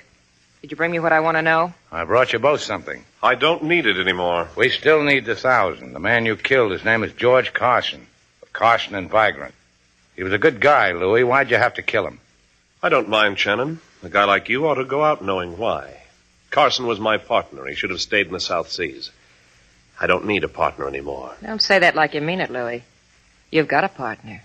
Me. I know. You brought me a packet of goodies, too, huh, Slate? Unwrap it for me. Show me. Ask your partner. Ask Louis. He knows where the gold is, too. Do you, Louis? Vera. Sure he does. Carson told us he wrote Louis all about it. Louis! Vera, for the love of... Because he lied to me, Shannon. You've seen me work before. You know he's dead. Well, you're good, Vera. You really are. One thing. How come you missed me from that car? I could have had you hurt, too. The way I got that Subi. In your case, it was just a gentle reminder that you didn't have much time. About the gold, huh? About the gold. Carson found it, didn't he? He found it. You and me, Slate. Her, too? You and me. You already got his sideburn curls, miss. How much more do you want? Hey, sis. You mean me, ma'am? You, sailor. You've got to go, sis. Look, honey. 2 dolls like us, we can divvy up a fellow without that gun you're holding. She's got to go, doesn't she, Slate? Right now. You'd do it, too, wouldn't you, Slate? Turn your back on him and... Who do you think you're pushing? Fool! Watch out, sailor. I'll take that gun, Vera. Let go of me! Let go! I'll kill you! How about you? Throw sailor at you and you still got wind to talk. Now, drop it. Pick it up, sailor. Hold her still, Slate. I'll get you back a pair of sideburn curls. No, just point it at her, baby. The police will hate us if we bring them damaged goods.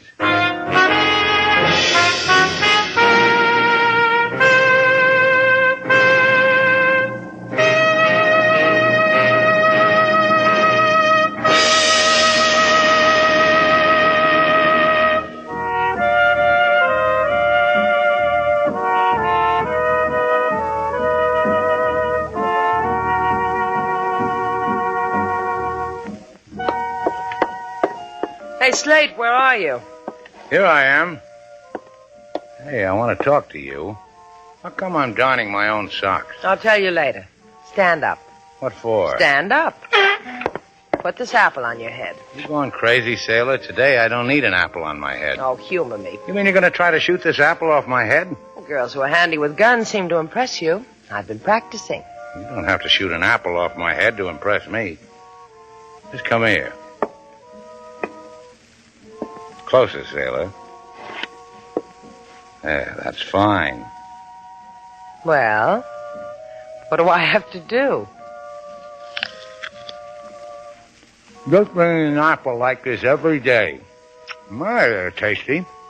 Sailor, I'm very impressed with you.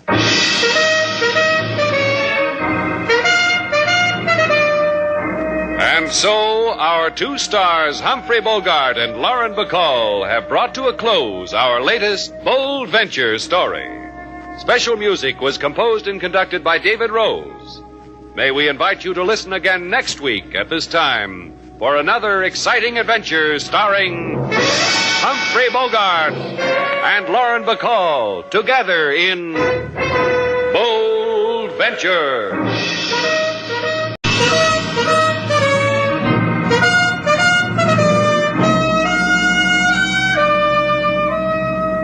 Bold Venture. Adventure, intrigue, mystery, romance, starring Humphrey Bogart and Lauren Bacall. Together in the sultry setting of tropical Havana and the mysterious islands of the Caribbean. Bold Venture.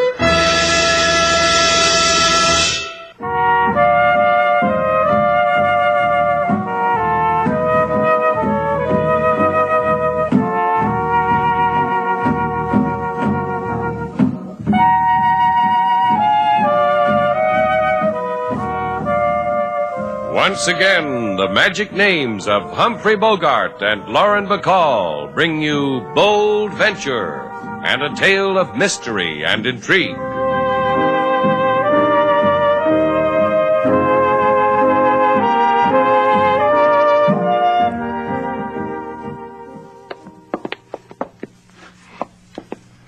If I wasn't so tired, Slate, I'd take what's left of the night to thank you for putting me and the kid up. Oh, what's to thank?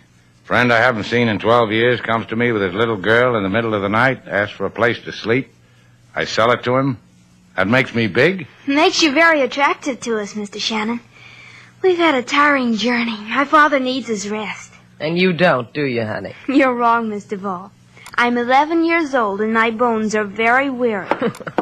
We're giving you the bridle, sweet doll, so you can rest your weary bones on silk. That'll be a welcome change. Thank you. I got myself a queen, huh, Slate? With diamonds in her eyes. Here's your room, Joe. And here's yours, Ruthie. Sleep good. We've got lots to remember in the morning. Yeah. Good night, Slate. I'm glad it's you I found in Havana. Before you go, Mr. Shannon. You got change, sailor? For what? $1. Change won't be necessary. My piggy bank dotes on dollar bills. Ruthie, baby, don't be greedy. It's not that, Pop. It's only that I'm sure Mr. Shannon and Mr. Duval will savor the delicious warm glow that comes to them who give up. Honey, child, I can learn so much from a girl like you. Give the piggy bank the $1, Slate. That's a good price for a warm glow. A bargain. Here, Ruthie. Thank you. Bless you. Good night. Now, how about that? Joe Ryan with a kid. It does me good. You like him, huh, Slate? Oh, why shouldn't I? Joe's an artist. 10 years ago, he was the most promising light heavy in the ring. A cute right hand that only had to travel 6 inches. What killed the promise? What always kills it, sailor? Quick dough. Women to match. When I met Joe, he was working the carnies, taking on all comers, me included. $50 to whoever could take him. You fought him? For 12 seconds, including the count. Took me 2 seconds to keep my oversized trunks from diverting the crowd. Otherwise, I'd... Sure you would. Lock up, Slate. We won't have any more customers tonight. Wrong, lady. You got one here waiting in the shadow. You want to register, mister? Maybe later. First, I want to ask my old pal Joe Ryan a few pertinent questions about the accommodations. Well, that's fair. Joe's room's up at the head of those stairs, 1B. You show me, mister. I get lost in Havana hotels. Look, it's... But don't argue with a potential room and bath, Slate. Show the gentleman. All right. Come on.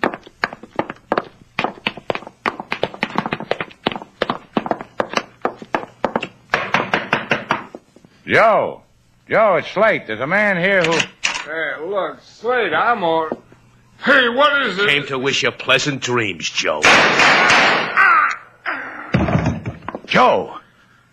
Joe. Don't call him, mister. Joe will never answer you. And don't move or no one will ever answer you. Good night.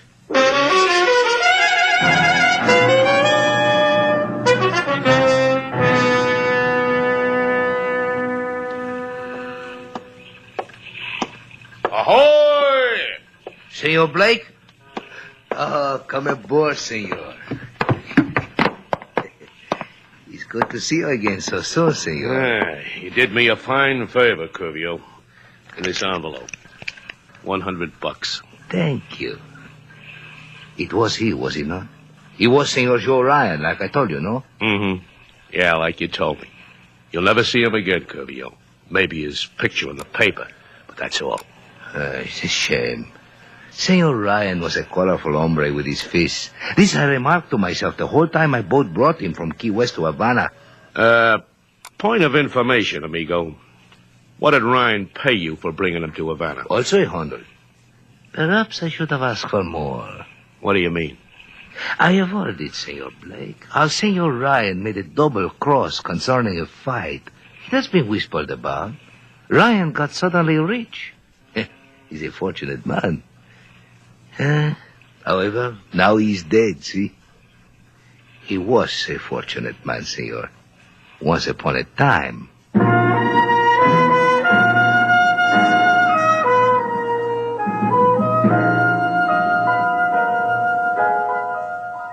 Ruthie, don't look like that. Cry. Hide in the dark. Whatever a kid's supposed to do when her father's killed, I wouldn't know, Mr. Duval. Come here. Let me hold you. No. Ruthie, I just want to... I know. You want me to sit on your lap so you can rock me to sleep. I don't think I want anyone to touch me. Just Pop. Ruthie, where's your mother? We could send for her. She's dead when I was a little girl. Pop said she was pretty and very gentle. No one else? My Aunt Sarah. She lives in Camden. That's New Jersey. Ruthie, you wouldn't tell the police when they asked you about Joe. Will you tell us? Yes, Mr. Shannon. Why did he come to Havana? He had a prize fight in Kansas City. Main event. He promised me it was his last. And Pop won. And then he went to a man. And the man gave him a lot of money. And it was late at night. We took a plane to Miami, and then the bus to Key West. Pop said, wait till we get to Havana, Ruthie. And Slate Shannon. And then there was a man with a boat. And it was late at night, and he brought us here. The man with the boat. Who was he, Ruthie? I don't know. It was a fast boat, and it moved through the water like its name, like a dolphin. The Dolphin? That's what the boat was called? Yes. Then we docked, and Pop carried me to your... He... Please. Please hold me. Ruthie's giving you what you asked for, sailor. Rock her to sleep.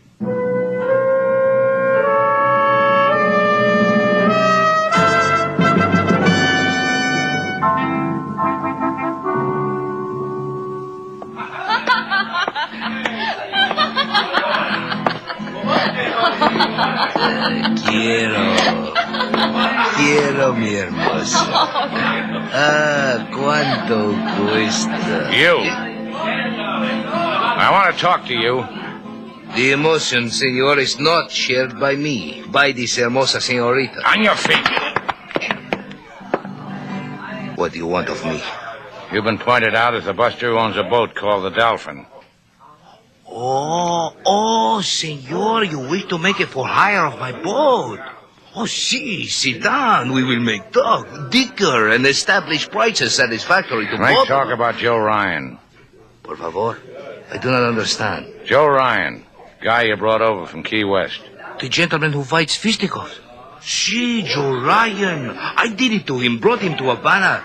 It was my pleasure and my honor. He's illustrious with fame, a matador of the squared circle. As I have said, it was my pleasure and my honor.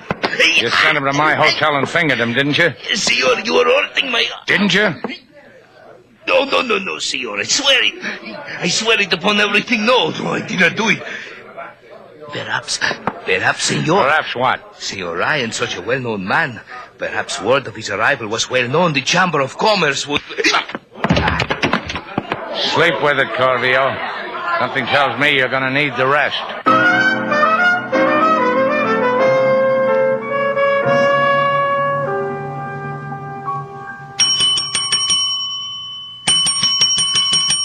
Anybody here? Good evening. You looking for a room? I'm looking for a little girl named Ruthie Ryan. Ruthie? She's sleeping.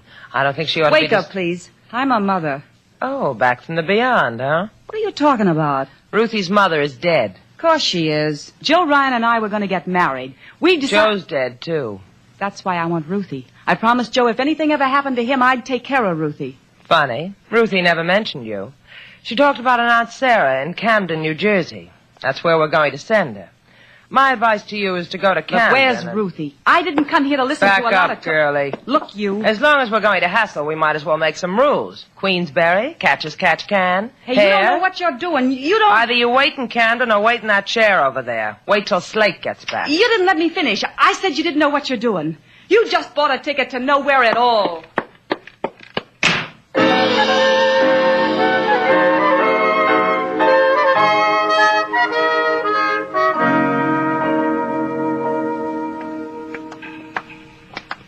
I've never been up this early, Mr. Shannon. Pop and I always slept late in the morning. We always left a real late call. Your plane takes off at 5:45, Ruthie. We've got to give the Jeep plenty of time to get there. Get in, honey. Ever ridden in a Jeep? No. Is it fun? After you've ridden in this one, Ruthie, you'll be a child with a past. Well, let's not overplay it, huh, Sailor? The crate may be knock-kneed, but she... I know. She gets you there. Fasten your safety belt, Ruthie. Once Slate gets into those upswept goggles, he's... Hey, what? Slate, it's... I came to lift a burden, Shannon. Joe's little girl. Give it to me. A killer complete with black car. Consider it, Sailor. Give me the kid, Shannon. Unless you want this gun to make that Jeep your fish. Do what he says, Slate. Do it. Go with the man, Ruthie. Ruthie, we... Don't be frightened for me. I'll go. A smart kid. Bright. Glad I got a little girl like you, baby. Hey, give me a hand. Oops, Daisy. Now the baggage, Shannon. All of it. In my back seat. Your tip, Porter. Don't run after us. Because my offer still stands. You'll die.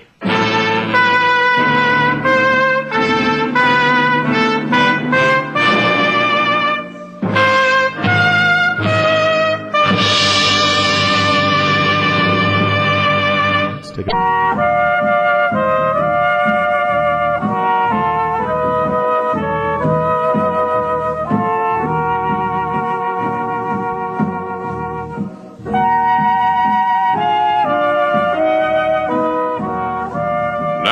Back to Bold Venture. Our stars, Humphrey Bogart and Lauren Bacall, and the second act of our story.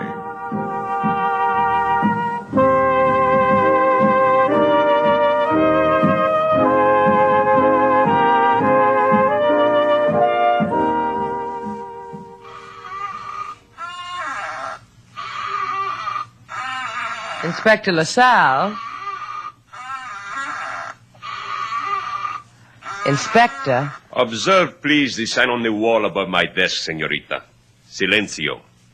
A free translation of which concerns the keeping shut of the mouth. Do it to yours. Look, LaSalle, you've been sitting there on that swivel of yours for the past hour, just looking at us. What's the matter? Don't you believe us? A friend of mine was knocked off in front of my eyes. His little girl was taken away from us. I gave you the description of the killer. I also suggested you pick up a guy who runs a boat between Key West and Havana. Sailor gave you... So many gifts you give me.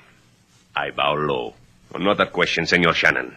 Since when is it your duty to do mayhem upon citizens who run boats between here and Key West? To force them to go into hiding so that he cannot be traced. And what about the other? I point to another sign, senorita.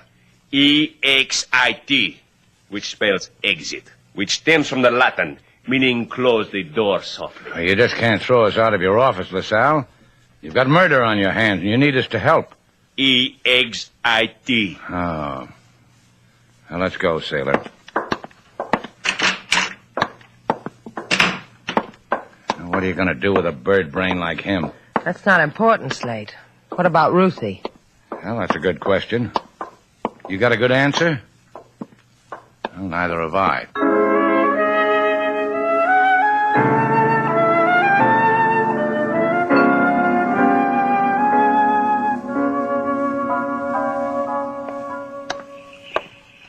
It's not there, Connie.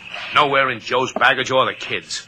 I went over it with a fine-edged razor blade. Bags, clothes, the deal. It's not there. Ruthie knows where it is, don't you, baby? All that money your double-crossing daddy took away from us in Kansas City? You killed him. Joe did wrong, baby. Now, look, Ruthie. Your daddy won a fight he shouldn't have won. He made us a promise, then he broke his promise. And when a man breaks a promise like that, he dies. Now, look, honey, tell us where the money is, huh? You tell us where the money is, I'll buy you a doll, put a gold piece in that piggy bank, let Mr. Shannon and Mr. Val live a long time. They loved my father. They loved me. They were sending me back to Aunt Sarah.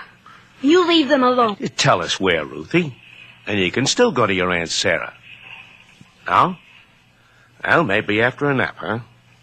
After you've dreamed how nice it'll be, Shannon and that Mr. Val don't have to go away like Joe did. Braid her hair, Connie, like you told me you used to do when Joe was around.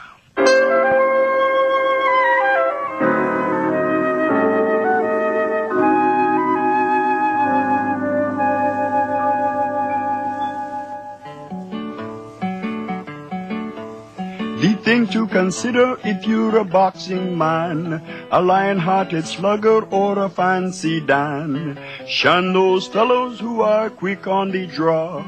A bullet is more final than a hook to the jaw. This suggestion is open to all who hear, and for Joe Ryan who will shed a tear.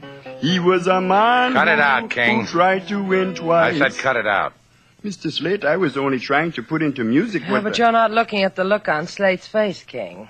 I, too, am unhappy about what has happened. This of my music is how I feel about it. This is the only way I know how to tell about it. Go out and sing it to the seagulls. See what I mean? We'd better just fold our tents, King, and make like Arabs. Get out of the way, sailor. Well, I've got to hand it to you, Corvio. You've got a lot of guts. That's not going to change one... Gently, gently, senor. It is to your advantage that I am here. If you break my face, I will not be able to talk to you. Talk, Chico. For how much money? I'm going to have to pay, huh? Hey! What does that buy me? Hey! That buy me anything? That you are a fool. Do you think I walked in here to enjoy watching myself being beaten? You think that you are a fool?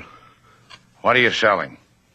Where is a child called Ruth and a woman called Connie Jordan and a killer called Eddie Blake? I could break every... Break. It will only get you broken things. Not where are these people? $100 will get you that. Okay. $100. Where are they? Casamira Blanca in Puente Toreno. Grab the $100 out of the safe, sailor, and slip it into his pocket. Then we're going to carry him to Puente Toreno.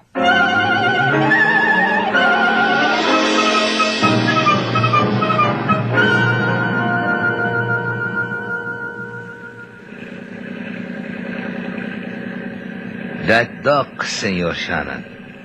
Look how she waits in moon clothes with open arms to embrace your hermosa boat, your pretty boat. You're a poetic water rat, aren't you, Corvio? I give you this added attraction free for nothing. We've got soft water in this port, I hear. Maybe it'll wash off. I doubt it. A man like Corvio here leaves a stain a foot deep. Got your motor, sailor. Ease her in. Hold it. I'll tie her up. You too, Corveo. Come on. She's fast, sailor. Wait here for me. You're not going alone, Slate. That's right. I'm not going alone. Corveo here is going to hold my hand. Oh, listen to me.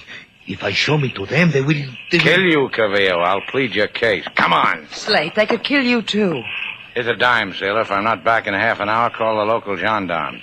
And don't forget, I'll want change. Your arm, Corveo.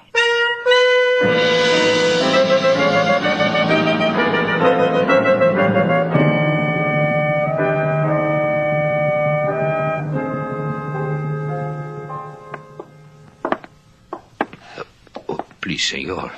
I give you big bonus for this $100. This is the room. Let me go from you now. I'll need you to knock on the door, Corveo. Knock. Oh, senor. I could use your head for a door knocker. I could... What makes a thin-lipped man like you so passionate?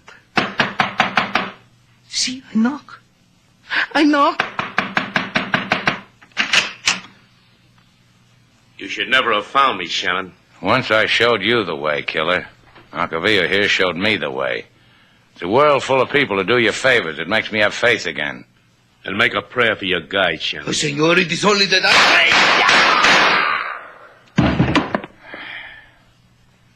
I told him I'd plead his case. You don't give a man time to take a breath, do you, killer? Yeah, suddenly went fresh, Shannon. Curvio always smelled of dead barracuda. Breathe how fresh the air is now. I give you one deep breath. I want Joe's kid. I want Ruth. I promised her I'd give you back to her dead. I don't want to break my word to a good little girl like Ruthie. You give me to her like that, they bury Joe's double-cross money with me. You had it all the time? I underestimated Joe. I thought he'd keep it close to his heart. In my hotel safe in Havana, you give me Ruth, I send you the dough. I got a better idea. Just flashed through my head. I saw sparks as it went through. We'll all go to Havana. You, Ruthie, Connie, me. It's gone. You like my idea? It's a stunner. Get the kid. Move Corvio out of the doorway, huh, Shannon? I don't want the sight of him to spoil my trip.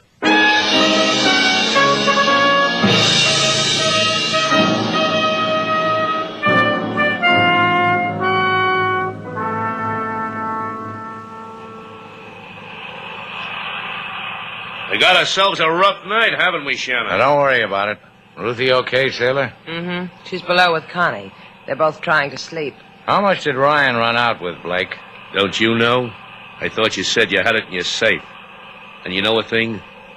You better have it in your safe. Joe gave it to me in an envelope. It had his name on it. I didn't open it. You should have. You would have gotten a smile out of 20 grand. $21,000 bills. It's a lot of dough for a win in Kansas City. Ryan was supposed to go in the tank, but he didn't. He threw a right that knocked his opponent into the third row. Ryan sold me out. I'd sell you out, too. Let's face it, Mr. Blake. You're the type. You were telling me a story. Yeah, sure, a story. Ryan made a deal with a bookie. I got to the bookie. He told me after it was all over. Said he paid off Ryan in 20 G notes. And you feel you're entitled to it, huh? Yeah, look at the trouble I went through. Ruthie, what are you doing up here? Come on. Let's take you and your piggy bank down below. I wasn't sleepy, Mr. Duval. Come over here, Ruthie. You can hold the wheel. Miss Jordan fell asleep. She tried to ask me where Daddy's money is. I wouldn't tell her. She drowsed off. That's all right, Ruthie. We know where the money is. You do? Of course we do. But how do you know? I never told you. You'd better go down to the cabin, Ruthie. Wait a minute, kid. I said wait. Mr. Duval, catch my piggy bank. What? Catch it. There's your money, Blake. Get it. Huh? Hey, the wind is blowing Get it, away. Blake. There goes another one. You missed it, huh? Well, there's one over there. Help me pick it. Thanks for asking. Help me. You know, people, if I had caught that piggy bank, Mr. Blake wouldn't be flat on his back now. Pop put it in my bank. It was there all the time. Hey, what's going on up there? I'll go down and talk Miss Jordan back to sleep. Lock us in. Nice kid, huh? I was like that when I was a little girl. I grew up nice, too, didn't I? I'll let you know when we get home. Give me the wheel, sailor.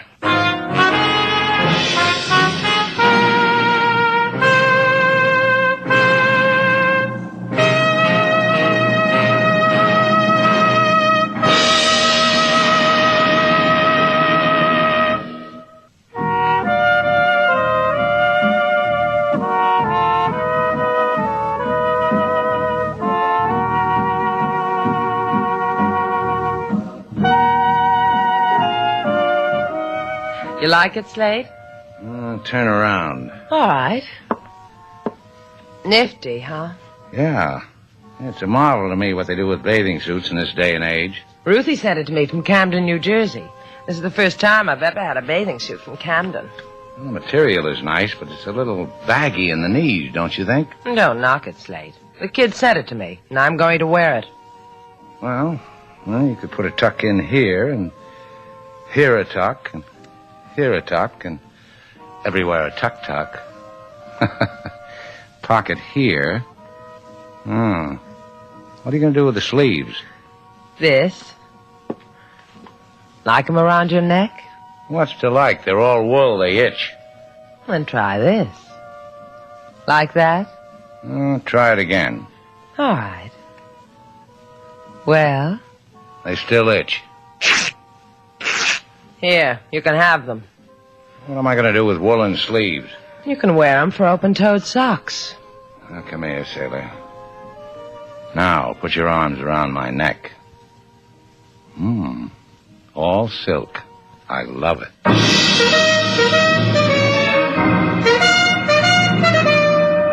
And so, our two stars, Humphrey Bogart and Lauren Bacall, have brought to a close our latest Bold Venture story.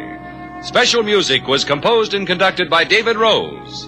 May we invite you to listen again next week at this time for another exciting adventure starring Humphrey Bogart and Lauren Bacall together in Bold Venture.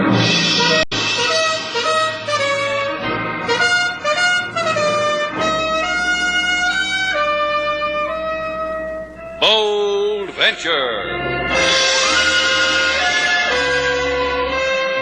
Adventure, intrigue, mystery, romance, starring Humphrey Bogart and Lauren Bacall. Together in the sultry setting of tropical Havana and the mysterious islands of the Caribbean. Bold Venture.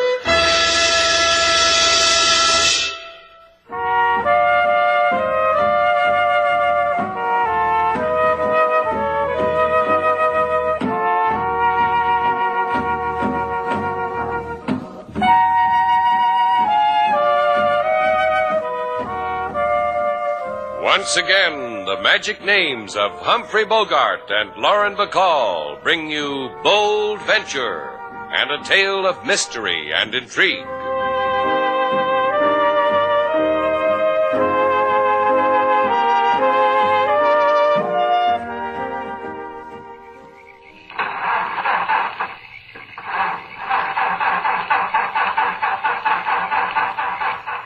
Out of gas, huh? That's nice. How can it be possible no gas? The gauge says full. Bless its little needle. What are you banging on the panel for? Yeah. Now the gauge says empty. I thought I told you to have this gauge fixed, sailor. Well, the garage man touted me off at Slate. He said what I needed was a foxtail for the radiator cap. How that man could talk. All right, we walk. Come on, sailor. You know how far it is to Puente Sombra? 8 miles. Foxtailed. But think how lucky we are. Here we are treading the same path as pirates of old. That's what I call real romantic and educational. Rostro del Pirata. The trail of the pirates. Think of the swashbucklers and the doubloons and the pieces of 8 and those jolly, jolly Rogers that... Hey, look. There's a truck parked up there. Maybe we can borrow some gas. Come on. Hey, mister. Hey, you, behind the wheel. Tell him we'll pay for the gas, Slate. Hey, something's wrong with him. What? El Indio. Because of him. He's been shot. Because El Indio. El Indio. Bad, Slate? Dead. Hey, wait a minute. What's the matter? Something, I don't know. You smell anything funny, sailor? What are we going to do about him? That's in the back part of the truck. Nitric acid. Hey, look at this. See? Fragments from a crock. Stamped Juniper Chemical Company, New York City. Sure, that's what happened. Look, Slate, I took the commercial course in high school. I never had chemistry. What did? What happened? That man up front was hauling crocks of nitric acid. There, those rings of dust on the floor. He was hijacked. One crock was broken. Now what? Well, we'll siphon some gas, and we'll ride to Puente Sombra. Maybe they'll want to know a man is dead.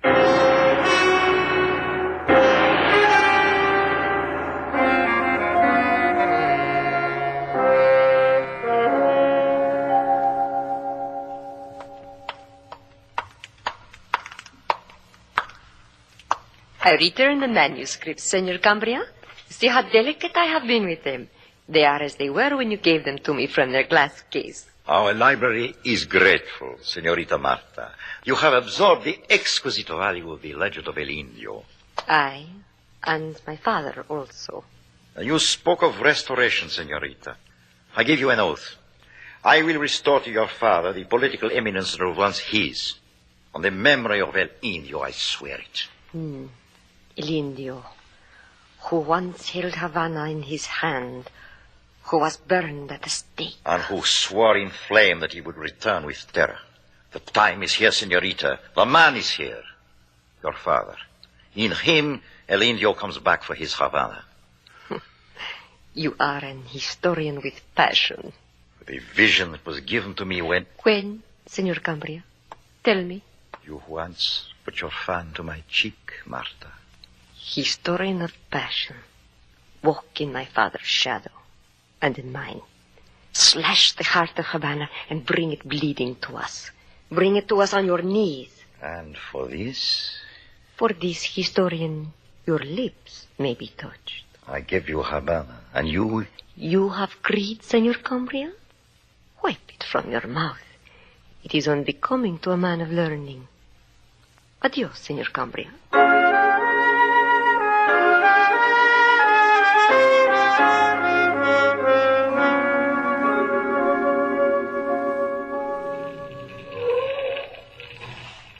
Well, here it is, sailor. Buena Sombra. Quite a nothing town, isn't it? Let's get out. There's a restaurant over there. I want to call Havana and tell Inspector LaSalle what... Are you listening to me? That man in the truck, he was saying something. El Indio. I wonder what he was trying to tell us. El Indio. El Indio means the Indian in Spanish. Now, come on, sailor, out of the Jeep. How do I know what he was trying to say? Now who's doing it? Doing what? How many times have you told me to leave something alone? All right, a guy's killed, murdered. Doesn't concern us. I'll be a good citizen and let the authorities know what happened. I don't want any part of it. El Indio. Murder on a pirate's trail. Maybe. Oh, cut it out, will you? You want something to eat? I'll meet you at the counter. I'm going to use that phone booth and... No, I'm not hungry. Maybe El Indio was a pirate. Maybe... I beg your pardon? After me, Buster. I got to this phone booth first. This will only take Wait. Did you two just come out of that trail? Now listen to me. I gotta know. I saw you. I saw your Jeep drive out of the Rostro del Parado. So? Please, we can't talk here. Why not? You've got to listen. These people, they might hear. Now, just outside of the door. Okay, Buster, let's have it your way. Let's go. I'll mind the phone booth, Slate. Now, you too, sailor. Let's listen to what's on this Buster's mind.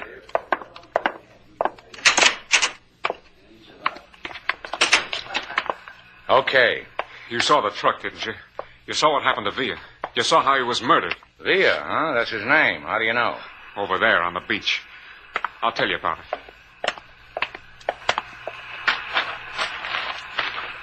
Sand under the shoe means beach, mister. Okay. I killed Villa, friends. With you know what? With this. You want to hear it go bang again? I don't. Do you, Slate? Okay, Buster. You got a problem. Put the heater away and we'll form a circle on the sand and have Turn around. Both of you, turn around. Thanks. Now thank me for what I'm going to do. Stop biting your lip, honey. I always do before I get hit over the head with a gun. I should have told Slate. Makes it easier. Let's go riding, baby. You and me. That Jeep of yours. You be nice, maybe your friend will live. But only maybe.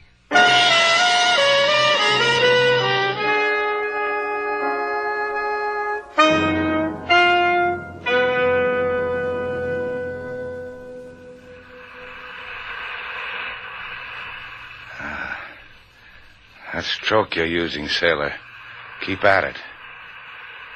You get conked on the head and your fingers go so soft. Open your eyes, Slate Shannon. You open them for me. Mm-hmm. The left. The right. And they are open. And they are the color of the seas. Catch a lot of fish that way. Hey, you know what? Tell me. You're not Sailor. Oh, your voice has delight in it. Yeah, and I'll tell you why. As long as I've got my head in a lap that doesn't belong to Sailor, I'm delighted Sailor's not around. Do what, Slate Shannon? Not Sonny. It's too complicated. You can take over the right ear now. They see, here is where memory lies. I touch it with gentleness. It reminds you of something? Yeah, that too. Brings back a guy who didn't want me to use a phone. Brings back a pirate's trail with a hijacked nitro truck, and a dead driver at the wheel, and a name, El Indio. Say, honey, baby, that's no way to heal the sick. The slap was only a hint. Don't go too far. This was to impress upon you to forget a child's fancies of pirates' trails, of El Indio. You gonna give me new memories, baby? If you desire them, you have a choice. This that you beg, or the quick death that waits with hunger for you. Let it wait. What's that you were saying about the color of my eyes, honey? Try to remember while we take a walk. I need refreshment.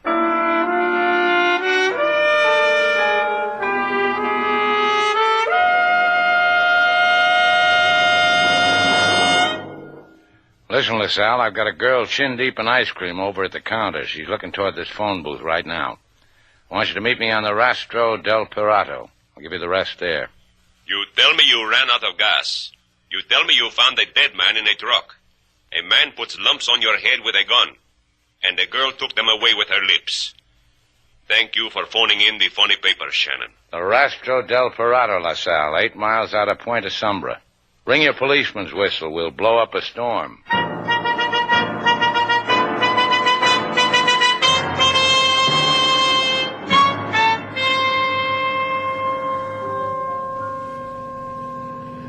Yeah, you drive well, honey.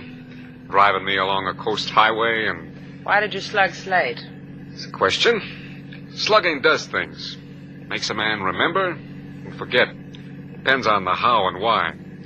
In Shannon's case, it's to forget what he saw on the trail. Now, take you now. As long as I got you, I'm thinking Slate won't remember a thing. He'll just... Hey, you're pushing 60, baby. Take it easy. I don't... What? Hey, you crazy? Hey, watch at the curve. Hey, you want to kill us? Can't hear you. Baby, listen. Slow it up. This hill... You'll kill us, you crazy fool. This gun. I'm not kidding. I'll kill you. Watch it! Watch it! Noisy night, ain't it? Can't hear a word. That curve, you'll never make it. Oh, curve. Yeah. Thanks a lot. And there's a sand dune, soft one. I'd try that if I were you. I'd jump. Hey. Jump, so help me we go off the road onto those rocks.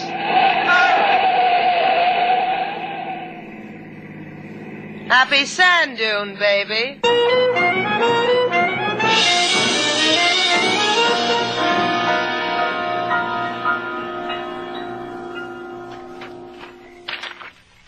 The woman who held your little head in her apron.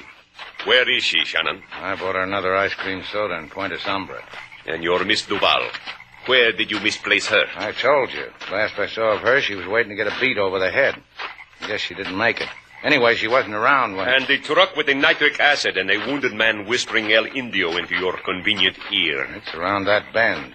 You'll know it from the corpse draped around the steering wheel. We are around the bend, Senor Shannon. Will you please polish my glasses? The dust on them permits me not to see no truck. Was here, LaSalle, right here. Uh-huh. A beat-up 2-ton with the smell of nitric acid in it and a... A dying man, you said. A man who died before your eyes of bullet wounds.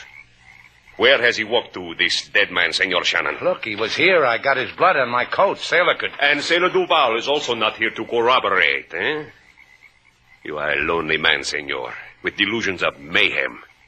Give me your head, so I too may bang on it.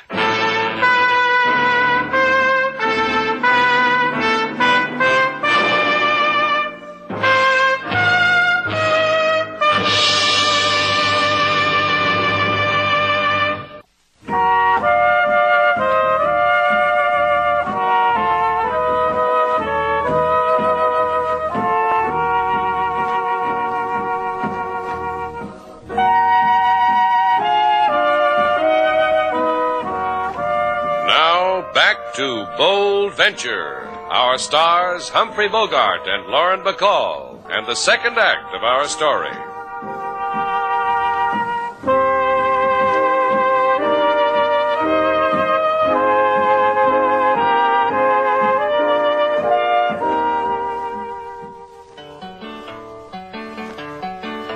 They ride in the night on a pirate's trail, run out of gas, walk on feet so frail.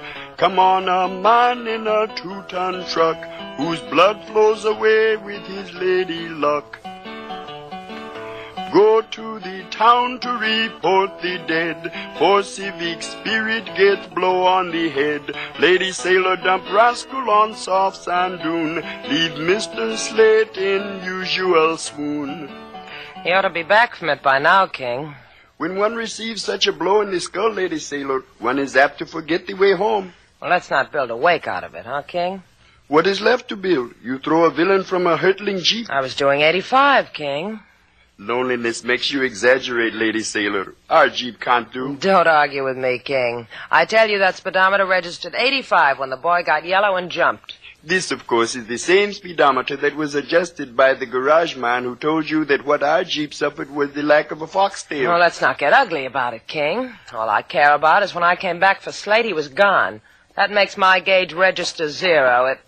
Oh, pardon me. It just went up to 300 RPMs. Hi, Slate. Miss me, sailor? Get rid of the man who brought you, and I'll diagram you how much. LaSalle doesn't believe me, sailor. Not the dead truck driver, nor the nitric acid. Not the last words of a dying man. He said El Indio. You too, Senorita Duval. You too wish to stuff my head with this kiddie pablum? The fairy tale of El Indio that children laugh at inside their short sleeves? What about the girl? The one who gave me death, or... Or what, Slate?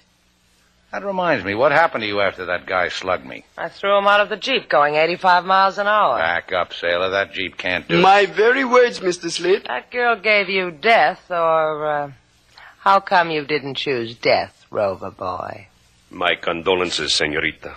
You have a sick man on your hands. He shows me trucks and there that do not exist. He prattles old fables of juniper chemical companies. If he gets violent, call me, Senorita. I will be glad. Adios. I look for you. I wait for you. King sings sad songs about you, and all the time I got a place for you to eat up all that curiosity, sailor. The library. Get me the rundown on an old Spanish fable, El Indio. So you can go back to that dame and... So I can find out who's getting nitric acid from the Juniper Chemical Company. May it blow up in your teeth. Get me my library card, lover.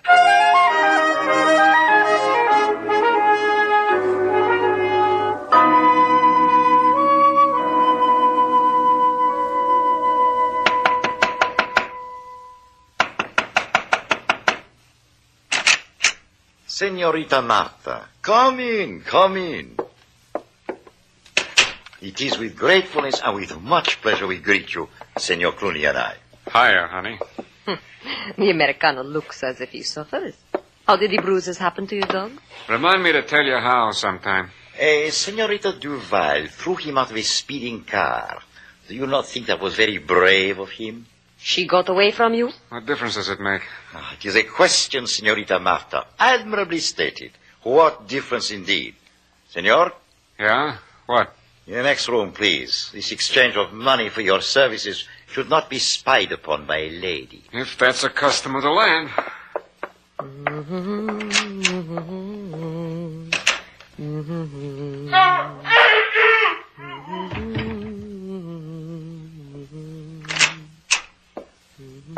Oh, done? Simply and with dispatch. Mm-hmm. And those others, the ones Senor Clooney has mentioned, Slate Shannon and Senorita Duval? Each in his own time. It will happen to them.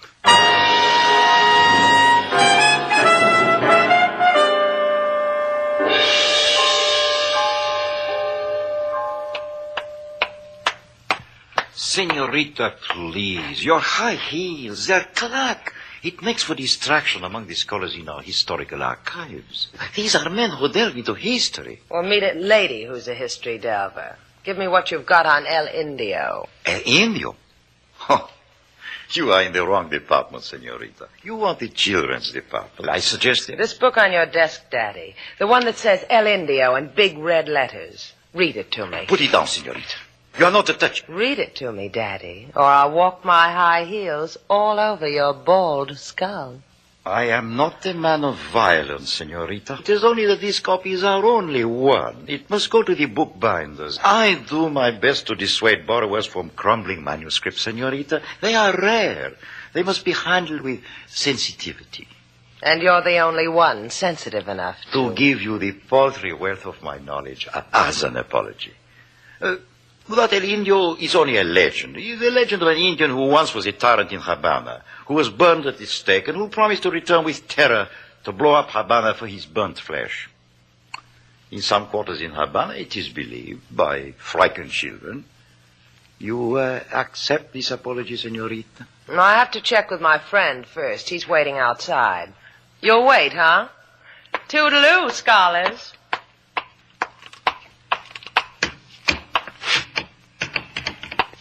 Over here, sailor. What are you reading? It's from the Greek, sailor, over your head.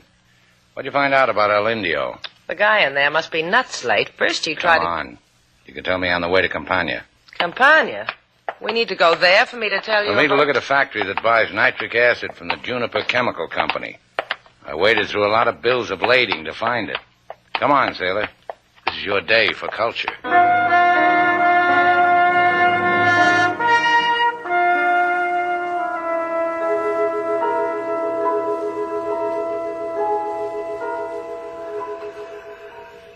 Hand me that rock, sailor. I thought this was a sneaky operation. What are you going to do? Beat your way into this factory? Just hand me the rock, the one I'm shining the flash on.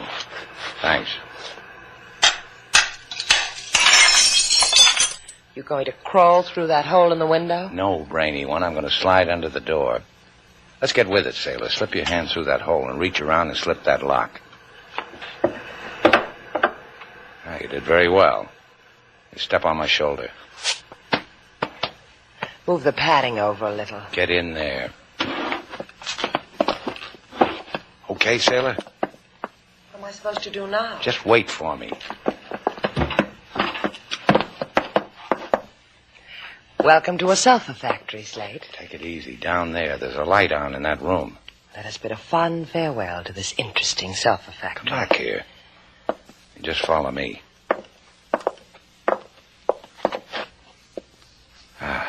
Here they are, sailor. Here what are? All I see are crocks. Crocks I'm supposed to jump up and down about? Crocks of nitric acid. Look at the label on them. Juniper Chemical Company. The stuff that was hijacked. That truck wasn't big enough to hold all these bottles. Huh? Ain't no wonder. These brown bottles. Toluene.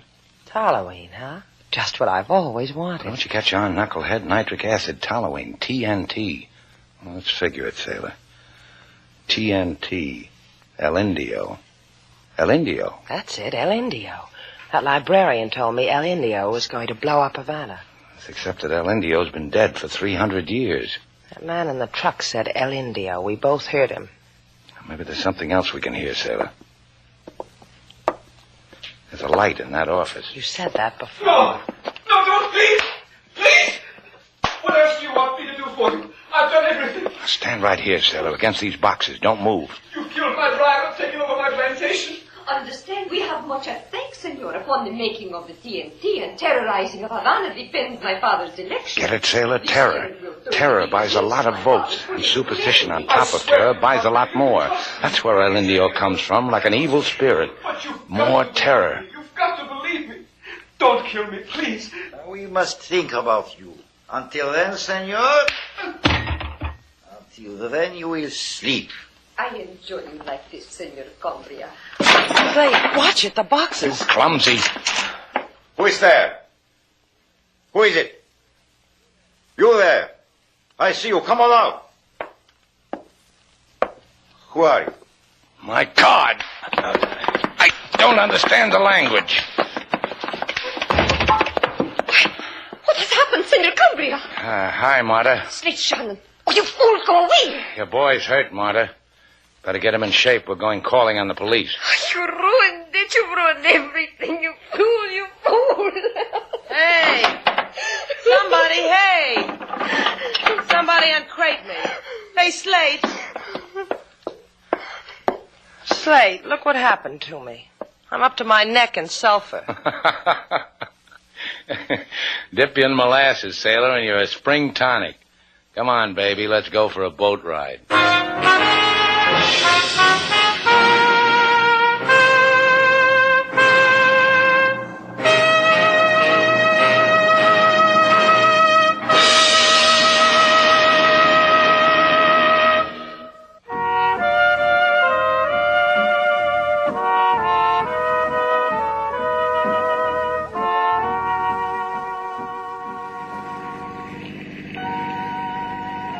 This time we're going to make it, sailor.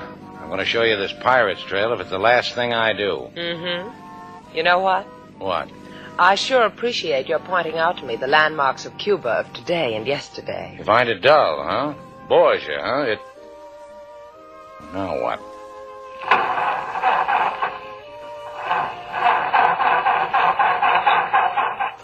Here we go again. Well, good gracious, just look at that gas gauge. Empty. You filled it with gas this morning. Slate, dear, I have something to tell you. You met that man again. Mm-hmm. Didn't you notice? Now there's 2 foxtails on the radiator cap. All right. On your feet, kid. Start walking. It's 10 miles to town. I said... Why are you putting your head on my shoulder? Oh, it's the nicest landmark I know. Come here. You think that's going to stop me from making you walk? Or that? About that walk. What about it? Forget it. Who knows when a man with a gas station will walk right by.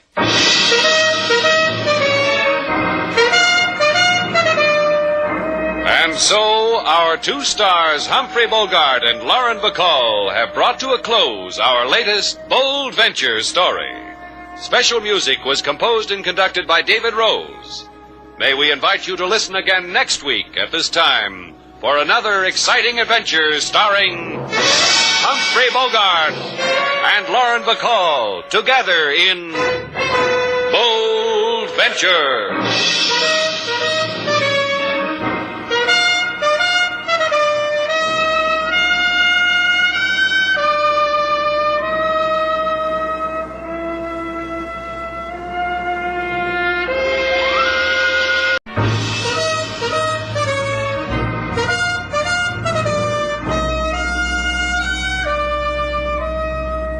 Bold Venture.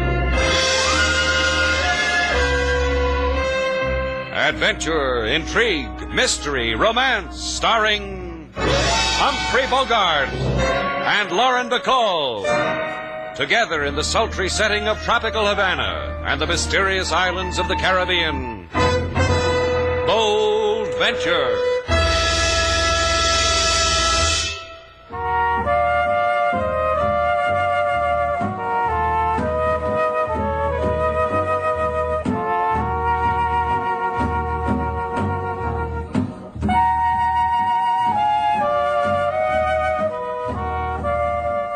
Once again, the magic names of Humphrey Bogart and Lauren Bacall bring you Bold Venture and a tale of mystery and intrigue.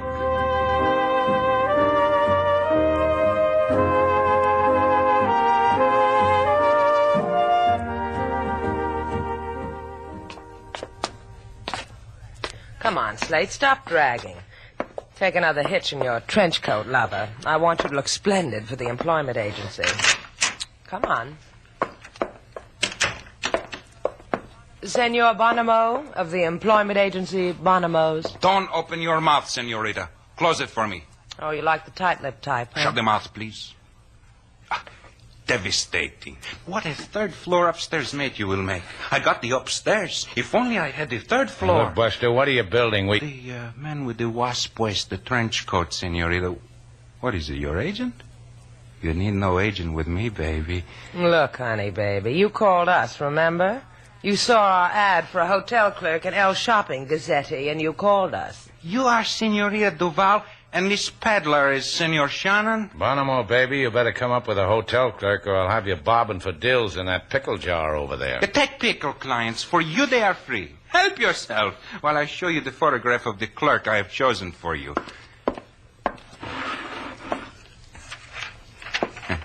Gaze upon him. I ask you, gaze. Yummy. Not the pickle, sailor. He means the guy in the picture. If you like him, I'll buy him for you. Well? Look at the experience he's had, babe. The best hotels and that zippy mustache.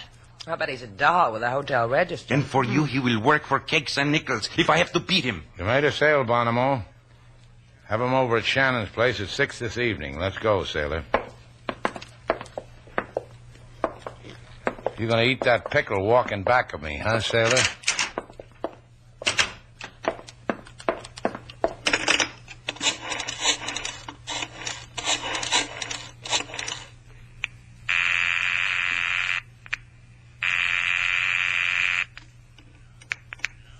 Yeah, Wilson here. Senor Wilson, I got you the job. How I had to beg, to plead, to crawl on my knees. Honest Injun, Bonomo, where? At Shannon's place. Stay on your knees, kid. Shannon's place, huh? You don't know what you and Shannon have just done for the world, Bonomo. You've just made it a worse place to live in.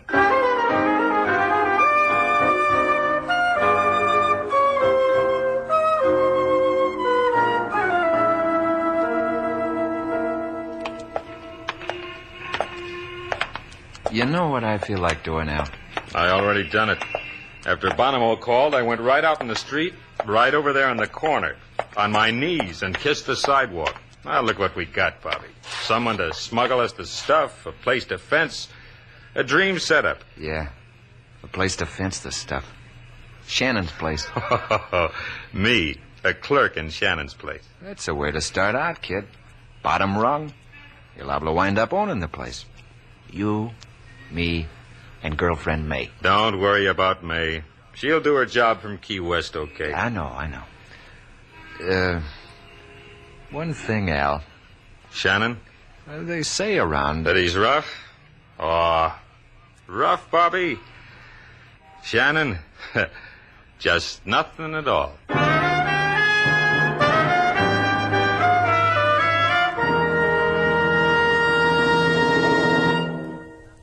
Now, the thing you have to understand, Mr. Wilson, is that... Oh, sure, sis, I understand. But you tell me anyway. I'm a peachy listener. Yeah, we like that in our hotel clerks, don't we, sailor? I'll tell you another thing I like, Wilson. I like you to call sailor here Miss Duval. That is, until you get the hang of things, huh? Oh, with an employer like her, Mr. Shannon, I could get the hang of this place in a long minute. Yeah, that's what I said. You're fired. Slate. Slatey. Mr. Shannon. Boss man. Yeah, what do you want? Let's not be hard on the boy. Let's consider for a moment how you got this hotel. That was different. Yeah, well, let's tickle the past later, huh, kid? Here comes a customer. Let's watch your boy clerk handle him. Make it live, Wilson. This is it. You're on your own, lad. And you'll be impressed. I cross my heart you'll be impressed. Welcome, sir. A heartfelt welcome to... This is the place of Shannon. You named it, mate. This is Shannon's place. What can it do for you? When I got off my ship, La Princesa, a man from a cab on the docks, he said to me, Shannon's place. They wait for you, Cadillo. I take you for nothing. This he said to me... You, got something that'll make us believe he said all that? In this packet, in oilskin. You made us believe, Senor Cadillo. Give it to me. For 3,000 pesos, senor. The price of my poor little pocket that has slept under my head through so many loud oceans. $3,000, huh? You got bargains, mate. Give it to him, Mr. Shannon. $3,000 and a tip for his trouble. You bring a flair to the hotel business, don't you, Buster? Yeah, that I do. Me and this gun pointing at your open throat ensemble. We give a new wrinkle to the hotel dodge. And I thought a boy with a mustache like that would be different. You got $3,000, Slate? He's got it. In the safe. I used up my rest period to tote up all the dough the current guests left for safekeeping in your tin can, Shannon. Yeah, I must send this little anecdote into the Hotel Owners Association. It'll pique them.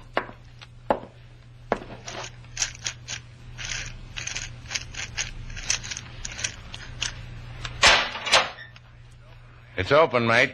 Help yourself. Happy, Senor Cadillo? Oh, see, I never expected. No one hardly ever does. You know what I just did for you, Shannon? I made you a hero. You call the cops and tell them how you shot a thief dead. With me as a witness, you were just born to be a hero. The phone, Shannon. Dial operator to stay alive.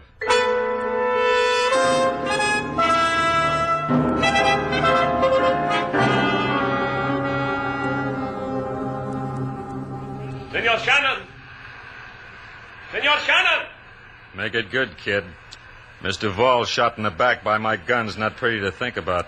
Senor Shannon! Where are you? Out here on the patio, Inspector. Ooh, you smart fellow, you. We're staying alive and happy today, aren't we? Aren't we, sis? Bully for us. Ah, Senor Shannon, Senorita Duval. My greetings from me to you. And to you too, senor. But, por favor, I have not had the pleasure of getting acquainted with you. I'm a friend of Shannon's. Of Miss Duval's, too. Then you are a friend of mine. Now, Senor Shannon, what is it you wish of me? Friend Shannon just had an experience. He, shot a man to death. Shot a man to death? Is he tweaking my proboscis, Shannon? Is he? Tell him. Well, I couldn't help it. This sailor, this guy came in, tried to rob the safe. I saw it all, Inspector. The sailor pulled a gun. Shannon was a hero. That's the way it happened, huh, Miss Duval? I, can't hear you, Miss Duval. Just the way you said it. In the lobby, see? A dead man. A killed-to-death man. Someday, Senor Shannon, you will be too fast with that gun of yours. And I personally, Inspector Alfonso de Vasco y Perez y Melvin LaSalle, will conduct a fiesta to celebrate your stay in prison for the rest of your days. I will trespass in your lobby, senor, and try to convince myself that your story is true. Melvin LaSalle? He doesn't look like a Melvin, does he? Everybody did real good. Now, one question, Shannon. You, like Miss Duval here? Sure you like her. I like her, too. We all like Miss Duval, so, let's all keep her breathing. Yeah, let's. I like it. What's on your mind, Buster? What's on your mind, Buster? The way he says it. I like you, too, Shannon, so here's what. Number 10, Place Royale. Go there. See a man there. He's going to like you, too. For delivering our little package. Now get going, Buster, or lady friend here's going to fall flat in her face. Beat it.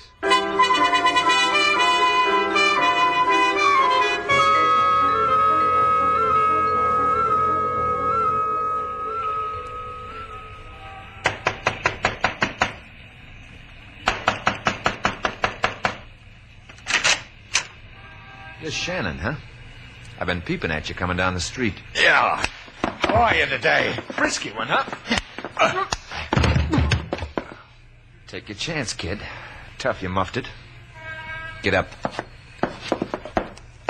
Now inside. You having a bad day, huh? Let's try all over again. One more step, Shannon, you'll die from bullets. You got something in your pocket for me? Yeah. Here, catch it. Ah. Now I gotta wait till you wake up. So we can take a boat trip together. Me, you, package. We'll have a lovely time.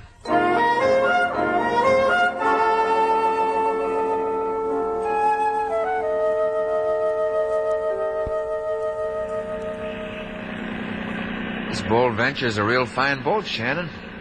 And you run it real fine. How does it feel, Buster, sitting there with a gun pointed at another man's head? At his mouth. Sitting there grinning at him, knowing you can squeeze the trigger and watch him fall over dead. Gives you something to latch on to, doesn't it? Makes you feel good. Shut off the motors. Like you said, I could watch you fall over dead. That island ahead? Like 1,000 others in the Keys. Small, but oh my. That package strapped good and tight, Shannon?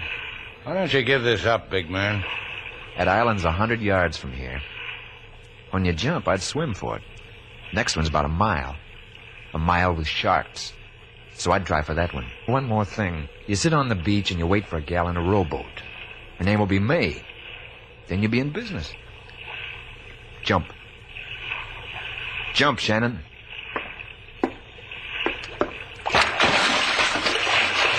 Hold on to that package, kid. You'll need it to live.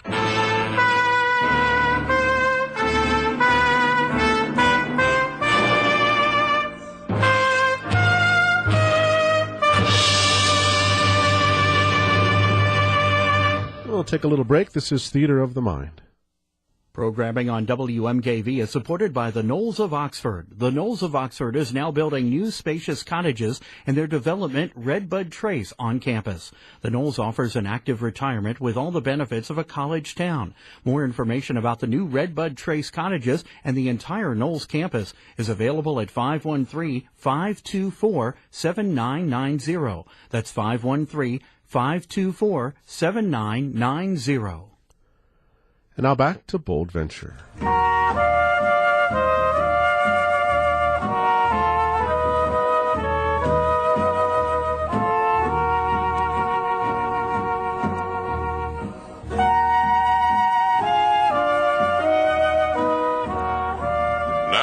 back to Bold Venture. Our stars, Humphrey Bogart and Lauren Bacall, and the second act of our story.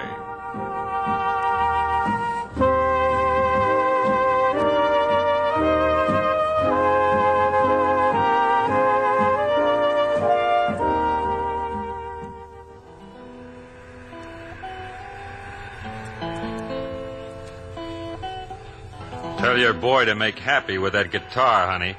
You heard the man, King. Sing something happy. How can I have such a song while he is pointing a gun at me? Try real hard. Sing. Better do what he say, King. Because you say so, Miss Sailor. The man with gun or a happy tune, oh, bury me not on the lone sand dune. Why, such a man is on the loose when there's furnished rooms in Havana caboose. Funny music, funny man. Lying here on your patio, sis? Nice. You know something? Yeah, I know something. 30 days has September, April, June, and November. Choose your month and drop dead. February is nice. It only has 28. You see right here? It's a funny bone. You tickle right there. Al.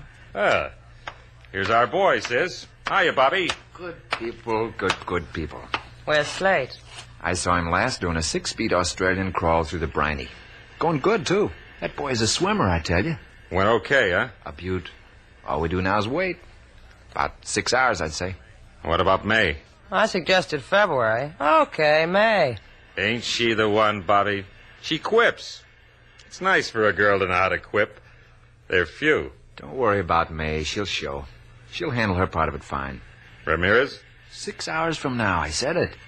He'll show up at the island with his 50 grand. His business is diamonds. Our business is 50 grand. We'll take the Bold Venture back to the island and collect it later. Answer a girl a question, huh? What's going to happen to Slate? Slate's not coming back. Not now. Not tomorrow. Not ever. You like that? I'm your new boss. Honey, you see that, Al? Slugged me. I got a girl with tiger blood. Golly, I'm lucky.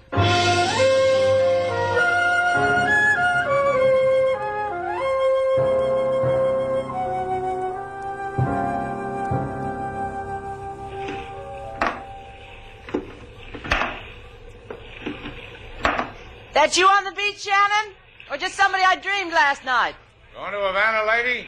I'm just a poor hitchhiker waiting for a rowboat with a kind lady like you in it. See, I've even written it in the sand. Havana or bust? Name's May. Bobby or Al might have mentioned me to you. Roll up your pants legs, derelict, so you can help the kind lady to shore. Thanks. I was just beginning to wonder what there was for a nervy fella to do on a lonely island. Out of the boat, honey. Sure. But you carry me, huh, baby? So me and my little girlish gun can nuzzle up real close. Don't nobody go around without a gun anymore. I can remember way back Carry me, baby. You'll wipe all your other memories clean off your book. It was sure lonesome till you came, lover. Oopsie daisy. I'll hold on tight so you can pull the boat ashore after us. Now, you make it like pie. Well, tally-ho and a yoicks. We're off.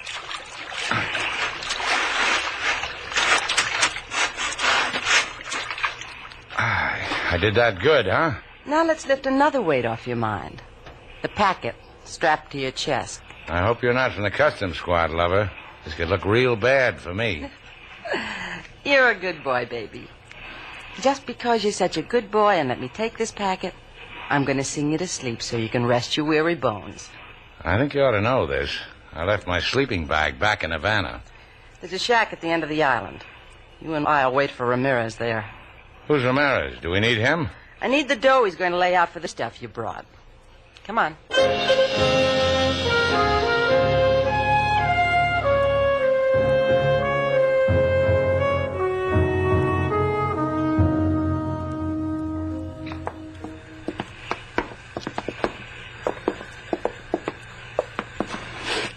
This is it, Al. The Bold Venture. Real fine boat, isn't it, Mr. Duval? You like boats, Bobby? Trim things I like. I meant to give it a mention. I meant to coin something nice about the boat. About you. I've been busy. Get in, Al. That'll help, Mr. Duval. My pleasure. Don't I get a thanks? You could stick your head in the starboard propeller. I'd say thank you over and over again. She don't like you, Al. The port propeller's nice, too. It slices thin. 100% tiger. We need that comedian anymore, Bobby. Your friend, Al. Yeah, my friend Al gets in your hair, huh? Come on, Bobby. Wait a minute. You going off your rocker, Bobby? Now listen to me, listen! Oh! That's how it's done, Miss Duval. Now wave goodbye to Al so we can sail away to a collection in Key West.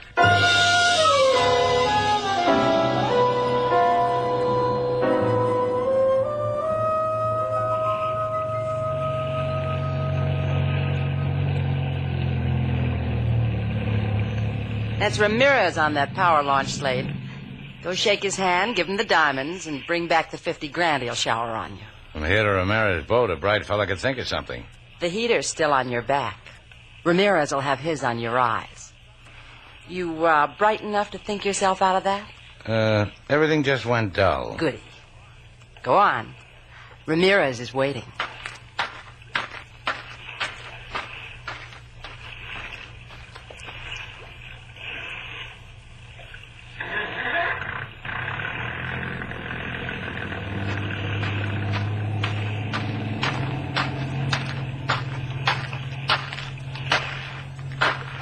I brought you your dough, lady. I wait hand outstretched, toes akimbo for my tip. The lullaby I promised you, Slate. Turn around. I want to watch. Unless you can stop a bullet with your teeth. Turn around.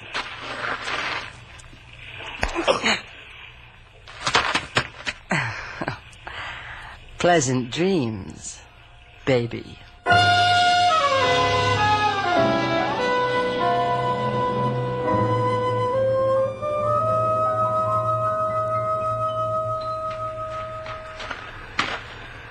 The island where you dumped Slate? I told you. I let him swim for it. See that shack, love? It's the pot at the end of the rainbow. Let's skip to it, hand in hand. May? May? I'll be right out, Bobby. I'm just freshening up for you. I shouldn't have bothered. Huh, Bobby? Look, May, you want Bobby? You take Bobby. I ain't greedy, May. I'm just... You ain't a lot of things, baby. You go slumming in Havana, Bobby? That where you got a memento like that? Yeah. Precious, isn't it? Bobby scum. You listen to me. All I got to listen to is your thank you when I ease 50 grand off you. Kiss me with it, May. You take me too, or you get nothing. You're clumsy, May. You say the wrong things. The dough. I'm asking like a gentleman. The dough. Here, take it. Take it. Leave me alone. Whatever you say, May. She hit her head on the edge of that table. It's bleeding. She looks... Yeah. She's liable not to pull through. Now, let her alone, Tiger Girl. I got a better way for you to use up your gentle. I'll show you in Miami.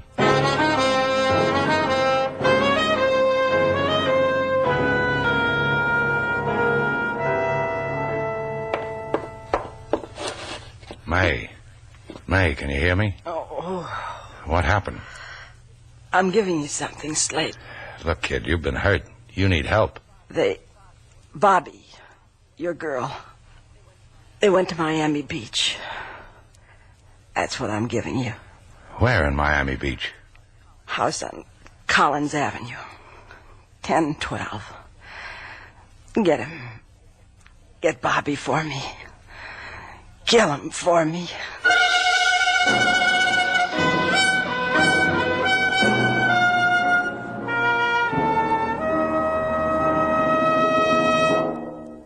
Tough about Miami Beach, sailor.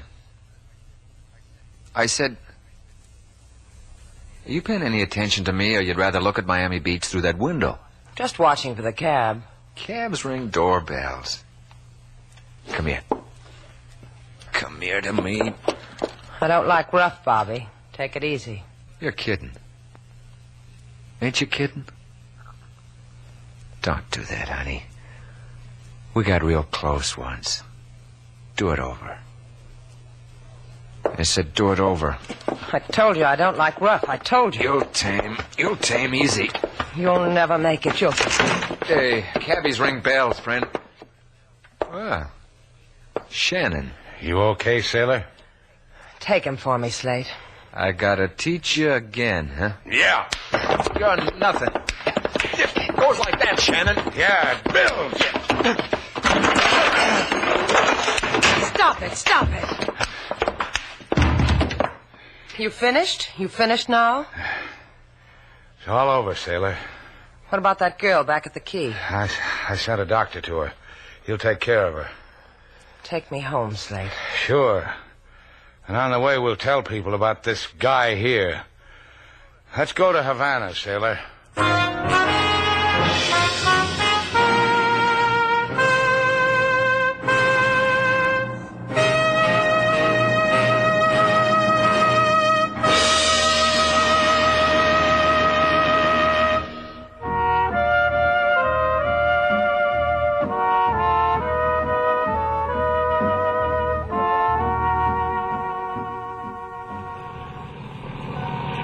Hey, Slate.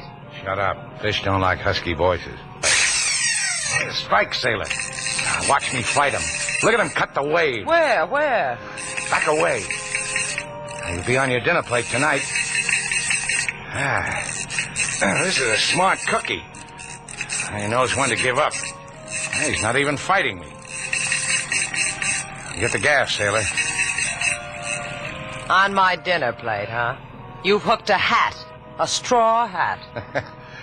Those Panamas will give you a lot of fight, sailor. Give it to me. 6 7/8. Knucklehead. You didn't even get the right size. Oh, don't pout, Slate. Come here. See? You've got one who'll never get away.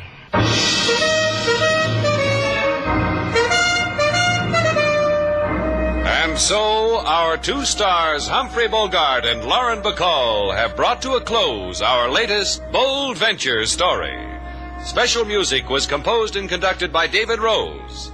May we invite you to listen again next week at this time for another exciting adventure starring Humphrey Bogart and Lauren Bacall together in Bold Venture.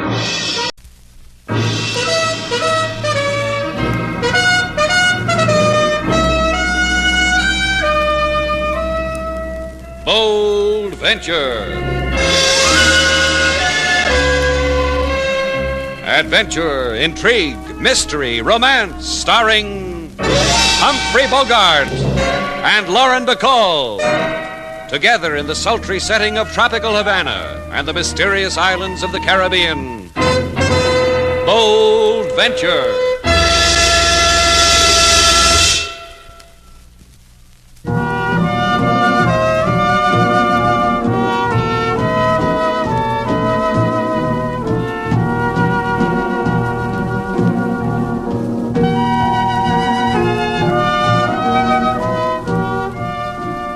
Once again, the magic names of Humphrey Bogart and Lauren Bacall bring you Bold Venture and a tale of mystery and intrigue.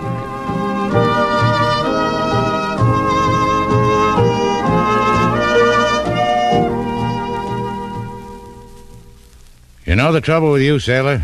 Standing here in the lobby of Shannon's hotel, right hand tilting my left ear, Slate. I'm listening. The trouble with you is you're a woman. Well, what did I ever do to make you think a thing like that? A woman, sailor, suspicious of everything, just like all the rest of you. Tell me something. What happens to women to make them suspicious of every man who... Ha, ha, ho, ho. Man walks into this hotel, signs the register, Joe Ralston. You take one look at him and throw salt over your shoulder. What's about Mr. Ralston you don't like? I don't know, Slate. He looks like a lurker. Yeah, some of my best friends look like lickers. So? All I'm trying to tell you, sailor, is that you don't judge a man by what he looks like, but what he is. And if there's any man who can judge character well, that's one thing I take pride in. Mr. Joe Ralston is a bum. Cut my head off. He's a bum. And another friend of mine, Shirtless Gonzaga. You know why they called him Shirtless? Because all you had to do was shake hands with him and he'd take the shirt right off his back and... Good morning, Mr. Ralston. Look how lucky I am. The first person who wishes me well on a new day, you. Hiya, Shannon. Your room okay, Mr. Ralston? Sleep well? Real snug. Going out to do the town, huh? Can't afford it, Shannon. Can't afford a thing. Oh, then you came to Havana to look for a job. Is that it? No. I'll tell you why I came here. Oh, please do. Open up the safe. I'm broke. Slatesy, the man's got a gun. You kidding, Mr. Ralston? Open it up. Yeah.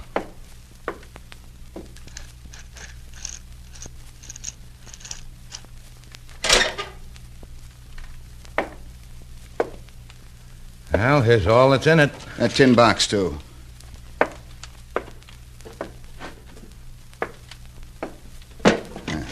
Thanks. Now keep your hands up in the air. Now, look, Ralston, that money's not mine. It belongs to the I'm guest. sorry for them. Bye. Slate. Ha, ha. Ho, ho.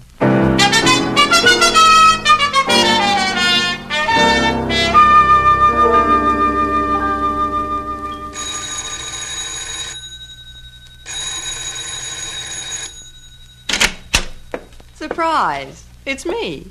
It's you. You make out okay at Shannon's? Real well, Annie girl. Where's Aguilar? On the veranda, taking the sun. Making bets with himself about me. He just lost. Right now. Right this minute. I do that to you, huh, Annie? I excite you?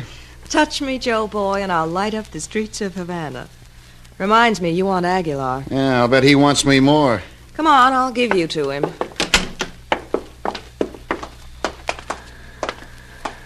Aguilar, look what just drifted in. Joe, amigo Joe. Friend Joe, who is always a pleasure to look upon, Joe. Why does Senorita Ann speak of you in such ways? Must be I rub her the wrong way. Got it for you, Aguilar. 5,000? So fast? Some places they call me Quickie, Joe the Quickie. Yeah, give it to me. To who else? Here. Deliciosa, preciosa. The emotions $5,000 can bring out in me. Ann? Brings out the boy in him, Joey. You ought to see. Does it bring out Harry Joyce, too, Aguilar? Right out in the open, where I can kill him? We made a bargain, friend Joe. On the installment plan, you agreed to pay me $10,000. For this, I agreed to deliver Harry Joyce for killing. You complete payment. I take Harry Joyce out of escrow. Deliver him to you. Where? Don't worry, he will come to you to be killed. You're a good man, Aguilar. Good businessman. The Havana Chamber of Commerce ought to be real proud of a good man like you. They would lift their noses at my import-export business. If they knew I import men whom other men want dead, you will let us know of the dying of Harry Joyce? The boy sinned against me. It's the least I could do for him. I recommend you around, Aguilar. You too, Annie girl.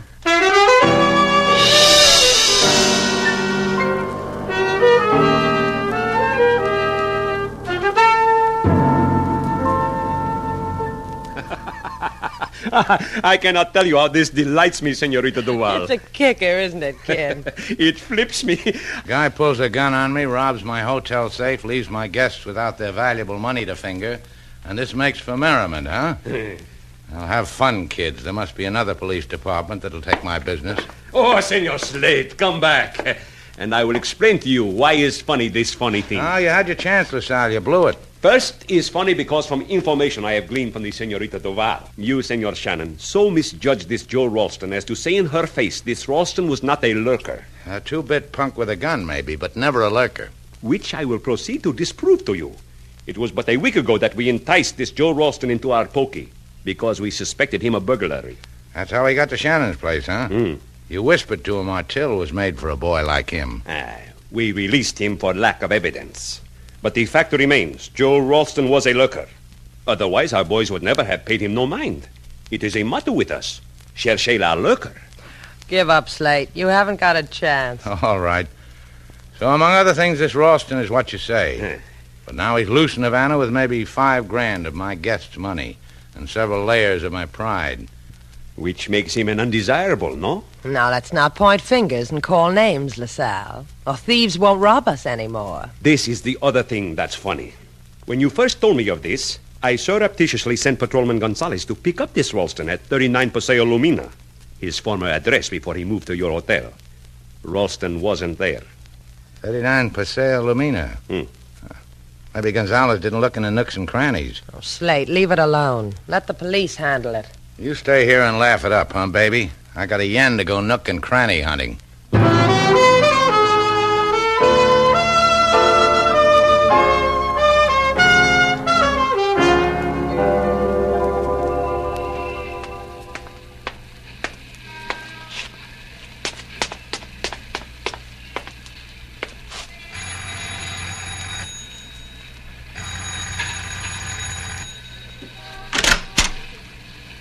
What can I do for you?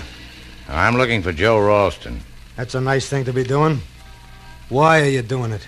Is he here? You just did a wrong thing. You asked me a question. You see what happens to me when questions are asked? Look at the back of my hand. It breaks out in a sweat. Well, this is a real happy day for me. 2 men show me their hands, and each and every one has a gun in it. You mean that sort of thing doesn't happen to other people? Well, well. Inside, friend. Why are you looking for Joe? He killed my faith in human nature this morning. I want to shake my finger at him. You want to do a terrible thing like that to him, huh? Who are you? My name's Shannon. I run a hotel on the waterfront. Funny. I opened the door in your face and I said to myself, Harry, this is a man who wants some old clothes. Just shows you. Now you tell me something, hotel keeper. Put that gun down, Buster, and the things I'll tell you. Where's Joe Ralston? You got monkeys in your ears? That's what I asked you. Yeah, you did, didn't you? You're covering for Joe, aren't you? Look, Buster. Aren't you? You want to listen to me or you want to... Aren't you? Turn around. I said turn around. You did that dainty. Now tell me what Joe is. Tell me!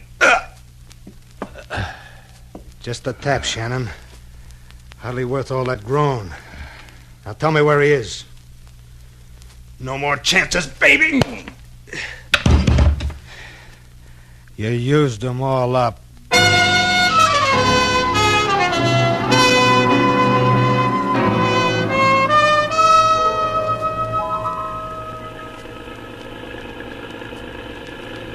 There he is. Slate! Slate! Over here. Lady, you seen my ship around here anywhere? I lost my ship. Slate, you're hurt. Look, lady, they only gave me 5 hours shore leave in San Pedro, 5 hours just slips right through your fingers. San Pedro used it all up. I got to get to my ship. Let me help you into the Jeep, Slate. That won't do you any good, lady. My time's used up. Come on. Put your arm around my shoulder. Yeah, thanks, lady. Yeah, I can use a resting place. Slate, your head. Someone's banged on it again. I told you to leave it alone. I told you. You crying for me, lady? I always cry when dumb animals get hurt. Only one girl ever reached me when she cried. A girl named Sailor Duval, way over there in Havana. You're in Havana, Slate. I'm Sailor Duval. Come on. I'll get you into the Jeep.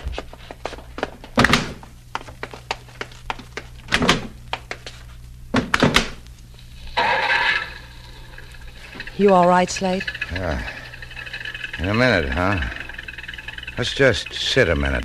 What happened, Slate? You went looking for Ralston. Then what happened? A guy there. Said his name was Harry. He didn't know about Joe. Made me turn my back to him. He slugged me with a gun just because I knocked on his door and asked for Joe. Come here, Slate. Better now? Don't hurt so much. Hi, Sailor. This is Havana, and you really are Sailor Duval. There are days when I wish I wasn't. Well, take me home and mend me, baby. And I'll make you glad you're what you are. Oh, come on, take me home.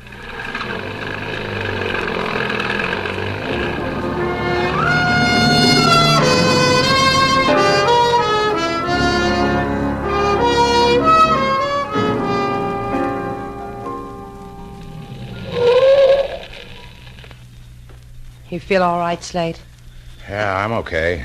Can you make it over to the door all right? I'll carry your piggyback if you want. The last time you carried me down the street that way, we stirred up a thrilling game of leapfrog. Right now, I don't want company. Come on. Mr. Slate, quickly! Lady Sailor, quickly, come quickly! What's the matter, King? In the lobby. But rapidly, Mr. Slate. What happened? What are you so upset about? I was in the kitchen. I heard the desk bell ring for service, then I heard shots. This is what happened, Mr. Slate, on the floor. Harry. The man who hit me over the head with a gun. Is he hurt bad? He doesn't hurt at all, King. He's dead.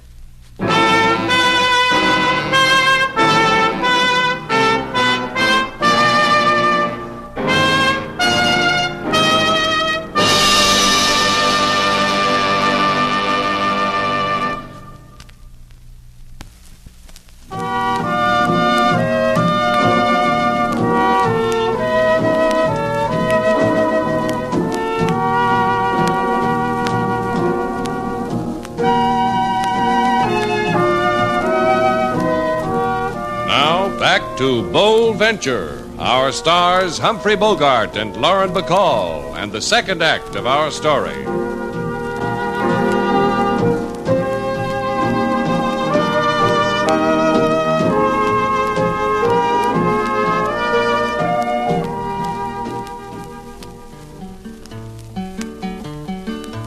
In Havana town is a spot to go, with no silk sheets, with no floor show.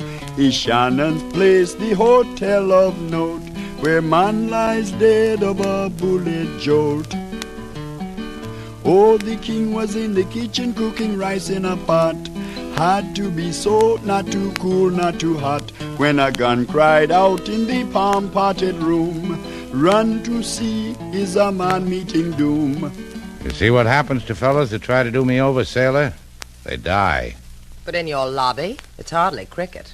You didn't see any of it, King, because you were cooking rice. A man has to eat sometime. That's right, King. Don't let him bully you.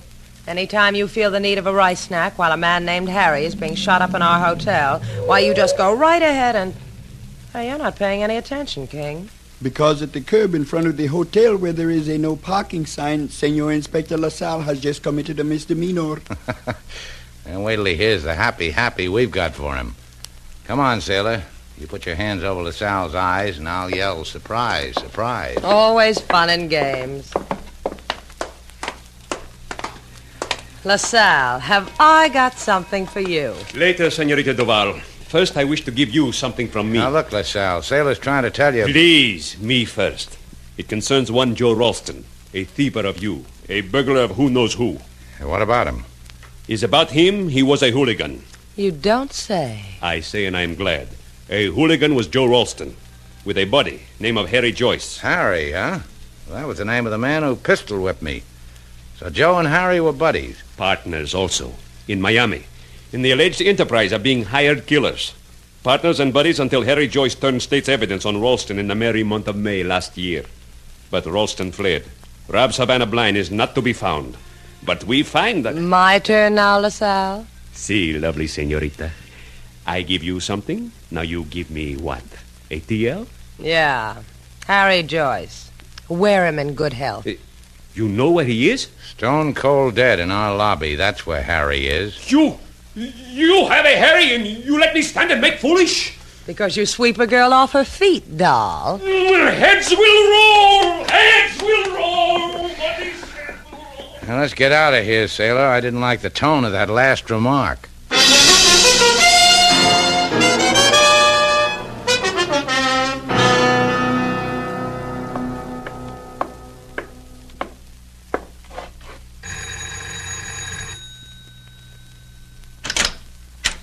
Two surprises in one day. I enjoy it, Joe. It could get habitual, Annie. Raise a finger and you'd see how fast it could. Who is it, Annie? Joe Ralston. Bueno, tell him to come in. He says, bueno, tell you to come in. Here he is, Aguilar. Amigo, Joe, amigo. It went well, see? Very daring on my part. I shot him down in the lobby of Shannon's place. That place is my lucky piece. Now it is finished. Bueno. Yeah, finished. So I have to pay you 10 grand to bring Harry to me. I wrote to Harry I want a man dead. So Harry came, an assassin. I told him it was you I wanted dead. So he followed you until you found him. Killed him as you wished it. Shut up. Are you loco? You know why I came back here again, Aguilar? The dough I paid you, I want it back. You are a fool, senor. You will not get 1 peso of what I know where he keeps it, Joe. Joe, honey. Joe, doll. Both of you, get out of here. Where does he keep it, Angel? Take me by the hand and follow on tippy-toe. Isn't Havana nice, Joe?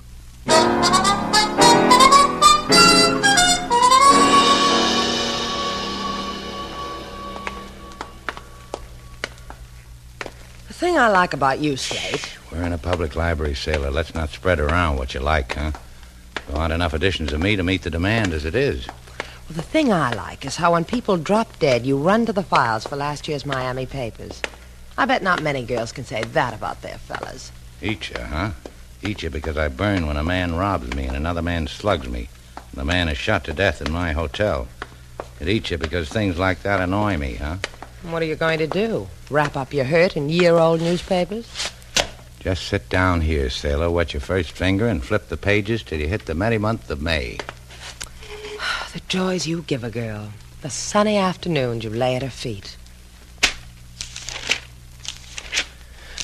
Say when, Buster. I need a refuel job on my flipping finger. Keep going. Hold it. I said hold it.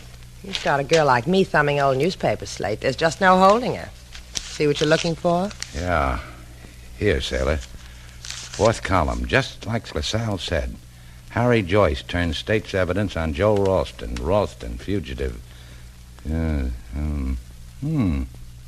do you know? Well, get your nose out of it so I can see, too. I can read for both of us, baby. Ralston and Joyce were partners in an import-export business on Lincoln Boulevard, Miami Beach. When questioned, Joyce stated that the enterprise was a branch office of the Aguilar and Company Import-Export concern of Havana, Cuba. I'll give the file back to the librarian, Sailor. Curtsy and then say thank you. Because you got your kicks from news a year old? Because Aguilar of Aguilar and Company is a man I just have to talk to. Don't forget to curtsy, baby.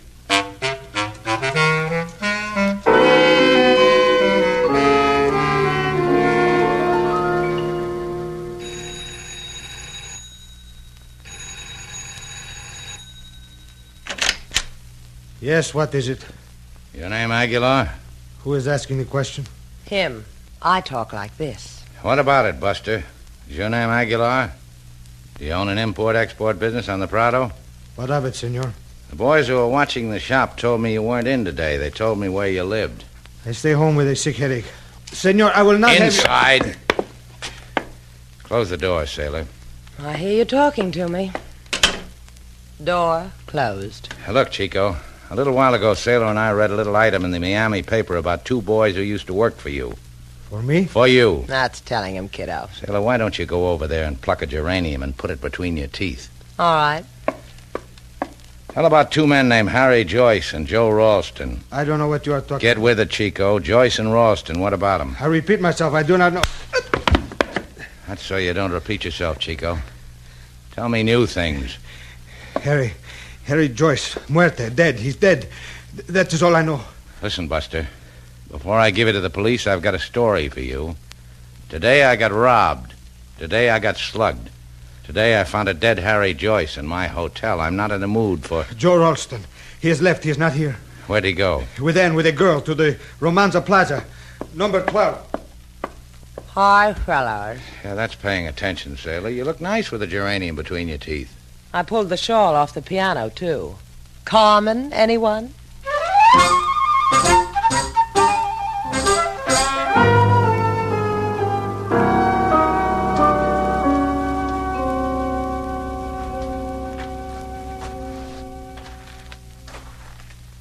Quite a layout this girl Ann's got. Nice house. What are we going to do now? Ring the bell? Joe's inside that house. The big gun's inside, too. Let's play this cagey. I'm going to have to peek through windows again, huh? That's right. That one over there. It's just about your size. Well, what do you see?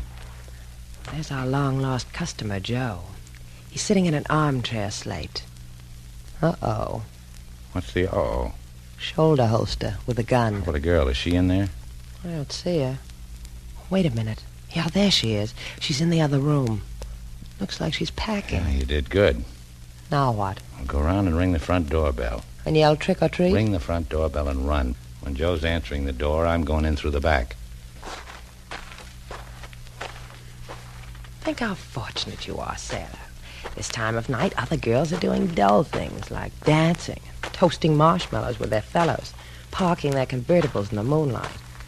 And you're ringing a murderer's doorbell.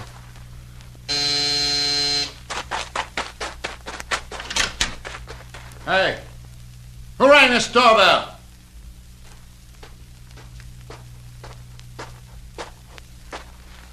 Joe, quick, come here. Something strange, Annie. I answered the door. Nobody was... How did you get in here? I'll tell you later, Joe. You won't get the chance. Don't go for that gun. Because you say so. Drop it. Yeah. Slade, where are you? Oh, there you are. Be with you in a minute, sailor. Now, let's see. Where were we, Annie? I was telling you how nice it can be in Havana. You have to sit on his lap to tell him about Havana? Slugger, Slade. I like to watch you hit people. You were saying, Annie, where does Joe keep his dough? In his money belt. Hey, get rid of that bell ringer who just came in. Okay, Annie, you can get down now. You've had it. Joe's got $5,000 that belongs to me. That's what's going to make Havana so nice. You heard him. Get down, Annie. Down, girl. Down. That's right. Sailor, you're my girl. Let's get these people to LaSalle. Then we can go home.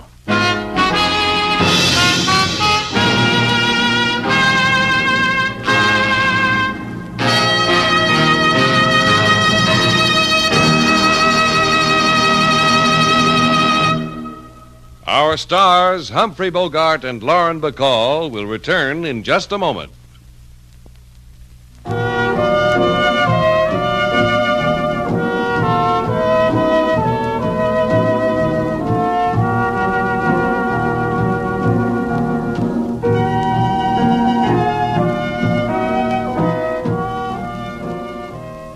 Slade, Yeah? What do you want? I want to ask you a question. All right. What is it? How did you get that girl in your arms so fast? Well, she was standing right about where you are, and I happened to flex my muscle, just happened to, like this. She walked over to me. Yeah, just like you did. Then what? Well, you don't know? This? Is that what you did? Uh-huh. And that's what I did. You kissed her like that? Well, it's a matter of $5,000. And that slap makes you feel better? Now I feel great. Come here.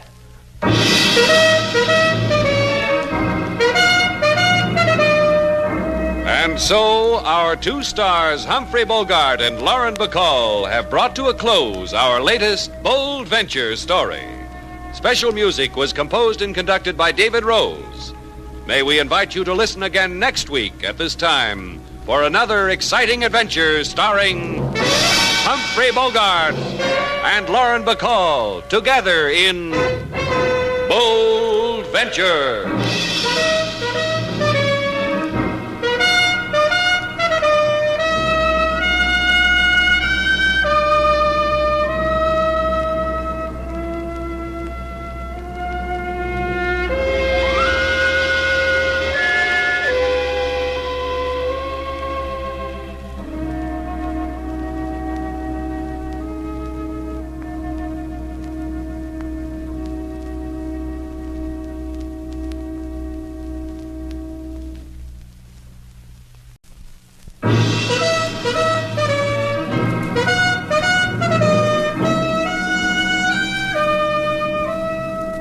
Bold Venture.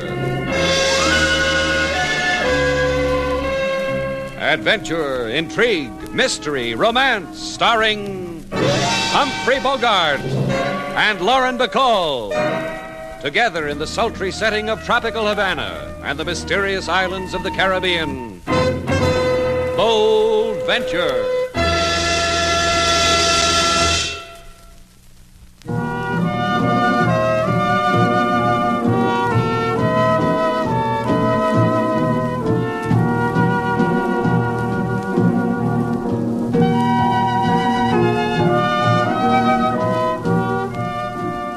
Once again, the magic names of Humphrey Bogart and Lauren Bacall bring you Bold Venture and a tale of mystery and intrigue.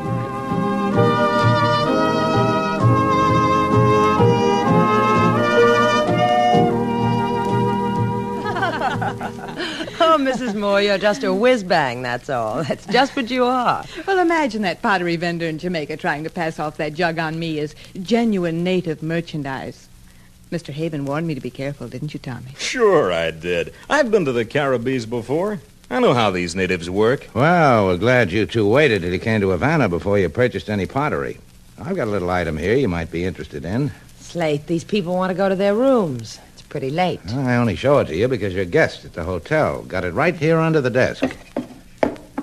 How do you like it? Oh, it's very pretty. It's got a real interesting design on it, all right. Uh-huh. Shape of the flying fingers of the Crawwins. Crawwins? A little-known tribe of artisans, direct descendants of Lafitte the pirate, marooned on a small atoll some 60 leagues from here. Instead of dyeing, they made pots. See? Stamped right here, Crawwin. Crawwins, huh?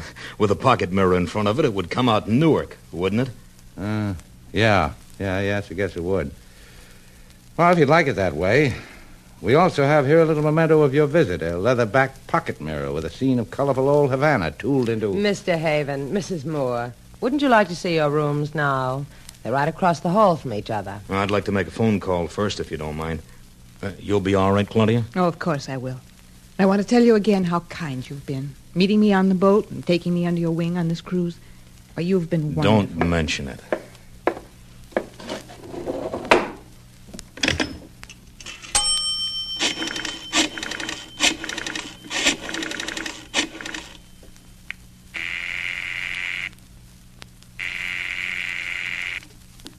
Milo. Hiya, Milo. Yeah, we're here. Mm-hmm. Both of us. No, not as far as I know. I think we lost him in Jamaica. Sure, I know you'll find us. So I thought of something. Why run anymore? What? That's going to be up to you, Milo. Kill him? Didn't you hear what I said? That's up to you.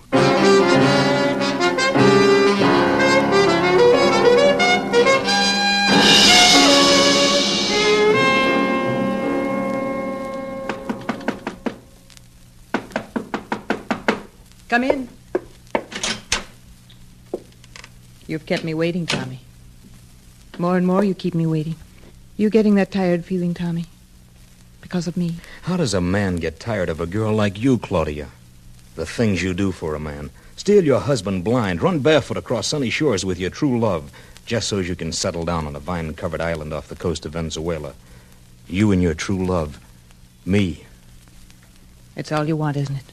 That island. A clod of coral in the Caribbean so you can wear a sarong and a tin crown that says king. A tin can crown. That's it, Angel. That's just it.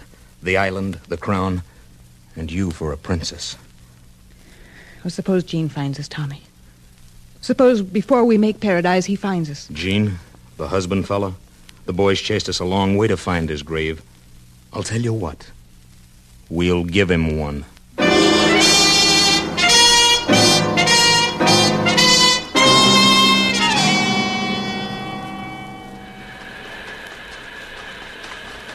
Mr. Shannon. Hey, Mr. Shannon. Am I intruding, Mr. Shannon?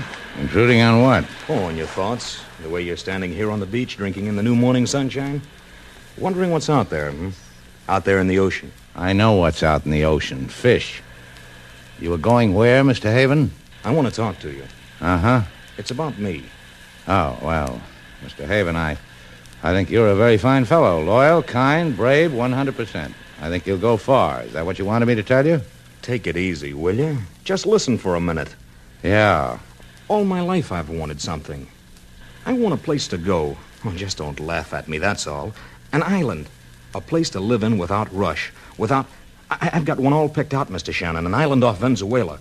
I've done a lot of research on it. You can buy these hunks of land for a song from the Venezuelan government. You want me to sing for you? Now, you've got a boat. I want you to take me. When? Oh, I've got some things to take care of first. I'll let you know. But it'll be soon. It's a dream I've always had, Mr. Shannon. I need a little time to put the Bold Venture in shape. Well, $300 for the trip, Haven, per person. I'm going alone. Oh. Well, just let me know. You've bought yourself a boat ride.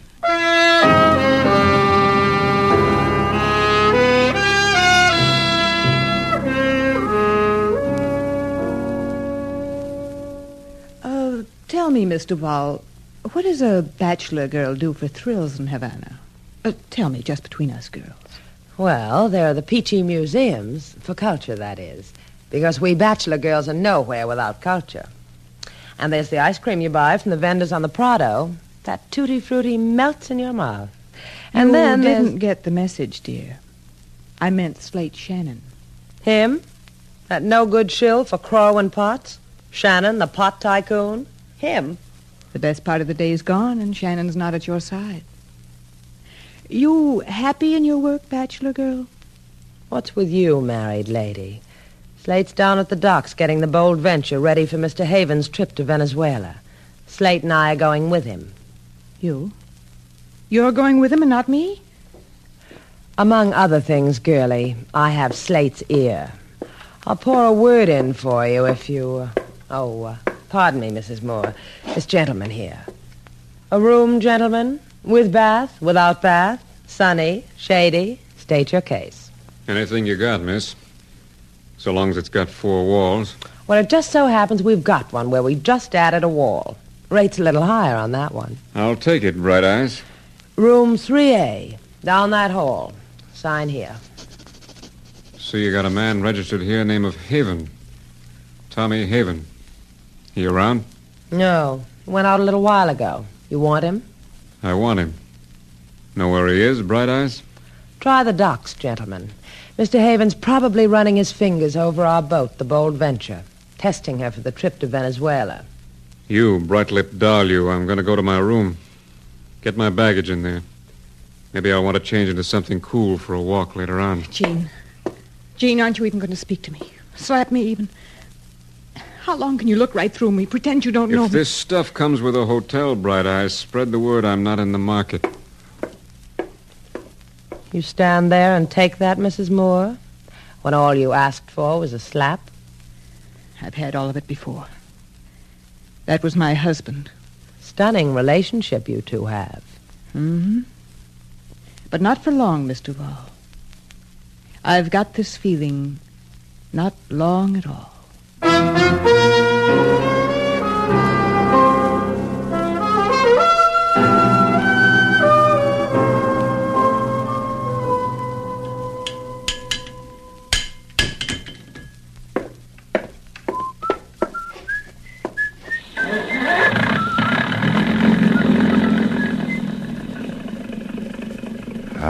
Purr, kitten.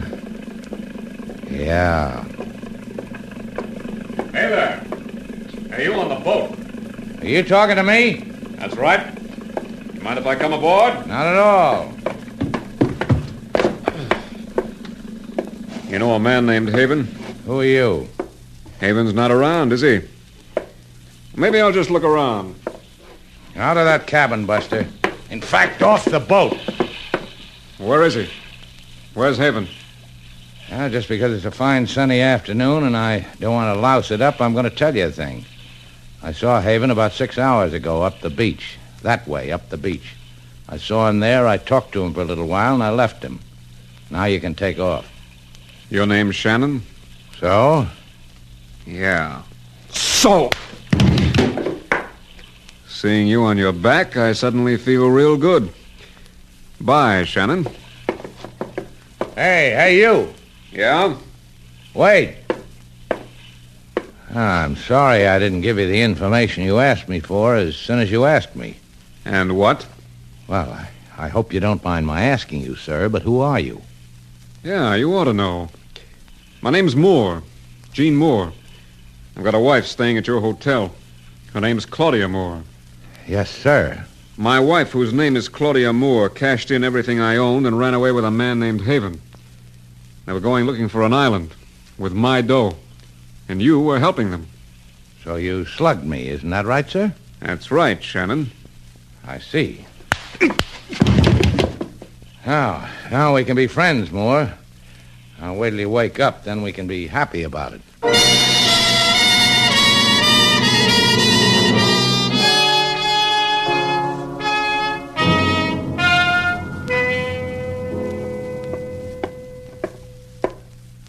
Time's running thin, Shannon. Night all around us, and you still haven't come up with Tommy Haven. Now, look, Buster, I'm as anxious to find him as you are. Nothing I enjoy more than playing audience to a show between a husband and a cat who ran off with a man's dough and his wife. I promise you I'll hit. We're even up on bruises, Shannon. I slug you, you slug me. Sporting. But you still owe me Haven. All right. So we'll ask around some more. Hey, sailor. I hear you calling, honey, and I'm coming to you. You seen Haven around? I got a husband here who's hungry for the man. Haven't had a Haven around here for hours. Maybe I can come up with someone else for you, Mr. Moore. What are you talking about? Not 20 minutes ago, a charming little fellow with gleamy teeth came up to me and asked for you. I sent him to your room. He gleamed so nice. That's what you did, huh? Come on, Shannon. Till I find Haven, I don't ever want you to let go of my hand. I told you I'm a sucker for domestic phrase. After you, husband.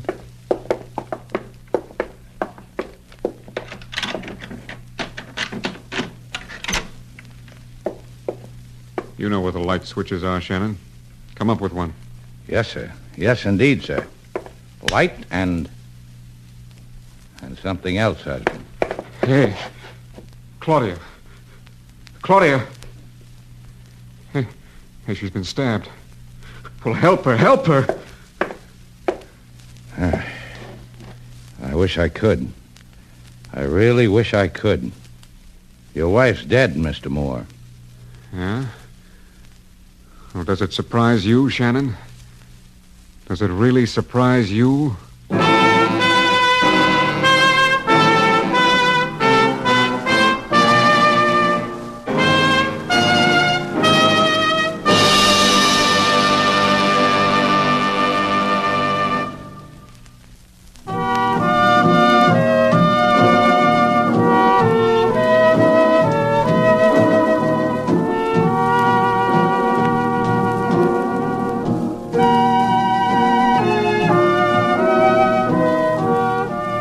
back to Bold Venture. Our stars, Humphrey Bogart and Lauren Bacall, and the second act of our story.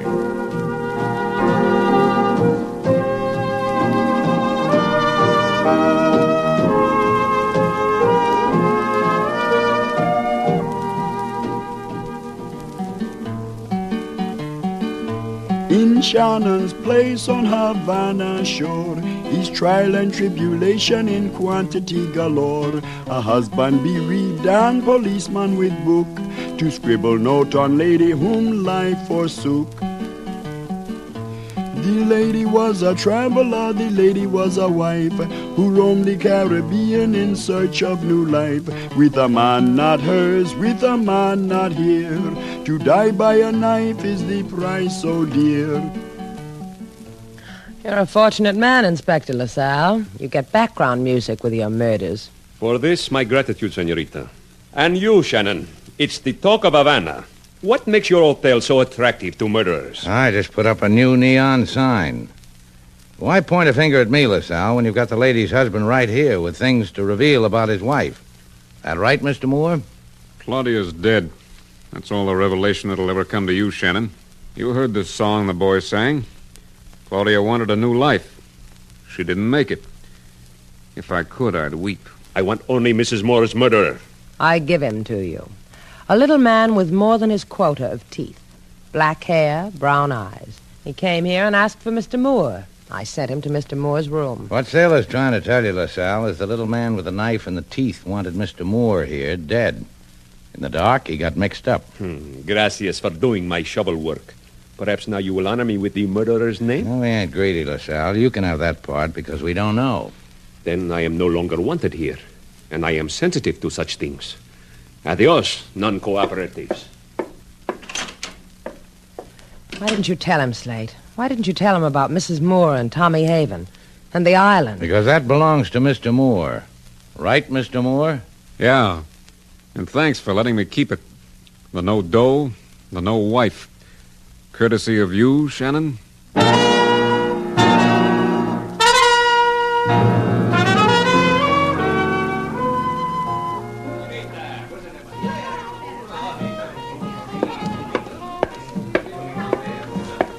Well? Por favor, may I sit down, Senor Haven? Sure, sit down. Who do you think I'm waiting for? Gracias. You did what you were supposed to, Milo? I did, Senor. I went to this Shannon's place. I asked for Senor Moore's room. I was directed to it. I went to the room. I opened the door. There in the corner of the dark room, I saw a cigarette glow. I threw the knife. Here, this knife. Fool, put it away. Here, let me have it. You want Havana to know what? Give it to me. See, the knife. I threw it. Senor, it was a woman I killed. I said, Senor, it was... I heard you, Milo. You said it was a woman. It wasn't Jean Moore. It was Claudia. She must have been waiting for him in his room. Milo. Si, Senor? A little walk, Milo. We've got to straighten this out. Don't we, Milo? Si, Senor. Then let's do it. I want you to make a call for me. Anything, Senor. Good. In here, Milo. This phone booth. Here's a nickel, Milo. Call a number. Si, Senor. What number? Any number, Milo. The one you find on the end of your knife. Bye, Milo.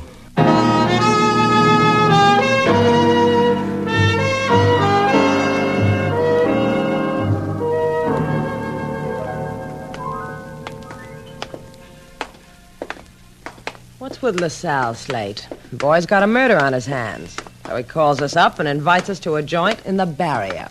This is a very quirky policeman. I just had a flash. Why don't we walk right in here and ask the fella?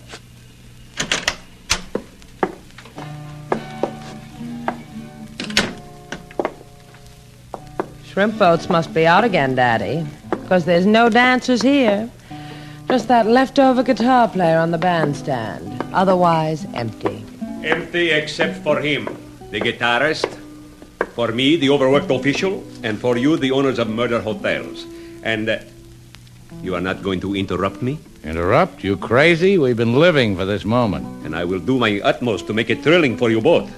A double file behind me, please, to the third phone booth from the left. This little man, folded inside, with the knife in his back. A little dead man familiar to you, Senorita Duval, huh? That's him. That's the man who came to... What man, sailor? The one who came to Shannon's place asking for Mr. Moore. The one with the gleamy teeth. He is a barrio by the name of Milo. You called him a murderer, Senorita Duval. Yeah, she did. But now we'll never know, will we? Unless you and the Senorita and Senor Moore wish to cooperate. Unless you cease to withhold from me evidence. You'll have us up to your pokey, huh? For years and years, maybe more. For being with tight mouths concerning the murder of a woman. Concerning the murder of this man, Milo. Concerning the... You're a real convincer, LaSalle. Let's go find Moore, huh, sailor? I can't stand it when policemen call me tight-mouthed.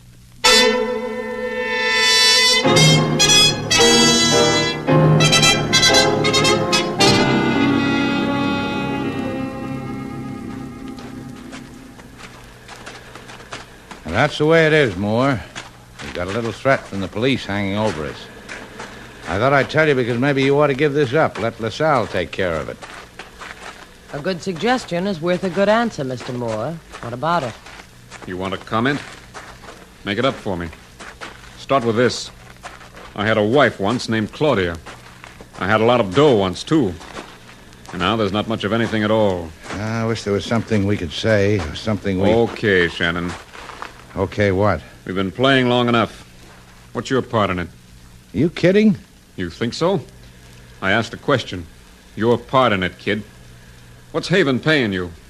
How much of my money did he brush against you for these tears you're shedding for me? For the lies? You really aren't kidding, are you? We had each other off balance once, Shannon. And now here, you and me, even up. You want it that way, huh? Just like that. Take a walk, sailor. Both of you lost your mibs. What kind of a way is this? I said take a walk, sailor! Talk to me, Shannon! This way, Buster! Kill each other, fellas. There. There's your boy, Moore.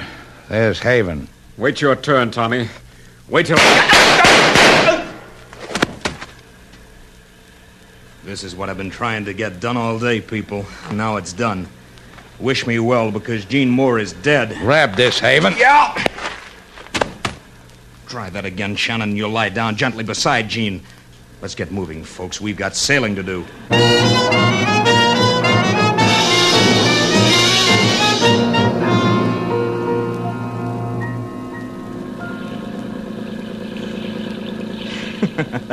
You look natty and salty up there at the wheel, Shannon. Just like a dream in the moonlight. Blow your brains out with that gun, Haven. It'll freeze the moment in your memory. I'll cry for you, Haven. I'll give you a nice big fat round tear. You miss me, huh, doll? Ask me again. You miss me, huh? You're coaxing, Haven. I kind of like it. You know, it's really a shame. What is? Where I'm going, the island, the place neither of you will quite get to. It'll be lonely for you. You pitching something, Kiddo? You better watch her, Haven. She's been known to sell people out. Is it happening to you, Shannon? Let's hear the girl out, shall we? What's on your mind, sailor? Nobody's selling you out, Haven. You take me to an island, how am I going to cross you? True, true. Don't say I didn't warn you, Haven. Thanks, Shannon, only shut up. We've got a nice conversation going. Sailor and me. Hi, Haven. Oh, tilt the face a little to the moonlight. I want to look again. Like this? On your feet, sailor. I'm still tilting. You'd better help me. Sure. Take my hand, baby, and mind the other one. It's still got a gun in it. Thanks. Now what? My good idea. Take the wheel away from Shannon. Go ahead. Go ahead. Man says I should take the wheel, Slate. I heard him. Take it. Live it up. Come here, Shannon. You take orders good. Jump off the boat, Shannon. Try that. Are you crazy? It's 30 miles to any place. I don't know where that is, even if I could swim 30 miles. Right off this side, Shannon. Jump. Or better yet, stand where you are. I'll push you off. Thanks. Hit the wheel, sailor.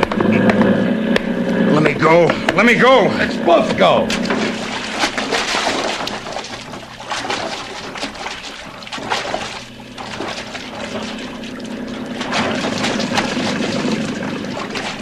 Is that you, Slate?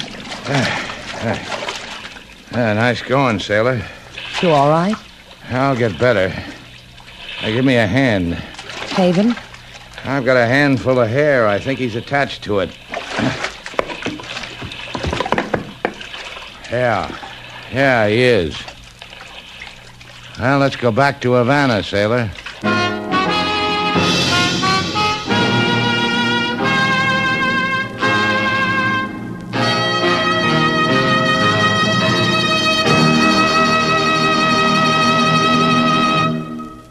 Our stars, Humphrey Bogart and Lauren Bacall, will return in just a moment.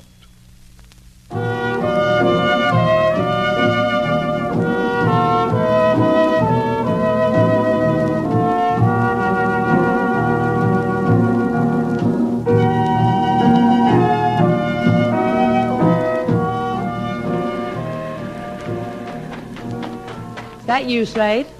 Sharp, huh? Spiffy. That's a beach outfit?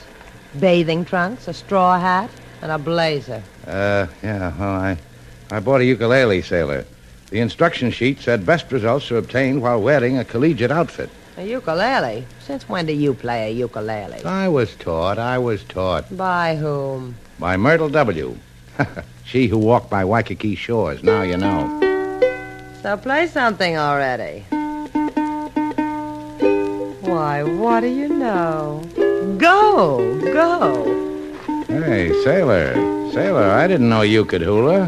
Why, sure I can. Know what these hand movements mean? Fishy on the sea, pink shell on the shore. Hey, wait a minute. Where does it say pink? This says pink. And you know what this says? Yeah, I know. Is that what it said? Did it, sailor? You read me like a book. Likey Island girl.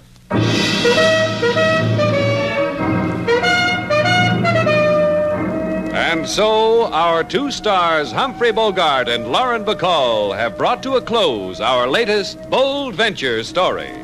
Special music was composed and conducted by David Rose.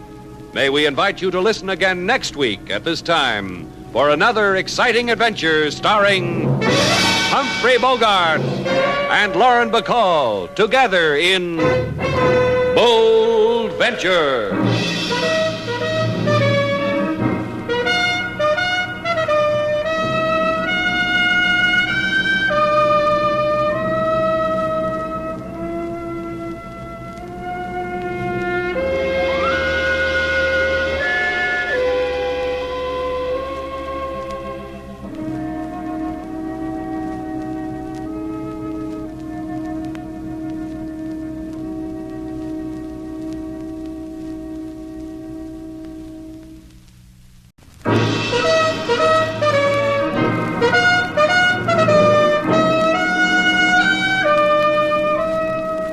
Bold Venture.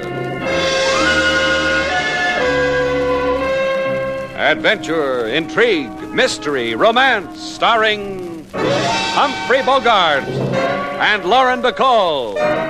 Together in the sultry setting of tropical Havana and the mysterious islands of the Caribbean. Bold Venture.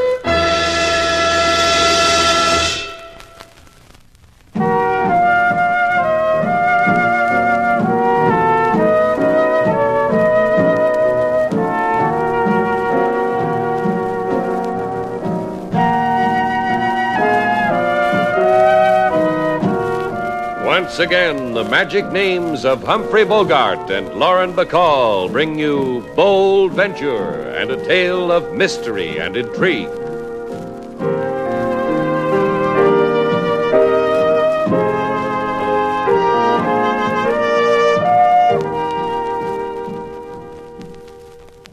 Sailor, stand still a minute. I want you to slip into this. You flipped, kiddo. Oh, now look, baby. 3 days now, no tourist has set heel, toe, or nose in Shannon's place.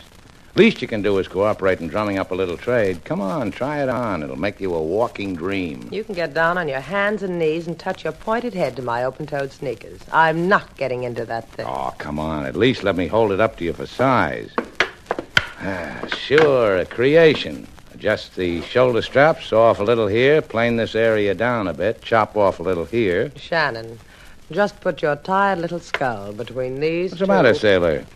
You got a thing against sandwich signs? What kind of a neurotic are you? It's just that I ain't tasty between two slabs of plywood. Baby, you slip into this. Grab a fistful of our handbills, work the plaza for an hour, you'll have 'em standing in line. Well, that's cute. Keep 'em behind a wooden barrier, son. That way the fillies never get away from you. Ain't that right, cutie pie? Look, mister, you want a room? Just ask for a room. Let's not feed no sugar to no fillies, huh? You got yourself a ball of fire, mister. Just dribble her against that board for a while. She'll shape up. It's like the lady said, mister. You want a room, ask for it. Cheap philosophy brings the rates up. Well, no offense, mister. That's just me. Kindly. That's why I'm looking for a Slate Shannon, because I'm on a kindly errand. Rest your weary frame, friend. You found him. I'm Slate Shannon. You the same Shannon owns a boat? Yeah, the Bold Venture. She's lying at the pier with a sick carburetor. It's real kind of you to ask. Well, that's me, kindly. You wouldn't be the Slate Shannon that's a friend of a fellow with a scar by the name of Rudy Keyjohn, would you? Rudy? Yeah. Why, Rudy was the greatest swashbuckler of them all, after me, of course. Why, 5 years ago in New Orleans, I left Rudy swashing and buckling away fit You to... sure that you were with him in New Orleans 5 years ago? Sure, I'm sure. It's one of the fondest memories of my life. Well, that makes you Slate Shannon, all right. Makes you something else, too. A killer. Honey, sugar bun. Whoever told you this man was Slate Shannon? 5 years ago, they found Rudy Keyjohn on the waterfront dead of a knife wound. New Orleans police been looking for the man he was with the night he died, and I just found him. Me, Bob Yancey. You crazy, mister? When I left Rudy, he had his arm around a New Orleans paper doll. Stick your nose to my badge, Slate Shannon. Also this gun. It's known as a police positive. Then come quietly. You're under arrest for the murder of Rudy Keyjohn.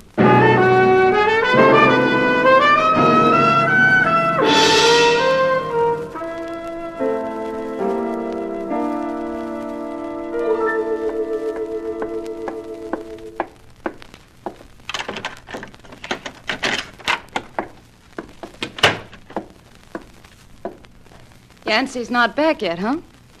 Hungry, Rudy? Well, answer me, honey. I'm a girl, and attention should be paid. I brought food. I asked you if you were... Oh, where's the manners, honey? Offer from me to you 1 Havana hamburger sandwich. I'll hold, and you can nibble. Linda. Mm-hmm. Untie me, Linda. Get me out of this place. Has he gone to Slate Shannon, Linda? Mm-hmm. A little while ago. Get me out of here. Untie me. Go on, Linda.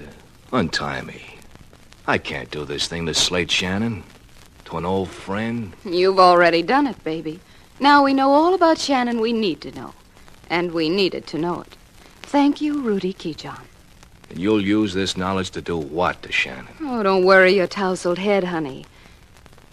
You ought to eat something, Rudy. Eating's nourishment, and you're going to need it.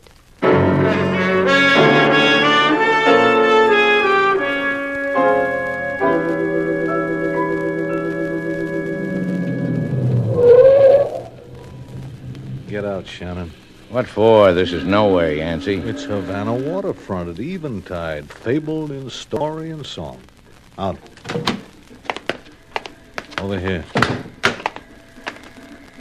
I'm good to you. Look how nice you can see Havana's waterfront. Now, I do this because I've got a feeling that you're going to miss it. Hey, you got something on your mind, Yancey? Yeah, I have, Shannon.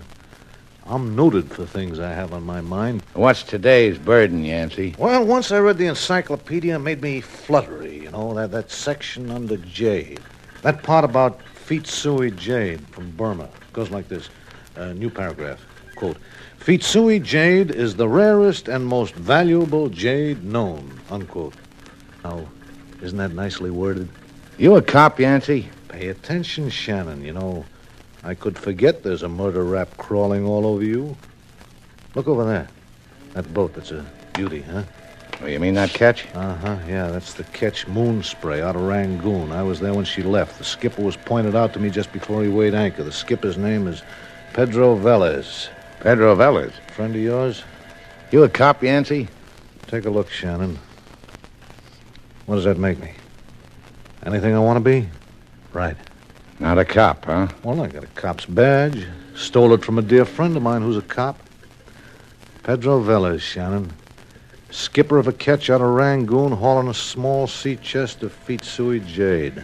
That's the burden, huh? The current one, yeah. I need to get aboard that ketch, Shannon. You can arrange it. You know Pedro Velez. Listen to this, Slate. It's the safety catch of a gun. Sounds just like that because that's what it was. Let's get going, Shannon. We've got a thing to do.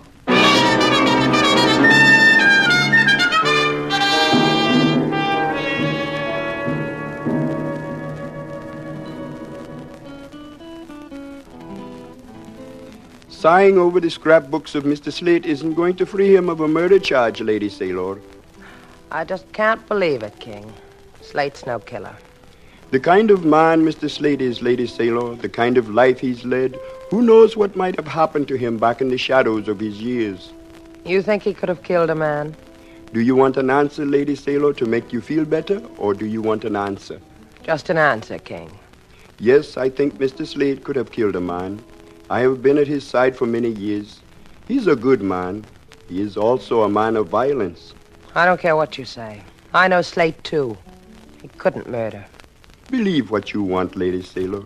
You love him very much, don't you? Go get me a drum to beat on, King. I've just got me a cause. I've got to be shown how Slate is a killer.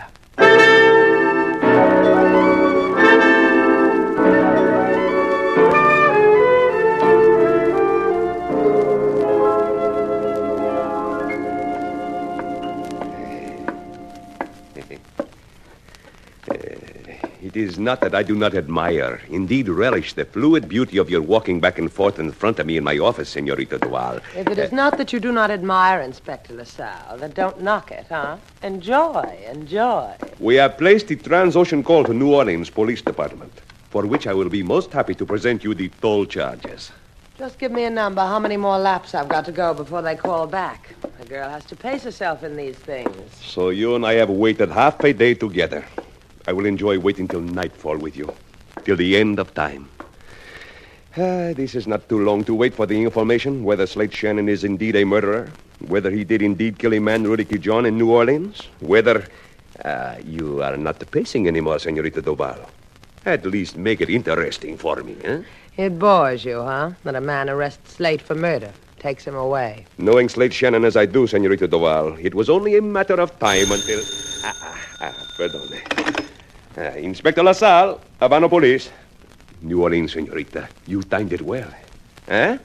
Si, I accept. No? Si. No. You are certain? No, I'm not disappointed. It will happen sometime. Gracias. Operator, get me the charges, please, for the call to New Orleans. What'd they say, LaSalle? Tell me what they said. Never in New Orleans has there been the whisper of a murder of a man, Rudy John.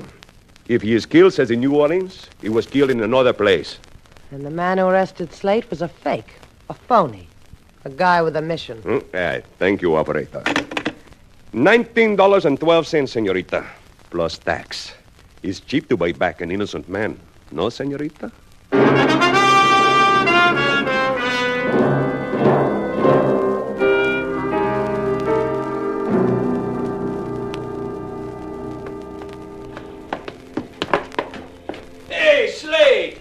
Slate Shannon. Oh, how happy I am to see you, amigo. I am sorry the crew is sure we would make music. And how happy I am to see your friend. I wouldn't rush it, Pedro. My friend... When I shake his hand. Friend of Slate Shannon, I offer you my hand. My hand-shaking apparatus is occupied at the moment, Pedro. It's in my pocket.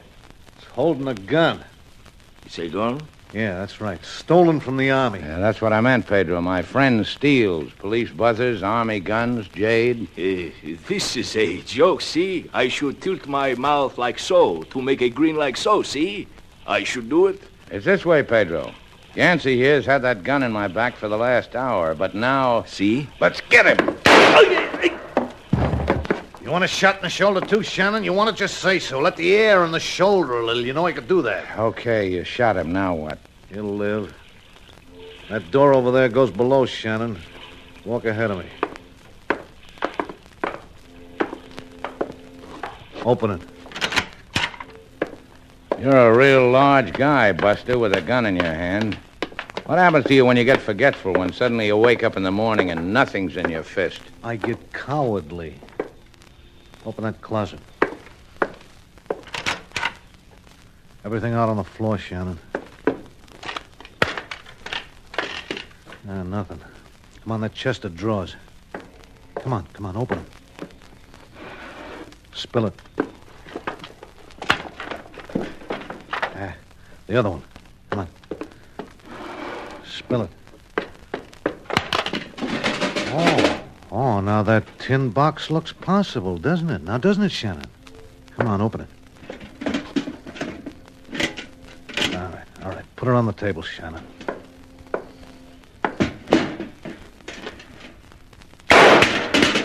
Now it'll open, Shannon. Come on, do it. Oh, you scoundrel, you, Shannon. Look what you just did for me. Jade. Fitsui Jade. Now, couldn't that just kill you?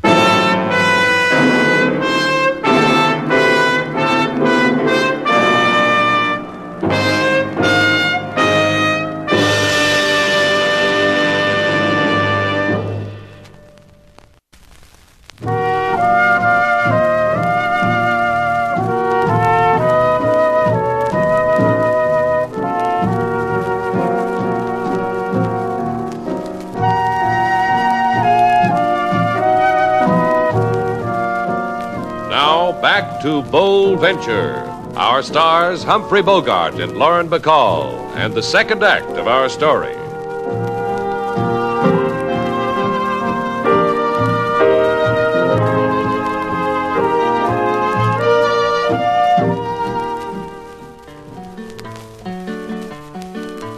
Oh, listen, my children, and you shall hear, and spare kind stranger one salty tear.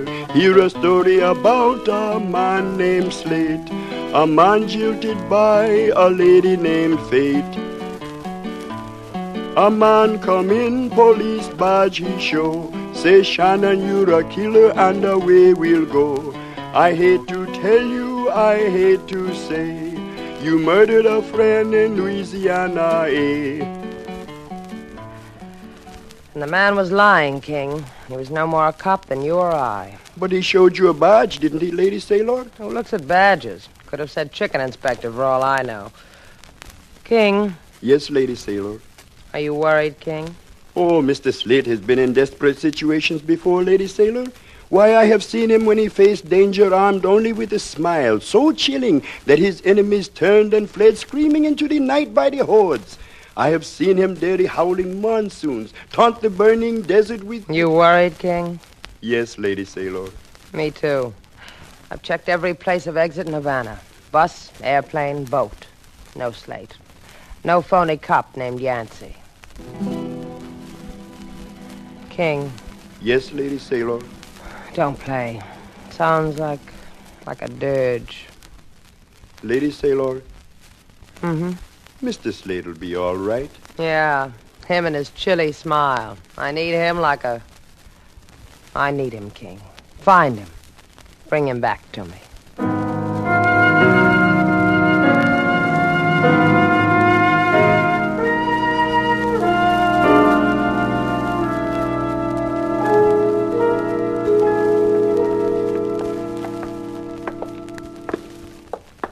You got your feet, Suey Jade, Yancey. Your gun poked a hole in my good friend, Pedro Velez. You've had a long day playing cops and robbers. Something eating on you, Shannon? Yeah. My feet hurt. Oh, you're delicate, huh? The tour's almost over, Shannon. Inside. It's a nice place you got here, Yancey. Complete with redhead. About size 12, weight 114. Am I correct, miss? And you know that without trailing a finger down my arm, huh? Get rid of boy with purloined gun here, baby, and we'll have it your way. Now, don't it ever nauseate you how you keep trying, Shannon? That's Shannon, huh? I heard about you, Shannon. Yeah, I just can't keep it quiet. Come on, I'll show you who I heard from. Come on, boy. Rudy, look what Yancey man brought you. Slate. Slate Shannon. Rudy, you're alive. Oh, you're jealous, huh, Shannon? Well, he can't move a muscle, so don't be jealous. Just let Shannon lie there, Linda, so we can go away and live happy ever after.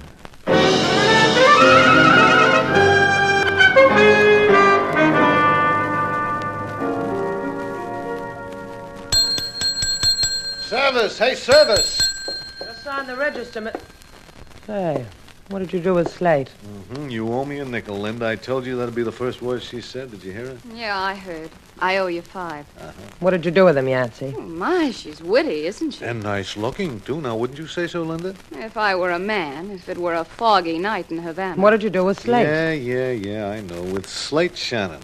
Well, he's well, and he's happy, and he sends his fondest regards. He's eating nicely, he's gaining weight, and he says not to worry. Slate Shannon is fine. He's just fine. He's cramped a little, but he's fine.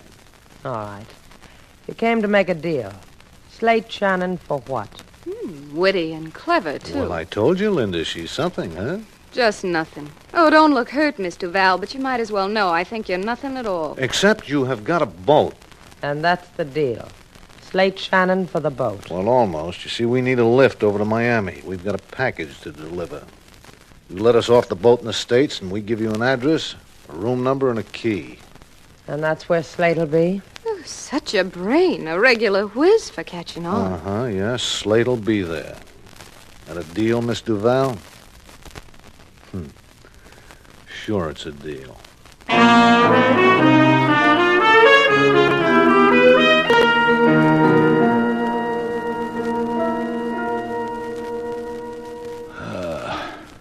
You hurt bad, Slate? Come on, Slate. Come on. Rudy? Yeah, I've been talking to you for the last hour, trying to get through to you, Slate. You've got to get up. You got to get up and get out of here. I got this nice soft floor to enjoy, and a guy like you has to louse it up. Slate, I told you I apologize. I apologized. Yeah, I forgive you for being alive, Rudy. There was a happy rumor afloat that you were dead. Yancey told you this. Is that correct? Yeah, he added a flourish. He said I killed you. When this floor starts getting hard again, I might get around to it. This is madness. Everybody knows you wouldn't kill me. Me, Rudy Key John, your old shipmate. Yeah, that was the one time I took the wrong boat. Come on, Shannon. Real strong man. Be brave. Get up. Oh, that's good, Shannon. It's good. That's very good. Now untie me and I'll be your crutch. Yeah, before this wonderful thing happens to me, Buster, brief me what you're doing here. It's because I talk too much. Because I unzipped my mouth in Trinidad. So you unzipped. What came out? The brave, crazy days I had with Slate Shannon. I told of them to Yancey and that beautiful Linda. And I told them also of another intimate friend. Pedro Velez? Of course, Pedro Velez. How rich and fat he was becoming on the Burma run. How he brought Fitsui Jade out of the archipelago. You're a real bright boy to blab that around. Oh, now, please, Slate, untie me. Yeah, I will. Because Pedro Velez has got an apology coming, too. For what you did to him. For what you made me do. Well, I'll sing it to Pedro if he likes. Tell him I'm getting back his jade. Tell him I'll bandage the wounds I let him take. Tell him that.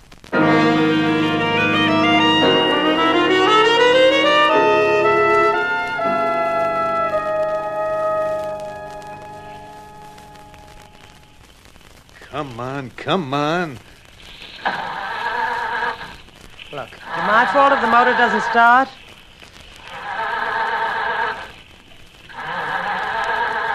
You got the look of a grease monkey. How come you can't start this tub?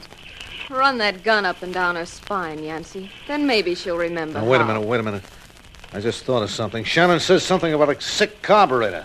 Real sick, huh? See? Huh? Oh, what a clever grease monkey. Now I'll get Yancey and me in this package to Miami. Hold it, I'll cast off. Okay, Skipper, honey, you're okay now. Yeah, she is. Shannon, you... Take off, sailor. I've got this guy. Slate, aye. Welcome ashore, Yancey. You like to mess things up, don't you, boy? Yeah. Messy, huh? Yeah.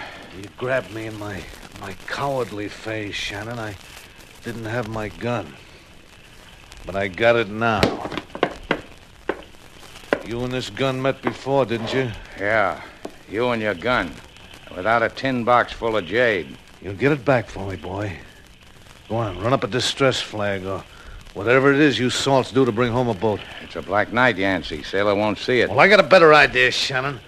I'll let this gun talk to you a little bit. Then you'll scream. And that girl of yours will come back. You ever catch my bob and weave, Yancey? On a black night, it's terrific. And I've got a duck that'll surprise you. You want to try? You want to start screaming? You got one shot, Yancey. Make it good.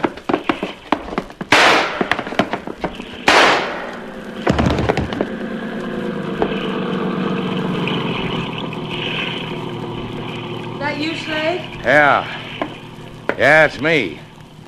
I lied to him, sailor. What are you talking about? Yancey got 2 shots. The first one missed me. The second one I rerouted. Yancey stopped it. Where's Linda? What do you want to know for? And the bucket of jade she had with her that belongs to a friend of mine. Where is it? You worried about the jade? Or are you worried about Linda? Come on. The jade's over by the wheel, Slate. And Linda... Come over here, Slate. There she is. That's Linda? Raw hamburger on those eyes, Slate. They'll go down. Ice cube on the lips. And pivot teeth you can get from any friendly credit dentist. Yeah, let's get rid of these people, sailor. Then we can go home.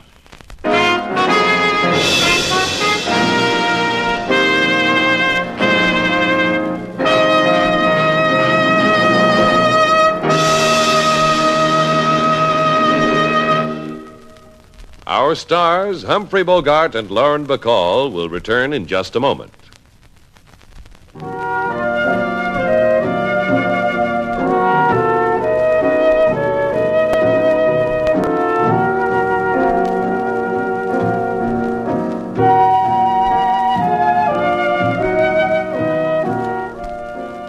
See, I finally convinced you, huh, sailor? Uh-huh. You really did. Now, don't ever fight me on these things. You want business, you've got to advertise. Okay.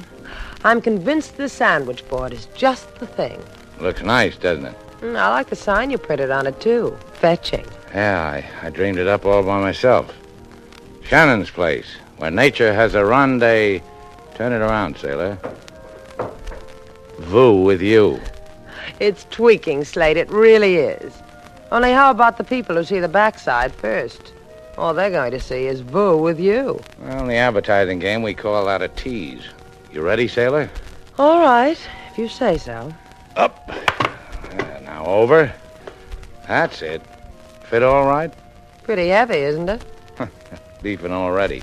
I tell you, it's okay. When you walk, Slate, do it on tippy-toe. You shouldn't drag it on the pavement. You look fine. Come here. Yummy. A Slate burger. Get out of here, Slate, before I gnaw right through the wood.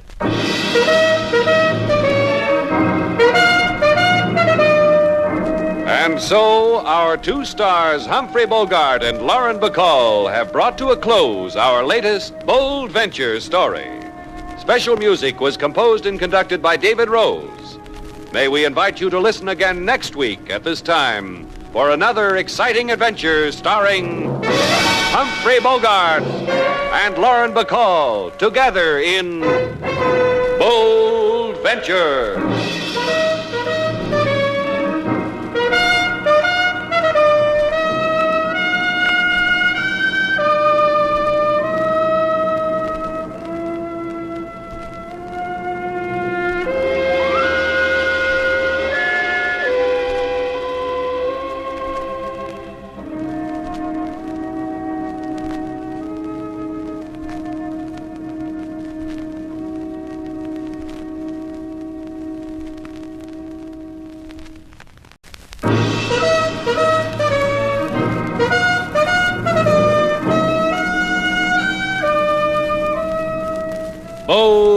Adventure.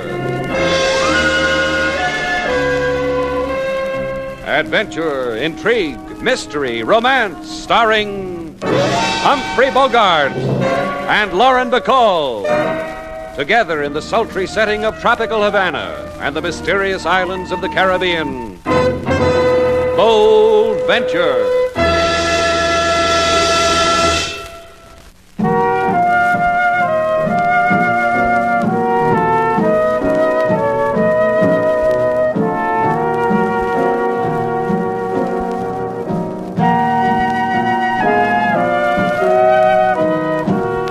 Once again, the magic names of Humphrey Bogart and Lauren Bacall bring you Bold Venture and a tale of mystery and intrigue.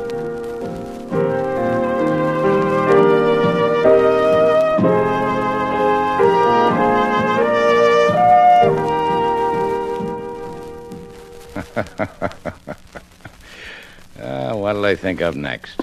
Slate, what do you think you're doing? Don't bother me, sailor. With innkeeper comes certain inalienable rights. The right to hold the guest's mail up to the light and peek into their secrets. From these rights can come bruised peepers. Are you going to blab it around, sailor?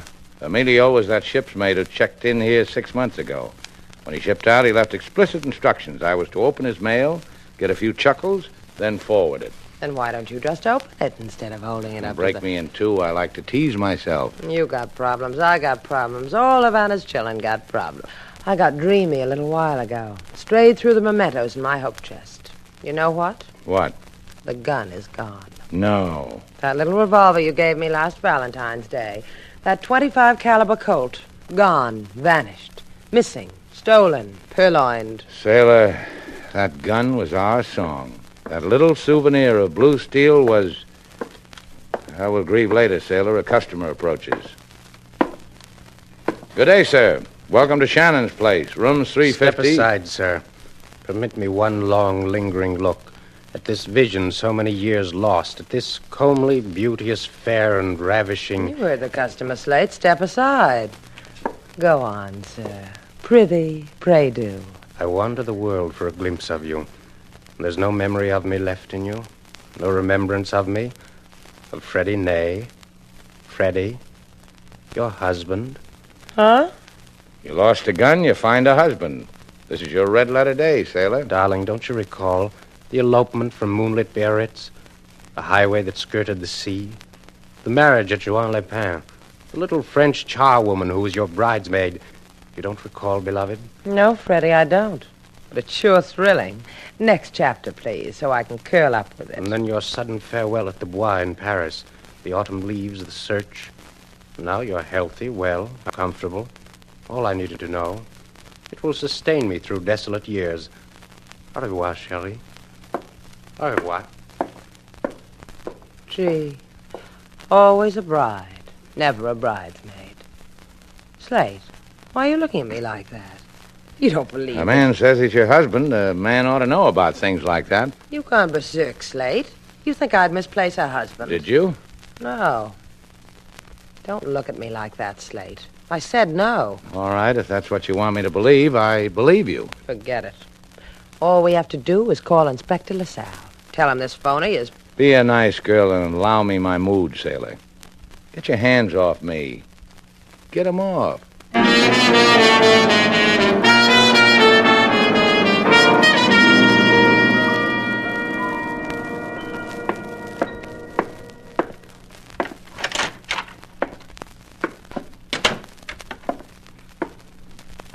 Mark?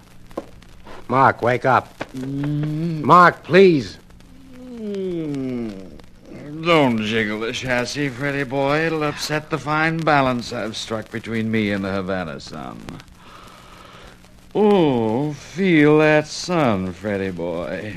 Let it run through your fingers. Mark, I went there like you told me. I've told that Miss Duval everything you told me to tell her. That I married her in France, that she left me, that I've been looking for her all these years, just like you said. Tell me, boy, did it jerk tears, your performance?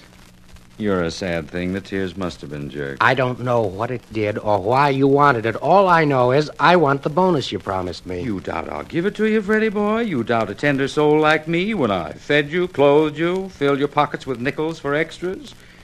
So you could live this moment with that tangy Miss Duval? You promised me, Mark. You promised. And if I am nothing, I am a keeper of promises, Freddie boy.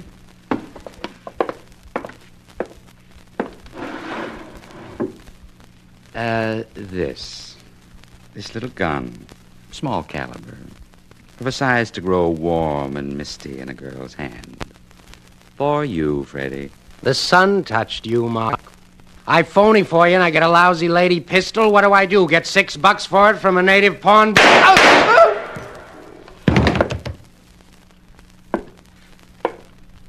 That's what to do with it, Freddie boy. Die from it.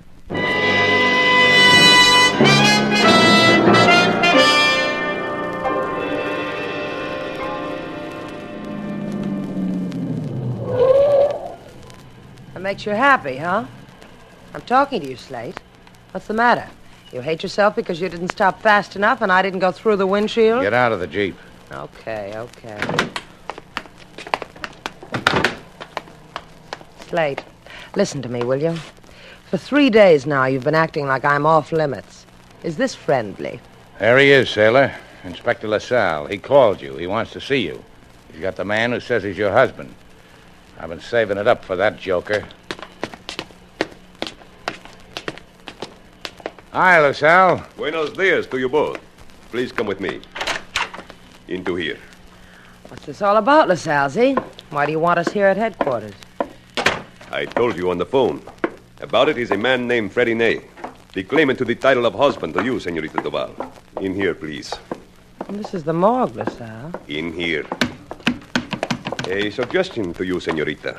Take a handkerchief from wherever and start to twist it. Is this the man who said he was your husband? Yes. Yes, that's him. This man was identified from his prints. He was found shot to death in a room at 27 Pavano. A .25 caliber bullet in his heart. Such a caliber as a woman might use, Senorita. The truth, if you will be so kind as to turn over a leaf. Is this man your husband? No. Adios to the two of you. Corpses and murders I make my living with. And always in my bushy hair is you and you. Get out.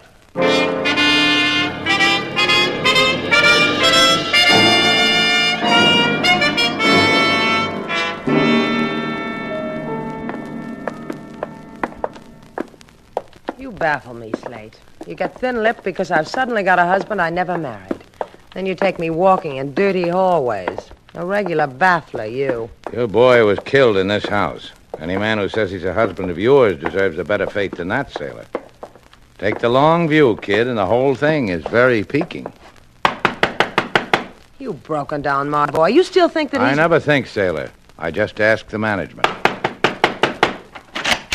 Go away, please. No vacancies. You're wrong, manager. The room where Freddie Ney was killed, that's vacant. See, the police made to me a suggestion. They say to me, don't rent Senor Ney's room, Pecho. Pecho is me, a sucker for suggestions, with no vacancies. You know anything about it, Pecho? Who killed Freddie? Maybe you know who visited him before he died. Motto of this house, senor. No snooping from the management. The secret of Pecho's success. No vacancies. Goodbye. No vacancies, huh? Only in his head. Look who's pointing a finger. Come on, let's find out what makes you so married.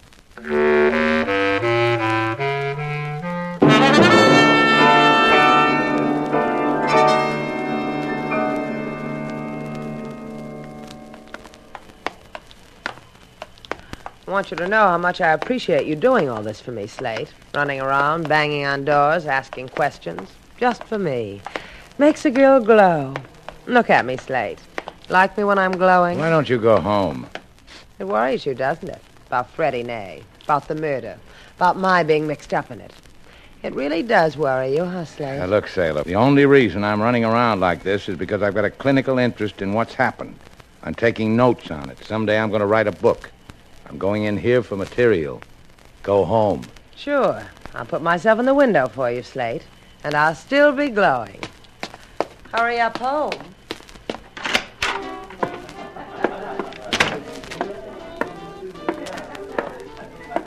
Hiya, Maria. What do you want here, Slate Shannon?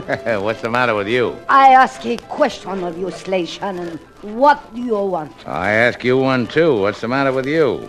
Where's the big hello? Maria and her palace of jollies have for you only the smallest hello that can be had.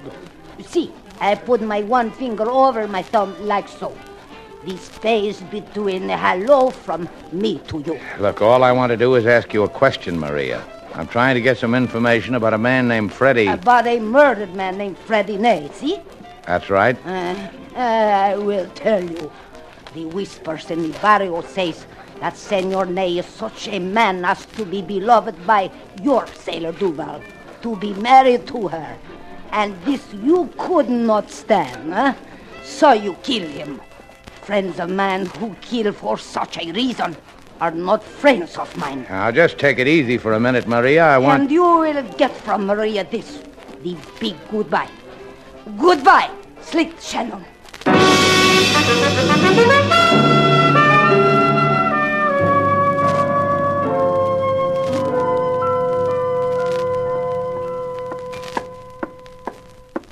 I am sorry, Mom, but Miss Duval is not at the hotel at the moment.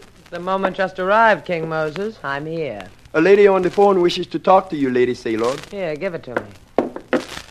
Miss Duval speaking. This is Wanda Webster, Mr. Duval. Agent for the Zapato Insurance Company. I hate to bother you at such a time. No bother at all. No insurance at all, either. Well, it's been nice. Yes, it is. $50,000 nice, Mr. Duval. Or do you call yourself Mrs. Ney? I wouldn't know. What are you talking about? The policy on your husband, Freddie Ney. I'm handling it. You're the beneficiary, you know. $50,000. I'll have the check along in a day or so. Goodbye. Hey, wait a minute. Hello? King? Yes, Miss Sailor? I never had a husband in my life, but shake hands with a wealthy widow.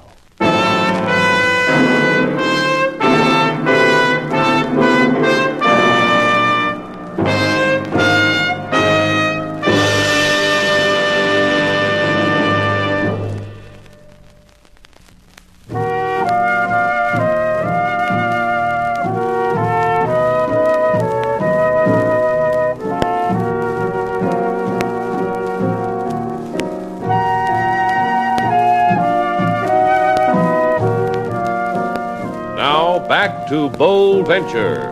Our stars, Humphrey Bogart and Lauren Bacall, and the second act of our story.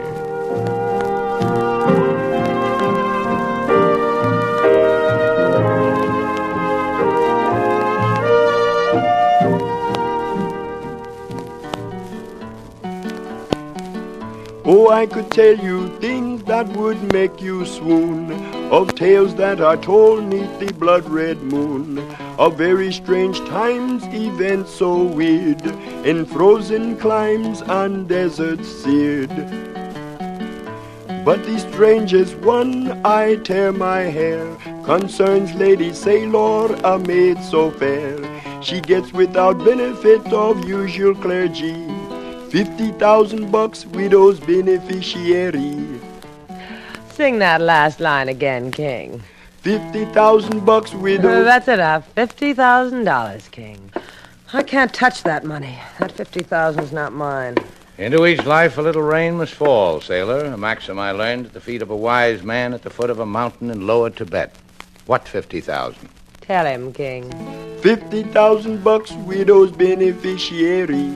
You kiddies want to play games, I'll draw you a hopscotch ring. Or you want to tell me about $50,000? I got a phone call a little while ago. A nice voice said I inherited that much money. What is this, sailor? How do I know what it is?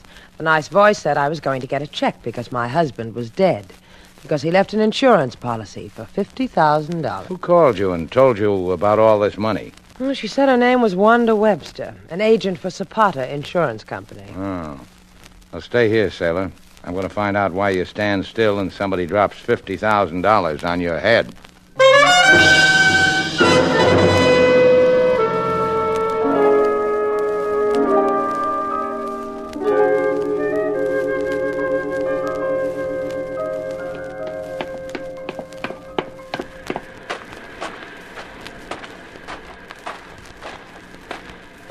I looked through your house, Wanda girl. You weren't there. So then I closed my eyes and I thought to myself, where would a woman of such beauty and form hide herself? On the beach, I said to myself, where 1,000 eyes can admire her. I sell more insurance this way. Liability, life, fire. Pick a dune, Mark. Enjoy me. You notified the bereaved widow of her solace. $50,000 worth. When she started spluttering on the phone, I hung up on her. Spluttering widows bore me. Oh, that girl, Duval. To kill her own husband and with her own gun, too. Shameless. Good boy like Freddie who never harmed anyone. He finally makes history because I issue a policy on him. Make that Duval girl his wife and beneficiary. Easy. Easy because the Potter Insurance Company gave me a gold watch once for loyalty. She shouldn't have used her own gun. Leaves her so open to blackmail. Her a murderer and with only $50,000 to her name. Oh, but you'll lift her burden, Mark. It was written in the stars, Wanda, for me to do that. Well, share it with Wanda. Halfies. Hand me my rat, Mark, will you? The beach has had me.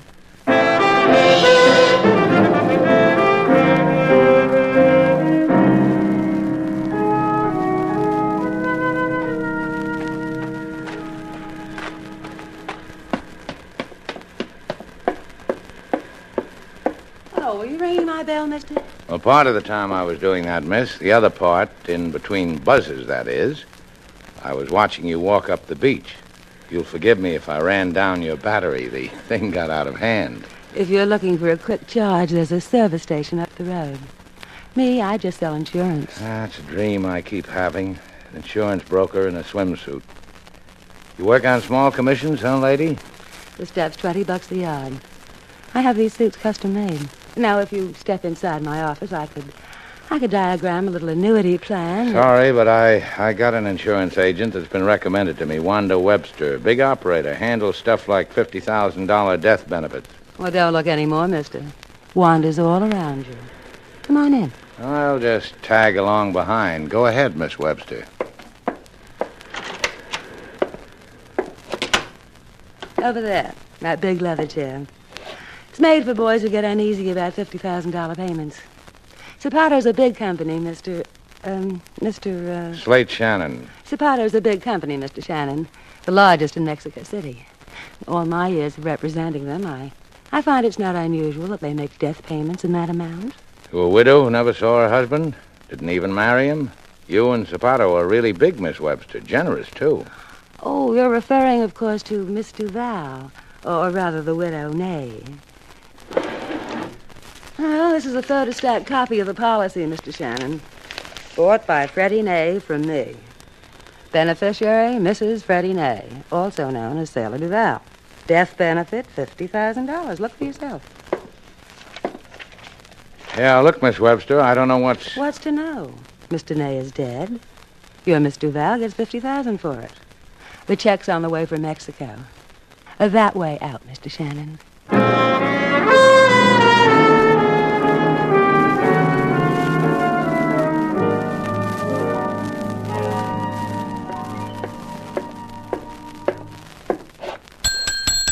Anybody here? Welcome, sir, to Shannon's place.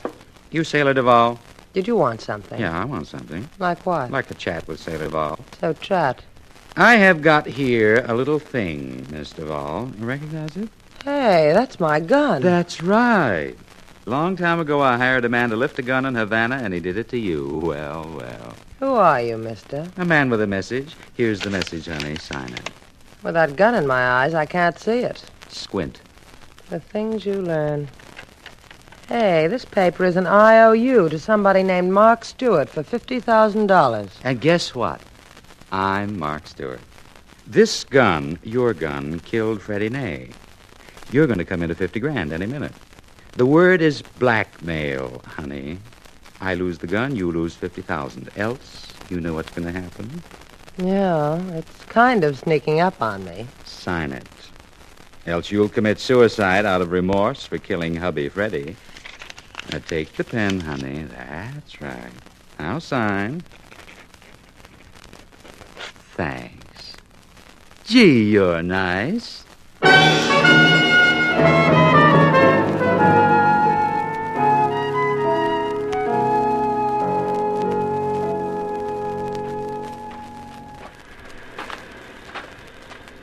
On the beach, Slate. That's where you have to be to tell me what frolics went on between you and that Wanda Webster. Yeah. Maybe the tropic breezes will blow a memory back into your head. She showed me the policy, sailor, the one Freddie Ney took out making you beneficiary. Look, Buster, why all the bitter? You keep telling me I'm a rich girl now. So talk nice to me, and some of it might rub off on you. Talk nice. That's what you've been doing, sailor, while I was out, making a list of charities? Yeah, just that. A poor fellow walks in, says, "Look, lady, I ain't killed anybody in I don't know how long, so would you please help out with 50 grand? What are you talking about? That Wanda stuff your ears with olives? I'm talking about Mark Stewart, the guy who held a gun on a line with my eyes. This eye, this one here, and made me sign an IOU for $50,000. And you did it, huh? Sure, I'm not cheap. You did something else, too, sailor. Yeah. After he left, I started my breathing exercises again. Practice good, sailor. You just signed a confession of murder.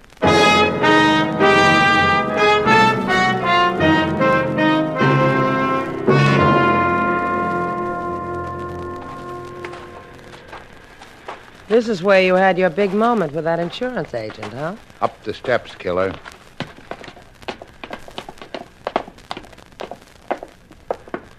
Push the buzzer. Watch me. Just watch me. On some bells, I can play Dixie. Hi, Shannon. Oh, and you, poor dear, you must be Mrs. Ney. Or Sailor Duval, or what shall I call you? You can call me Morton if you want. I try to get along. There's a check waiting for you, Morton. Come on in. Slate, she likes me. Yeah. Go in, will you? When did the check come, Wanda? Oh, about 15 minutes ago. Special delivery, airmail. In here, my office. I want you to meet somebody. Him, Mark Stewart. He and I have already met, haven't we, Mr. Stewart? Oh, when did this happen, Mark? Some time back. I stopped in the lobby of their hotel to buy a newspaper. Fibber. This the boy you were telling me about, sailor? The very one. Well, any friend of yours is my friend, too. Now, let's all us friendly people get on with it, huh? I hate to be crass at a moment like this, but I think we'll just take our 50 grand and blow. Except there's something you people might not realize. I can't let you have the check, because you've got this to consider. This gun. Her gun. The one that killed Freddie Ney. This a blackmail bit, Wanda? How much of this check do you people get? All of it. Endorse it, honey. Should I, Slate? Endorse it, sailor. Thanks. I'll take that. Joker. Oh, I forgot to tell you something, Wanda. It was just a little while ago that I paid a call on Miss Duval. I got her IOU for $50,000. I guess I've got prior rights on the check. Oh, I don't care about that, honey. All I want is half. I doubt whether you'll get it, Wanda. You've also got a fine legal mind, Shannon. You've... Poor Mark. Poor, greedy Mark. You have to understand why I shot him. It makes the world a better place to live in. Now, give me that check, Mr. Val. How do you want it? All at once or a little at a time? Fool, give it to me. Don't tear it. Give that check. Hold on to me, Wanda. It's nicer. Let go of me. Let go. Get that gun, sailor. Drop it, honey. It's my gun and I want it back. Thank you. $50,000. All that money. Slate, I've got the gun. You can let her go. Slate, I've got the gun. You can let her go. Slate! Don't flip, baby. I'm just giving her a memory to take to the pokey. Go call the cops, sailor.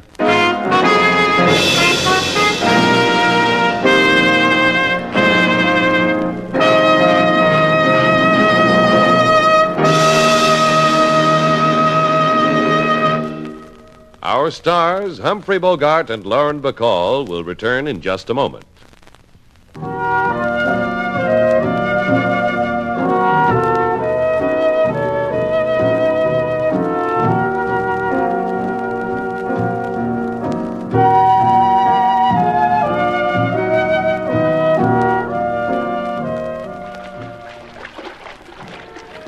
Slate! Slate! Oh, hello, sailor. What are you doing? Oh, what does it look like I'm doing? I'm swimming in the ocean. Swimming? In 2 feet of water? Oh, so it's 2 feet of water. What do you want me to do? Get out over my head and get the bends? Silly of me. Well, how do you like it, Slate? I went to Wanda's tailor and had it custom made. Nice bathing suit, huh? Oh, that tailor did a nice job, all right. Nice material. Fine workmanship. Just fine. So you like the suit? You like me in it? Let the air out of my water wings, sailor. I'm floating on my own tonight.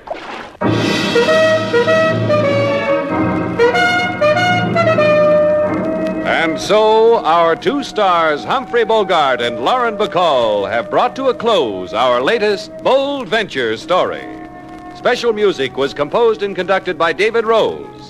May we invite you to listen again next week at this time for another exciting adventure starring Humphrey Bogart and Lauren Bacall together in Bold Venture.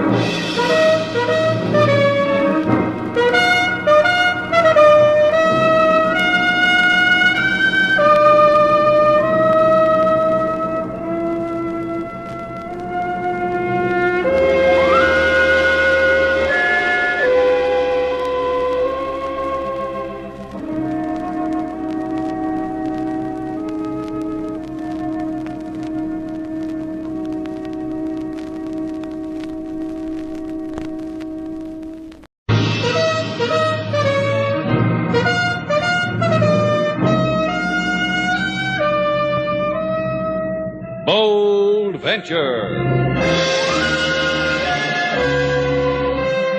Adventure, intrigue, mystery, romance, starring Humphrey Bogart and Lauren Bacall. Together in the sultry setting of tropical Havana and the mysterious islands of the Caribbean. Bold Venture.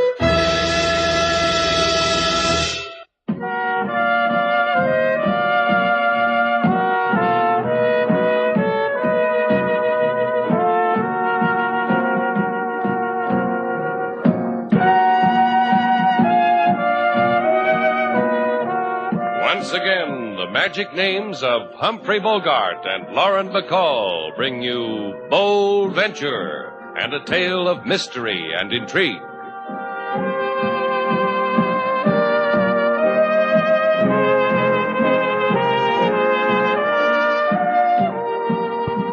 Well, we've had our share of characters at Shannon's place, Senor Rufio. I remember one, a visiting school teacher from South Carolina. Oh, you're just bitter because you flunked Sandpile on the beach with us, Slate. I am sure this holds not the slightest interest for Senor Rufio. Please to show us to our rooms. In a while, Senorita Magan. What I'm trying to say is a lot of people have passed through here for sleep, for fun, for whatever reasons they had to make Shannon's place a stop on the road. But as far as I know, never a reason like Senor Rufio's. I am honest enough to admit I wish to use your accommodations to hide. What'd you do, kid? Heist? You a hood? A gunsel? You tool a hot heap down the alley and wind up at Shannon? Listen. Listen. In Comento Key in the Bahamas, I am feared, hated. I walk in the streets and children make the mark of death on me, on my shadow. Oh, just a stinker, huh? I thought you tooled hot heaps. What are you running away from, Senor Rufio? From my conscience. I'm getting old. I wish a place to hide from my sins and grieve for them. Senor, you are weary. I will take you to your room. All you want to do is hide from your sins, huh? Can you give me a guarantee one of your hometown citizens won't suddenly show and, well, you know, kill you, beat you to death? A fair question, if I ever heard one. Yeah, I gotta know these things, Senor. Senor Rufio is a man of great wealth. He will pay well for accommodations. Please, Senor Shannon. As the nurse of him, I ask you, please. All right. As you said, with such a medicinal pucker. Right this way, kiddies.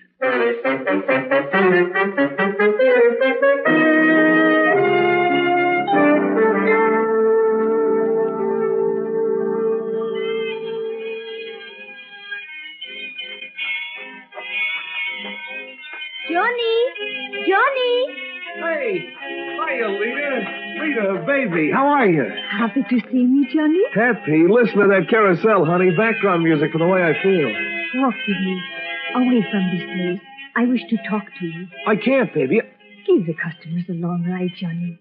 Walk with me. Look, Johnny. what you tell me to do is what I do. Did Rufio come with you? Listen to me, Johnny. Huh? Kill him. Well, don't start that again, baby. For me, Johnny. Kill him. But kill him, man. I don't know how to kill a man. I will show you how. The man must die. He is evil. All right. Johnny. Okay. I said I'd do it. Now let's go back. It's time for the end of the long, long ride.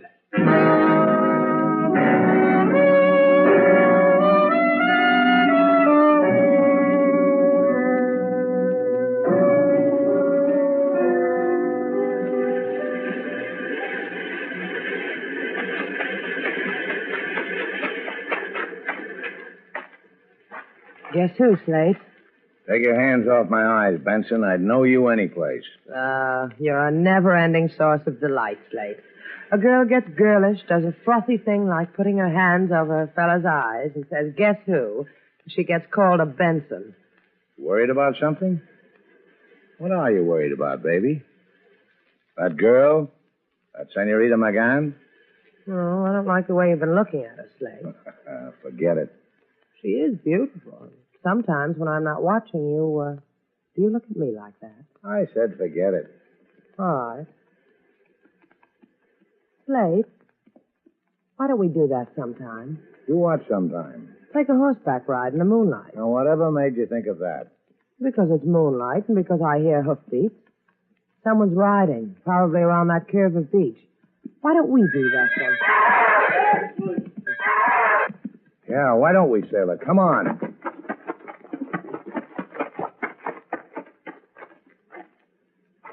Sailor, maybe you'd better not look at this. What happened? Well, it's like he said. Violent, brutal, ugly. Senor Rufio, he's dead, Sailor. Kicked to death.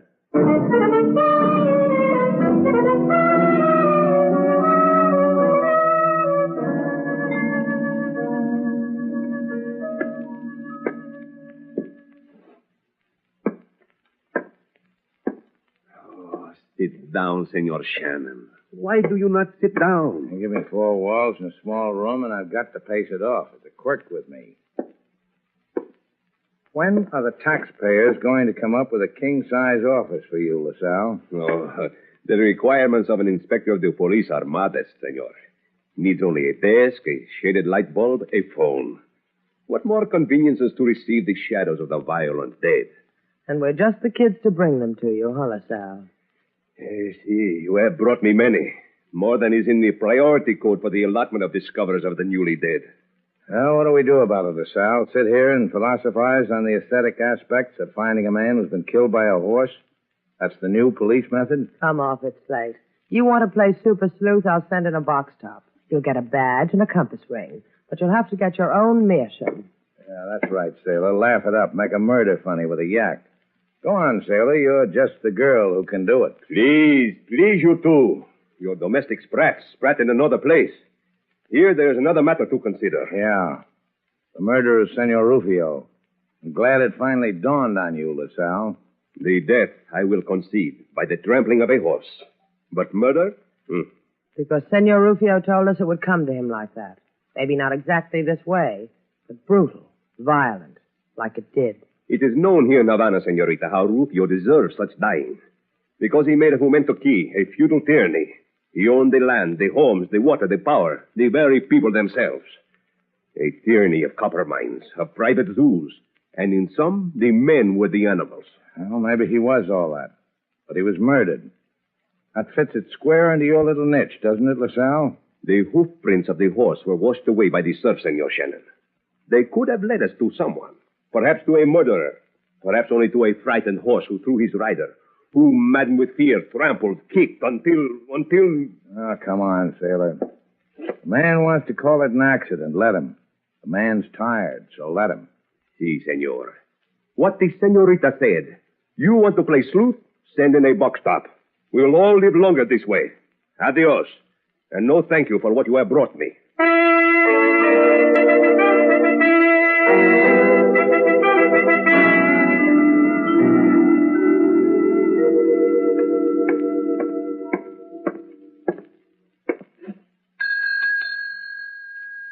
With you in a minute, sir. Let's get with it, sister. I'm in a hurry. Well, maybe you've come to the wrong hotel. Shannon's place is dedicated to leisurely living for people slow with a buck. I got the right place. Where's Slate Shannon? What do you want him for? You're the type that answers questions with questions, sis. Try the civil tongue. It's important. Where's Slate Shannon? He's got a bug in his carburetor. He's fixing his boat. Uh-huh. Now, who are you? Some call me Benson. Look, sis, I don't have a lot of time for quirky people. I want to tell Slate Shannon a little tale about a horse. A horse, huh? One that tramples people to death? Just about a horse. I run a riding stable. It's about one of my horses, one that doesn't do anything but ride people up and down the seashore. Kind of stupid horse, who only knows one thing, how to find his way home in the dark. Wait a minute. Be with you in a...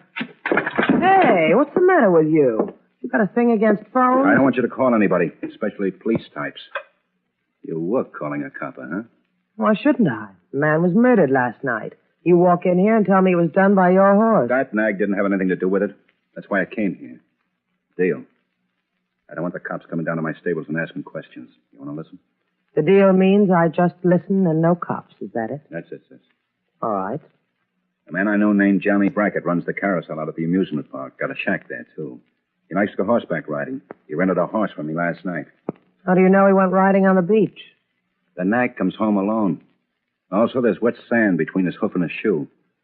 I give you all this because he had welts on his hide where he'd been whipped. Tell Shannon, sis. You want to know.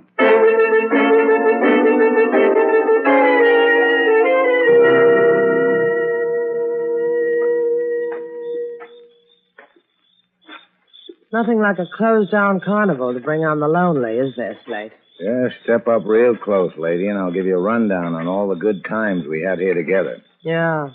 Remember when I had to break it up between you and the tattooed lady? Well, maybe you shouldn't have done that, sailor. She promised me the good life, all the tattooing I could handle. And I said if it was a question of having needlework done on you, you didn't have to have any. What's the matter, Slate? You taking a moment to regret? Go home, sailor. What's with you? The sight of a deserted carousel brings back such tender memories that man lying there on the carousel, he looks... Yeah, doesn't he? I told you to go home. He's dead, isn't he? Yeah, trampled like the other one. This time with a twist, under the hoof of a merry-go-round horse. Slate, it can't be like that. It can't. Go argue with the dead. Go ask them why they die the way they die. It's the end of the ride, sailor. Go home.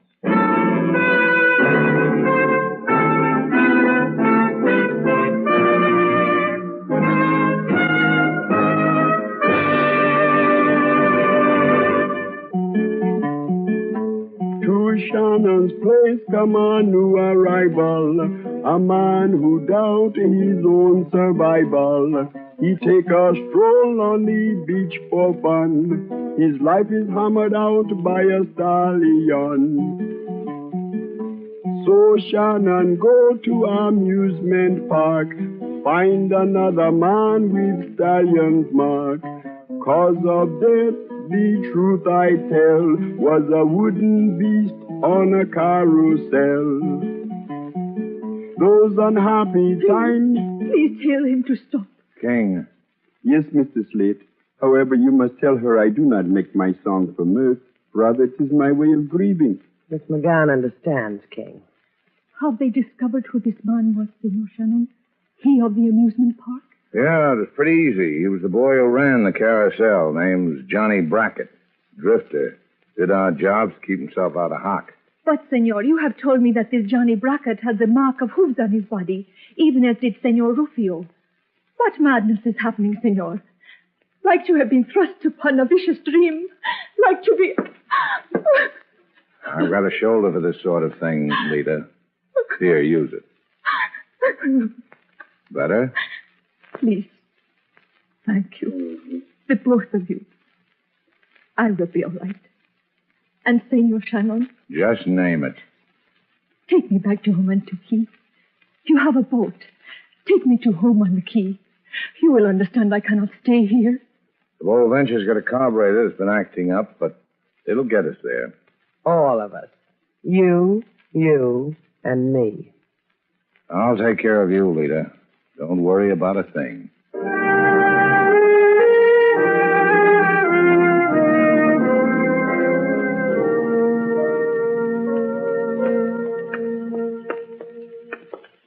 This Armando Key's a dismal place, huh, sailor? You too, baby. You're a dismal boy. I don't like what that girl's done to you. What's she done to me? She's a girl with a big hurt and a big scare. I'll leave her alone. She's a good kid. So am I. Got a shoulder for me? Oh, you jealous, baby? What do you want me to do, lie to you? I'm jealous. And if you want to know something else... Hola, senor. Senor. You mean me, sailor? Senor, por favor. Wait. Gracias. You are the man with the beautiful body adventure, see? See. Let me shake your hand. Sure. What's on your mind? What is on my mind is nothing but gracias, but thankfulness for what you have accomplished. Which is what? The death of Senor Rufio. Rufio the tyrant. Rufio the reason those of us in Jumento Key live as dogs of the street. We hate to disillusion you, senor, but we had nothing to do with Rufio's death. As you wish it. But we know. We of Jumento Key know for a certainty that you have assisted the Senorita Magan in the death of him for what he has done to us. Hey, this Chico's flipped, sailor. He doesn't know what he's talking about. Let's listen to him a little longer, shall we? Not me, baby. I'm going to Havana. You coming?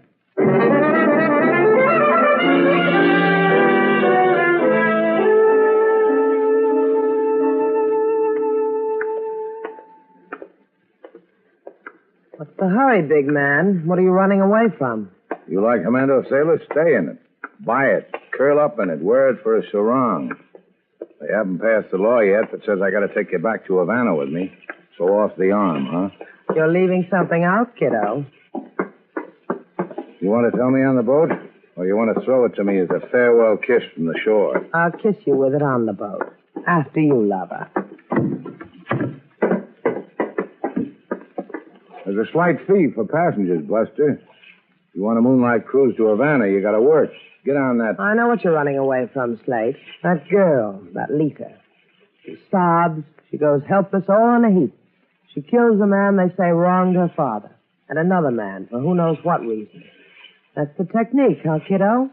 How to win a lover in 2 easy killings. Honest, lady, the visiting period is over. A clever saying we have, we mariners. All ashore that's going ashore. You going to slug me, big man? Throw me overboard? Because you can't live with it, your new girl's a killer? You coming with me, sailor, or are you going to stand there and give a performance? Me, I want to check that carburetor again. Didn't like the way she acted coming over.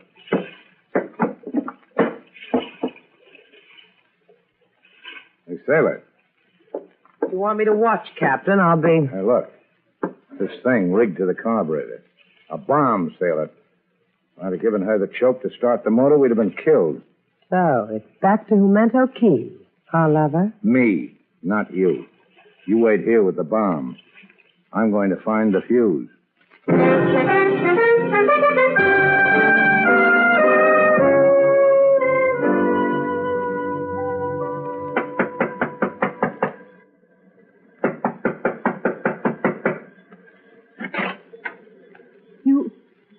You have come back to me?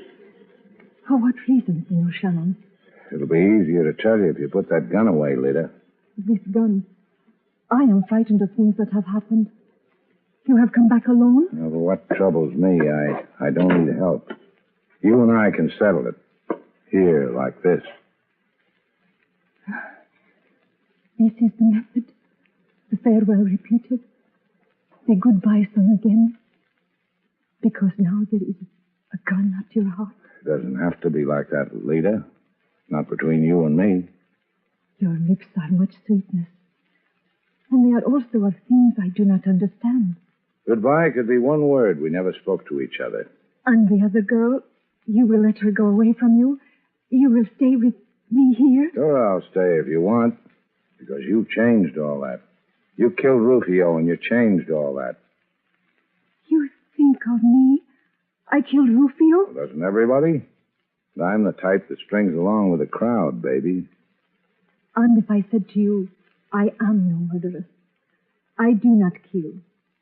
If I said to you, I am a woman who grieves when death lays its cloak in her path, weeps as others weep. What then, Shannon? Then I'd say I hit every light on the pinball machine. But still you must rid yourself of the other one, who wipe her tears as you did mine. But rid yourself. Like I said, Lita, whatever you want. Because you want it. When I get back, we won't need the gun anymore, will we, Lita?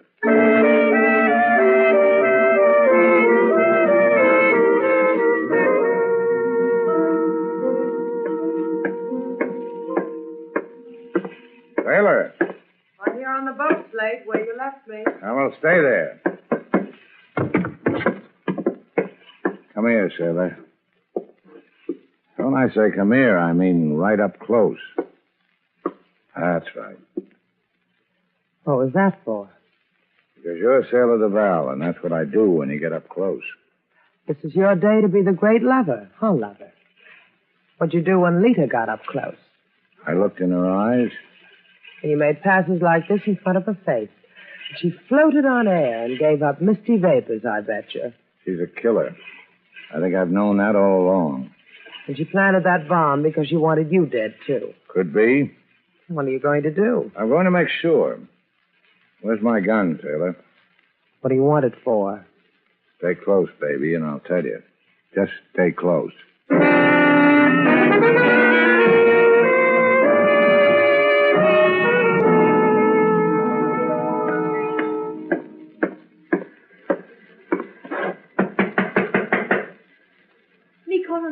Come in. Have you done it? Gotten rid of Sailor? Yeah, I have.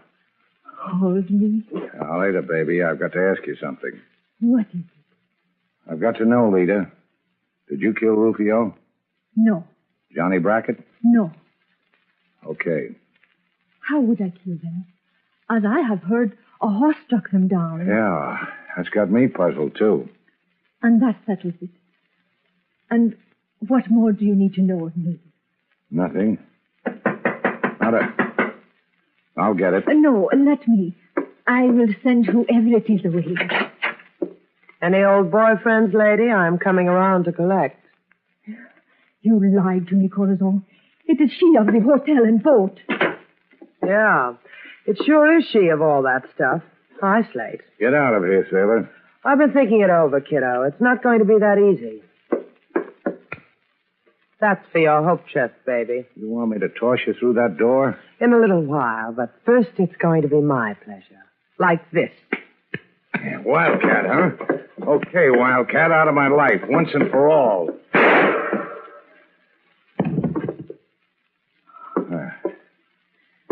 Well, she's dead, Lita. You kill so easily, Corazon. You wanted me to get rid of her, Lita. She's rid of. You killed. And so easily. I like that. It is pleasing to me. Hold me. No.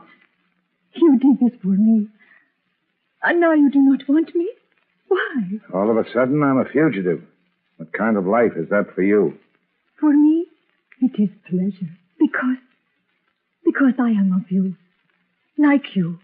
A killer, too. Now, don't lie to me, Lita. The killer Rufio. Me, because I swore it. For what he has done to all of us here in Memento. The killer of Johnny Brackett. Me, because he became a weakling and would not kill for me. Because weaklings must die. It's a killer's world. Yours and mine. You planted that bomb, huh? Yes. I was almost the killer of you. Because I feared you suspected what I had done. Those men were trampled to death. How could you have killed them? With the shoe of a stallion nailed to a club. Was not that clever, Mial? On your feet, sailor. Hi, Lita. Look what came back from the dead. Slate! Slate! What have you done? Fired a blanket, sailor, so she'd be quiet and lie down and listen to what you had to confess. You made love to me. Tricked me. I've been a fool. Tricked me. Save the tears for the jury, honey. Slate, get her a cup. I'm tired and I want to go home.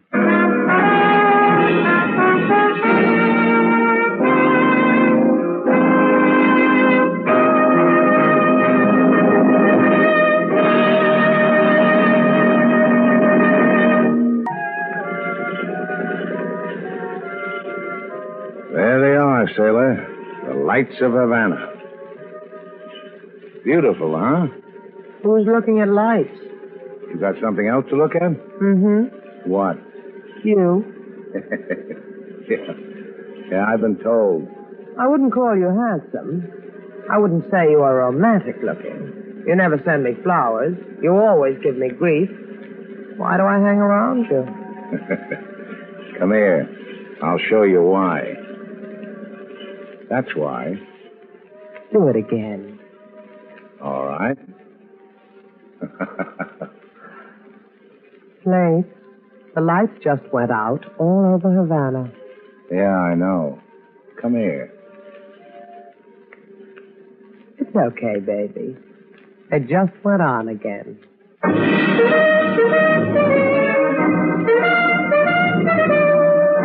And so, our two stars, Humphrey Bogart and Lauren Bacall, have brought to a close our latest Bold Venture story.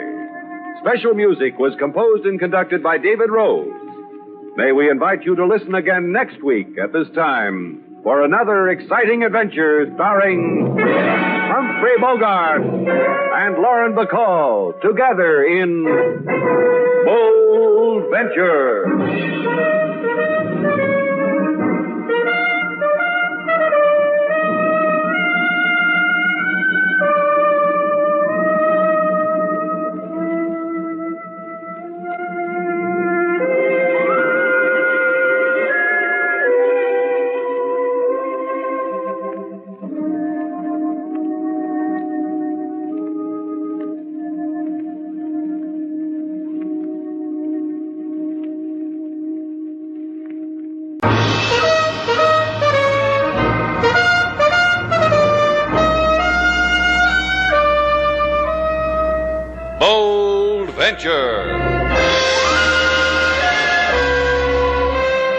Adventure, intrigue, mystery, romance, starring Humphrey Bogart and Lauren Bacall.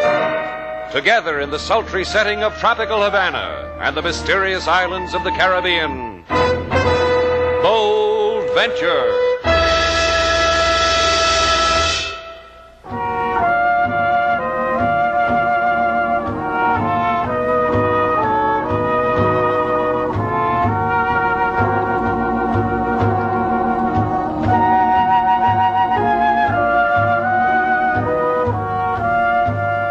Once again, the magic names of Humphrey Bogart and Lauren Bacall bring you Bold Venture and a tale of mystery and intrigue.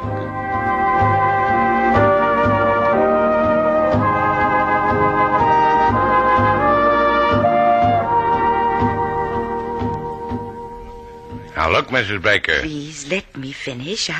I know I'm not as young as you might like, but I am well off, and I could make you very happy, Mr. Shannon. What are you blushing for, Slate? You never been proposed to? A catch like you? Now, you keep out of this, sailor. Go darn a shoulder strap, mend a sock. Your trousseau's an apple pie order, dear. Besides, if a fellow's going to get married, somebody has to give him away. I give you away. Take him, Mrs. Baker. Thank you, dear. I'm quite sold on him. He's everything they told me he would be, and more. I was recommended, huh, Mrs. Baker? By Darby and Joan. Darby and Joan. Joan sounds familiar, but Darby throws me. Look it up in my files, sailor. Darby and Joan incorporated the Lonely Hearts Club. It was there that I saw your picture. there that I fell in love with you. Sailor, have you been handing out my picture again? Stuffing it in mailboxes. Didn't hit a Lonely Hearts Club, though. Too many people were throwing rocks at me. Now, what does it matter how it got there? All I know is that I saw it and they gave me your address, and I'm here to ask for your hand in marriage. Say yes, Mr. Shannon. Look, Mrs. Baker, there are a lot of other fish in the sea. You'll get over it. We'll be friends. Have another cliché, Slate? I just made some fresh. Well, you don't understand. You see, I'm a widow, a lonely, unhappy widow. My husband was lost in the Texas City disaster in 1947. Since then, I've tried to replace the man he was. But you're the first one I've found. Oh, I'm sorry, Mrs. Baker. Baker, really sorry. I can't marry you. You don't know what a happy girl he's just made you, Mrs. Baker. My heartfelt felicitations. I'll get you a cab, dear.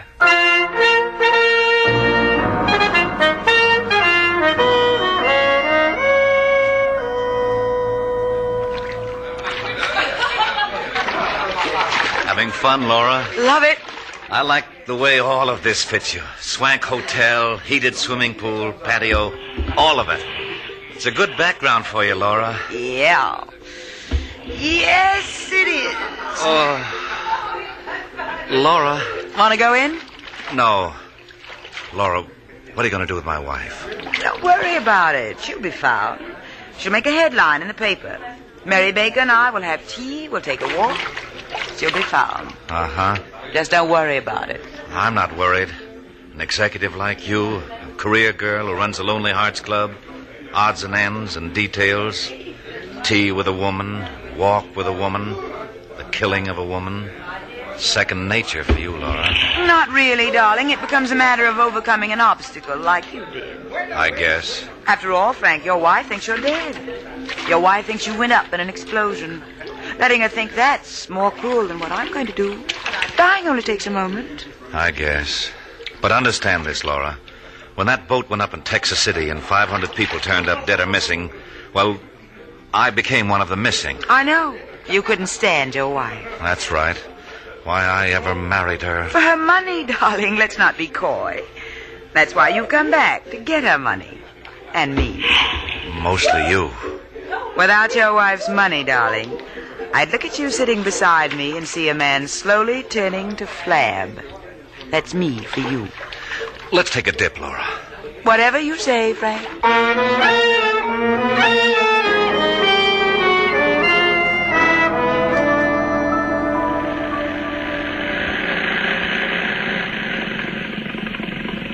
Got your motor, sailor. Okay. Ease her in. I'll hop up on the pier and make her fast. Throw me a line, sailor. Okay, secure. Give me a hand, Slate. The sea air make you dainty, I'm busy. Let me to give you my hand, Senorita Duval. I have one I'm not using. Sure you can spare it, Inspector LaSalle? Thanks. Explain a man like Slate to me, LaSalle. What makes him so cozy about handing a girl off a boat? Perhaps his brain is occupied with women he has handed over to death. Hi, LaSalle. Had a rotten day today. No fish. Huh? You said something, LaSalle? You will come quietly, senor? You will not upset the equilibrium of the harbor, of my delicate stomach. you tried bicarb? I got some on the boat. Fetch it, sailor. The policeman has a tummy ache. And also in the head, from looking at your picture. You look at it, senor. What sickness does it give to you? Are you kidding? It's one of my more glamorous poses. Where else have you seen an open throat like that? You want Slate's permission to wear it in a locket around your neck, LaSalle? Gee, my Slatesy's in demand. Aren't you, boy? What'll I write on it, LaSalle? To my favorite gendarme, with regret? A confession would be nice to write on it. What have you boys been up to? A confession to the murder of a Mrs. Baker. Well, that's the lady who wanted to marry me. You think I'd kill an intelligent lady like that? The motive we will discuss later in the calaboose.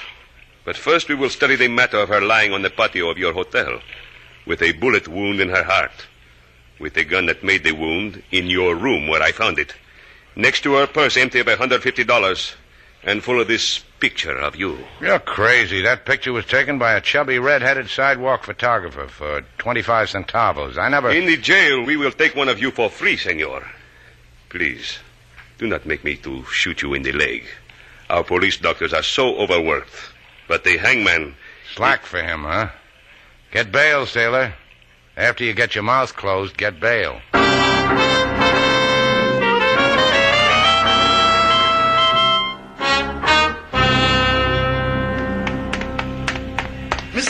Miss Sailor! Did you get it, King? Yes, Miss Sailor, to the penny. Enough to go Mr. Slate's bail. Did Mr. Crevlin give you any trouble this time? Oh, Mr. Crevlin was very kind.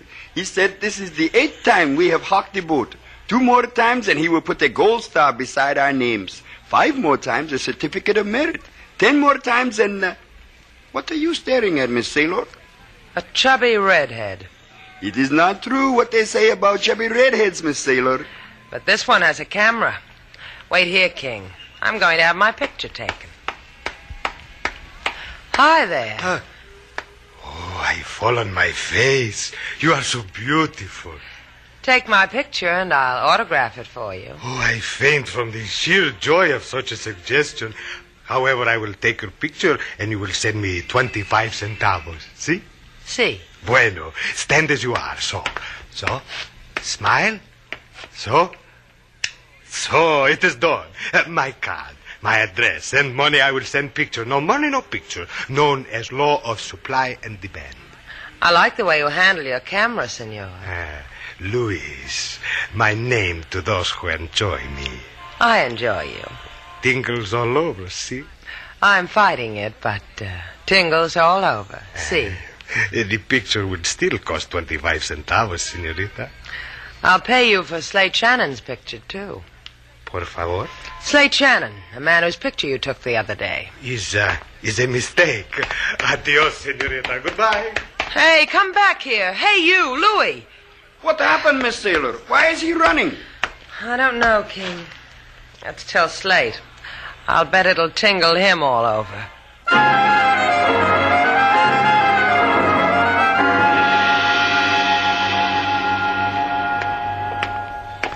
You get arrested once more, Slate, and we'll be wearing barrels where our jeans ought to be. I get more costly all the time, huh, sailor?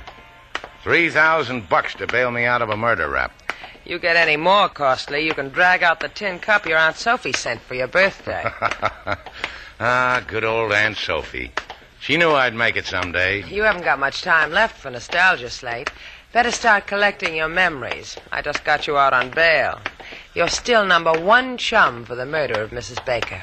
Yeah. Tell me again about the photographer, sailor. I told you. I mentioned your name, the wave went out of his red hair, and he took off after it. Darby and Joan, Lonely Hearts, Incorporated. The man's wanted for murder, and he thinks of... He thinks of how a picture of him got put on the market. Run on home, sailor. No. Better still, walk. I'll stand here and watch. And when I'm out of sight? The Darby and Joan. Maybe they'll rent me a murderer.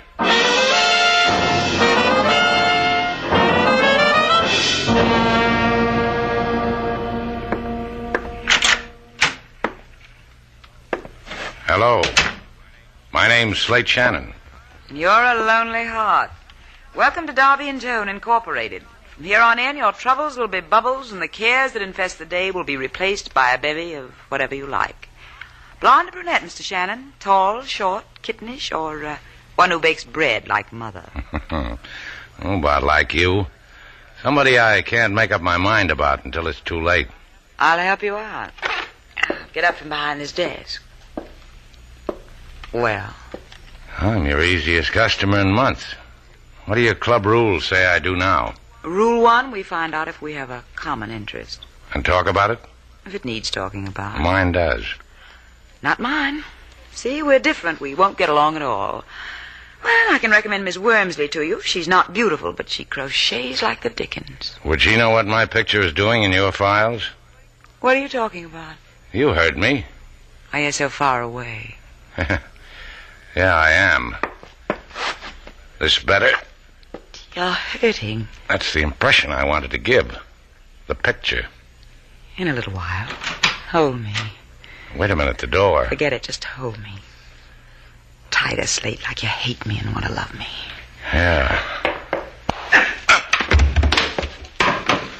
You didn't have to hit him so hard, Frank. That's the way you hit people with the butt of a gun. Well, get him out of there, drag him away someplace. I can't look at him helpless. He's not that kind of a man. You mean you could go for a guy like that? The way he looks now? All right, don't answer me, Laura. I'll just drag him away.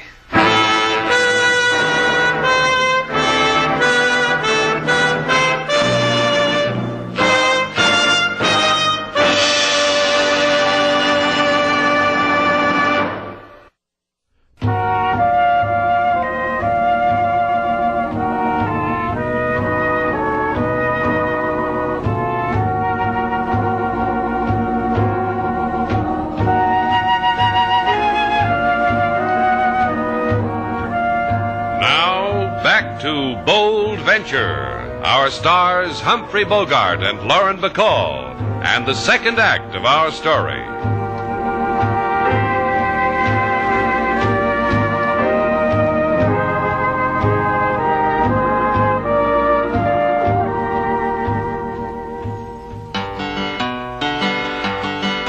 The thing to do in mental strife, aching for affection, no girl, no wife. When Moon is nicely situated, try Darby and Jones Incorporated. I offer this suggestion with fingers crossed. Walk, don't run, first figure the cost. If love is making you crazy in the head, it once happened to a lady, it killed her dead. King, what is it with you men? What do you mean, Miss Sailor? I mean, what is it? Mrs. Baker was looking for a husband. She was gentle-looking, had a kind of beauty that becomes a woman her age. Why should everything suddenly get violent? I don't know. I just don't know. All people have secrets locked away. Secrets sometimes have death in them. That chubby photographer, King. He's the boy that someone ought to talk to. He's the boy I'm going to talk to. No, wait for Mr. Slate. He will be back from that Lonely Hearts Club soon. I doubt it. When Slate gets mixed up in a club like that, he starts organizing smokers, field trips, good and welfare committees, first aid classes. Oh, I've seen him operate before. That kid's a joiner. I'm going to see that photographer. Oh, I'm sorry I didn't see you. Can I help you? Do you have a payphone here? Right over there by the steps. Oh, thank you. When Slate gets back, tell him to wait for me. I'll be back shortly.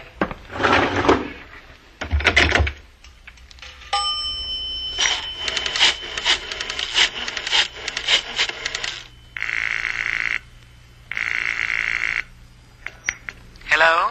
Laura, this is Frank. That Duval dame's going to see Louis. Meet me there right away.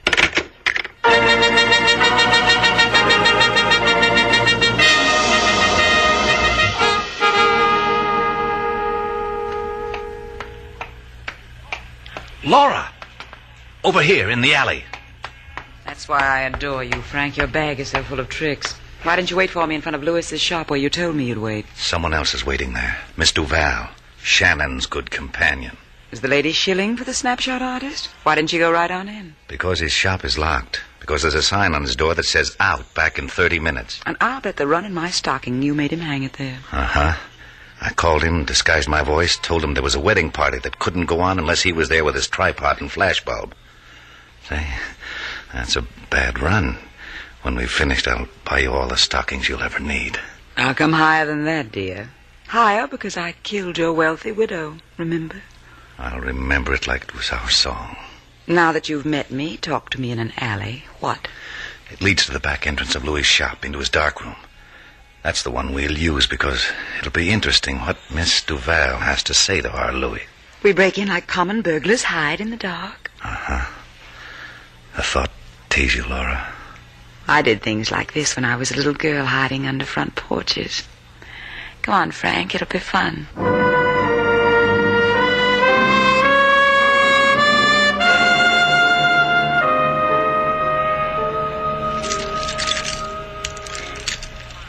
Come on, Louis. Stop fumbling with those keys. Open the door. Very well, senorita. inside. I will lock it. Now, what is it you wish? The picture you took of Slate Shannon. Por favor, senorita, you talk crazy. All right, let's hear what the cops think. Unlock the door. Wait, senorita. You going to give me that picture? Wait. I will give you the picture.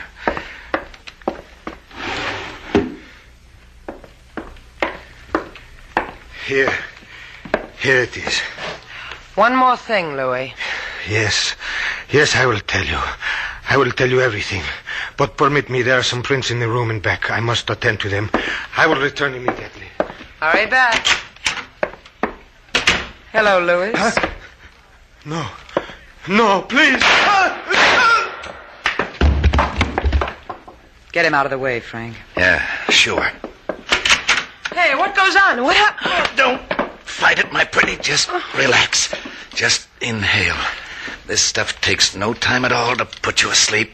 That's it. Alea! Everybody here! Alea! Frank, it's the police. They heard the shots. She's groggy enough. Just stick the gun in her hand. Now, let's get out of here.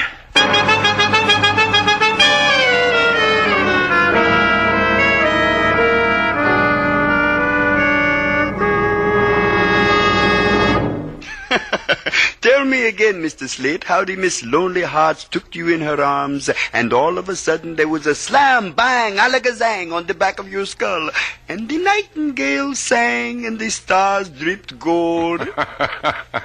I really made it live for you, huh, King? Where's Sailor? Fly, Mr. Slate. It is 10 fingers of the law. Save it for amateur night, King. Hi, LaSalle. What brings that sparkle to your teeth? They sparkle when I grin.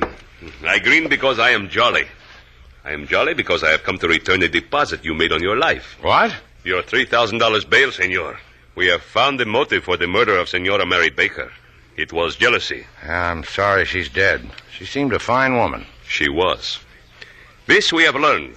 When her husband was lost in the Texas City disaster, she was insane with grief. They had to prevent her from taking her own life. But it didn't stick, huh? She told me she was rich. Who gets her money? For the dead, there are always those who wait to get the money. They weep, then grovel for the money. But from Luis, the photographer, they will get nothing. The redhead? What are you talking about? He has also been murdered, senor, by the same who killed the senora. Murderer, to wit, one Sailor Duval. You lost your marbles, LaSalle? I thought it would interest you. Visiting hours are from 2 to 2:15, senor. And don't bring back the bail. We have no use for it.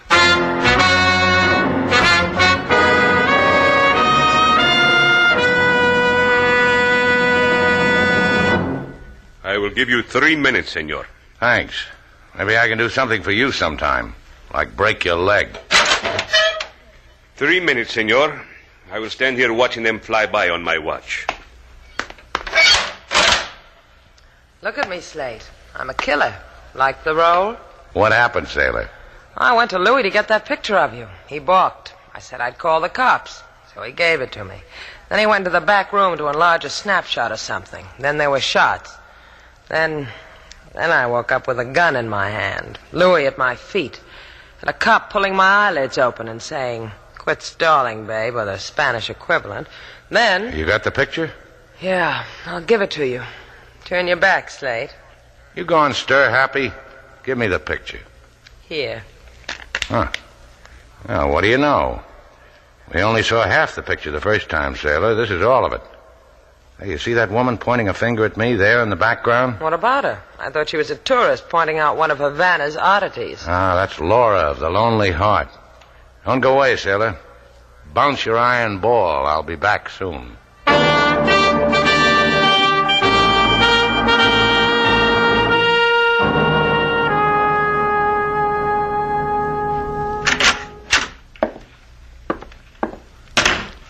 Hi, Laura. I brought you something. Well, you don't have to bribe me. Oh, take a look. You and me together in one picture. We'll take 1,000,000 more. You were pointing out a pigeon to the photographer. You were showing him Slate Shannon.